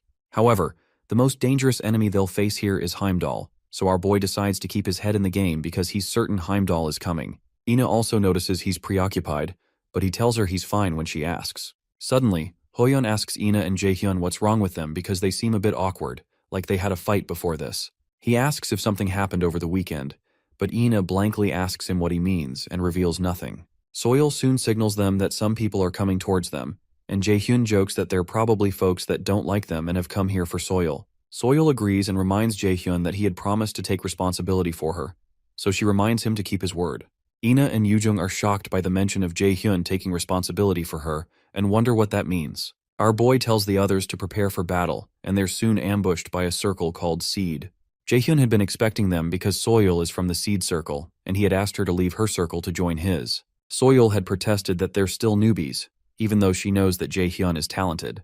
She explained that she's pretty satisfied with Seed, which has more people and potential to give her more points than in a new circle. However, Jaehyun told her she's not seeing the bigger picture and asked if she considers the members of Seed her friends. She explained that they're more like business partners, but Jaehyun suddenly brought out a magical item called a record sphere to play voice recordings of her circle members talking badly about Soyeol, stating that she can't fight properly and she's just there to make the leader shine brighter. They even start to call dibs on flirting with her to see who can get her first, and the recording makes Soyeol furious. Regardless, Soyeol asked Jaehyun how much he's going to pay her, and he told her that depends on how she performs. In the present, the leader of the Seed Circle, Jushang, asks Jaehyun if he really thought he could survive after stealing their member, but Jaehyun asks him if he's forgotten how he got beat up at the freshman hunt. Jushang claims that he only let his guard down and reminds him he can't win against all of them on his own. Jaehyun creates a ball of light to illuminate the area, and he tells Jushang he's not alone. He also makes it clear that even if they come at them all at once, they won't be able to defeat any one of them. Jaehyun recognizes that Soyeol is one of the most talented people possessing scout abilities, and he knew getting her onto their team would come with much risk, but he still considers it nothing. After a moment of hesitation, Jushang tells our boy that he might be strong, but he's still a newbie. Jushang orders his men to kill our boy, so they rush at him with their swords, but he doesn't move an inch. Suddenly, Hoyeon activates his skill called Impervious Defense, which increases his defense power and blocks the warriors. The mage-type members of the Seed Circle immediately attempt to use fire and lightning magic, but Yoojung activates her air shield to protect them from the onslaught of the fire and lightning.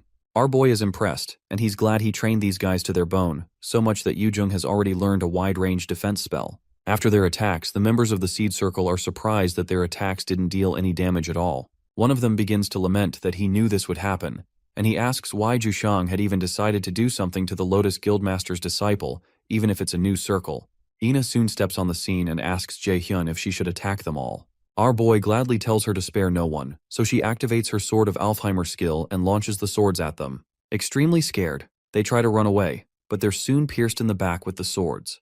Jushang avoids the swords, but he slips over a blue gooey substance that sticks him to the ground. Jaehyun commends the effectiveness of the liquid because the Seed Circle members can't move after being stuck on it, so Jaesong explains that he mixed slime with paralysis mushroom spores to make it. While he's talking, Jushang insults Jaesong by calling him a stuttering F-word, but Jaehyun tells him to watch his mouth. He asks Jushang if he has any idea how much pain he can put him through before he dies, then steps on his spine. Eventually, he lets the rest of Jushang's teammates go, but keeps Jushang. Jushang pleads with his circle to wait for him, but they only call him a crazy bastard and ask why they should wait for him. After they leave, Jaehyun tells Soyeol that he's made up his mind to make Jushang fail this event. Soyeol calls Jushang a piece of crap, but Jushang tries to convince her that he did all of this for her. She tells him to cut the crap and reminds him how he called her a parasite that has no other use than as a scout. She soon brings out her knife and cuts up Jushang until he's taken out. Shortly after, an instructor shows up, and he's shocked to learn that the 9 Circle took out the guys from the Seed Circle. Jushang and the guys taken out by Ina's sword lay unconscious on the ground, and the instructor wonders how an upper-middle circle with a lot of members was taken out by this circle of newbies. Jaehyun asks the instructor to make sure the guys don't kick the bucket because they don't deserve to die this early, and the instructor asks him to try to prevent future fights with senior classes before he leaves. When the instructor leaves, our boy turns to Soohyuk, who has been standing nearby, and he asks him why he helped him. A while back, Soohyuk had approached Jaehyun to inform him that the entirety of the Seed Circle is after them. Jaehyun told him it doesn't matter since the Seed Circle are idiots, so Soohyuk decided to leave, unsure why he's even siding with Jaehyun in the first place. While heading out, Jaehyun advised him to make an exit out of this event since he's playing solo, and when Soohyuk decided to stay around the area, Jaehyun mentions that he didn't expect him to help him since he thought he was only good at starting fights. In the present, Jaehyun asks Soohyuk what his name is again, and the other ladies are surprised to learn he's called Soohyuk. It annoys him because he expects these fools to have remembered his name by now. Earlier, in a meeting of the Seed Circle, Soohyuk disagrees with the idea of ganging up against Min Jaehyun, especially since Soyeol left on her own. Soohyuk suggests they make a better offer, but Jushang insists that he wants Jaehyun to become an obedient junior. Soohyuk wonders when Milas became so political, and why they'd even attempt to beat someone up just because they don't like them. He considers it insane and decides he needs to leave the seed circle. In the present, Soohyuk leaves Jaehyun's group, but before he goes, he warns our boy that he'll get revenge the next time he sees him, so he better be prepared. After he leaves, Jaehyun proposes they get right to work. Soil protests that they just had a fight. But when our boy starts his talk about how great power brings great responsibility, she asks him what he's going to give her in return. By the way, the reason Milas Academy chose Daegu as its location despite it being locked down is that they wanted to reclaim the sealed-off city. Daegu is where the first ever gate in the world opened and also the first city to fall after the appearance of Yggdrasil. As such, the purpose of Milas' camping field trip is to prepare for the reconstruction of the area. Jaehyun recalls that the disaster at the Daegu gate was a calamity because his mom was there too. Ina soon calls Jaehyun out of his thinking to inform him that dinner is ready. She mentions that he looks like he has a lot on his mind and asks if it's because of the unique skill he told her about. He tells her it's something like that.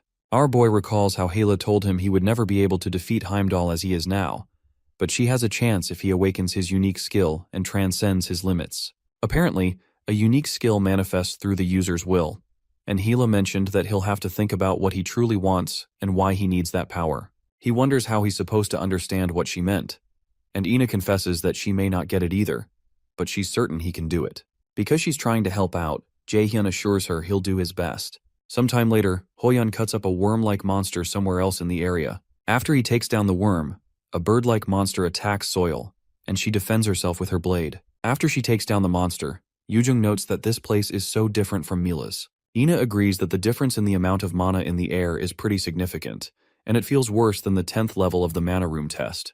They're in a place called a field, a term for areas taken over by monsters due to a dungeon outbreak, where corrupt energy seeps through and causes even more dangerous monsters to appear. Soil doesn't know what a field is, and when Jaesong teases her for never paying attention in class, she attempts to murder him.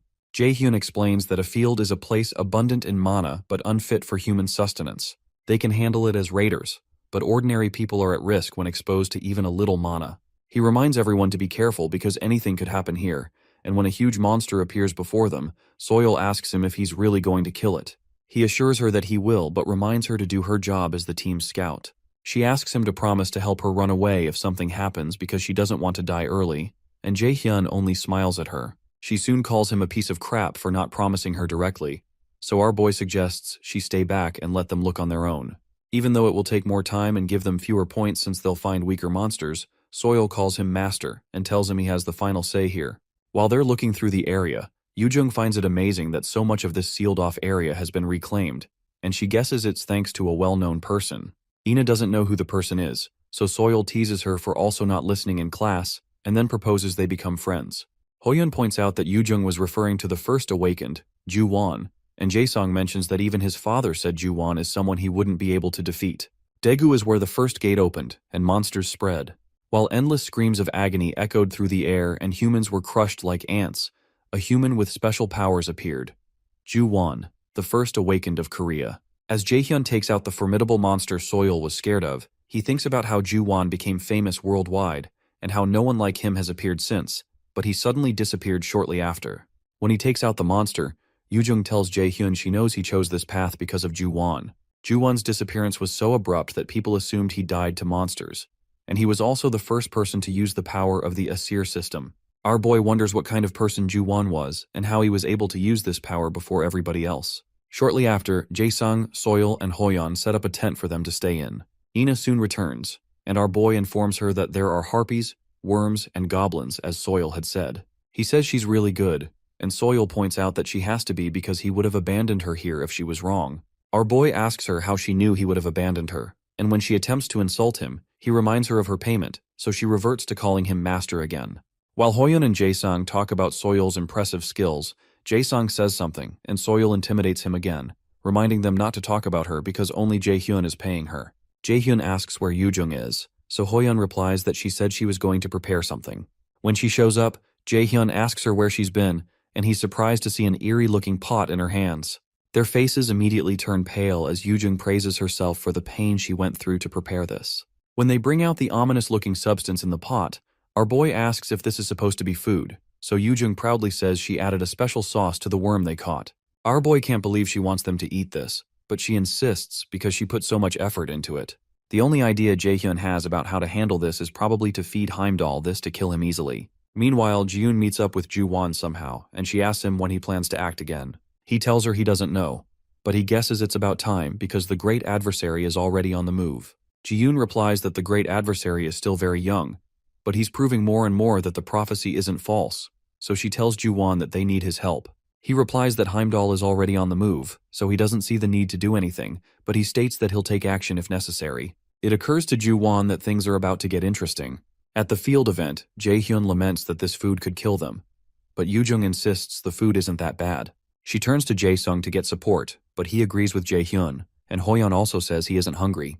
Yoo-jung laments that they're all so mean, so she turns to Soil to get comfort and hopes she'll eat her food, but Soil looks over Yoo-jung's shoulders and notices the other guys furiously signaling to her not to. Although she is grossed out, she can't fight back Yoo-jung's puppy face, so she agrees to eat the food since it's made out of edible things. Soil scoops some of it in a spoon and says it's not a big deal, but she soon ends up puking her guts on a nearby fence. Some of the others tease her that she sounds like a monster in pain, and Jaehyun reminds her that she should have listened to them.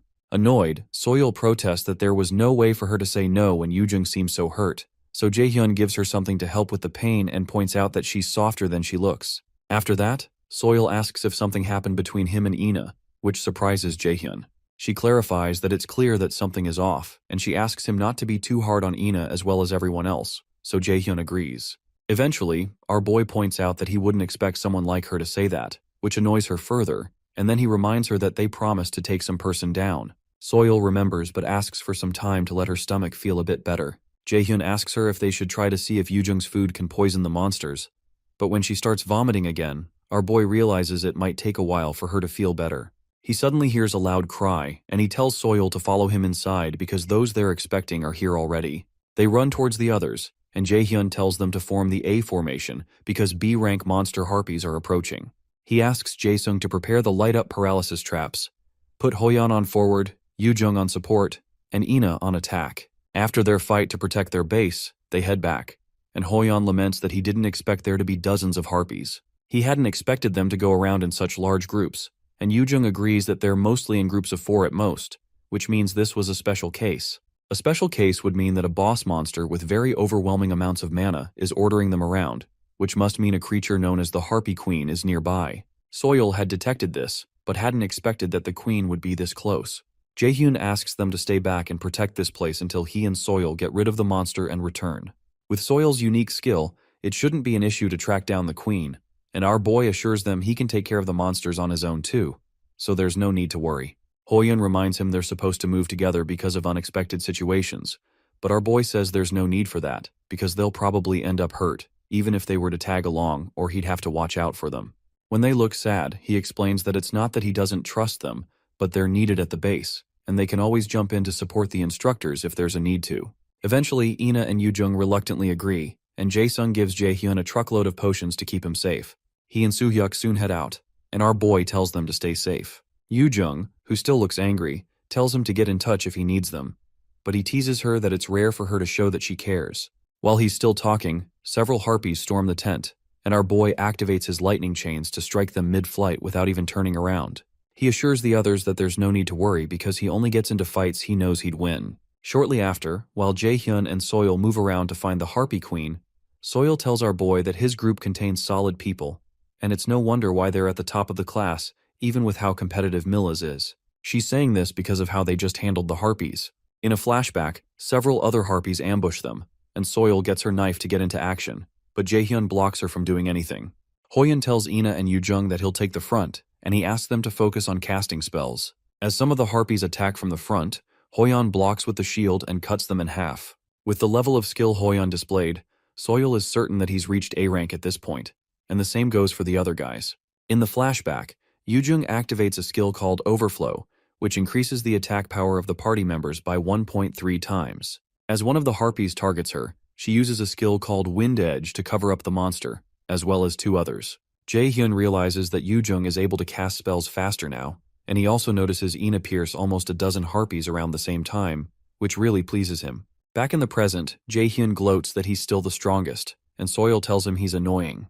When Soil calls him a genius, Our boy reasons that he never expected that word to be used for him, especially when he recalls his past life where his other teammates had used him as a meat shield on the front lines. Jaehyun congratulates Soil for a good job of finding her path and not passing out from Yoojung's food. As they move closer, Jaehyun warns her to be careful not to get killed in this mission, and she starts to lament that she's too young to die. Regardless, they move in deeper, and the Nornir system informs Jaehyun that he has come across the boss monster of Region 1 of the lockdown city field.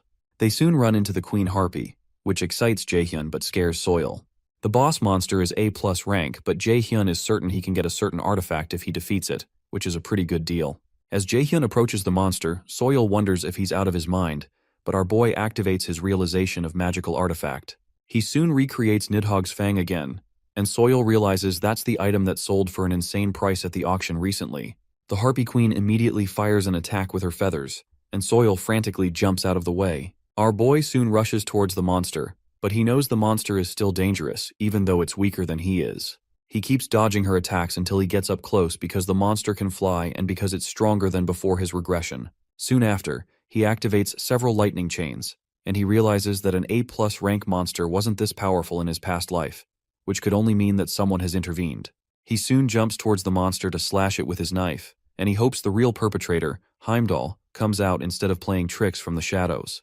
While this is going on, Hugin watches from somewhere, and he says that his prediction is correct and something is imminent, but he's worried about whether Heimdall will be able to do his job properly. Not long after, our boy successfully defeats the Harpy Queen, the boss of Lockdown City's first region, and his reward is put in the nest of the Harpy Queen. Jaehyun is glad that he's finally got the item called Tempest Wings, but when he turns to Soil, who is finding it hard to keep up, she states that Yoojung is right, that our boy is out of his mind. Eventually, our boy finds the Harpy Queen's nest and gets the rank S Tempest Wing item that gives Jaehyun the skill called Mid-Air Leap, more agility, and more strength.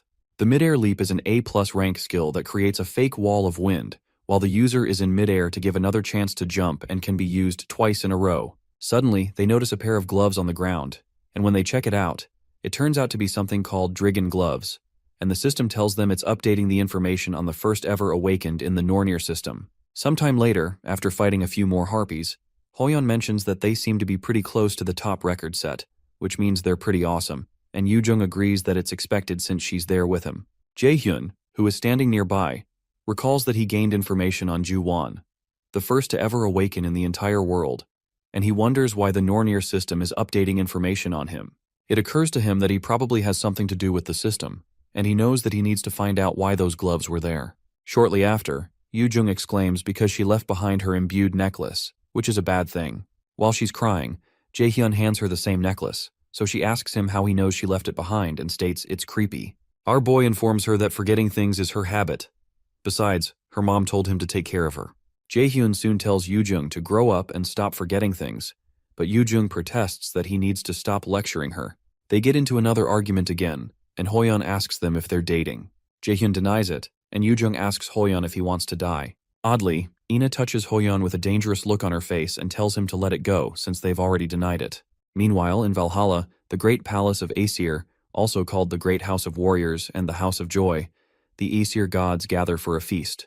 Thor enjoys the celebration because the preparations for the war are going smoothly, and Heimdall said he'll get rid of the great adversary. He believes that the Aesir will become the masters of the 9 realms, and the great Odin will be pleased. Another god, Tyr, calls Thor an insincere bastard for holding a banquet while Odin is gone, and he asks Thor if Ragnarok means nothing to him.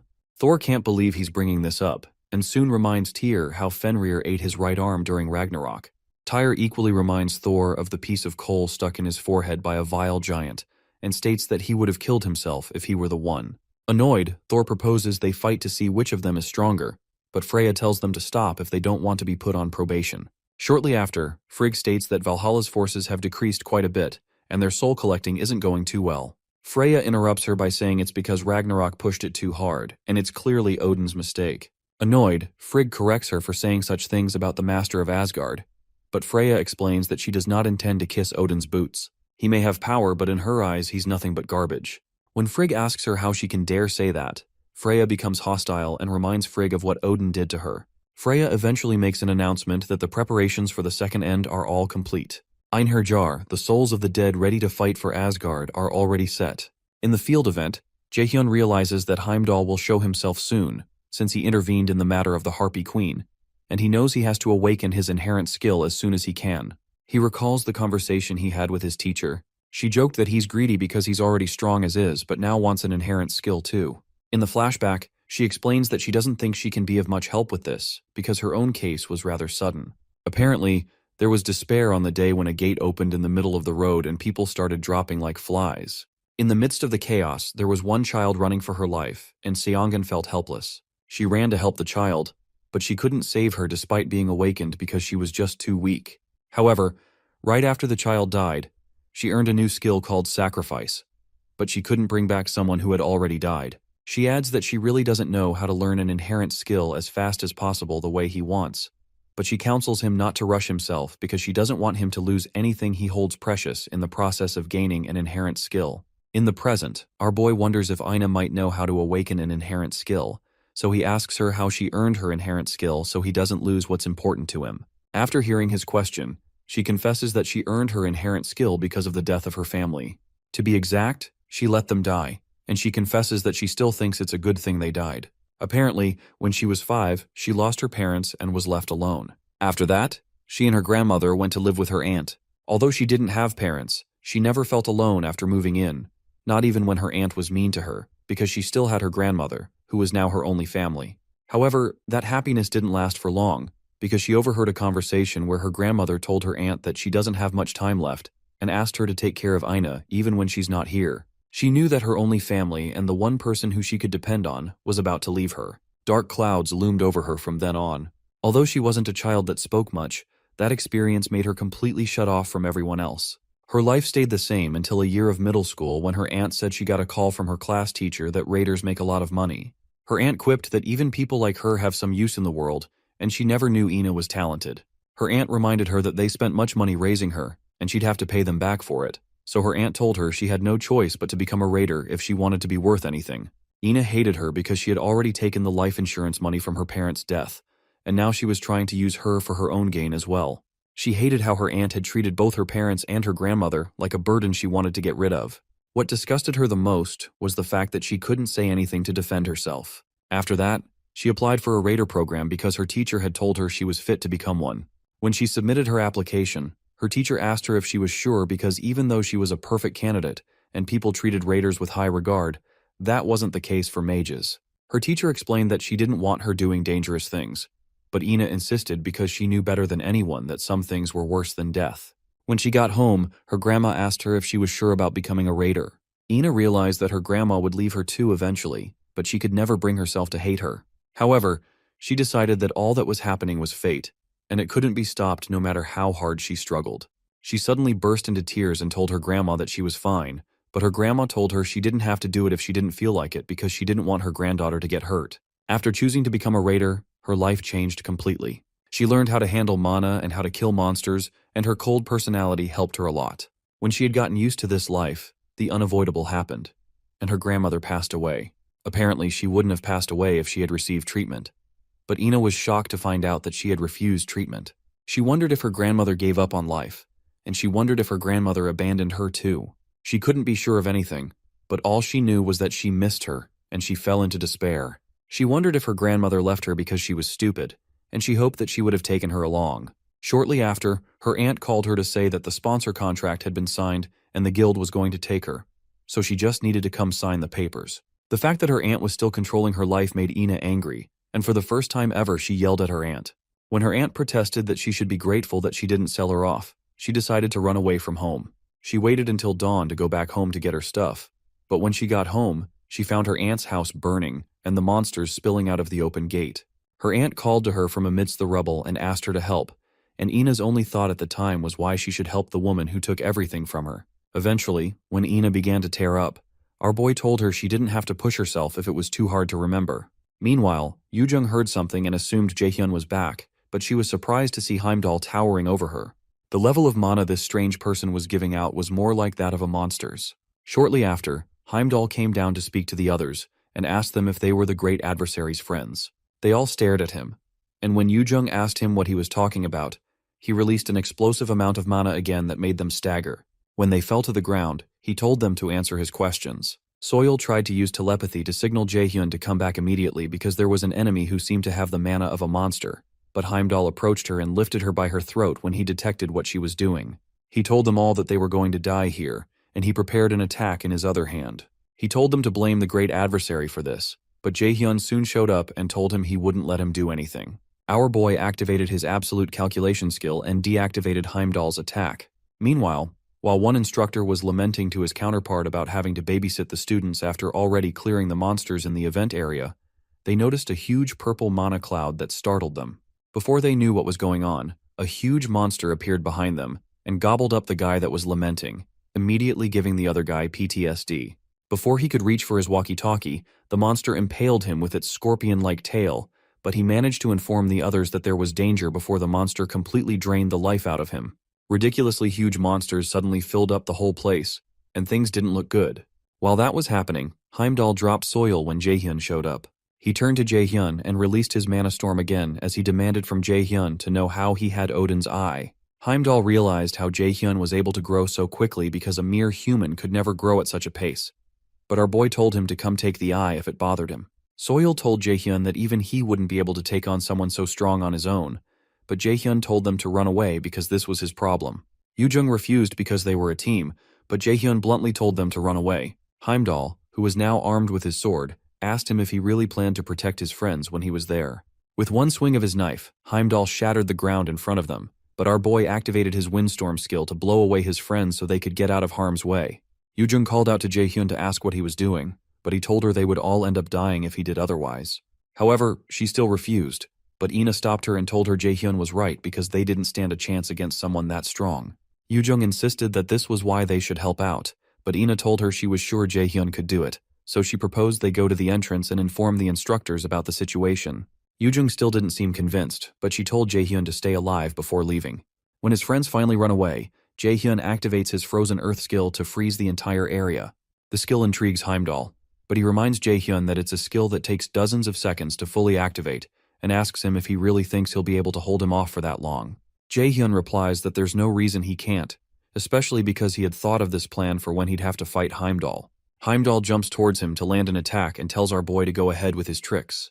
Jaehyun realizes Heimdall's attack could hit his friends if he fails to block it, so he activates his realization of the magical artifact and brings out his Balmung sword to block it. Along with that, he activates his lightning chains and uses them to anchor himself to the ground as he prepares for Heimdall's thunderous strike. The impact of Heimdall's attack soon clashes with our boy's blade and knocks him back, but he manages to keep his balance with the chains. After Heimdall notices that Jaehyun was able to stop his attack from going any further, it annoys him that a mere human would be able to do that. Before he can react, our boy leaps towards him and activates his mid-air leap skill with his Balmung sword in his hand. Meanwhile, the instructors on the other side of the field signal for a rescue team because many instructors and students have already been hurt. They run into a mass migration of monsters that has never happened before. The lead instructor, named Ms. Lee, tries to think of something, but the circle leaders soon approach her and offer to help. However, she tries to make them avoid fighting as much as possible since they're still students, but the students insist. Eventually, Ms. Lee accepts their offer and decides to leave the support roles to the students so she can get the instructors to the front lines to fight the monsters. When she tries to activate her power, she's surprised to find out that she's unable to concentrate her mana. She's soon notified that the Aesir system is down and her connection has been temporarily cut. It's more shocking when the other instructors tell her that they're experiencing the same thing. The system has never been down, and Lee can't understand why this is happening now of all times. When she turns back to ask if there's anyone who can use their skills, the top circle leaders say they can use theirs. Ms. Lee realizes that it seems only students can use their mana, so she decides to change plans to let the students fight the monsters while the instructors support the students as best as they can. She directs them to the 3rd district because that's where help is most needed, and the top students hurry. While they hurry, Hyun tells Juhyub to take the right side, but Juhyub protests that he doesn't boss him around, so Hyun tells Jian to heal them from the back. While they're running towards the district, they turn back and see a huge skeletal monster that brings a sense of overwhelming dread over them, and they can't believe they're supposed to fight that. The Aesir system informs them that they've come across the 3rd district's boss monster, Bone Dragon, and Hyun realizes this is going to be hard. While Jaehyun's friends make a run for it, a scheduled message enters the ring assigned to the team. Jaehyun left a message to inform them that there's no need to worry about him, but he needs them to do something. He informs them that the entrance of the city is being attacked by a field boss monster, and he asks them to help the people there before he comes to join them soon. After hearing the message, Yoo-jung is fairly certain that Jaehyun will be okay, so they decide to go help out the others. Meanwhile, Jaehyun uses his mid-air leap skill to jump towards Heimdall. Heimdall realizes there's a reason Jaehyun is called the Great Adversary, but he tells our boy he'll still lose. The god lifts his sword and releases an attack wave to test Jaehyun's strength. Using his mid-air leap, our boy is able to jump out of the way in mid-air and still goes ahead to land his attack, which Heimdall blocks with his sword. Heimdall knocks him backwards, but our boy tells him he's going to regret this, then jumps right back to close the distance. He tells Heimdall that he scored pretty well on his recent exams. Then he activates his passive skill called Intermediate Greatsword Arts, and an active skill called Spinning Strike. As both of their swords clash, Heimdall tells Jaehyun his skills are not bad for a human, but he immediately tries to impale him with a frontal strike. Jaehyun blocks the hit and suddenly disintegrates his sword, much to Heimdall's surprise. The sword's disappearance causes Heimdall to fall forward momentarily, and our boy uses his realization of magical artifact to create his Nidhogg's Fang. Then he activates an active skill called Dagger Rampage. With that skill, he cuts Heimdall dozens of times in a few seconds and runs past him. The passive skill of the Nidhogg's Fang is activated, and Heimdall is poisoned several times over, and the poisons form layers over one another. Regardless, Heimdall accuses Jaehyun of resorting to petty tricks, but our boy tells him to take a good look at himself before speaking. There are several wounds on Heimdall's body, and the god realizes that a dose like this would usually be nothing. He expects the wound to have healed by now, but even when it doesn't, he decides not to regard it since all he has to do is kill this boy. Heimdall had gotten the power to temporarily interfere with the Aesir system. However, there's a limit to how much he can restrict the powers of the instructors and students using the authority granted to him by Odin. He had thought that restricting the Aesir system for the instructors would be enough to deal with these humans, but he realizes that he has to admit that Jaehyun is too powerful for him to take on when he only has a third of his power restored. Meanwhile, our boy recalls a spar he recently had with Hoyeon, where he was able to learn some swordsmanship skills that included Dagger Rampage and the Spinning Strike skills. He's certain that if he uses those skills with Nidhogg's Fang, even Heimdall won't be able to withstand it for long. Eventually, Heimdall admits to Jaehyun that he's amusing. Although he doesn't know why Asgard is so wary of just one boy, he admits that he's strong enough for him to use his horn. The god brings out the horn, and Jaehyun soon becomes worried because he has no idea what it is, but he doesn't have a good feeling. Before Heimdall can use the horn, our boy rushes towards him with his knife in hand, so he doesn't give him a chance to attack. But Heimdall tells him to consider it an honor that he gets to hear the sound of the Gjallar horn. Before Jaehyun can reach him, Heimdall blows the horn, which releases a wave of energy that knocks Jaehyun back. Just the sound of the horn paralyzes him, and the Nornir system informs him that his physical stats will be decreased by 50%. Moreover, the nearby monsters start reacting to the power of the artifact and gather around Heimdall. Jaehyun is shocked, so Heimdall tells him he doesn't know how to control monsters like Tyr, but he's good at magic. When Heimdall creates a ball of lightning in his hands, our boy tries to cancel it with his absolute calculation skill. But the system notifies him that his level is too low, and it has failed to resist the artifact's effects.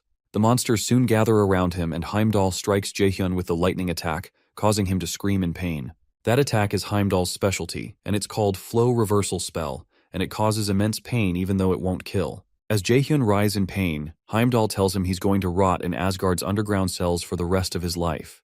As he fires another attack at Jaehyun, it's suddenly stopped by some force, which turns out to be a shield created by Hela. Heimdall is surprised to see Hela, and Jaehyun asks Hela what's going on.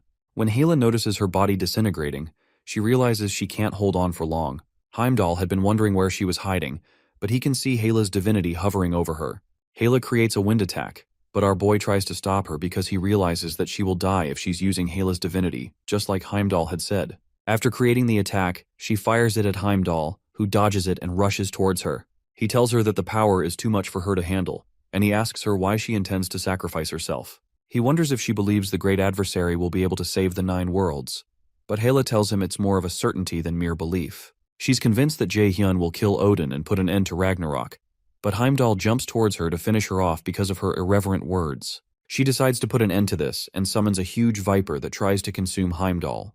Regardless, our boy pleads with Hela to stop what she's doing.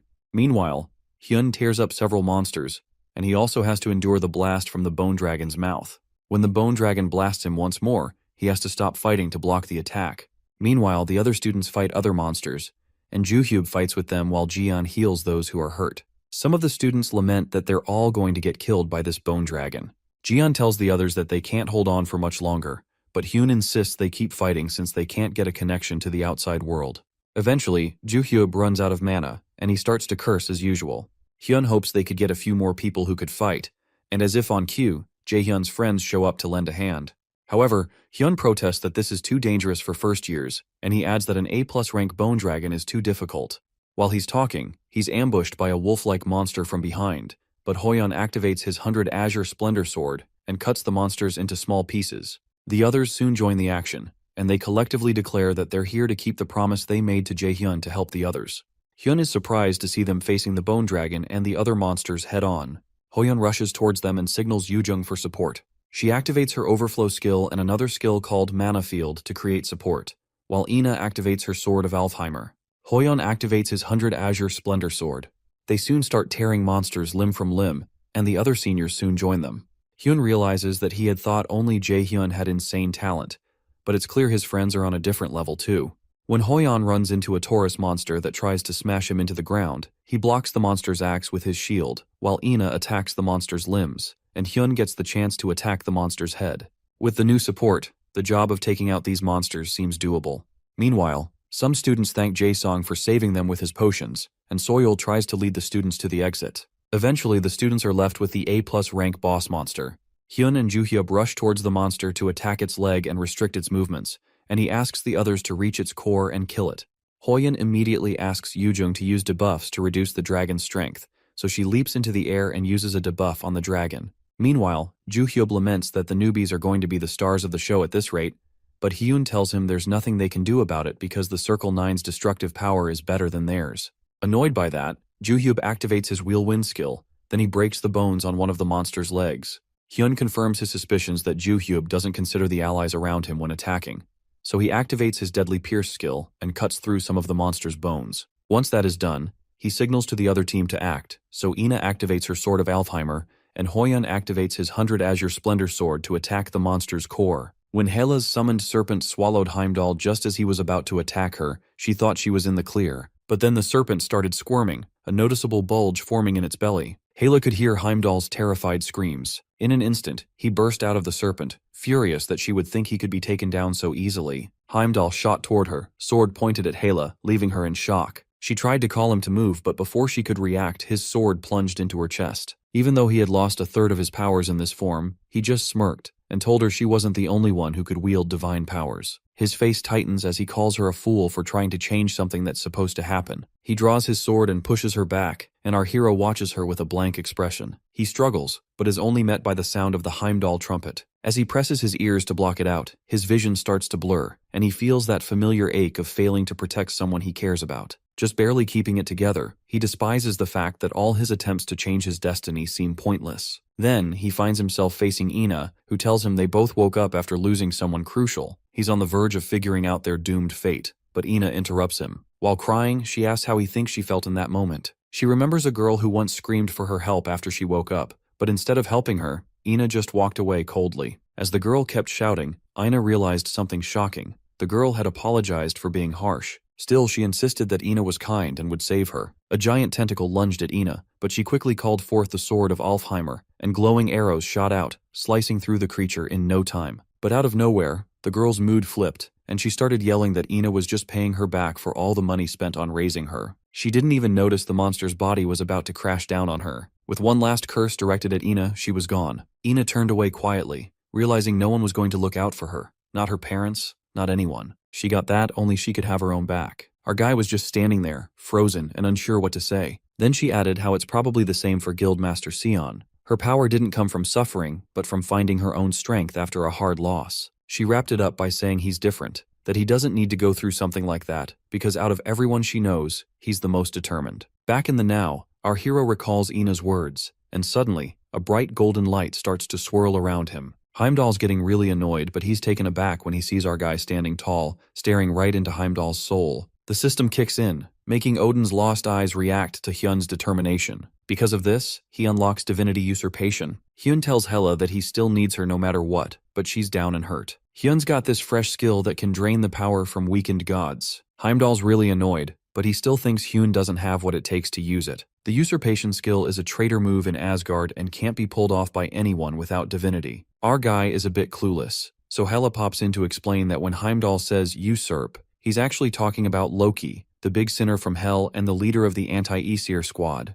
As our hero finally gets this, he starts to activate usurpation, but Heimdall jumps in quick to let him know it won't work on him. But our hero sets the record straight, saying Heimdall misunderstood him. He steps forward, activates midair leap, and suddenly he's right behind Heimdall. While he's in midair, he makes it clear that the one he's about to usurp isn't Heimdall at all. He taps into his divinity and sends it straight at Hela. In a split second, all that divine energy hits her, leaving Heimdall speechless. Hela feels a jolt of pain. She's totally caught off guard. Even though she can't wrap her head around how Hyun pulled this off so quickly, it hits her that Loki was onto something. She always thought Loki was just a natural-born god, but now she gets it. There's a human out there who's claimed divinity through sheer will and strength. As the divine energy settles, Hela's injuries heal completely. She remembers Hyun doubting his own strength, but he's been the chosen one all along. Our hero steps up to Heimdall and powers up with Lightning God's power, along with another move called Blitz Chain. Mana chains float around him while he smirks, kicking off the second phase of the battle. Heimdall looks pretty annoyed, knowing these lightning chains have godly power behind them to hit their target.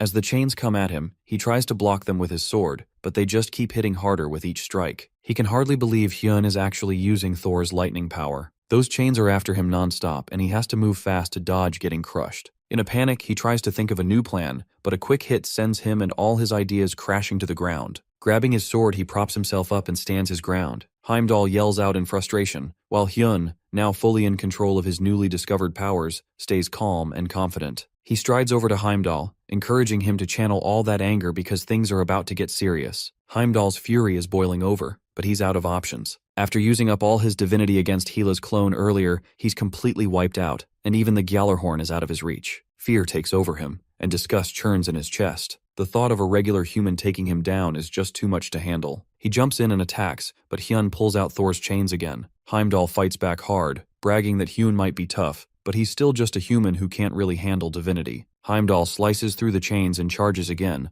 only to realize he's pushed himself too far. Suddenly, a portal made of Thor's chains opens up around him in midair, hitting him with a blinding burst of lightning. Heimdall yells out in pain, tied up and at Hyun's mercy as the thunder dies down. Hyun steps forward, pulling out his sword with a cold, determined look in his eyes. All Heimdall can do is curse him in anger before Hyun finishes it with one clean cut to the neck. During that fight, our hero has no clue that a dark entity has been watching him the whole time. That entity is Hugin, who calls Heimdall an idiot for making the mistake of trusting him. Their plans are now completely messed up and need to be reported to Odin. Even he can't believe Heimdall lost to an ordinary human. Hugin has a hunch that our guy is leveling up way faster than they expected. He's also tapped into some divine power. It's only a matter of time before he gets even stronger. But Hugin brushes it off, saying it's no big deal since the end is near. Out of nowhere, he vanishes into dark energy while ravens circle above our hero. Our hero glances at Heimdall's severed head, which always seems ticked off. He can't help but grin and tells the head it actually looks decent right now. Heimdall, not impressed, throws down a curse, warning that our guy might be lucky this time, but next time, he'll toss him straight into Asgard's prison. Our hero just pushes his foot against Heimdall's head and tells him to zip it. He thinks to himself that Heimdall only tapped into 30% of his power and might soon get yanked back to Asgard. Heim won't stop bragging that Hyun's wind can't take down Ragnarok, but our guy is totally unfazed. He's ready to take out every single one of them. Heim calls our dude a rookie, saying that all these monsters, including him, are going to become raiders, and they even see it as some kind of blessing. Our hero demands to know why, but Heim says he needs to check everything around him first. In the end, he learns just how bitter betrayal can be and how deep the wounds of trust can be. As Heimdall's head starts to disappear, our hero breathes a sigh of relief, glad to see one less problem in his way. He checks in on Hela, asking if she's doing okay. Hela says her body is no longer breaking down and quietly thanks him. Our hero figures he still has stuff to take care of, so he turns away and tells her they can chat later, leaving her looking pretty upset. He then catches sight of Heimdall's lifeless body. As he focuses his power, the hero kicks off divinity usurpation, aiming to absorb the last bits of Heimdall's essence. Mana rushes from the fragments and blends into his energy. He had a feeling there might be some divine traces left in Heimdall's body, and it turns out he was right. Without a second thought, he keeps moving forward, leaving Hela behind. She feels a bit envious for not getting even a moment of his attention. The scene shifts to a vast palace, where someone is seated on a throne. Heimdall stands in front of him, feeling bad that he didn't take out the great adversary because he let his guard down. Odin, sitting on Hlidskjalf, his throne that lets him see across all 9 realms, listens. Heimdall gets really angry and questions why the great adversary suddenly unlocked a special skill in that moment. That whole battle had drained half of his divine power. Odin, staying calm, says they need to move forward with the elimination and tells Heimdall to help Freya gather the undead army. When Heimdall tries to argue, Odin gives him a look that says he'd better shape up or else. Realizing he messed up, Heimdall quickly bows his head to apologize. Odin brushes him off right away, telling him to get lost. After Heimdall leaves, Odin calls for Hugin. The Dark Watcher shows up beside him without making a sound. Odin says the war is about to kick off and that Hugin knows exactly what they need. With a quick wave of his hand, Hugin steps forward to start getting the Einherjar, the army of the dead, ready. The scene shifts to our guy, who's still thinking about Heimdall's advice to pay attention to all the little details before reaching the end. He starts to remember Mimir's warning about doubting the system. After some thought, he realizes that both Heimdall and Mimir are saying the same thing, pointing to a hidden meaning. He figures it has something to do with methodology. Super determined to uncover the truth, he digs into his research late into the night. Eventually, he figures out that shiny radar eye isn't a riddle but actually an anagram. Now the Einherjar is ready, and he finally gets what he was meant to doubt. The scene shifts to the other awakened, and the guy with black hair says they're done trying to keep Hyun in check. Anyone who doesn't agree is picking a fight with both his crew and theirs. The others let out a sigh, admitting they couldn't even slow him down if they wanted to. His group is already way stronger than all the students combined. He nods, saying they've gotten way too strong, way too fast. They reached that level in just a few months. For now, he figures they should focus on cleaning up the mess left over from the entire incident. Before wrapping things up, he brings up something else. He calls out to Ji-yoon,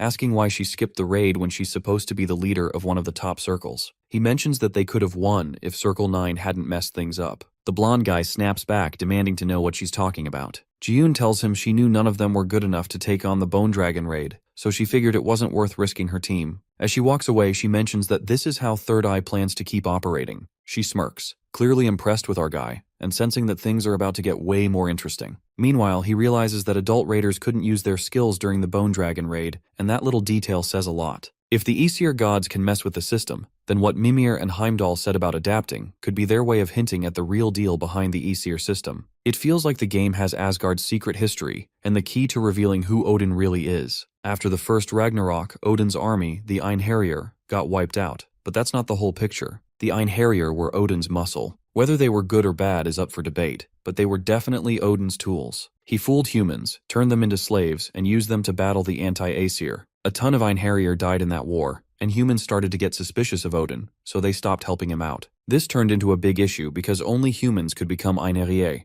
and they had to be completely loyal to the gods. With everything falling apart, Odin came up with a plan. He spread the roots of Yggdrasil everywhere, filling the world with monsters, and then he offered humans a weird gift he called the Aesir system. Everyone around the world started using it, thinking it was some kind of divine help, but really it was just a way to bring Odin's army back to life. In Mimir's old notes, there's a message meant for the great adversary, telling him to rush to Yggdrasil's control tower right away. That's where the Aesir system's core, the control device, is located. If he doesn't get there soon, all the humans linked to the system will end up as his enemies. Before too long, the kid feels like he really needs to meet up with Hela. He rushes over to her, saying it's important. She raises an eyebrow and asks what's so serious that he'd wake up a sleeping god. He spills that it's about the Einherjar and that he's figured out Odin's real plan. After listening to him, she decides they need to talk this over with the anti-Aesir alliance, saying they'll head out once night falls. He nods, knowing he can count on her to help. He pulls out a glove and mentions he heard it used to belong to the first awakened, Juwan. He asks if she knows anything about it, but Hela says it sounds familiar, yet she doesn't know much about it. He decides to drop it for now, figuring that getting the word out about the Einherjar is more important. First, though, she needs to sort out the quest rewards. The system chimes in, letting her know the quest is done and that her rewards are being calculated. He's always pumped about this part. When he checks the rewards, he's hit with a surprise in the second update.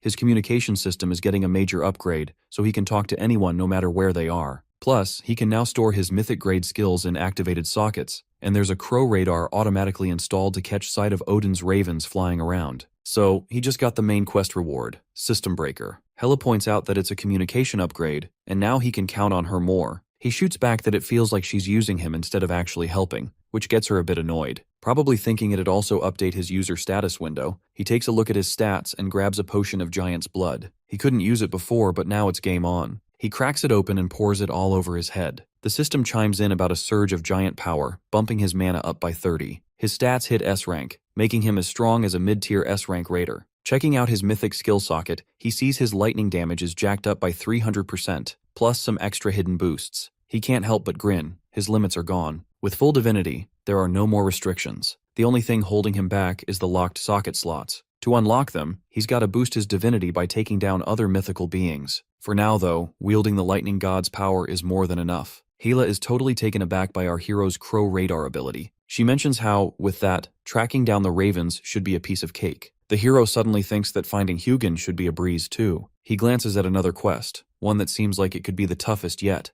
System Breaker. Meanwhile, the scene shifts to another spot where a few guys are hanging out by the window. Ji-yoon tells Juwon that they shouldn't keep him waiting too long, which catches Juwon off guard since it's not like his senior to be so anxious. A flashback shows Ji-yoon chatting with our guy during an outdoor training session. She tells him he really made a difference back then. He appreciates the compliment but says he's busy and walks off. She calls out to him, mentioning that even though she's the leader of one of the 4 great circles, she didn't join the raid, and now everyone's been giving her a hard time about it. He replies that if someone is weak, they should step aside before it's too late because once you're dead, not even healing magic can help. Her heart sinks because in that moment, she realizes that he's reached a new level of power. Recently, news hit that a few military instructors were killed during some outdoor training. Definitely a shocking event for the academy. Not long after, Hyun surprises everyone again with another amazing performance. His quick progress has even the skeptics at a loss for words. Juwon admits it's about time he steps up, even if it feels a bit early. He takes a look at a portrait of Odin and jokingly comments on the legendary adversary of prophecy. After hanging the portrait back up, he smirks and thinks it's finally time to find out just how interesting Odin's story really is. The scene shifts to a press conference, where a girl in a green hat addresses the crowd.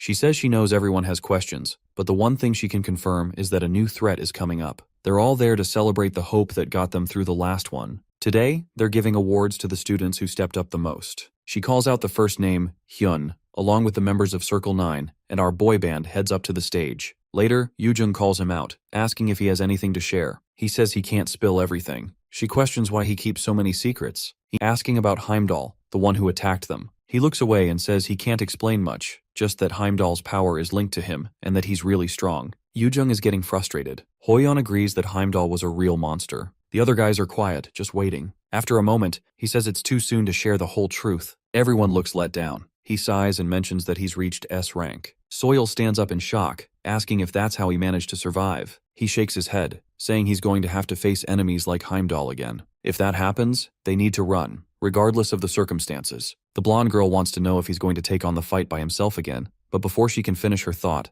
the whole room goes dark. His voice echoes, saying that unless they can keep up with him, they can't stand by his side. If they're not cool with that, they should just aim for S rank, and then he won't have to tell them to run. Yoojung gets a bit emotional and calls him cold. He checks his phone, then hops in a car and takes off for his next mission. The driver is pretty surprised to see our guy at the flex auction. He mentions that our hero needs a lot of stock to be considered a VIP. When he asks how much cash our boy put in, he just shrugs and says he can't really remember, but probably everything he ever made. The driver chuckles, saying that kind of mindset is way beyond a regular working dude. They pull up to the building, and Scarface tells our boy that if anything goes down, he's got it covered, so just give him a shout. Our boy nods and mentions he doubts anyone would want to mess with him. Scarface laughs and says he's right as our boy heads inside. The place looks super fancy, but one woman seems really uncomfortable. Her friend notices and asks what's up. She points out a kid sitting off to the side. Balak turns to see who she's talking about and goes stiff. He remembers the bold kid they met back at the hotel in Iceland. He murmurs that the kid's a rising star in the Lotus Guild,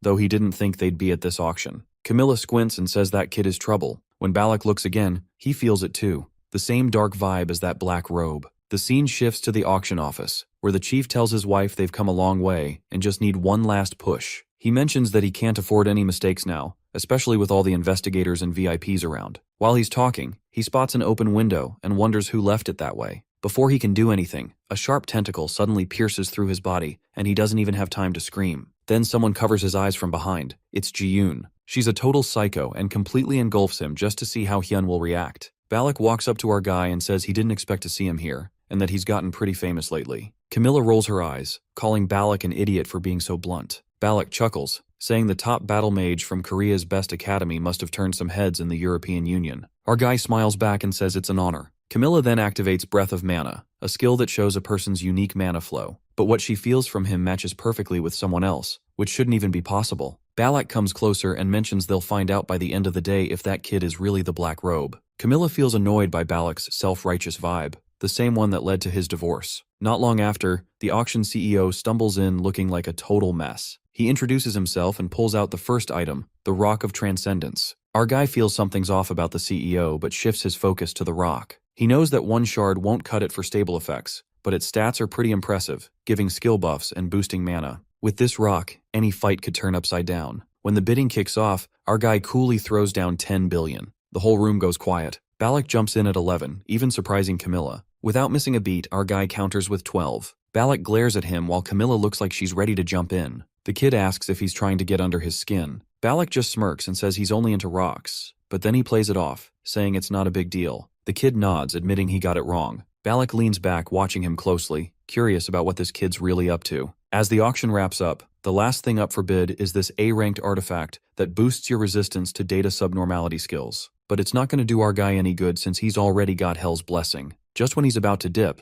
the creepy CEO chimes in, saying they've got a surprise item that's S-rank, and he's sure everyone will freak over it. Our hero is totally confused, thinking it's strange to toss a surprise item in at the very end of an auction. The CEO then mentions that the seller will provide everyone with the details. Ji-yoon strolls in with a sly grin, leaving our hero completely frozen in place as he just gapes at her. She steps closer, eyeing the S-rank artifact, and promises to fill everyone in about this thing called Draupnir. It gives off a pretty intense vibe. She tells everyone to hold on for a sec. As some red energy starts to seep out of the artifact, she explains that it multiplies 9 times every 9 days. But there's a catch. With a flick of her wrist, streaks of red light shoot out toward the guests. Our hero's eyes light up as he realizes it's actually death itself. But he's totally unaffected by the harmful red mana. He quickly notices that his absolute calculation isn't working. This artifact's power is throwing it off. Around him, people are collapsing as their heads and chests explode from the red magic. The only ones left standing are Camilla and Balak. Balak grits his teeth, frustrated and wondering what's going on in this crazy new world, while Ji-yoon smirks, saying she doesn't want any unwanted visitors since she's only here for a showdown with a great opponent.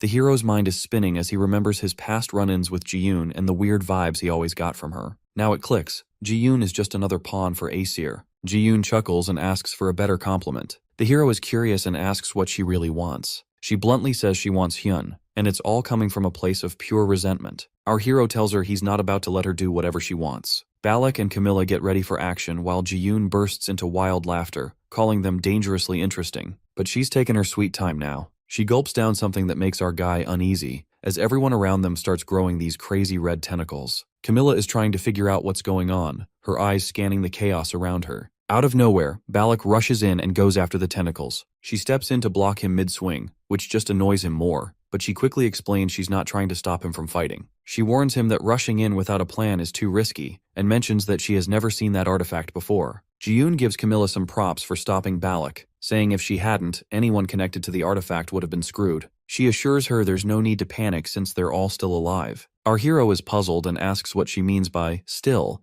and she explains that while they're alive, there's no real reason to keep them that way. They're just in a coma. He figures out that if it's caused by mana, he needs to move quickly. Then, grabbing the CEO by his tie, Ji-yoon points out that their greed is gone, and their ego has taken a hit, leaving their minds a bit shaky. The hero questions whether that's the artifact's fault or Hugin's doing. She grabs the CEO's face and says that without one emotion from people, they just turn dumb. Hyun tells her to cut the crap and change them back to normal. She challenges him, asking what if she doesn't want to. In the blink of an eye, the hero has her face pinned to the ground, her hands trapped under his knees. Flattening her ego, he tells her he'll make her want to bring them back to normal. She couldn't believe how Hyun suddenly appeared out of nowhere. She hadn't even seen him move. Then, our hero just takes her finger and snaps it without a second thought. She screams in pain. Camilla and Balak stand there, watching quietly as she breaks down, and then our guy grabs her other finger and says he's ready for one more. Sweat is dripping down her face while she curses him, and out of nowhere, her bracelet lights up. A portal opens right above him. He quickly realizes it's a gate, and before he can even process it, he starts to teleport, along with Balak and Camilla. He lets out a sigh just as the system chimes in to let him know he's entering a special dungeon,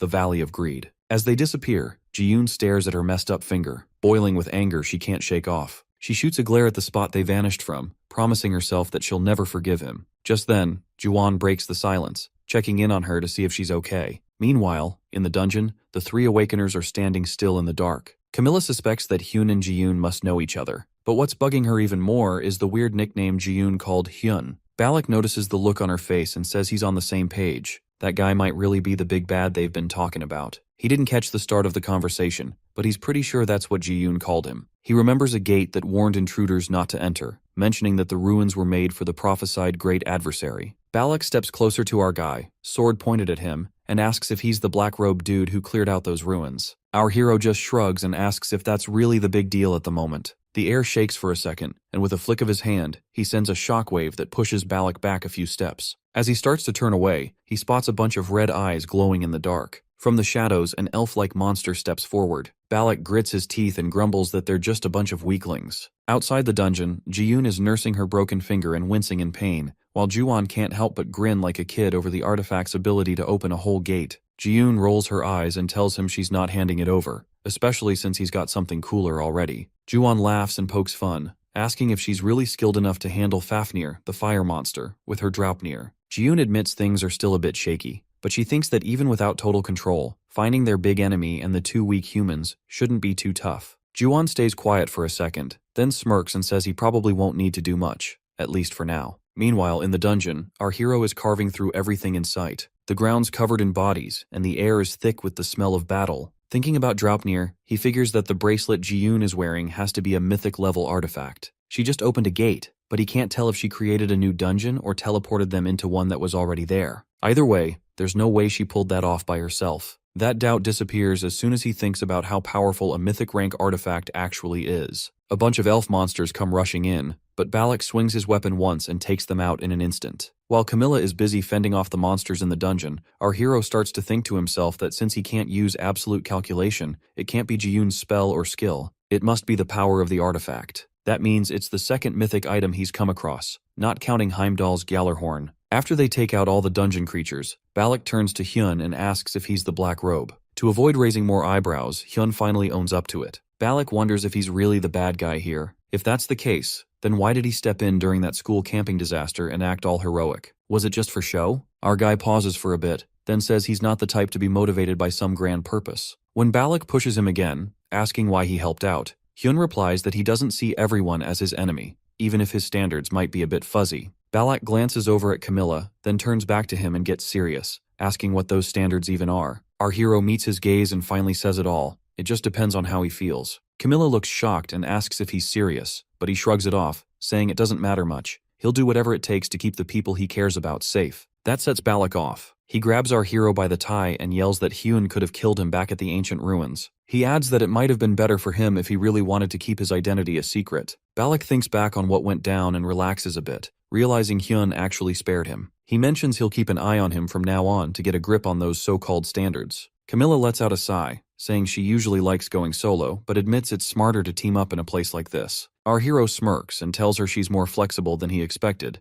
then adds she should keep his secret to herself, for her own good. Later on, a Draugr takes a hit right to the head, gets nailed through, and drops dead instantly. Balak slams his sword into the ground and says he's never seen a Draugr that tough before. Then he turns to Hyun and asks if he knows anything about it. Hyun just goes quiet. He remembers that the Dark Elf didn't feel this powerful, but these monsters are way stronger than they should be. He wonders if it's just something weird about this dungeon and decides he needs to stay on his toes. Camilla jumps in, saying that's not the main issue right now, and insists they need to move. That woman mentioned that the auction people are still alive, so they need to speed up the process. As they start walking, our hero suddenly looks off in another direction. Using his Norin detection system, he detects something and tells everyone to halt. He says there's something over there. Camilla is taken aback. Just a moment ago, there was nothing. But now she can feel this crazy surge of mana coming from that spot. Suddenly, the system lets her know that the way to the deeper levels of the Valley of Greed is now open. Outside, the artifact is reacting like crazy. Ji-yoon realizes the great adversary is moving way faster than she thought, and wonders what he's up to. Inside the dungeon, our hero mentions that he'll take the lead since it looks like they're after him. Balak points out that it's kinda like what went down at the ancient ruins. The hero agrees and adds that while it's similar, this time their goals are totally different. Balak turns away, saying he'll cover the back while Camilla backs him up from the middle. Camilla looks between our guy and Balak, trying to figure out what's up with him. She notices how different he is from the guy she saw at the ruins, and wonders which version of him is the real deal. He exhales softly and mentions that both sides are part of who he is since everyone has two sides. Just then, a quest notification pops up to take down the boss monster Fafnir of Greed and head back to his world. As they think about Fafnir, our hero remembers the tale of a dragon born from greed, a dwarf who tried to snag the cursed treasure of the gods. Overcome by his desires, the dwarf ended up killing his own dad and pushing away his younger siblings just to keep the gold for himself. But even after all that, he was still scared someone would take it,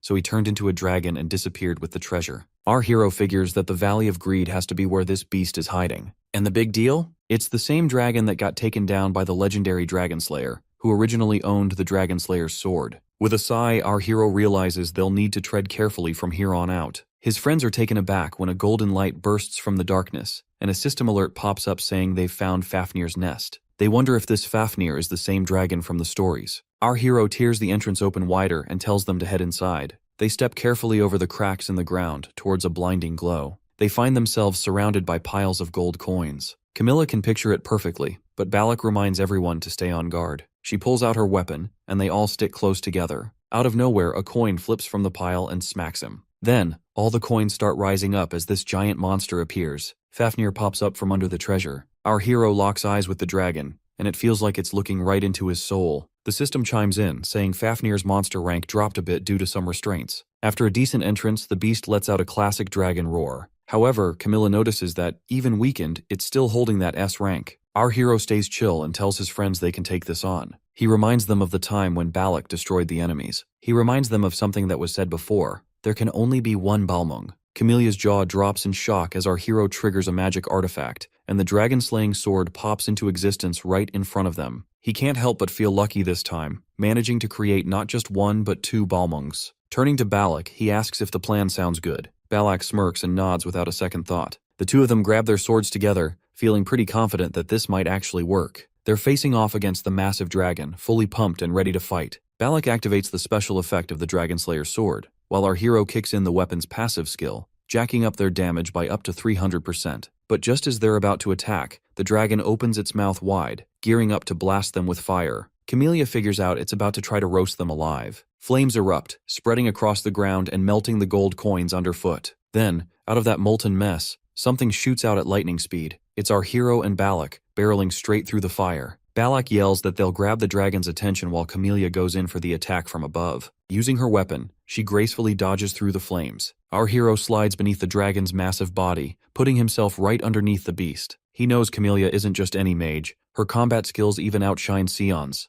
Camellia starts to form a huge magic circle, and our hero can't help but feel excited. Finally, he's about to see the power of one of the strongest mages in the world. He leaps toward the dragon, springing off its leg in midair and shouting to Camellia, asking how long she needs to cast her spell. Suddenly, the monster lunges at him. From the ground, Balak braces himself as Hyun is almost about to get devoured. Out of nowhere, a flash comes from the right, and our guy barely escapes the monster's jaws. Camilla says she needs 20 seconds to cast her spell. Meanwhile, Balak is making quick moves around the dragon to buy some time. Our hero thinks 20 seconds is way too long, so he uses frozen earth and, with a sigh, freezes a big area into glacier ice. The jagged ice corners trap the dragon in place. As Balak calls for Camilla, she activates Aqua Punishment. A bunch of magic circles pop up behind her, and from a small red circle, a huge explosion goes off. The mana forms sharp arrows that hover above her magic circles. The mage's performance totally blows away our guy. Seriously, she's killing it. Those sharp aqua needles shoot out and hit the dragon from all angles, forcing its neck to straighten up. In that moment, both Hyun and Balak spot the dragon's weak spot and leap in to strike. They slash at its neck with all their might. Afterwards, they still seem pretty tense, wondering why the beast didn't seem to take any damage and actually got even angrier instead. The beast is going wild, flapping its wings like crazy, and its glowing eyes are brighter than ever. Our hero notices something's off about the creature, but before he can think it through, a deep voice booms out, demanding gold. He freezes when the dragon's eyes briefly go back to normal, and it growls out again in pain that it wants more gold. With an earth-shaking roar, it unleashes a blast of wind so strong it kicks up a dust storm, forcing everyone to cover their ears. The wings are flapping so hard that nearby glaciers start to crack. The dragon goes into a full-on rage, growling a name with pure hatred, Odin. Our hero tenses up in shock when he hears the dragon mention Odin. He's left wondering how the gold, the curse of Fafnir, and Odin are all connected. His mind drifts back to some of the research he conducted on the Einherjar jar and those ancient myths. There was this tale about Anvari's ring, a cursed piece that could churn out gold endlessly, but it would doom whoever owned it. It dawns on me that the gold Fafnir was hoarding must have something to do with that ring. Considering how out of control the beast seems, the curse still has a grip on him.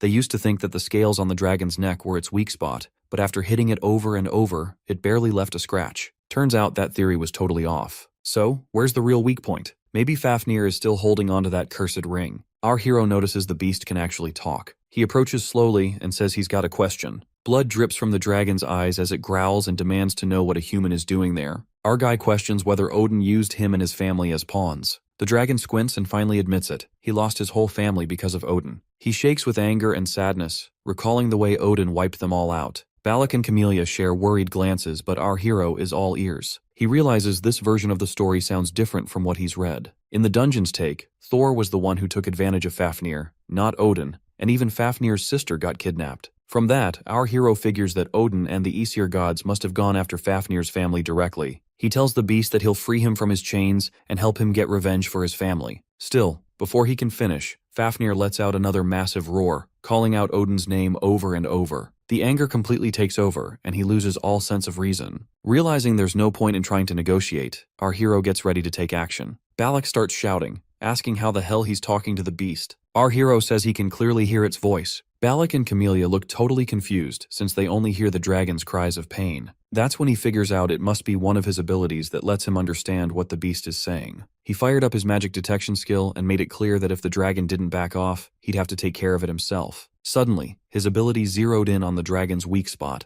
right on its forehead, where that cursed ring was hiding under the scales. His buddies were a bit unsure but decided to go with his gut. Turning to Balak, he said he was counting on him this time. Balak tightened his grip and shot back that this weak point better be on point. He activated his skill, Formless Sword Art, Illusion Slash. At the same time, Camellia kicked in her active skill, Binding. Thick, mana-infused chains erupted from the ground, wrapping tightly around the dragon and pinning it down. Balak jumped high, landing on the beast's forehead. Mana surged around his blade as he swung it hard, making a deep gash that barely broke through the scales. He muttered a curse, realizing the creature was tougher than he thought, and got ready to strike again. But before he could go for it, our hero told him to back off. He activated a blank card, Garden of Swords, a powerful skill that gave him the basics of the formless sword art. As the ghostly sword formed in his hand, he couldn't help but smirk, feeling like he finally got exactly what he needed. Purple energy swirls around our hero's sword as he gets into position. Balak stares in shock at the glowing blade in the boy's hand. Our hero fixes his gaze on a single spot and gets ready to strike. He activates the formless sword move called Illusion Slash and drives the sword right into the dragon's forehead.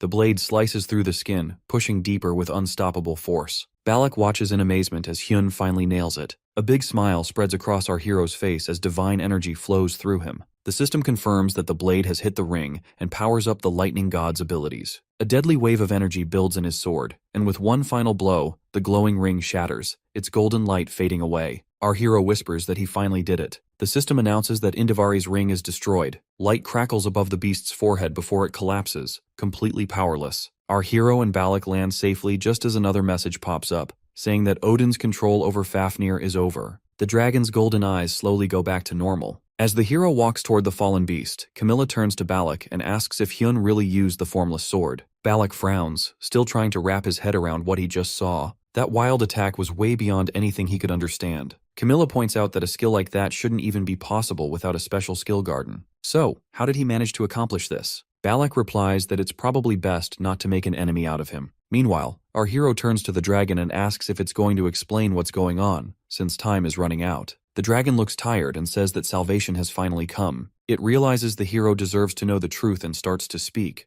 How everything began to fall apart with the arrival of a man. His dad was a dwarf mage named Treyamar, and he had 3 sons, with him being the middle one.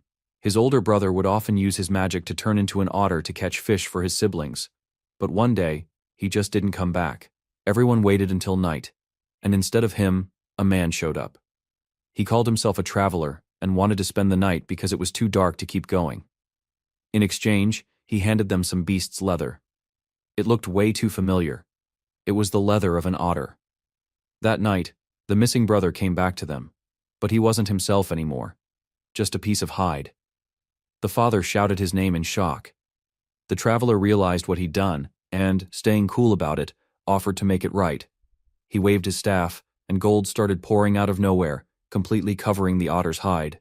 On top of all that, there was a gorgeous ring that was impossible to look away from. The mood in the room completely changed, and what happened next was a whole new story laid out before them. Our hero realized that the guy he was talking to was actually Odin. The dragon noticed how chill he was, which made sense since the boy had been through so much lately that he couldn't really freak out anymore. The dragon, looking weak and unable to move its wings, said its time was almost up and asked one last thing about the human in front of it. Our hero shot back with a question about whether the dragon knew anything about the Norns. He then revealed that he was the enemy from the prophecy, the one who's supposed to take down Asgard. The dragon looked at him and said that it made sense why he had mentioned revenge earlier. Our hero nodded, saying he owed Odin a favor and intended to settle that debt while also getting revenge for the dragon. With a faint grin, the beast bares its teeth and tells him that even though its power is fading, it can sense some divine energy within him. It decides to give him a gift. When the hero asks what it is, the dragon's body starts to fade away, its voice echoing softly as it wishes him peace on his journey. A moment later, a notification pops up. He's the first to successfully hunt a dragon. He brushes it off and looks at the fading creature, quietly promising to avenge it. More messages flash in front of him, announcing his level up and new rewards, including access to Fafnir's divine energy. Then, a beam of light gathers in his hands as the system reports that the dragon's gift has arrived. He's received a mysterious brewing dragon egg, but he has no clue what it's for. He manages to grab the dragon's egg, and Balak thinks it's game over because he has a ton of questions for him. He's curious about how our guy plans to use his special skill,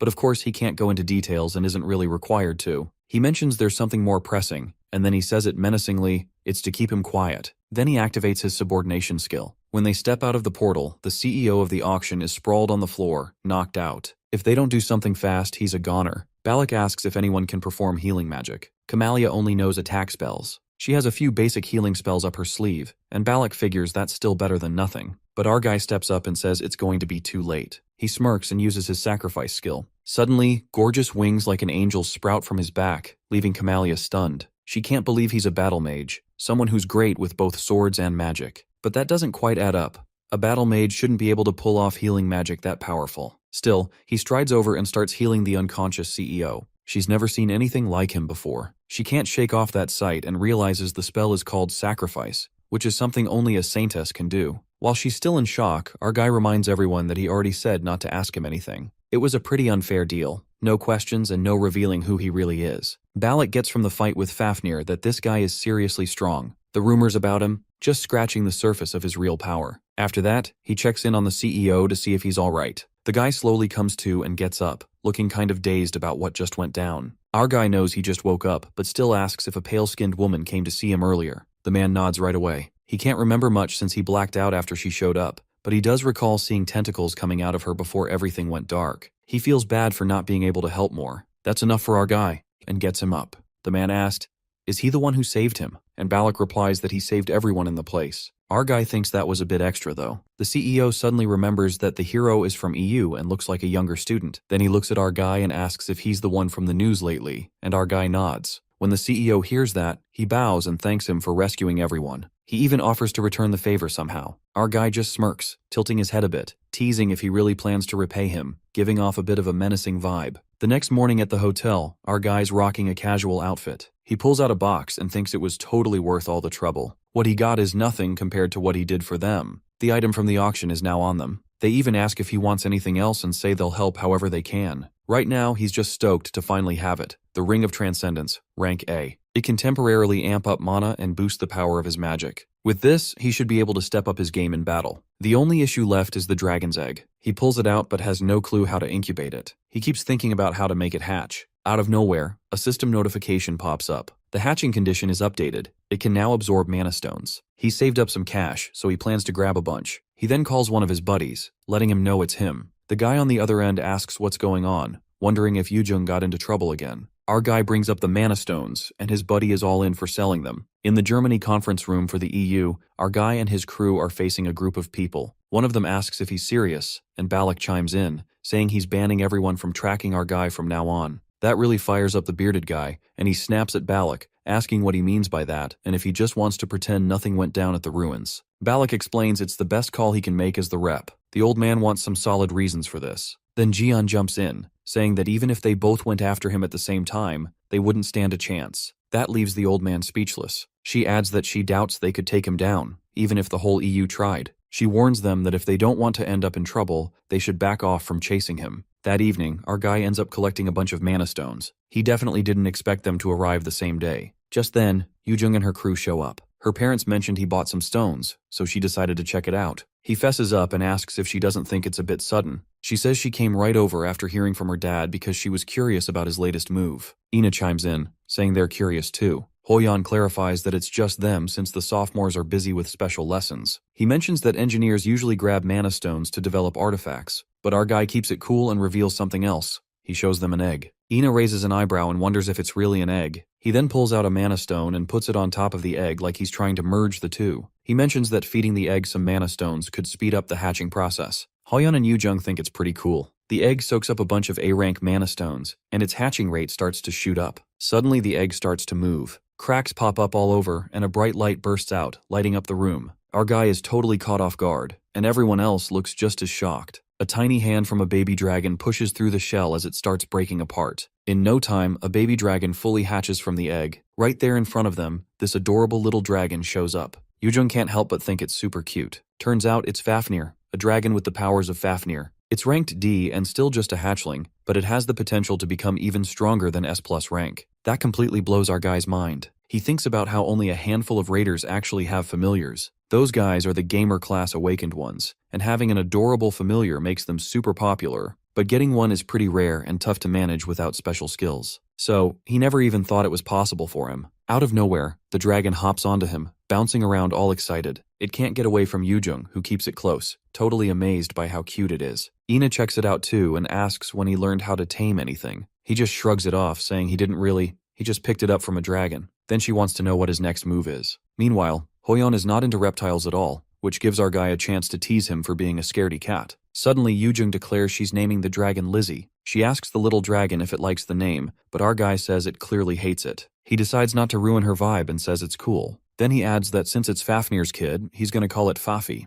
Ina can't help but think that's super cute. He wakes up the next day, all confused to find Yoojung and the gang already there. Annoyed, he lets them in anyway. He playfully pinches her cheeks and asks why she's back when she was just there yesterday. Both girls look puzzled by the cute noises coming from the baby dragon. The little guy bounces around, and Yoojung instantly scoops it up, hugging it tight and calling it Lizzie, but he insists on calling it Fafi. So, he starts digging into how to raise a dragon. He finds out they grow up fast and have a mental age similar to that of a 5-year-old. They need their wants taken care of, which he finds kind of tough. Meanwhile, Yoojung keeps having fun with Fafi. The dragon levels up as its owner gets stronger. If the owner hunts monsters and gains XP, the dragon's rank goes up and it learns new skills. It's super important to have a lot of playtime while the dragon is still young. Otherwise, it could end up with some weird personality issues later on. Yoojung asks if she can take the dragon home and calls it Lizzie again, which annoys him. She insists on calling it Fafi instead. Yoojung tells Soil to give it a try and pet Fafi too. Soil is a bit hesitant but goes for it. Just as she's about to cuddle the dragon,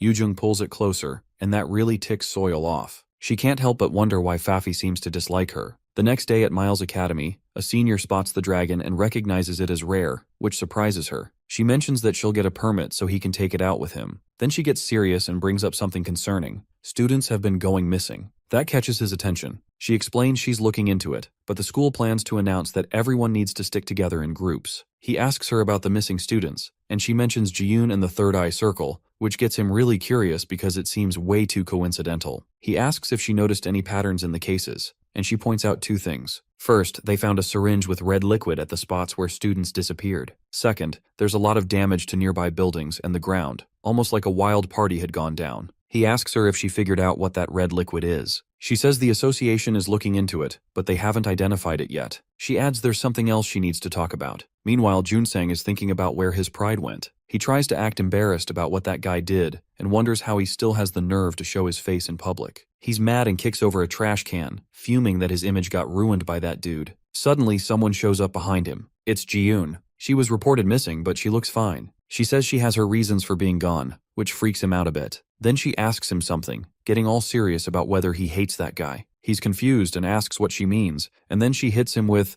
does he hate him enough to want to kill him? He grits his teeth and admits that if he could, he would have done it already. She says she feels the same way. He notices the syringe she's holding and asks what her plan is. She tells him she's giving him a shot at revenge. Then, just like that, she jabs the needle straight into his neck and tells him to make sure he gets the job done. On the flip side, our guy gets some urgent news about this extreme religious group that's been popping up, worshipping Odin from Northern European mythology. It makes him wonder if something bigger is going on. He remembers his chat with Gyeong-hoon when she brought up Asatru and asked if he'd ever heard of it. Now, this group is calling themselves Asatru, and they're getting into some serious trouble, targeting the awakened. The crime scenes are pretty grim, with details like signs of rotten skin. He starts to think that these recent missing person cases might be linked to this Asatru crew. The Raider Management HQ manages to catch a few members, but they're in rough shape mentally, just mumbling things about loyalty to Odin and the Aesir. It turns out these captured members are actually awakened too and used to be part of the Raider Management. Hearing this sets off alarm bells for him, and he realizes he has to dig into this, even though he's got a bad feeling about it. The biggest issue pointed out by the pros is the power that these awakened folks have.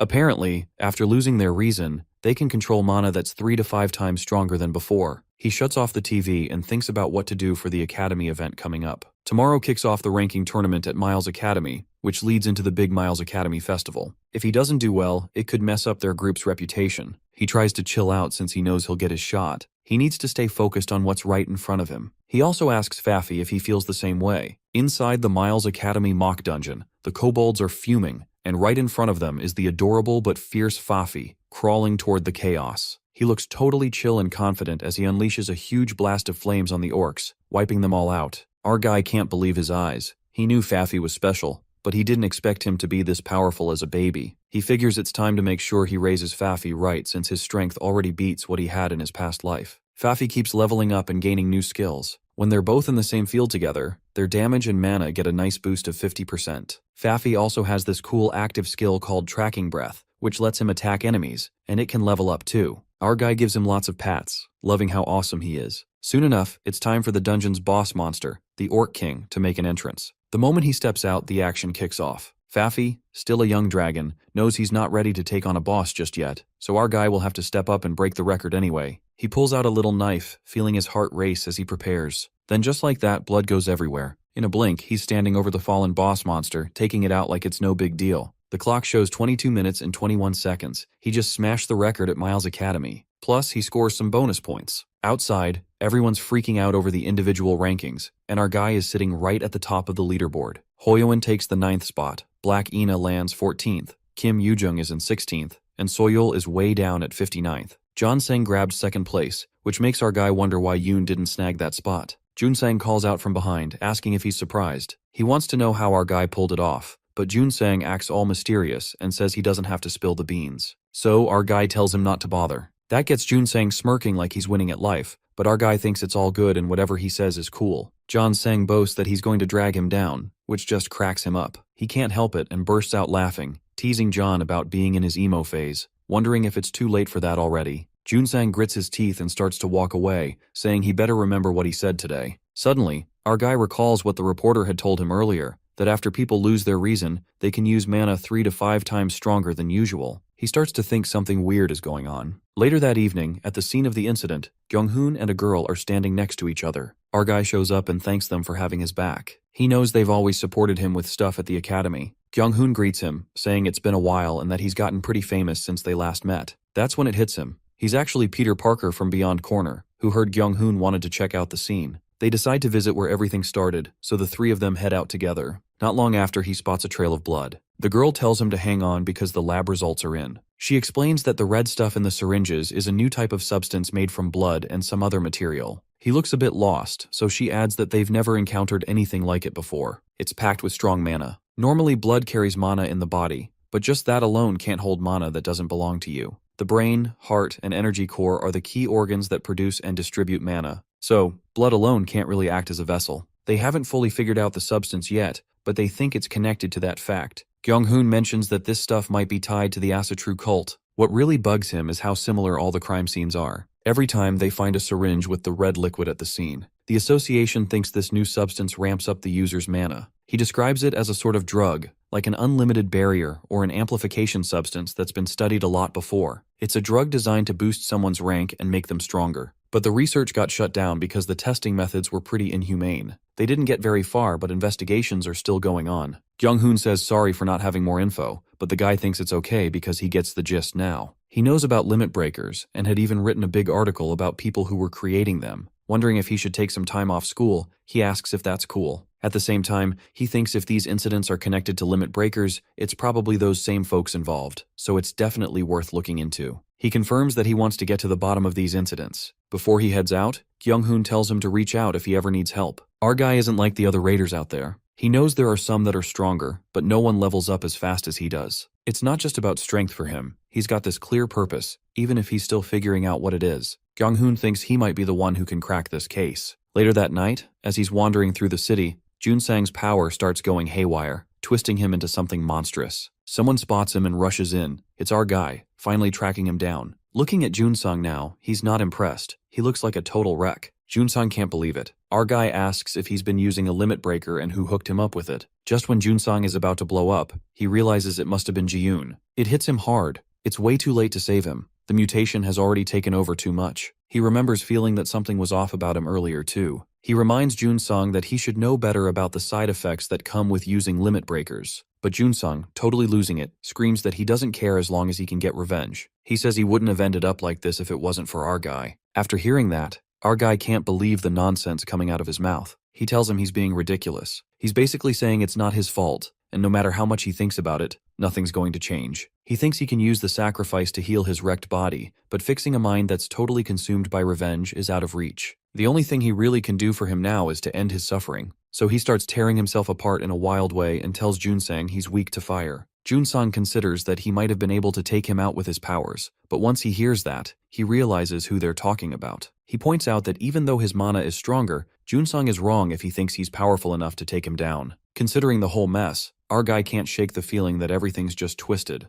Meanwhile, Ji-woon, who's with Ji-yoon, mentions they can always find another human, but she feels it's a real shame because finding someone like that is rare. It's tough to find someone with that much passion and energy directed at another person, especially someone who hates the big enemy. The key thing for a limit breaker is having extreme emotions. Without it, humans can't handle Jun-sang and usually end up dead. The higher the rank, the darker the emotions get, which boosts the chance of the limit breaker or king making an appearance. He seriously didn't think the big enemy would snag a victory again this time, and he's pretty impressed. But she's not into it at all. She had the same vibe with Fafnir, but he's way too strong for a human. She feels like he could end up causing them a lot of trouble, just like our guy warned. It seems like this could turn into a major issue since he'll probably come after them eventually. The scene flips over to Hel, who's chilling with the Einar jar. It's their first meetup since the Aesir bit the dust, and Hel thinks it's a good thing because the prophecy says the big bad is getting stronger. The catch is, the Aesir are leveling up just as fast. Hel didn't see that secret hiding in their system coming, not even on her radar. She asks the Einar jar if Odin's planning to rally the army of the dead again to take Midgard.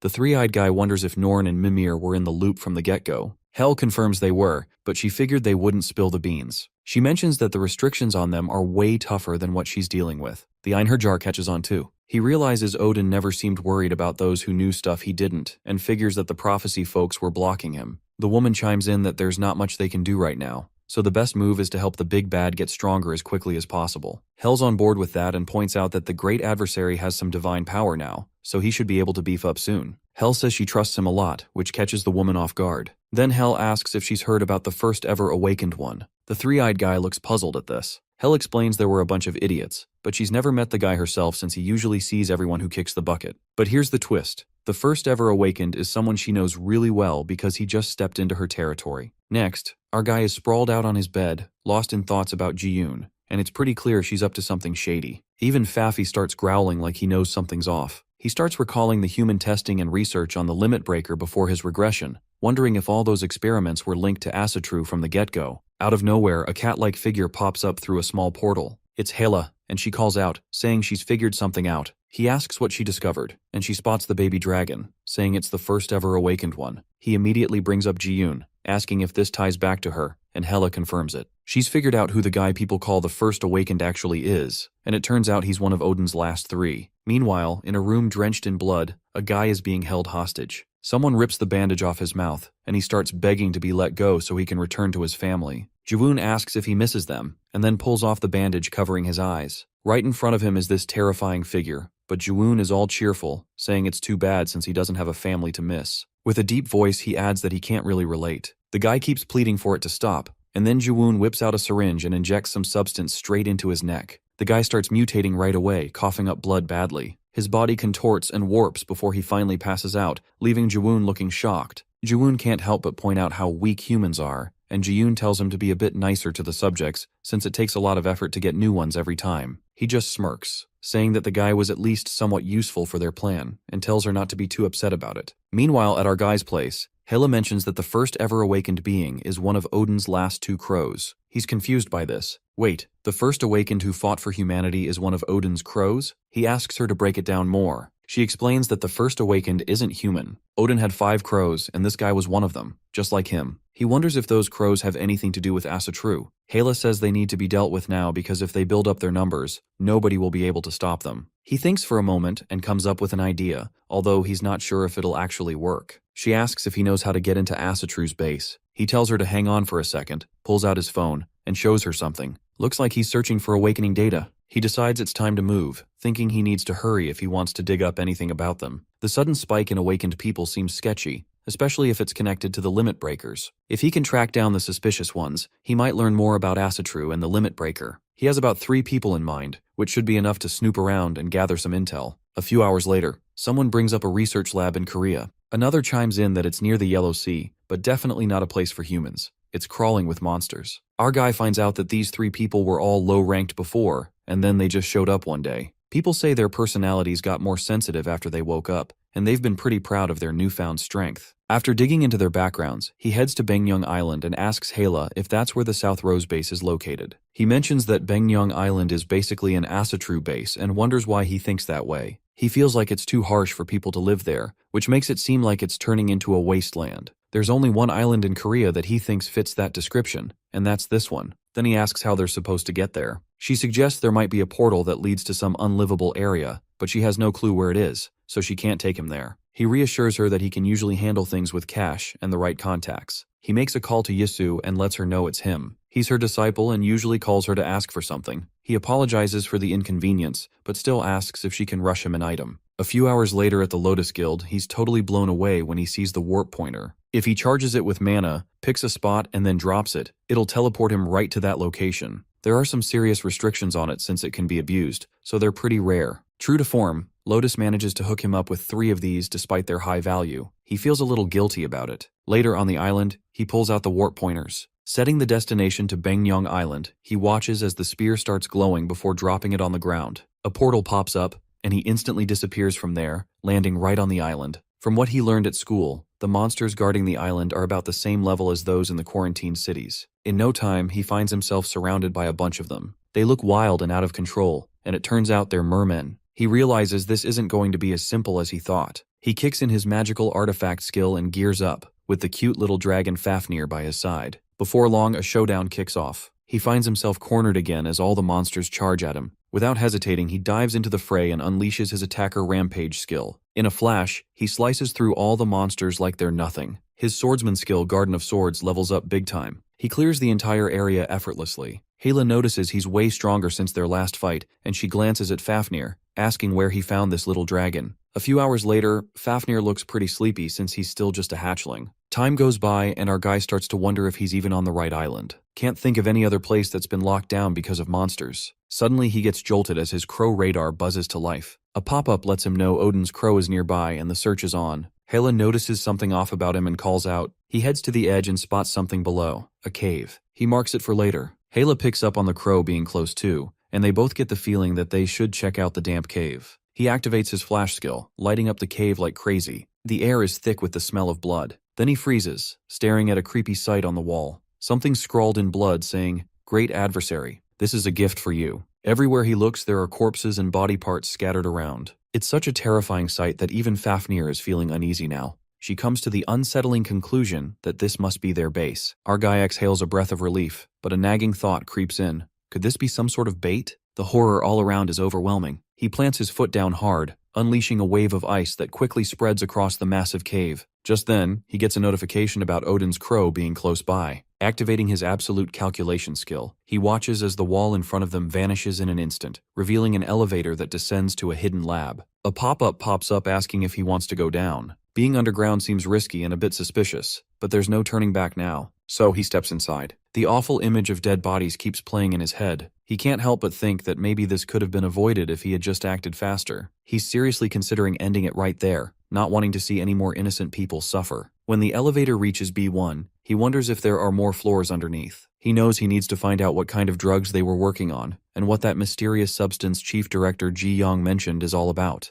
As they step inside, Hela points out that she sees something over there. On a dusty shelf, he finds a few books piled up. Curiosity gets the better of him, and he opens one, getting a shock when he reads that they built a secret lab and all 304 test subjects ended up dead. It mentions that humans can't handle divine power. Meanwhile, his minions are chatting. Yoo-jung is wondering why he keeps disappearing without a word. The others chime in, hoping he isn't getting into trouble again. Soil reassures them that he'll be okay. One of them suggests they should have given him more potions, but Yoo-jung points out that he's loaded and already has plenty. They're chatting about what he said earlier and wondering if he was serious, but they know they can't team up with him unless they hit S rank. Hoyeon thinks he wasn't kidding, considering how he usually is. But getting to S rank is tough since only one person reaches it in the whole country each year. Soil thinks he was just talking BS and didn't really want them involved. On the other hand, Ina believes it could happen. Hoyeon admits he wants to be on his level, and Yoo-jung is on board with that. They all figure if they just train harder, they might catch up. But Soil doesn't seem too interested. Meanwhile, our guy is still reading the book. It says that the test subjects couldn't handle Odin's blood because humans can't handle divine stuff. They had to stop the research since it was too intense, and had to dilute the blood as much as they could. That's when he starts to get what the mysterious substance in the limit breaker really was. He keeps reading and finds out that if they don't lower the mana in it, the weaker test subjects will end up dying. He pieces it together. The liquid with mana used in the limit breakers was actually Odin's blood.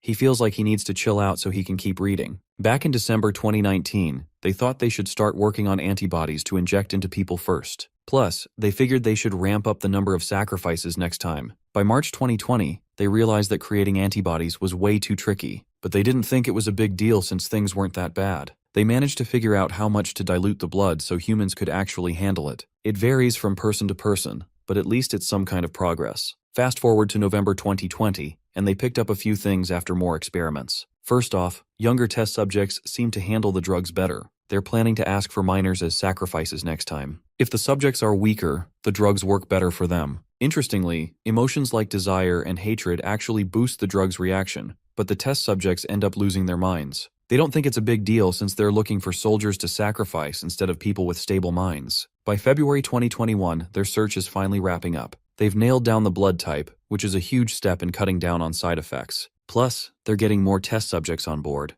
The research is going well, and they'll soon report back to Odin. Come May 2021, things are looking up. It's sort of a success, though they're still facing some limitations. But it's enough to prepare for the next war Odin is gearing up for. This limit breaker is going to be important. It hits our guy that the reason students are going missing from the academy is that the victims are young and weak, making them better suited to handle Odin's blood. The cycle of evil needs to stop here. He believes there shouldn't be any more victims and clenches his teeth in frustration. As he makes his way to the B2 floor, the door creaks open, revealing a single table. He walks up to it and notices there's just one book in the room. An eerie aura starts radiating from the book as it opens up on its own. That freaks him out a bit, and the creepy vibe starts wrapping around little Fafi. Even the pop-up notification starts acting weird, changing to show the theme dungeon smiling at him. He's been keeping his distance from the world of Fable, where he once looked up to heroes. Before long, the book finishes up whatever it was doing, and our guy gets pulled in too. Then it shuts itself quietly. He suddenly finds himself in complete darkness, and that's when the notification appears, letting him know he's about to take on the body of the boy from the Fable. He's got to keep the story going and clear the theme dungeon. The user's level is kind of resisting the forced sync, but it ends up happening anyway. Right now, the sync rate is sitting at 50%. Just as our boy opens his eyes, he looks pretty young.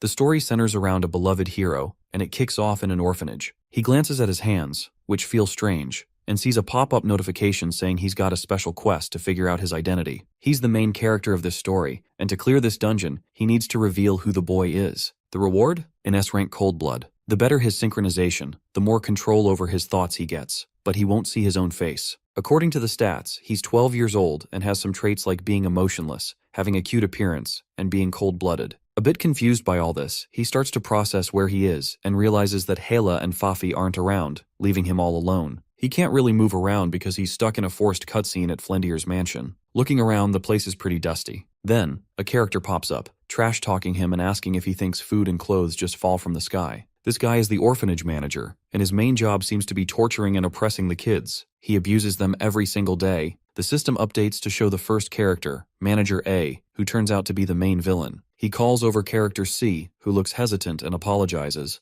but he slaps her hard, sending her to the ground. He tells her that if she wants to survive in this orphanage, she needs to get up on time. Meanwhile, character C keeps apologizing and swears she'll wake everyone up on time next time, begging for mercy, but he just brushes her off. He tells the kids that if they don't want to die, they better hustle to the training hall. All the kids scramble and our boy watches the scene unfold. He tries to check himself out in a mirror, but his face is hidden. Everyone gathers in the training hall, and the manager orders them to fight. If they don't start swinging, he'll kill them himself. Some kids jump in to pick fights, while our boy thinks to himself that this is just a messed up story. The manager is clearly annoyed and calls for Blondie. Our guy is taken aback and realizes he has blonde hair. He can't see himself at all, but figures out he's likely someone he knows. The manager tells character D to fight him, and D seems nervous. He raises his fist and lands a punch straight to character D's face. With the emotionless trait in play, along with cold-blooded, our boy doesn't hesitate, and his synchronization rate with the character in the story jumps to 65%. He attacks without thinking twice. It turns out that Extra D is just a little guy who hates him. The system updates to reveal character D's traits. He's cunning and manipulative. Before he knows it, our boy is getting bullied left and right,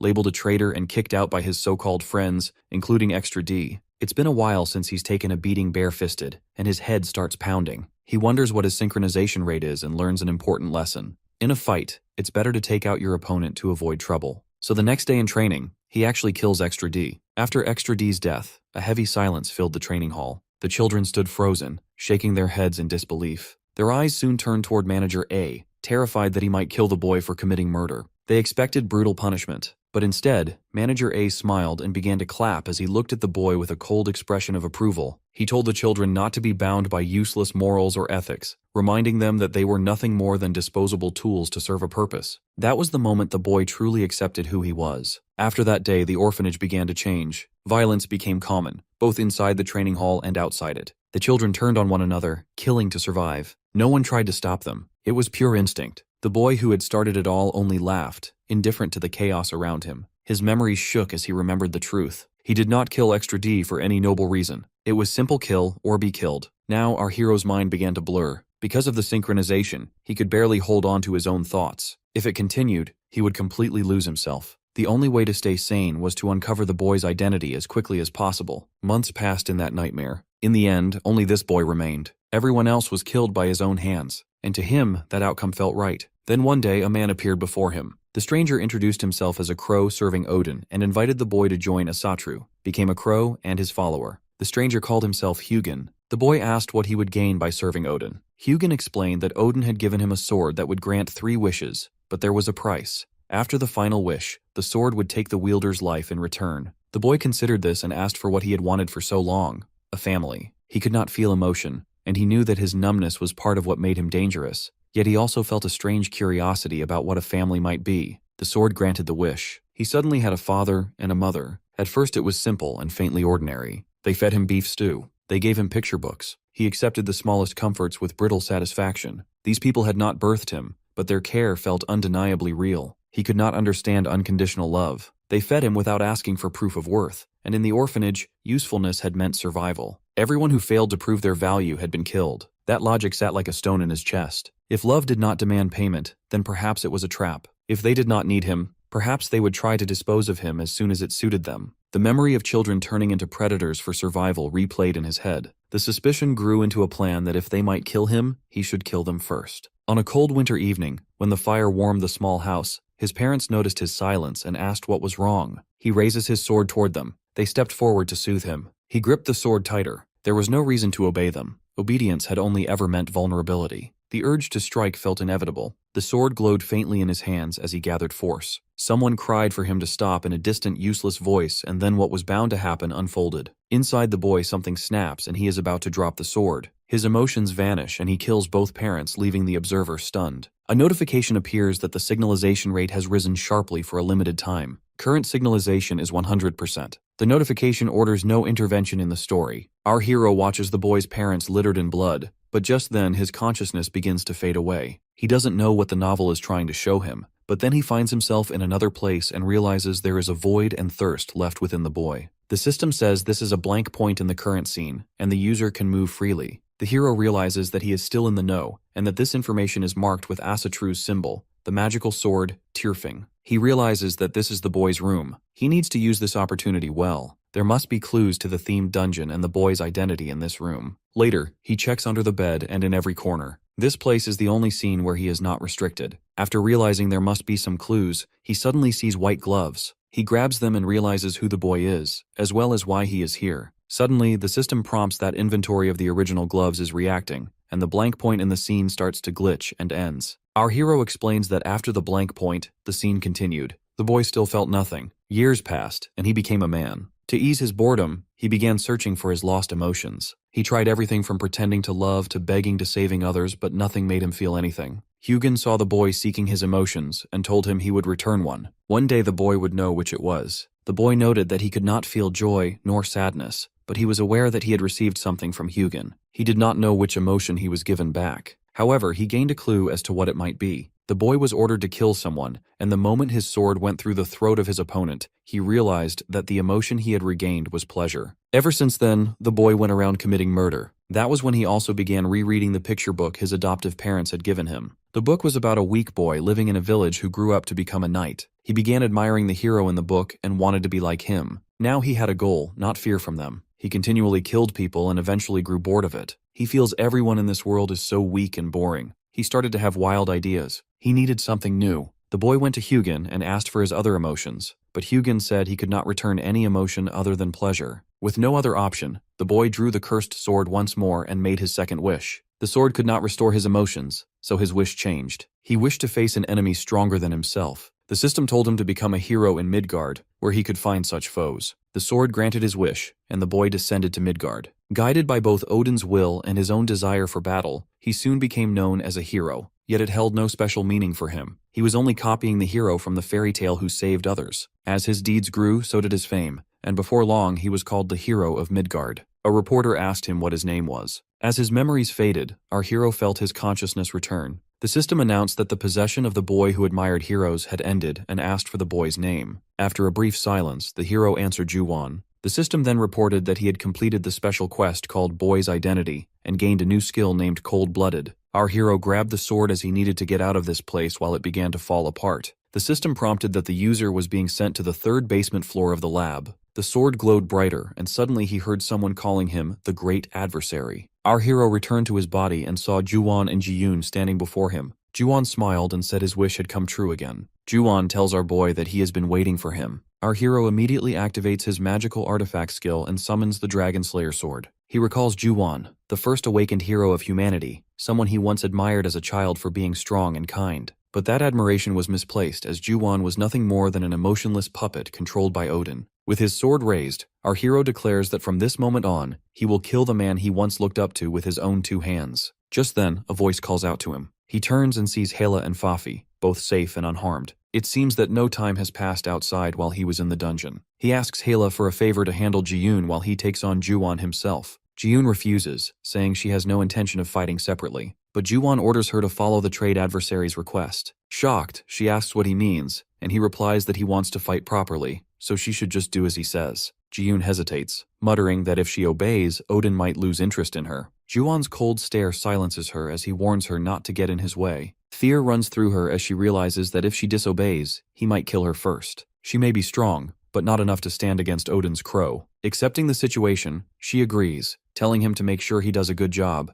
then turns to Hela and says they should leave. He notices the mana coming from the two. It's far stronger than he expected. Hyun might have divinity, but these two are on another level. It'd be better if he only had to face one of them. She agrees, saying she wants no part in their fight anyway. Before leaving, he warns our hero that the crows have stolen the essence of the ocean from Jormung and tells him to stay alert. If he doesn't find a countermeasure soon, it could be deadly. They rush out of the room, and our hero simply says not to worry. Without waiting for a second, he leaps up and says, "I have a plan." Juwon grins and says it's just the two of them now and starts talking crap. Our hero tells him to cut the nonsense and swings his Dragon Slayer sword, but Juwon blocks it with ease. He swings again, yet Juwon effortlessly parries and tells him not to rush. Juwon then strikes back, sending our hero flying, but he lands on his feet and quickly realizes the weapon Juwon used is Hugin's artifact, the mythical sword known as Tired Fang. Juwon says he has a question before they start. Our hero steadies himself and asks what it is. Juwon asks about the novel he saw on the second underground floor,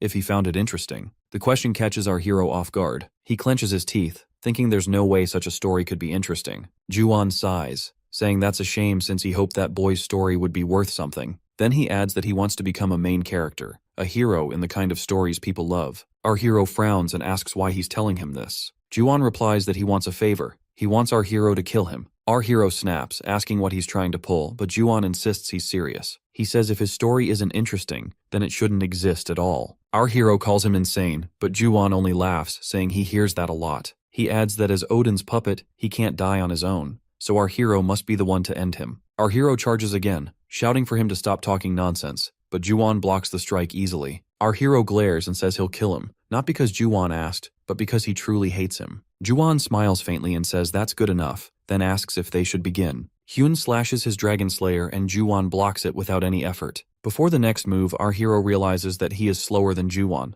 Our hero quickly activates the Chain of Lightning. Glowing mana chains shoot toward Ju-won as he leaps up. Our hero reinforces them with magic, and Ju-won compliments him, though he says the move isn't that interesting and points out that he's still holding back. In a blink, Ju-won slices through all the chains with his sword. Annoyed, our hero thinks that even after attaining divinity, he's still only at release stage 1. He can't maintain this form for long, so he needs to find an opening and end it fast. For now, he focuses on Ju-won's movements, rhythm, and fighting style. Ju-won charges, and our hero blocks the attack but feels the heavy pressure behind it. He mutters that Ju-won's sword is irritating. Ju-won laughs and says he's probably never fought against a rapier before, then adds that they should make it more fun. He drives our hero back with relentless slashes, and as if that wasn't enough, he releases his divinity and activates his field magic. Our hero freezes for a second, realizing the air around him has turned distorted and unreal. It feels like he's stepped into another dimension. He quickly recognizes it. The field magic known as Grim Fairy Tale as a freaking rabbit appears above Ju-won.